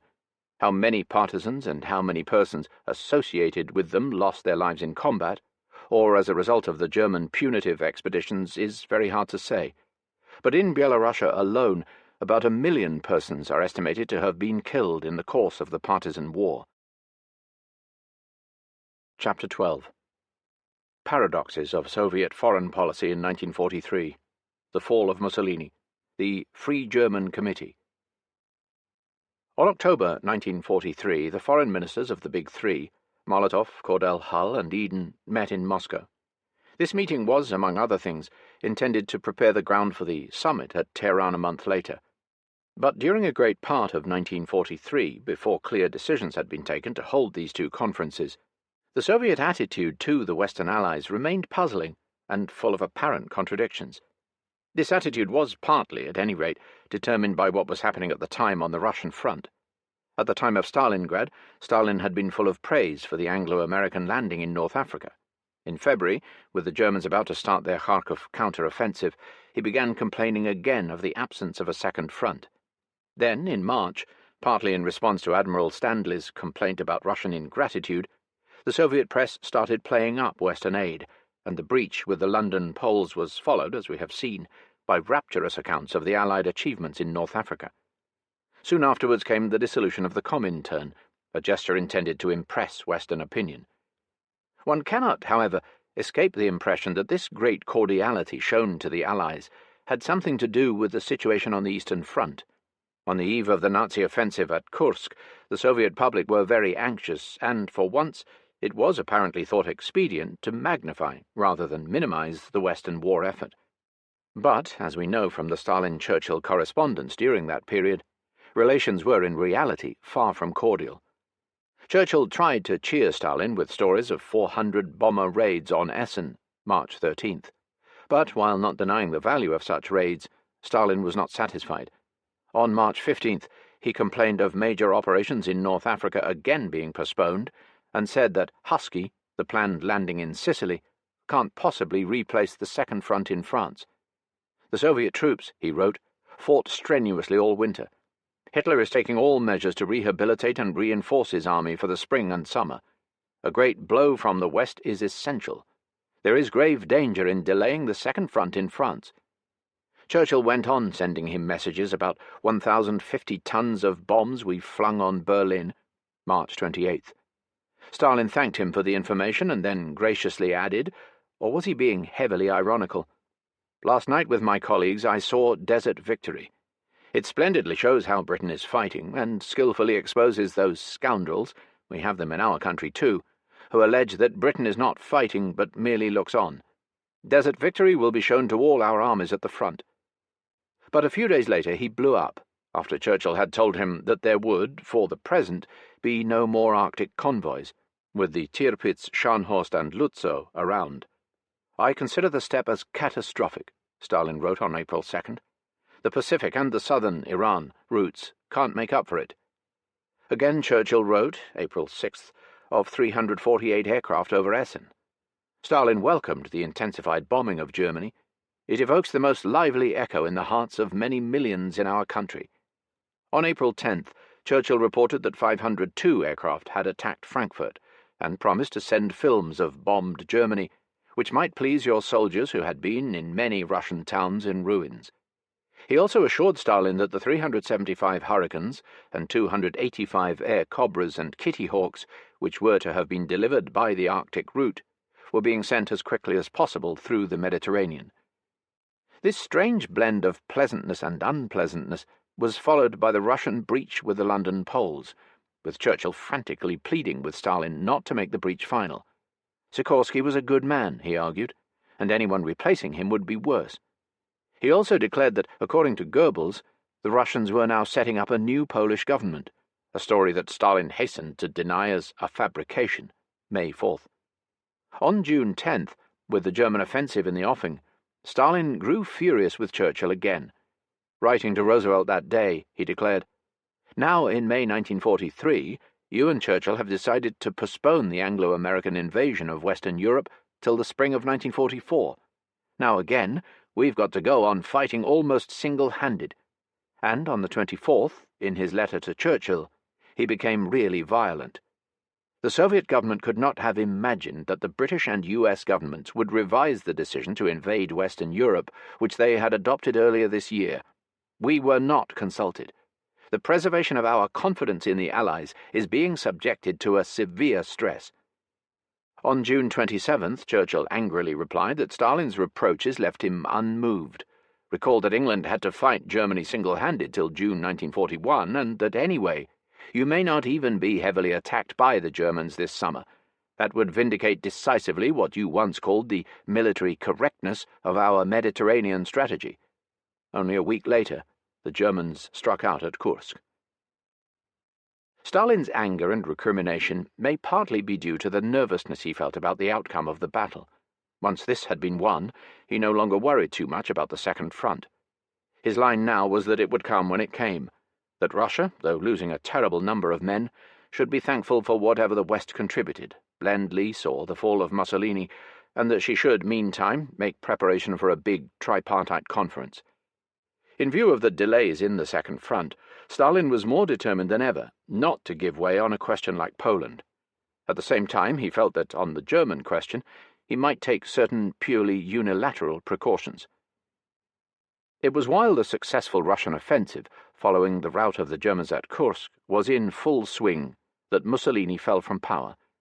Until then, the Russian press had treated the Italian campaign with a deliberate show of disdain. The invasion of Sicily was being pointedly and invariably referred to as operations in the island of Sicily. But the fall of Mussolini, on the other hand, suddenly convinced the Russians that the Italian campaign, miserable though it was in purely military terms, could be extremely important politically. The effect on Germany and on her satellites of Mussolini's fall was not something that could be ignored. On July 27th, Red Star commented on Mussolini's fall in the following pungent piece containing some phrases directly borrowed from Churchill, like the jackal, handsomely putting the importance of Mussolini's fall side by side with the victorious Russian summer campaign. This jackal in June 1940 stabbed bleeding France in the back. Italy was hopeless even in her fight against Little Greece. The fighting in Africa did not bring Mussolini any laurels either. The British offensive smashed the Italo-German army. The military situation of fascist Italy became altogether hopeless when, like a fool, Mussolini threw himself into the adventure of conquering Russia by Hitler's side. The best Italian divisions were sent there: Cellere, Sforzesca, Giulia, and others, but they found their graves in the Don and Voronezh steppes.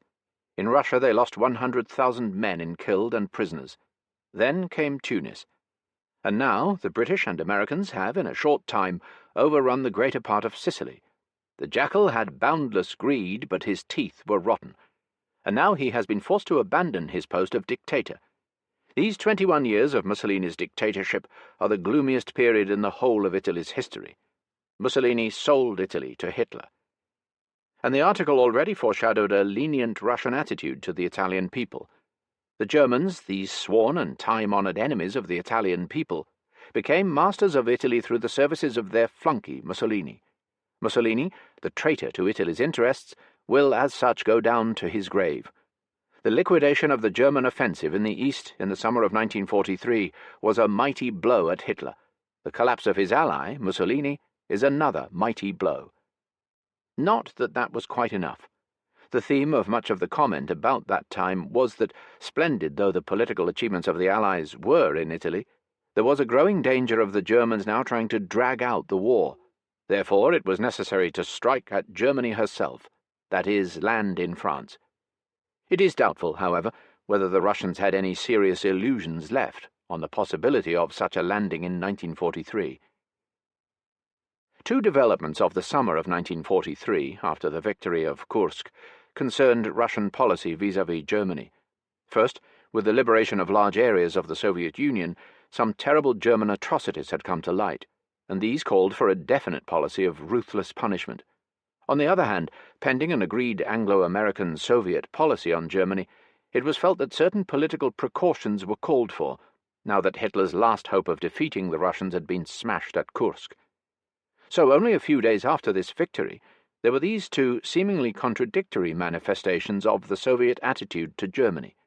One was the Krasnodar trial, where a handful of Russian traitors were sentenced to death for collaborating with the Gestapo in exterminating 7,000 Jewish and other Soviet citizens, chiefly by means of the Duschegubka, the word for soul killer, which was applied to the gas wagon which the Gestapo had used to exterminate its victims, men, women, and children.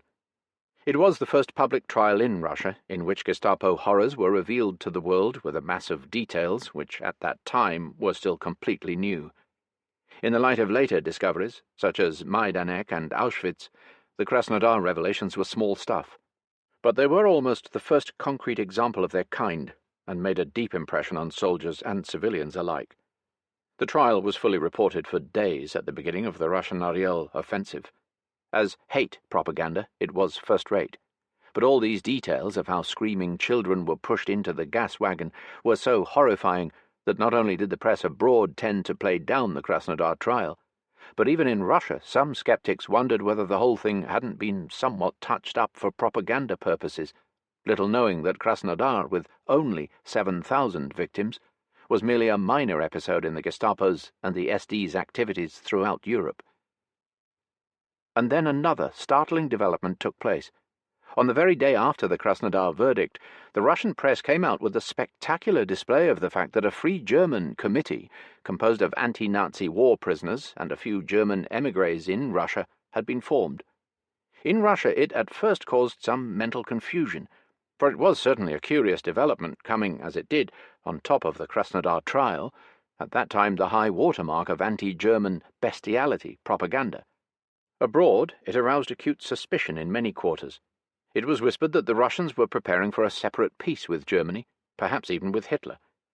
Molotov assured the British ambassador that the whole thing was nothing but propaganda, intended to create confusion in the minds of the German army and people, and so lower their resistance, which Vansittachheit and Ehrenburg propaganda was obviously not doing. But the fact that the decision to form this Free German Committee had been taken unilaterally, without any consultation with the Allies, left, at least for some time, many doubts in the minds of ill-disposed people abroad. There can indeed be little doubt that, at least until Tehran at the end of 1943, there was some fear, not least on the British-American side, of a dirty deal.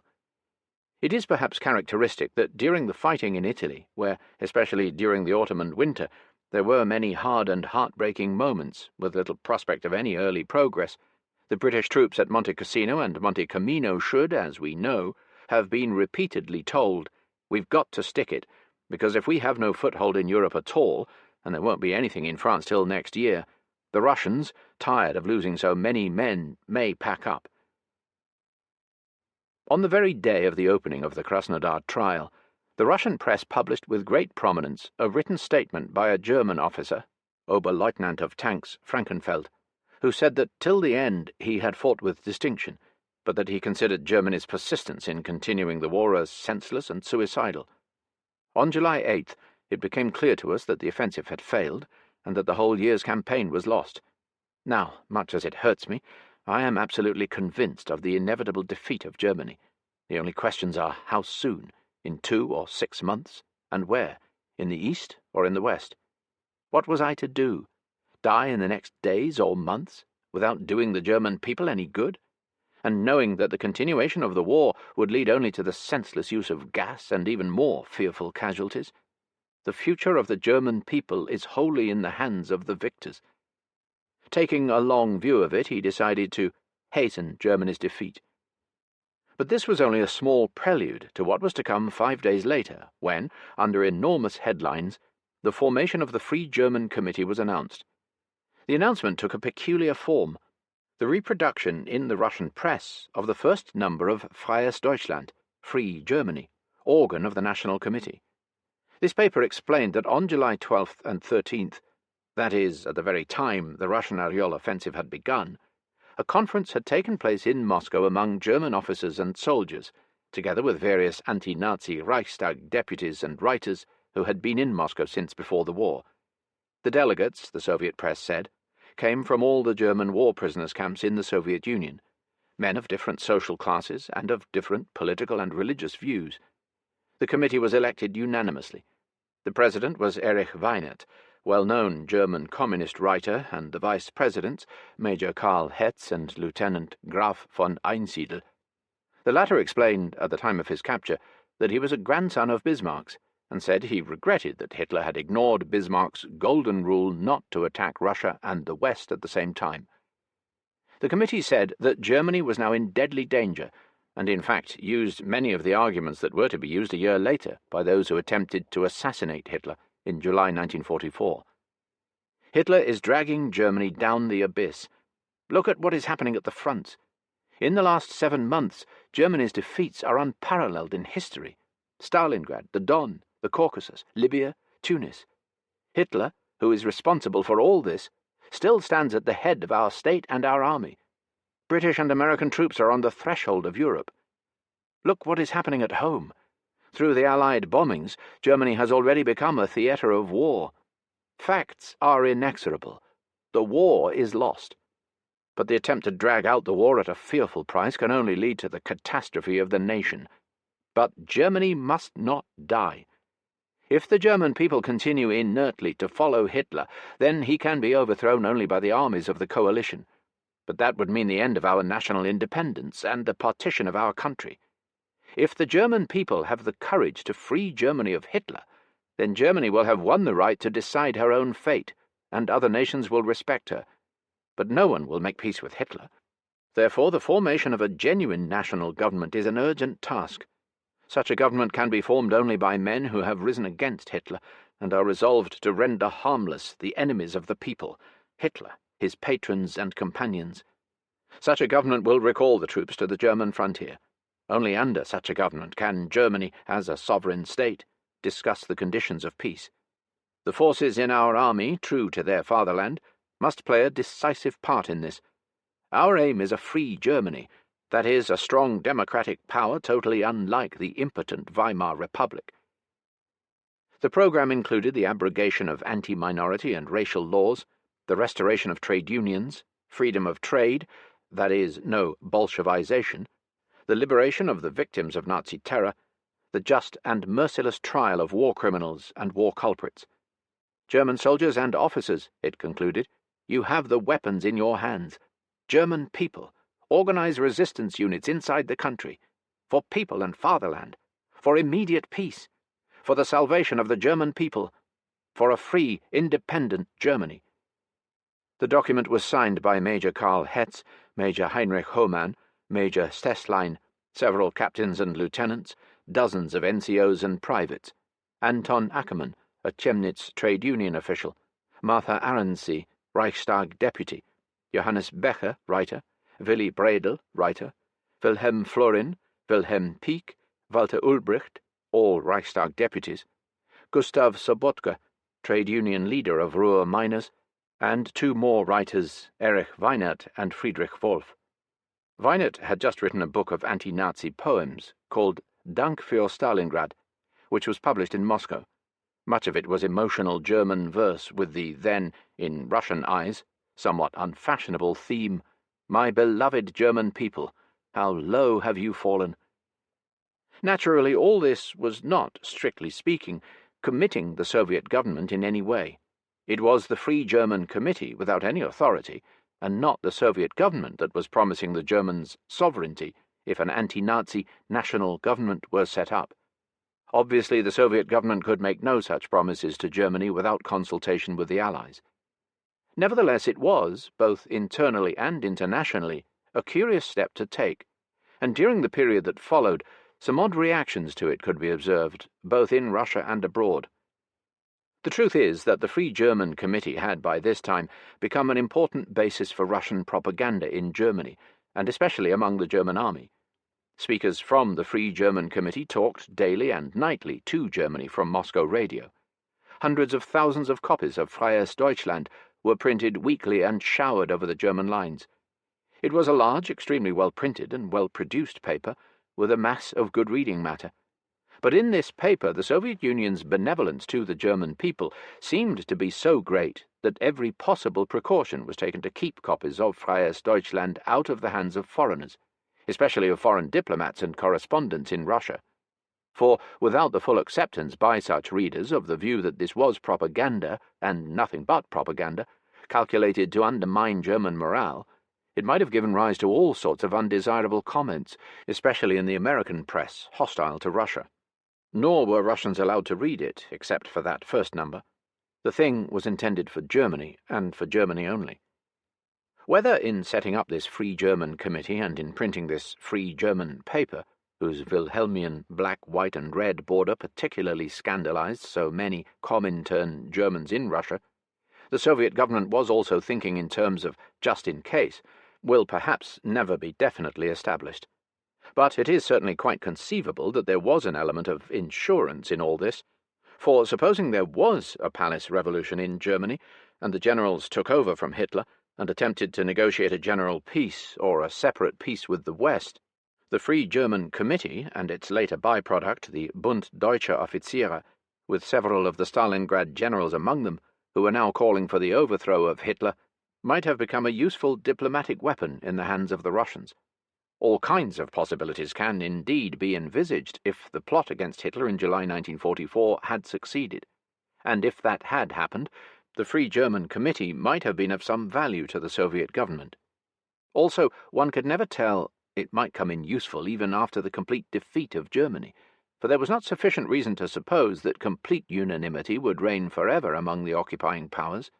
Also, from the standpoint of German internal propaganda, it was important to be able to impress upon the German people, if necessary, that the Russians were the first to have set up a Free German Committee, and that Stalin's benevolence was of more lasting consequence than all Ehrenburg's blood-curdling threats.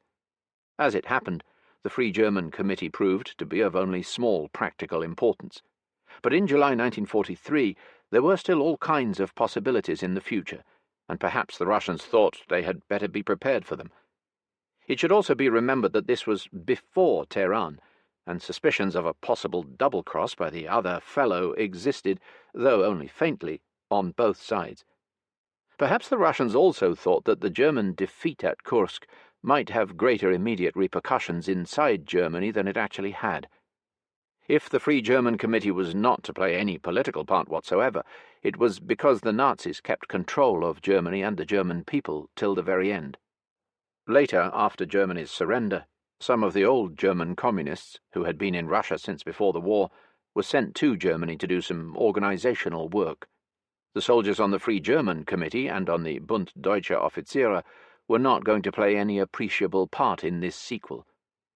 It is notable, all the same, that Field Marshal Paulus, General Korfes, also of Stalingrad, and some others settled in East Germany and adopted a pro-Russian line. It was, indeed, obvious from the start that at least a great part of the Free German Committee, which actually included among its rank-and-file members some SS men, was never intended to be anything but a tool of Russian propaganda, barring, of course, an accident to Hitler. In Child of the Revolution, Wolfgang Leonhardt, who was one of the contributors to the Free German paper in 1943 to 1944, describes the consternation some aspects of the Free German move caused among the German communists then in the Soviet Union, especially the Wilhelmian black-white-red colours which, more than the Weimar colours, were expected to appeal to German soldiers and officers. Chapter 13. Stalin's little nationalist orgy after Kursk. With the great victory of Kursk in July 1943 and the subsequent rapid advance of the Red Army along a vast front towards the Dnieper and beyond, the conviction grew in the country that the war had been as good as won, though final victory was still very far ahead and would still cost another 1,000,000 lives or more. Leningrad was still under German shell fire, but Moscow, with its frequent victory salvos and fireworks, was now completely out of danger. Symbolically, in August 1943, the whole diplomatic corps was allowed to return to Moscow from Kubyshev, Japs, Bulgarians, and all. On August 22nd, a program of urgent reconstruction measures was published.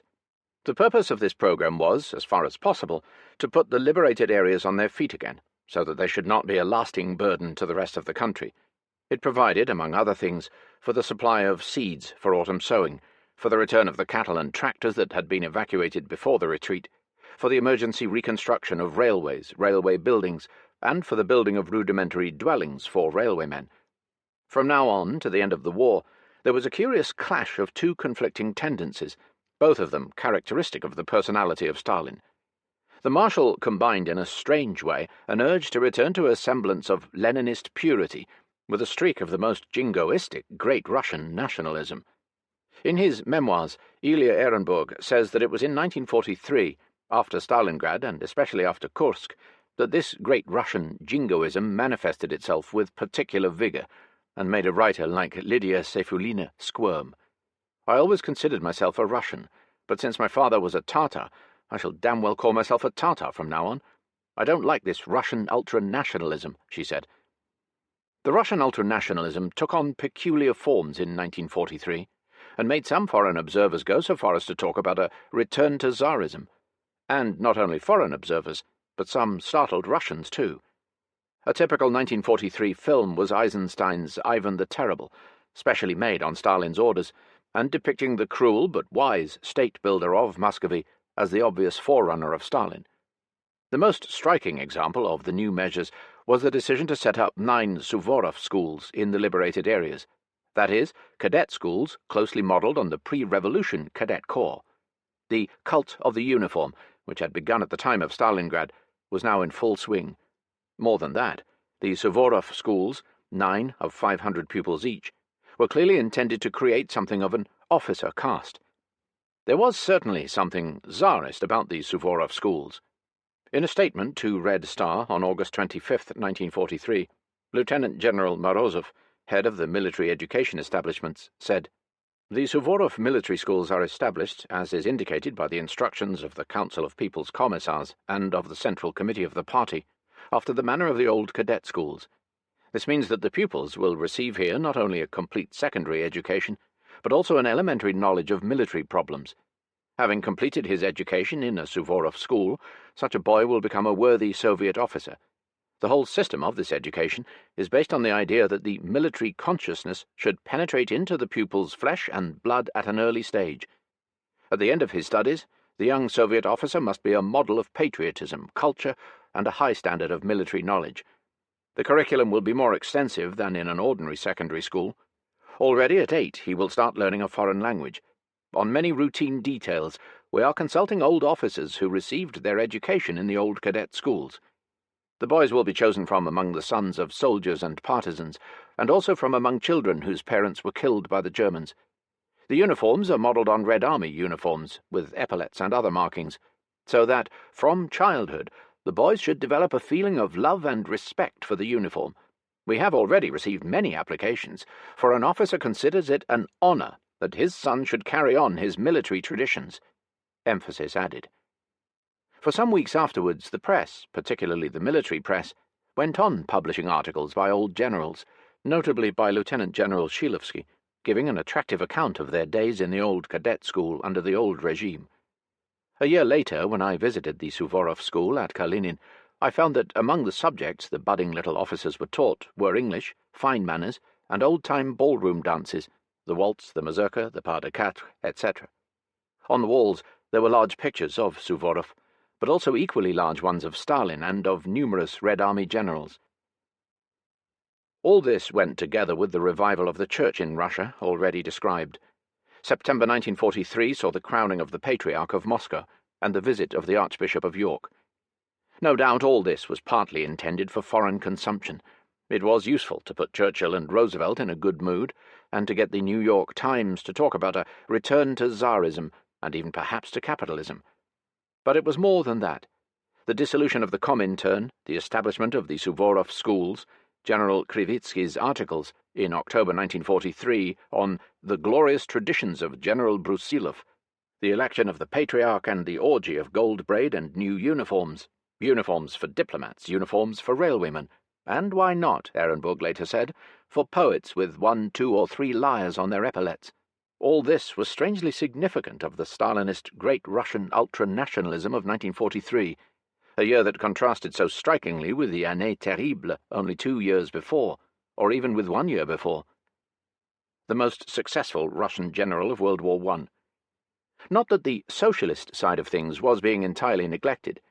Alongside with the Suvorov schools for a new officer caste, a large network of trade schools for metal workers and others was to be set up in 9 of the liberated areas, and there was nothing Tsarist about these.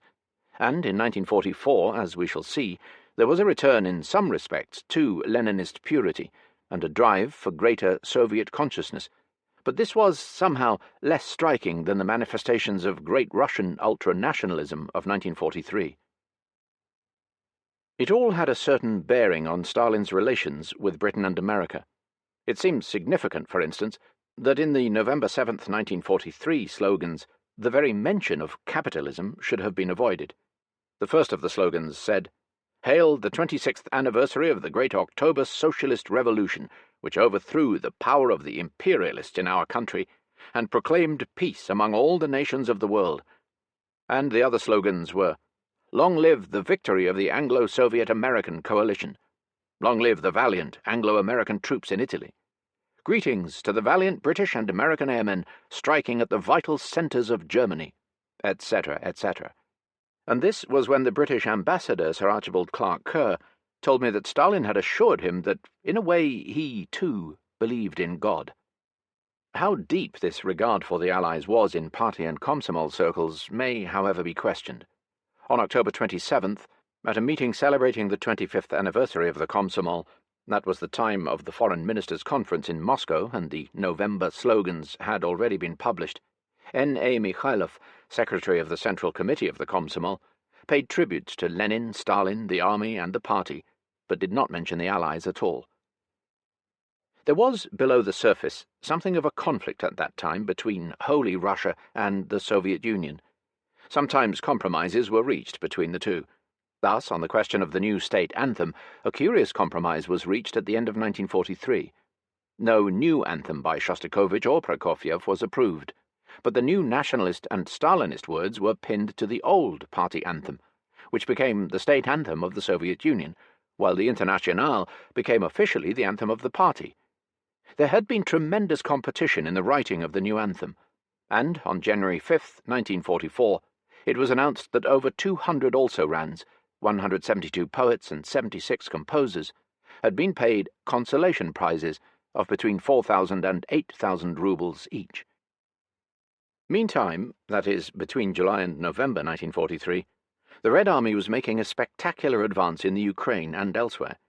Kharkov was captured by General Konev, Steppe Front, with the aid of General Vatutin, Voronezh Front, and General Malinovsky, Southwest Front, on August 23rd. The next great victory was General Telbukhin's in the far south when, after breaking through the Voroshilovgrad area to the Sea of Azov, his troops captured Taganrog, which the Germans had held ever since the autumn of 1941. 5,000 German prisoners were taken. On August 31st, Rokossovsky, Central Front, captured Gluchov and penetrated deep into the northern Ukraine. Farther south, the Donbass was being rapidly overrun, the Germans fearing encirclement and pulling out after wrecking factories and coal mines.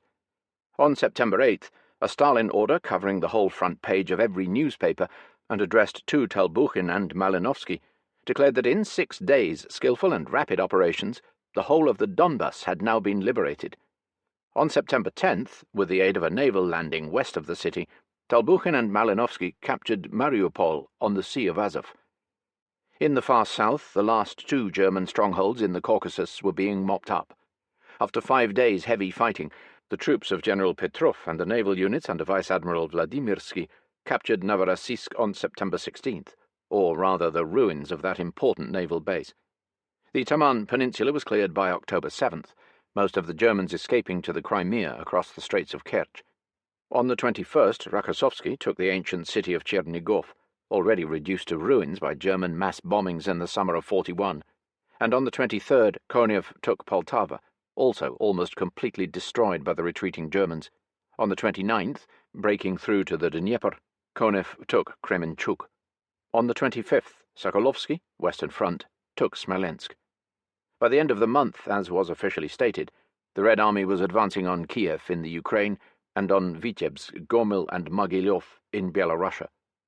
If September was marked by a spectacular amount of territory liberated, October was marked by something even more important, the forcing of the Dnieper. The German hope of holding the Dnieper line was smashed. The great optimism after the forcing of the Dnieper may be gauged from a poem by Surkov, printed on October 8th. Avenging Russia is advancing. Ukraine and Byelorussia wait and hope. The Germans have not long left to torment you. The evil days of your bondage are numbered. From the high banks of the Dnieper, we see the waters of the Prut and the Niemen. Russo-Ukrainian unity was the subject of many articles, and was symbolized in the establishment of a new high decoration, the Order of Bogdan Khmelnytsky. For some reason, the Khmelnytsky Order was not widely awarded and never became popular in the army. It seemed an unnecessary rival to the Suvorov, Kutuzov, and Nevsky orders, which had the prestige of Stalingrad attached to them. Moreover, it caused some embarrassment when a number of Russian officers of Jewish race refused the Khmelnytsky Order on the ground that the glorious hetman had been guilty of a considerable number of pogroms. Similarly, several Poles refused the Suvorov Order, Suvorov having been one of the worst oppressors of the Polish people. No doubt, in earlier Soviet interpretations, the celebrated 17th-century hetman was not quite as great a man as he was now made out to be. In fact, he was described in the 1931 edition of the Soviet Encyclopedia as a double-crosser of the worst sort, and indeed something of an agent of the Polish Szlachta. But now a different view was taken. A Knight of the Order of Bogdan Khmelnytsky, that is a proud title, wrote Red Star. The life of Bogdan Khmelnytsky is an example of the decisive struggle for the brotherly union of the Ukrainian people and its elder brother, the Russian people. Khmelnytsky clearly realized that the free and prosperous development of the Ukraine was possible only in the closest union with Russia. The Soviet people, who finally completed the union of all Ukrainian lands into one mighty state, under the red banner of the Soviets, particularly value Bogdan Khmelnytsky's immortal deed, meaning the incorporation of parts of the western Ukraine formerly ruled by Austria-Hungary and, after World War I, by Poland, Romania, and Czechoslovakia. On October 14th, Malinovsky captured Zaporozhye, and on the 23rd, Talbukhin captured Melitopol. The Crimea was now about to be cut off from the mainland. The actual penetration of the Russians into the Crimea did not, however, succeed, and had to be postponed till the spring of '44. A particularly brilliant stroke was Malinovsky's surprise attack on Dnipropetrovsk, on the lower Dnieper, which was captured on October 25th. The German Dnieper line was cracking from top to bottom. Chapter 14. The Spirit of Tehran. It is unnecessary to go once again over the ground of the Foreign Ministers' Conference in Moscow in October 1943, or of the Tehran Conference a month later, both of which have been described in some detail by Churchill in the Hopkins papers, in General John Dean's Strange Alliance, and elsewhere. What we are chiefly concerned with here are the Soviet reactions to these two momentous events, which are, of course, major landmarks in Soviet-Western relations during the war. It may seem surprising that the war in Russia had gone on for over 2 years, and that it was not till the end of 1943 that these first two full-dress meetings among the big three leaders should have taken place. In 1941, it is true, Hopkins, Beaverbrook, Harriman, and Eden had all visited Moscow. In May 1942, Molotov had travelled to Washington and London, and Churchill had come to Moscow on his dismal visit in August 1942, in the course of which he had not found Stalin or the other Soviet leaders in a particularly happy or receptive mood. Stalingrad was, just then, on the eve of its grimmest ordeal, and the Germans were well inside the Caucasus. In October 1943, the Russians were winning one victory after another, day after day. If, before Kursk, which in July 1943 had started an uninterrupted succession of Russian victories, the Russians were worried and on edge, and were clamouring for vigorous action in the west, which would draw some 40 or 50 German divisions from the Soviet front. In October 1943, the Soviet government, and indeed Soviet opinion, were taking things much more calmly. The Russians were losing thousands of men every day, but the Second Front was no longer, to them, a matter of life or death. It now began to be taken for granted that the war would be won anyway, and that the Western Allies were quite prepared to fight the war to a victorious finish, but with a maximum loss of life to the Russians and a minimum loss of life to themselves.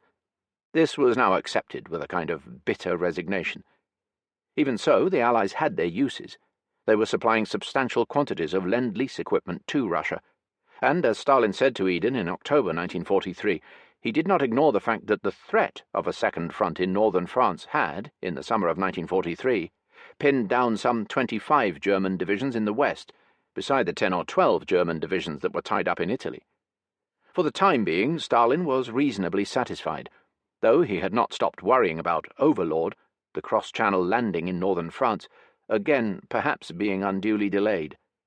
It was the common belief in Moscow, a belief fed by American indiscretions, that Churchill was still anxious to extend operations in the Mediterranean, but was continuing to surround Overlord with all kinds of conditions and reservations. This was the number one question which, in the Russian view, needed clearing up at the Foreign Ministers' Conference that met in Moscow on October 19th, 1943. There had, as already said, been very few top-level government contacts between the Russians and the Anglo-Americans, and the Moscow Conference was the first Big Three meeting of its kind. It came at a good moment, after 3 months of uninterrupted Russian victories. That this conference took place in Moscow and not elsewhere was because Stalin, too busy with his own war, would not go abroad, and would not even let Molotov go, for instance, to Casablanca. It was not merely a technical matter. Stalin's line was that the Soviet Union was bearing the brunt of this war, and that it was for the others to travel to Moscow. Even if Cordell Hull was an old man and a sick man, it couldn't be helped. For the summit meeting with Roosevelt and Churchill, Stalin was willing to stretch a point and go to Tehran, close to the Soviet border, but he would not go to Habaniyeh or Basra, let alone Cairo. It was not only that Stalin, as commander-in-chief, could not absent himself for more than a few days, nor was it primarily a question of security. It was, above all, a question of prestige. We aren't going hat in hand to the West. Let the West come to us. It made, in the Soviet Union, just the kind of impression Stalin meant it to make. As long as the Western Allies were not doing any very serious fighting anyway, and had made it amply clear that no real Second Front was to be expected in the near future, and since the Red Army still seemed to have a very long way ahead of it, there was to the Russians no urgent need for a Big Three conference. But by October 1943 the situation had changed. There was room for joint military planning. Within a few months the Red Army might well be across the Soviet borders, and the defeat of Germany was becoming more and more a tangible reality. The big question now was how long the war was to last. Since the month before Kursk, when the Russians officially stated that the Soviet Union could not win the war single-handed, there had been a certain departure from this position. The statement was still true, but no longer in such absolute terms. Paradoxically, one opinion expressed to me in a moment of indiscretion at the time of the Moscow Conference by Alexander Korneichuk, who was then one of the foreign vice-commissars, was, "Things are going so well on our front that it might even be better not to have the Second Front till next spring. If there were a Second Front right now, the Germans might allow Germany to be occupied by the Anglo-Americans. It would make us look pretty silly. Better to go on bombing them for another winter, and also let their army freeze another winter in Russia, then get the Red Army right up to Germany, and then start the Second Front."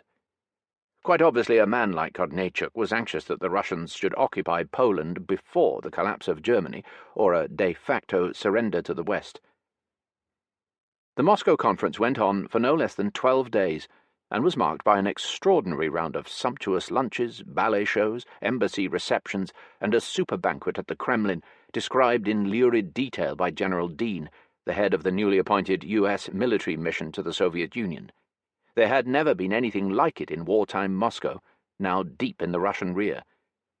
Eden had several meetings with Stalin and found him, on the whole, in good humour, though still ironical about the Western war effort, apart from the bombing of Germany, which pleased him greatly. "Hit this Svolochi hard, the harder the better," he said, thumping the table with his fist.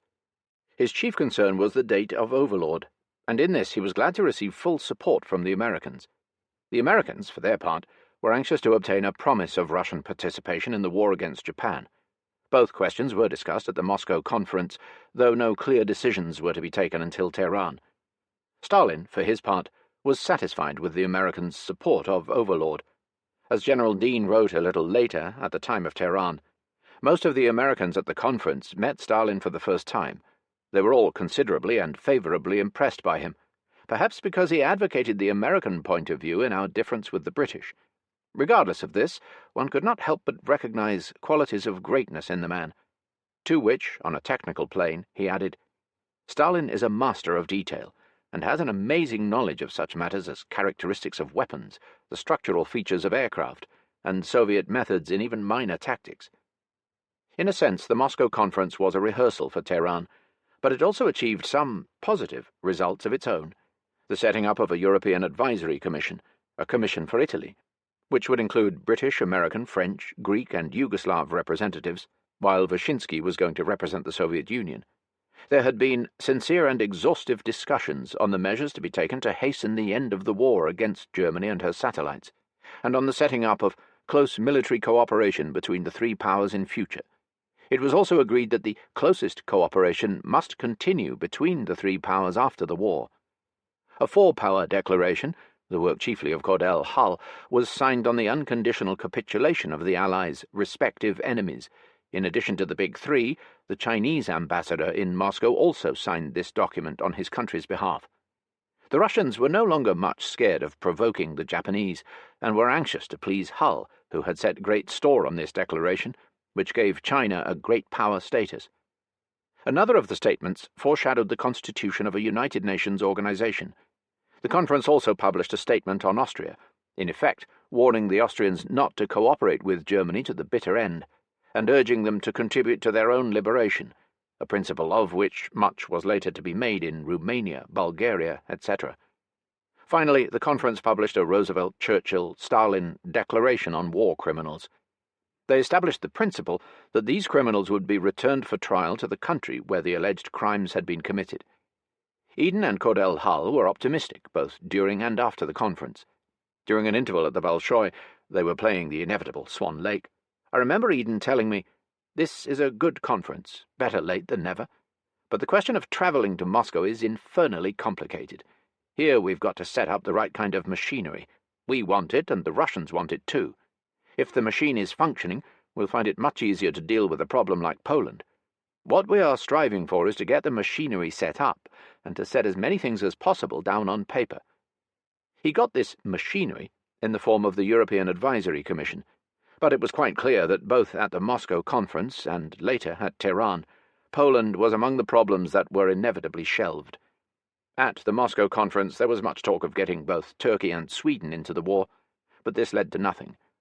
On direct Soviet-Western military cooperation, the Russians were still reserved, and did not respond very favourably at first to the American proposal for shuttle bombing, with the setting up of U.S. air bases in Soviet territory. Nothing was going to be decided about this until February 1944.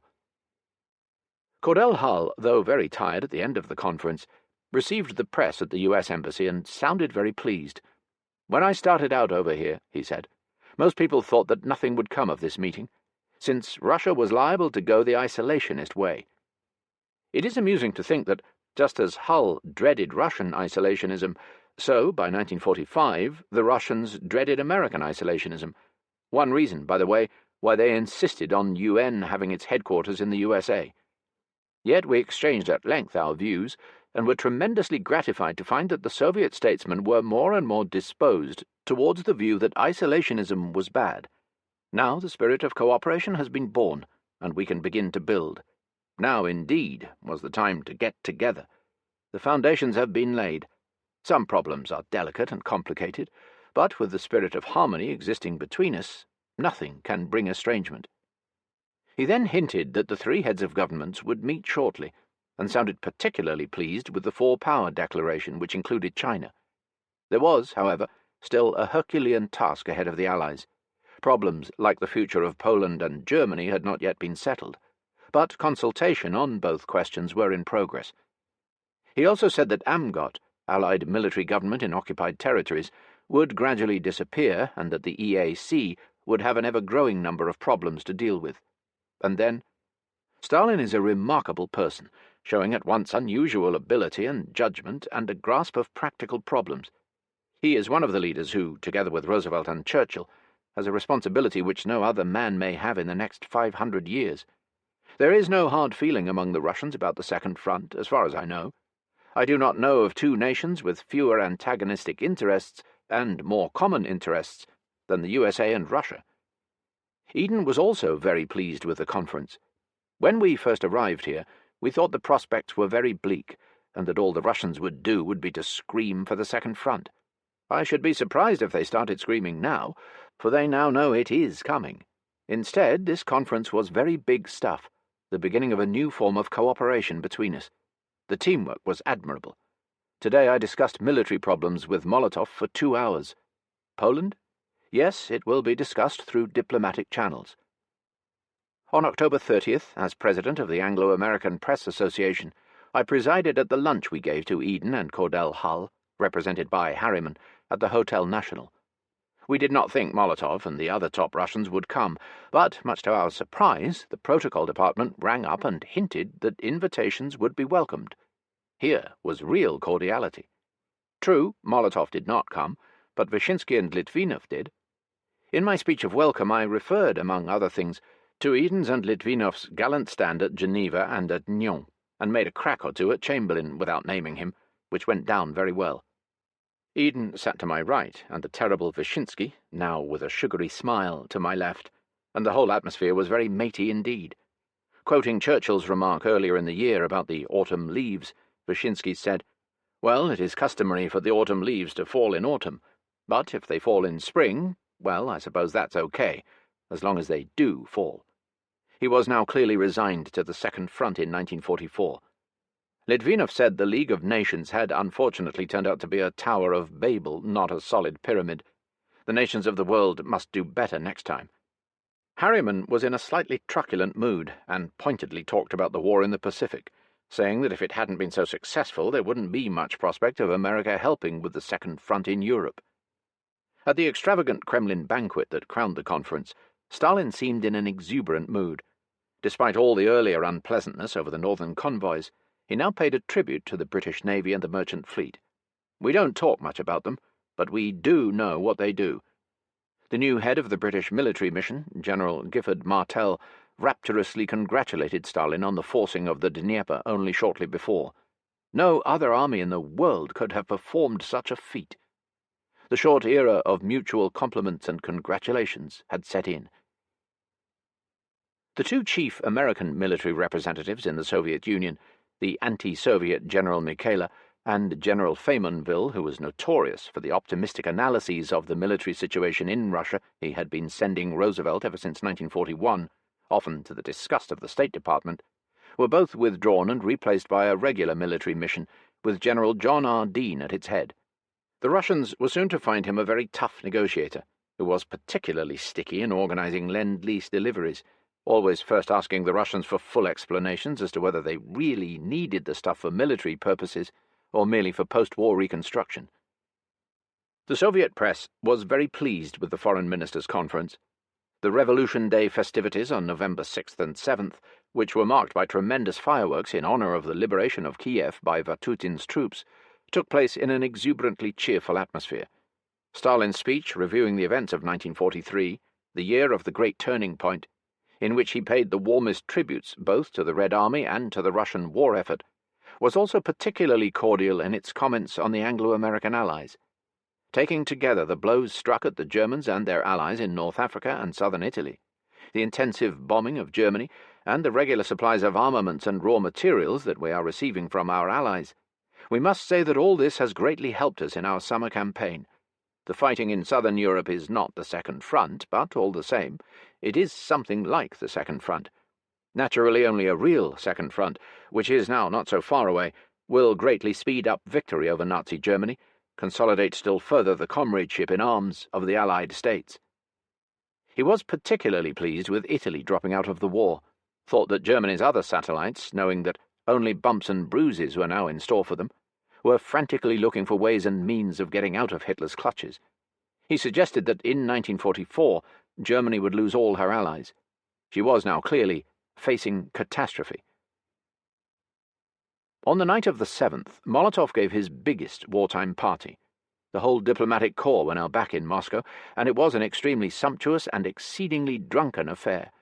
Molotov was going round the guests proposing innumerable toasts, and, towards the end of the evening, had to be supported on both sides in his further progress through the crowded rooms of the Spiridonovka. He was jovial, and looked like a man who was relaxing, certainly for the first time in more than 2 years. But he carried his liquor much better than others. The first to leave were the Japanese diplomats, who had been received with marked coolness, but not very long after they were followed by a procession of excellencies who were simply carried out, feet first. The British ambassador had fallen flat on his face onto a table covered with bottles and wine-glasses, and had even slightly cut himself. There was also something of a row between Molotov and the Swedish minister, whom Molotov upbraided for the peculiar neutrality Sweden had been pursuing. The said minister was soon afterwards recalled by his government. The whole party sparkled with jewels, furs, gold braid, and celebrities. The gold braid on the new Russian pearl-grey diplomatic uniforms rivaled that of the generals and marshals. Shostakovich was there in full evening dress, looking like a college boy who had put it on for the first time, and there were dozens of other stars of the literary, musical, artistic, scientific, and theatrical firmaments. The party had something of that wild and irresponsible extravagance which one usually associates with pre-revolution Moscow. There never was to be another party quite like it in subsequent years, but Molotov must have enjoyed it. There was something splendidly Muscovite in this entertainment of watching ambassadors in all their regalia falling flat on their faces and being carried out by Russian underlings, whose chuckles kept breaking through their expression of deep concern. We need not recount here the familiar story of the Tehran Conference, except to say that the Russians were satisfied with it as far as it went. A firm decision had at last been taken to launch Overlord in May, an operation that would be supported by a great Russian offensive. Also, increased help was to be given to Tito's partisans. Some of the remaining military decisions, for example concerning the eventual entry of Turkey into the war on the side of the Big Three, were to remain a dead letter. The partition of Germany was discussed, but no definite decisions were taken. An agreement of sorts was reached on the approximate future frontiers of Poland, though the question of the Neisse frontier was left unsettled, and the question of the Polish government was shelved. Churchill had pleaded in favour of a lenient Russian treatment of Finland, and had received some half-assurances from Stalin on that score. In the end, Finland was to be let off fairly lightly by the Russians, less because of any half-promises made to Churchill, than in virtue of Russia's own peculiar Scandinavian policy, with Swedish neutrality as its centre. Stalin promised to take part in the war against Japan after the capitulation of Germany, but on terms still to be settled. None of this was publicly disclosed at the time. What was announced in the final communiqué was that "We have concerted our plans for the destruction of German forces. We have reached complete agreement as to the scope and timing of the operations which will be undertaken from the east, west, and south. Our offensive will be merciless and cumulative." The Russians were going to get their real second front at last. It was on this note, which caused immense satisfaction in Russia, that the victorious but very hard year of 1943 ended for her. A year that had carried the Red Army all the way from Stalingrad and the Caucasus to Kiev and beyond. Over 2/3 of the German-occupied territory had been liberated, but it was still a long way to Berlin.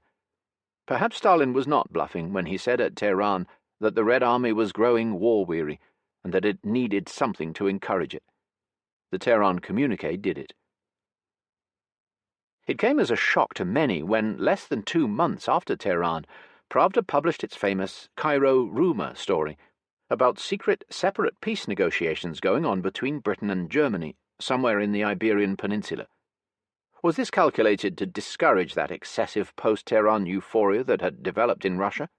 Or was it a reflection of Stalin's irritation with Churchill, who had been much more difficult at Tehran than Roosevelt had been? Significantly, the Americans did not figure in the Cairo rumour story. Roosevelt was treated throughout as a very loyal friend and ally of the Soviet Union. This is not altered by the fact that Roosevelt failed to give any serious thought to the tentative Russian suggestions, both in 1943 and in 1944, for large-scale economic cooperation between Russia and America after the war, complete with a $7 billion loan for Russian reconstruction. Such cooperation was known to be favoured by certain important American business interests, but frowned upon by others, among whom, it was believed, was Ambassador Averell Harriman. Part 7. 1944. Russia enters Eastern Europe. Chapter 1. Some characteristics of 1944. 1943 was, in the Russian phrase, the Перелом year, the year of the great turning point. Since Stalingrad, and especially since Kursk, the Red Army had been sweeping west almost without a break. 2/3 of the vast territory occupied by the Germans in 1941 to 1942 had been liberated by the end of 1943, and although the Germans still held most of the western Ukraine and of Byelorussia and the whole Baltic area, and were still shelling Leningrad, the Russians were preparing for the final expulsion of the Germans from the Soviet Union in 1944. What is more, The Red Army, on its way to Germany, was going to find itself in non-Russian territory all the way from the Balkans to Poland, and this was going to create a number of new political, diplomatic, and psychological problems. Since Stalingrad, and especially since the fall of Mussolini, Germany's satellites, Finland, Romania, Bulgaria, Hungary, Slovakia, were looking for ways and means of getting out of Hitler's war with the minimum damage to themselves. Already very early in 1944, the first peace feelers were put out by Finland, Hungary, and Romania. The Tehran Conference had finally convinced these countries that the fighting alliance of the Russians and Anglo-Americans was a much more solid enterprise than German propaganda had tried to make out. The more conservative elements in these countries were hoping to soften the rigours of a Russian occupation by an active participation of Britain and the United States in any kind of peace settlement. Thus, Admiral Horthy, in his first peace feeler, was ready to break with Hitler, provided Hungary was jointly occupied by Soviet and Anglo-American troops. Poland continued to be the central problem in East-West relations, and was to lead to many new complications in the course of 1944. Not that it was, in essence, a problem very different from, say, Romania, Bulgaria, or even Czechoslovakia, but it turned out to be the test case on which a seemingly uncompromising stand was taken by both the Russians and the Western powers. In the case of Czechoslovakia, for instance, there was some friction and unpleasantness between Beneš and the London government in exile on the one hand, and Gottwald Kopetzky and the other Moscow Czechs on the other. But it did not come to an open conflict until long after the war. Gottwald, for example, criticized the Czechoslovak government in London, in some articles in Pravda and elsewhere, for not encouraging a more vigorous resistance to the Germans inside Czechoslovakia. The Russians maintained reasonably correct relations with the Czechoslovak London government, and never attempted to set up a rival pro-communist Czechoslovak government, either in Moscow or in the liberated part of Czechoslovakia. Whether the Russians had any long-term plans for the future or not, they seemed willing to try out the Czechoslovak experiment of an East-West coexistence shop window. On the face of it, President Beneš's visit to Moscow in December 1943, almost immediately after Tehran, and the signing of a Soviet-Czechoslovak pact of friendship, mutual assistance, and post-war cooperation were a great success, even though the atmosphere surrounding the visit was not free from all kinds of mental reservations, not least in the relations between Beneš and Zdeněk Fierlinger, the Czechoslovak ambassador, who was working hand-in-glove with Gottwald and Kopetzky, and was to be one of the villains of the Prague coup of 1948. But much was made of the blessing given by Beneš to the Czechoslovak army units fighting on the Soviet front, and to their commander, Colonel Svoboda. On December 18th, Stalin had a meeting with Beneš, in the presence of Molotov and Fierlinger, and some surprise was caused by the absence of any phrase like cordial atmosphere in the official statement that such a meeting had taken place. It was known that, with Stalin's blessing, the Czech communists had been accusing Beneš for some time of not encouraging a more active resistance movement in Czechoslovakia. I gathered from Beneš, whom I saw a few days later, that Stalin had raised this question too. Unlike the Poles, the Czechs in London were a good London government, but they were a London government for all that, and Stalin's tentative suggestion that they move to Moscow met with no response from Beneš. Nevertheless, Beneš's farewell speech on December 23rd was marked by extreme cordiality, except that the Russians were not perhaps altogether pleased with his reference to the new Soviet-Czechoslovak pact as one of the most important pillars on which the future policy of Czechoslovakia would be built. Looking back on 1943, Russia had every reason to be in an optimistic mood, though to individual Russians, the war, with its fearful casualties, continued to be a very grim reality. More and more young men were being drafted daily into the Red Army, and it was only too common to meet elderly men and women who had already lost several or all of their sons in the war. According to official figures published after the war, there were about 7 million men in the army at the beginning of 1944, and since at least 5 million men had by then been lost in 2.5 years fighting, not to mention the wounded, it is easy to imagine how deeply the war had affected practically every family in the country. The exact number of troops in the Red Army, Navy, and Air Force are not easy to ascertain. General Dean, head of the U.S. military mission in Moscow since 1943, thought there were, on the average, 12 million men, but these, of course, also included non-combat troops. Work in the war industries, largely run by women, adolescents, and elderly men, was desperately hard, with overtime, compulsory subscriptions to state loans, various competitions, practically no holidays, and often very little food. 80 to 90% of the mostly meagre rations were handed over to the factory canteens. The подсобные хозяйства, auxiliary farms, usually no more than vegetable plots attached to each factory, produced some extra vegetables, but food supplies were still far from good. To the ordinary worker, the kolkhoz markets were of little help because of the still exorbitant prices. Doctors, surgeons, and teachers were all hideously overworked. There were not nearly enough surgeons to deal adequately with all the wounded during major military operations, and many lives were lost as a result. The conditions in some, though not all, of the secondary schools of Moscow in 1944 may be illustrated by the comments made to me by an 11-year-old boy about that time. There were 35 pupils in his form, and one fearfully overworked woman teacher for all subjects: history, geography, arithmetic, natural science, and Russian.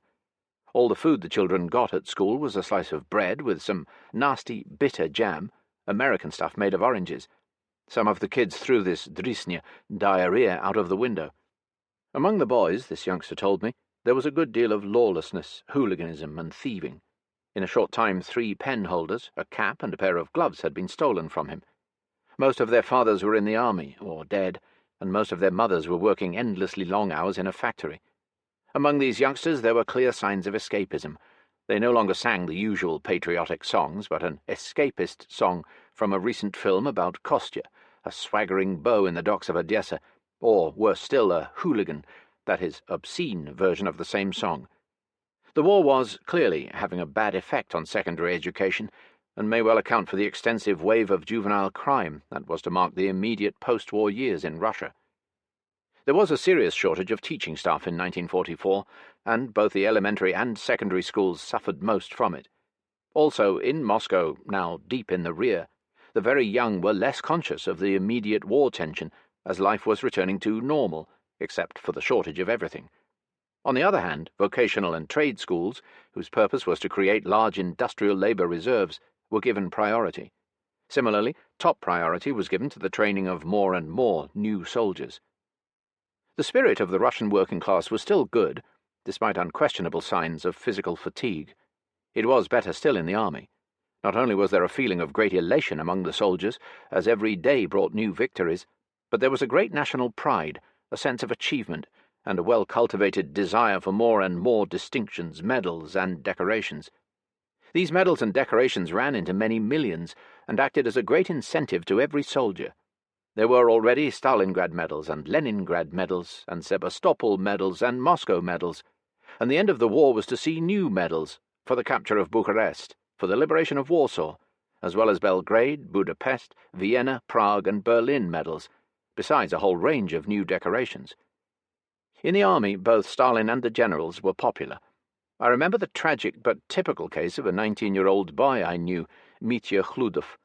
He belonged to a well-known Moscow merchant family, whose survivors had inevitably had a difficult time during the early years of the revolution. He was in an artillery unit during the Battle of Byelorussia in the summer of 1944. He wrote me a letter in which he said, "I am proud to tell you that my battery has done wonders in knocking the hell out of the Fritzes. Also, for our last engagement, I have been proposed for the Patriotic War Order, and, better still, I have been accepted into the party. Yes, I know my father and my mother were bourgeois, but what the hell? I am a Russian, 100% Russian, and I am proud of it, and our people have made this victory possible after all the terror and humiliation of 1941, and I am ready to give my life for my country and for Stalin. I am proud to be in the party, to be one of Stalin's victorious soldiers. If I'm lucky enough, I'll be in Berlin yet. We'll get there, and we deserve to get there, before our Western allies do. If you see Ehrenburg, give him my regards. Tell him we all have been reading his stuff. Tell him we really hate the Germans after seeing so many horrors they have committed here in Byelorussia, not to mention all the destruction they've caused. They've pretty well turned this country into a desert." 10 days later, Mitya's sister had another letter from him, this time from a hospital. He had been wounded, but said he was feeling better and would soon be back with his battery. He gave no details of his injury, but a few days later he died. We learned later that he had died in one of those terribly overcrowded field hospitals in which it was physically impossible to give the wounded all the individual attention and care that they needed. Mitya's enthusiastic feeling of being one of Stalin's soldiers was not the only reaction. But this nationalist mood, with its eagerness for medals and distinctions, and its hatred of the Nazis who had humiliated Russia, was probably the most widespread of all, and was shared by most of the peasant lads in the army. Such moods were, of course, encouraged by the Politatdels, the army's propaganda services. Others were conscious of belonging to a lost and condemned generation, which was destined to be sacrificed, a mood reflected in that pathetic little literary masterpiece by Emanuel Kazakiewicz, The Star, the story of a reconnaissance raid written towards the end of the war. The consciousness of living close to death runs through most of the Soviet writing during the war, whether in Surkov's poetry or Simonov's poetry and plays, or Grossman's and Kazakiewicz's stories and novels. In the poems of Simeon Gudzenka, a remarkable poet discovered during the war by Ehrenburg, there was a slightly different Frontovik mentality. War, to such men, is a desperate but still fearfully exciting gamble, and after the war, such men felt a nostalgia for it. He, like so many others, also hoped it would be a better and freer Russia after the war. 1944 was to be known as the year of the 10 victories. 1. In January, the Leningrad blockade was finally broken. After a tremendous artillery barrage from the Oranienbaum bridgehead, the Russians broke through the powerful German ring of concrete and armoured pillboxes and minefields, and joined with other Russian forces striking from the east. Losses were very heavy on both sides, but within a week the Germans were on the run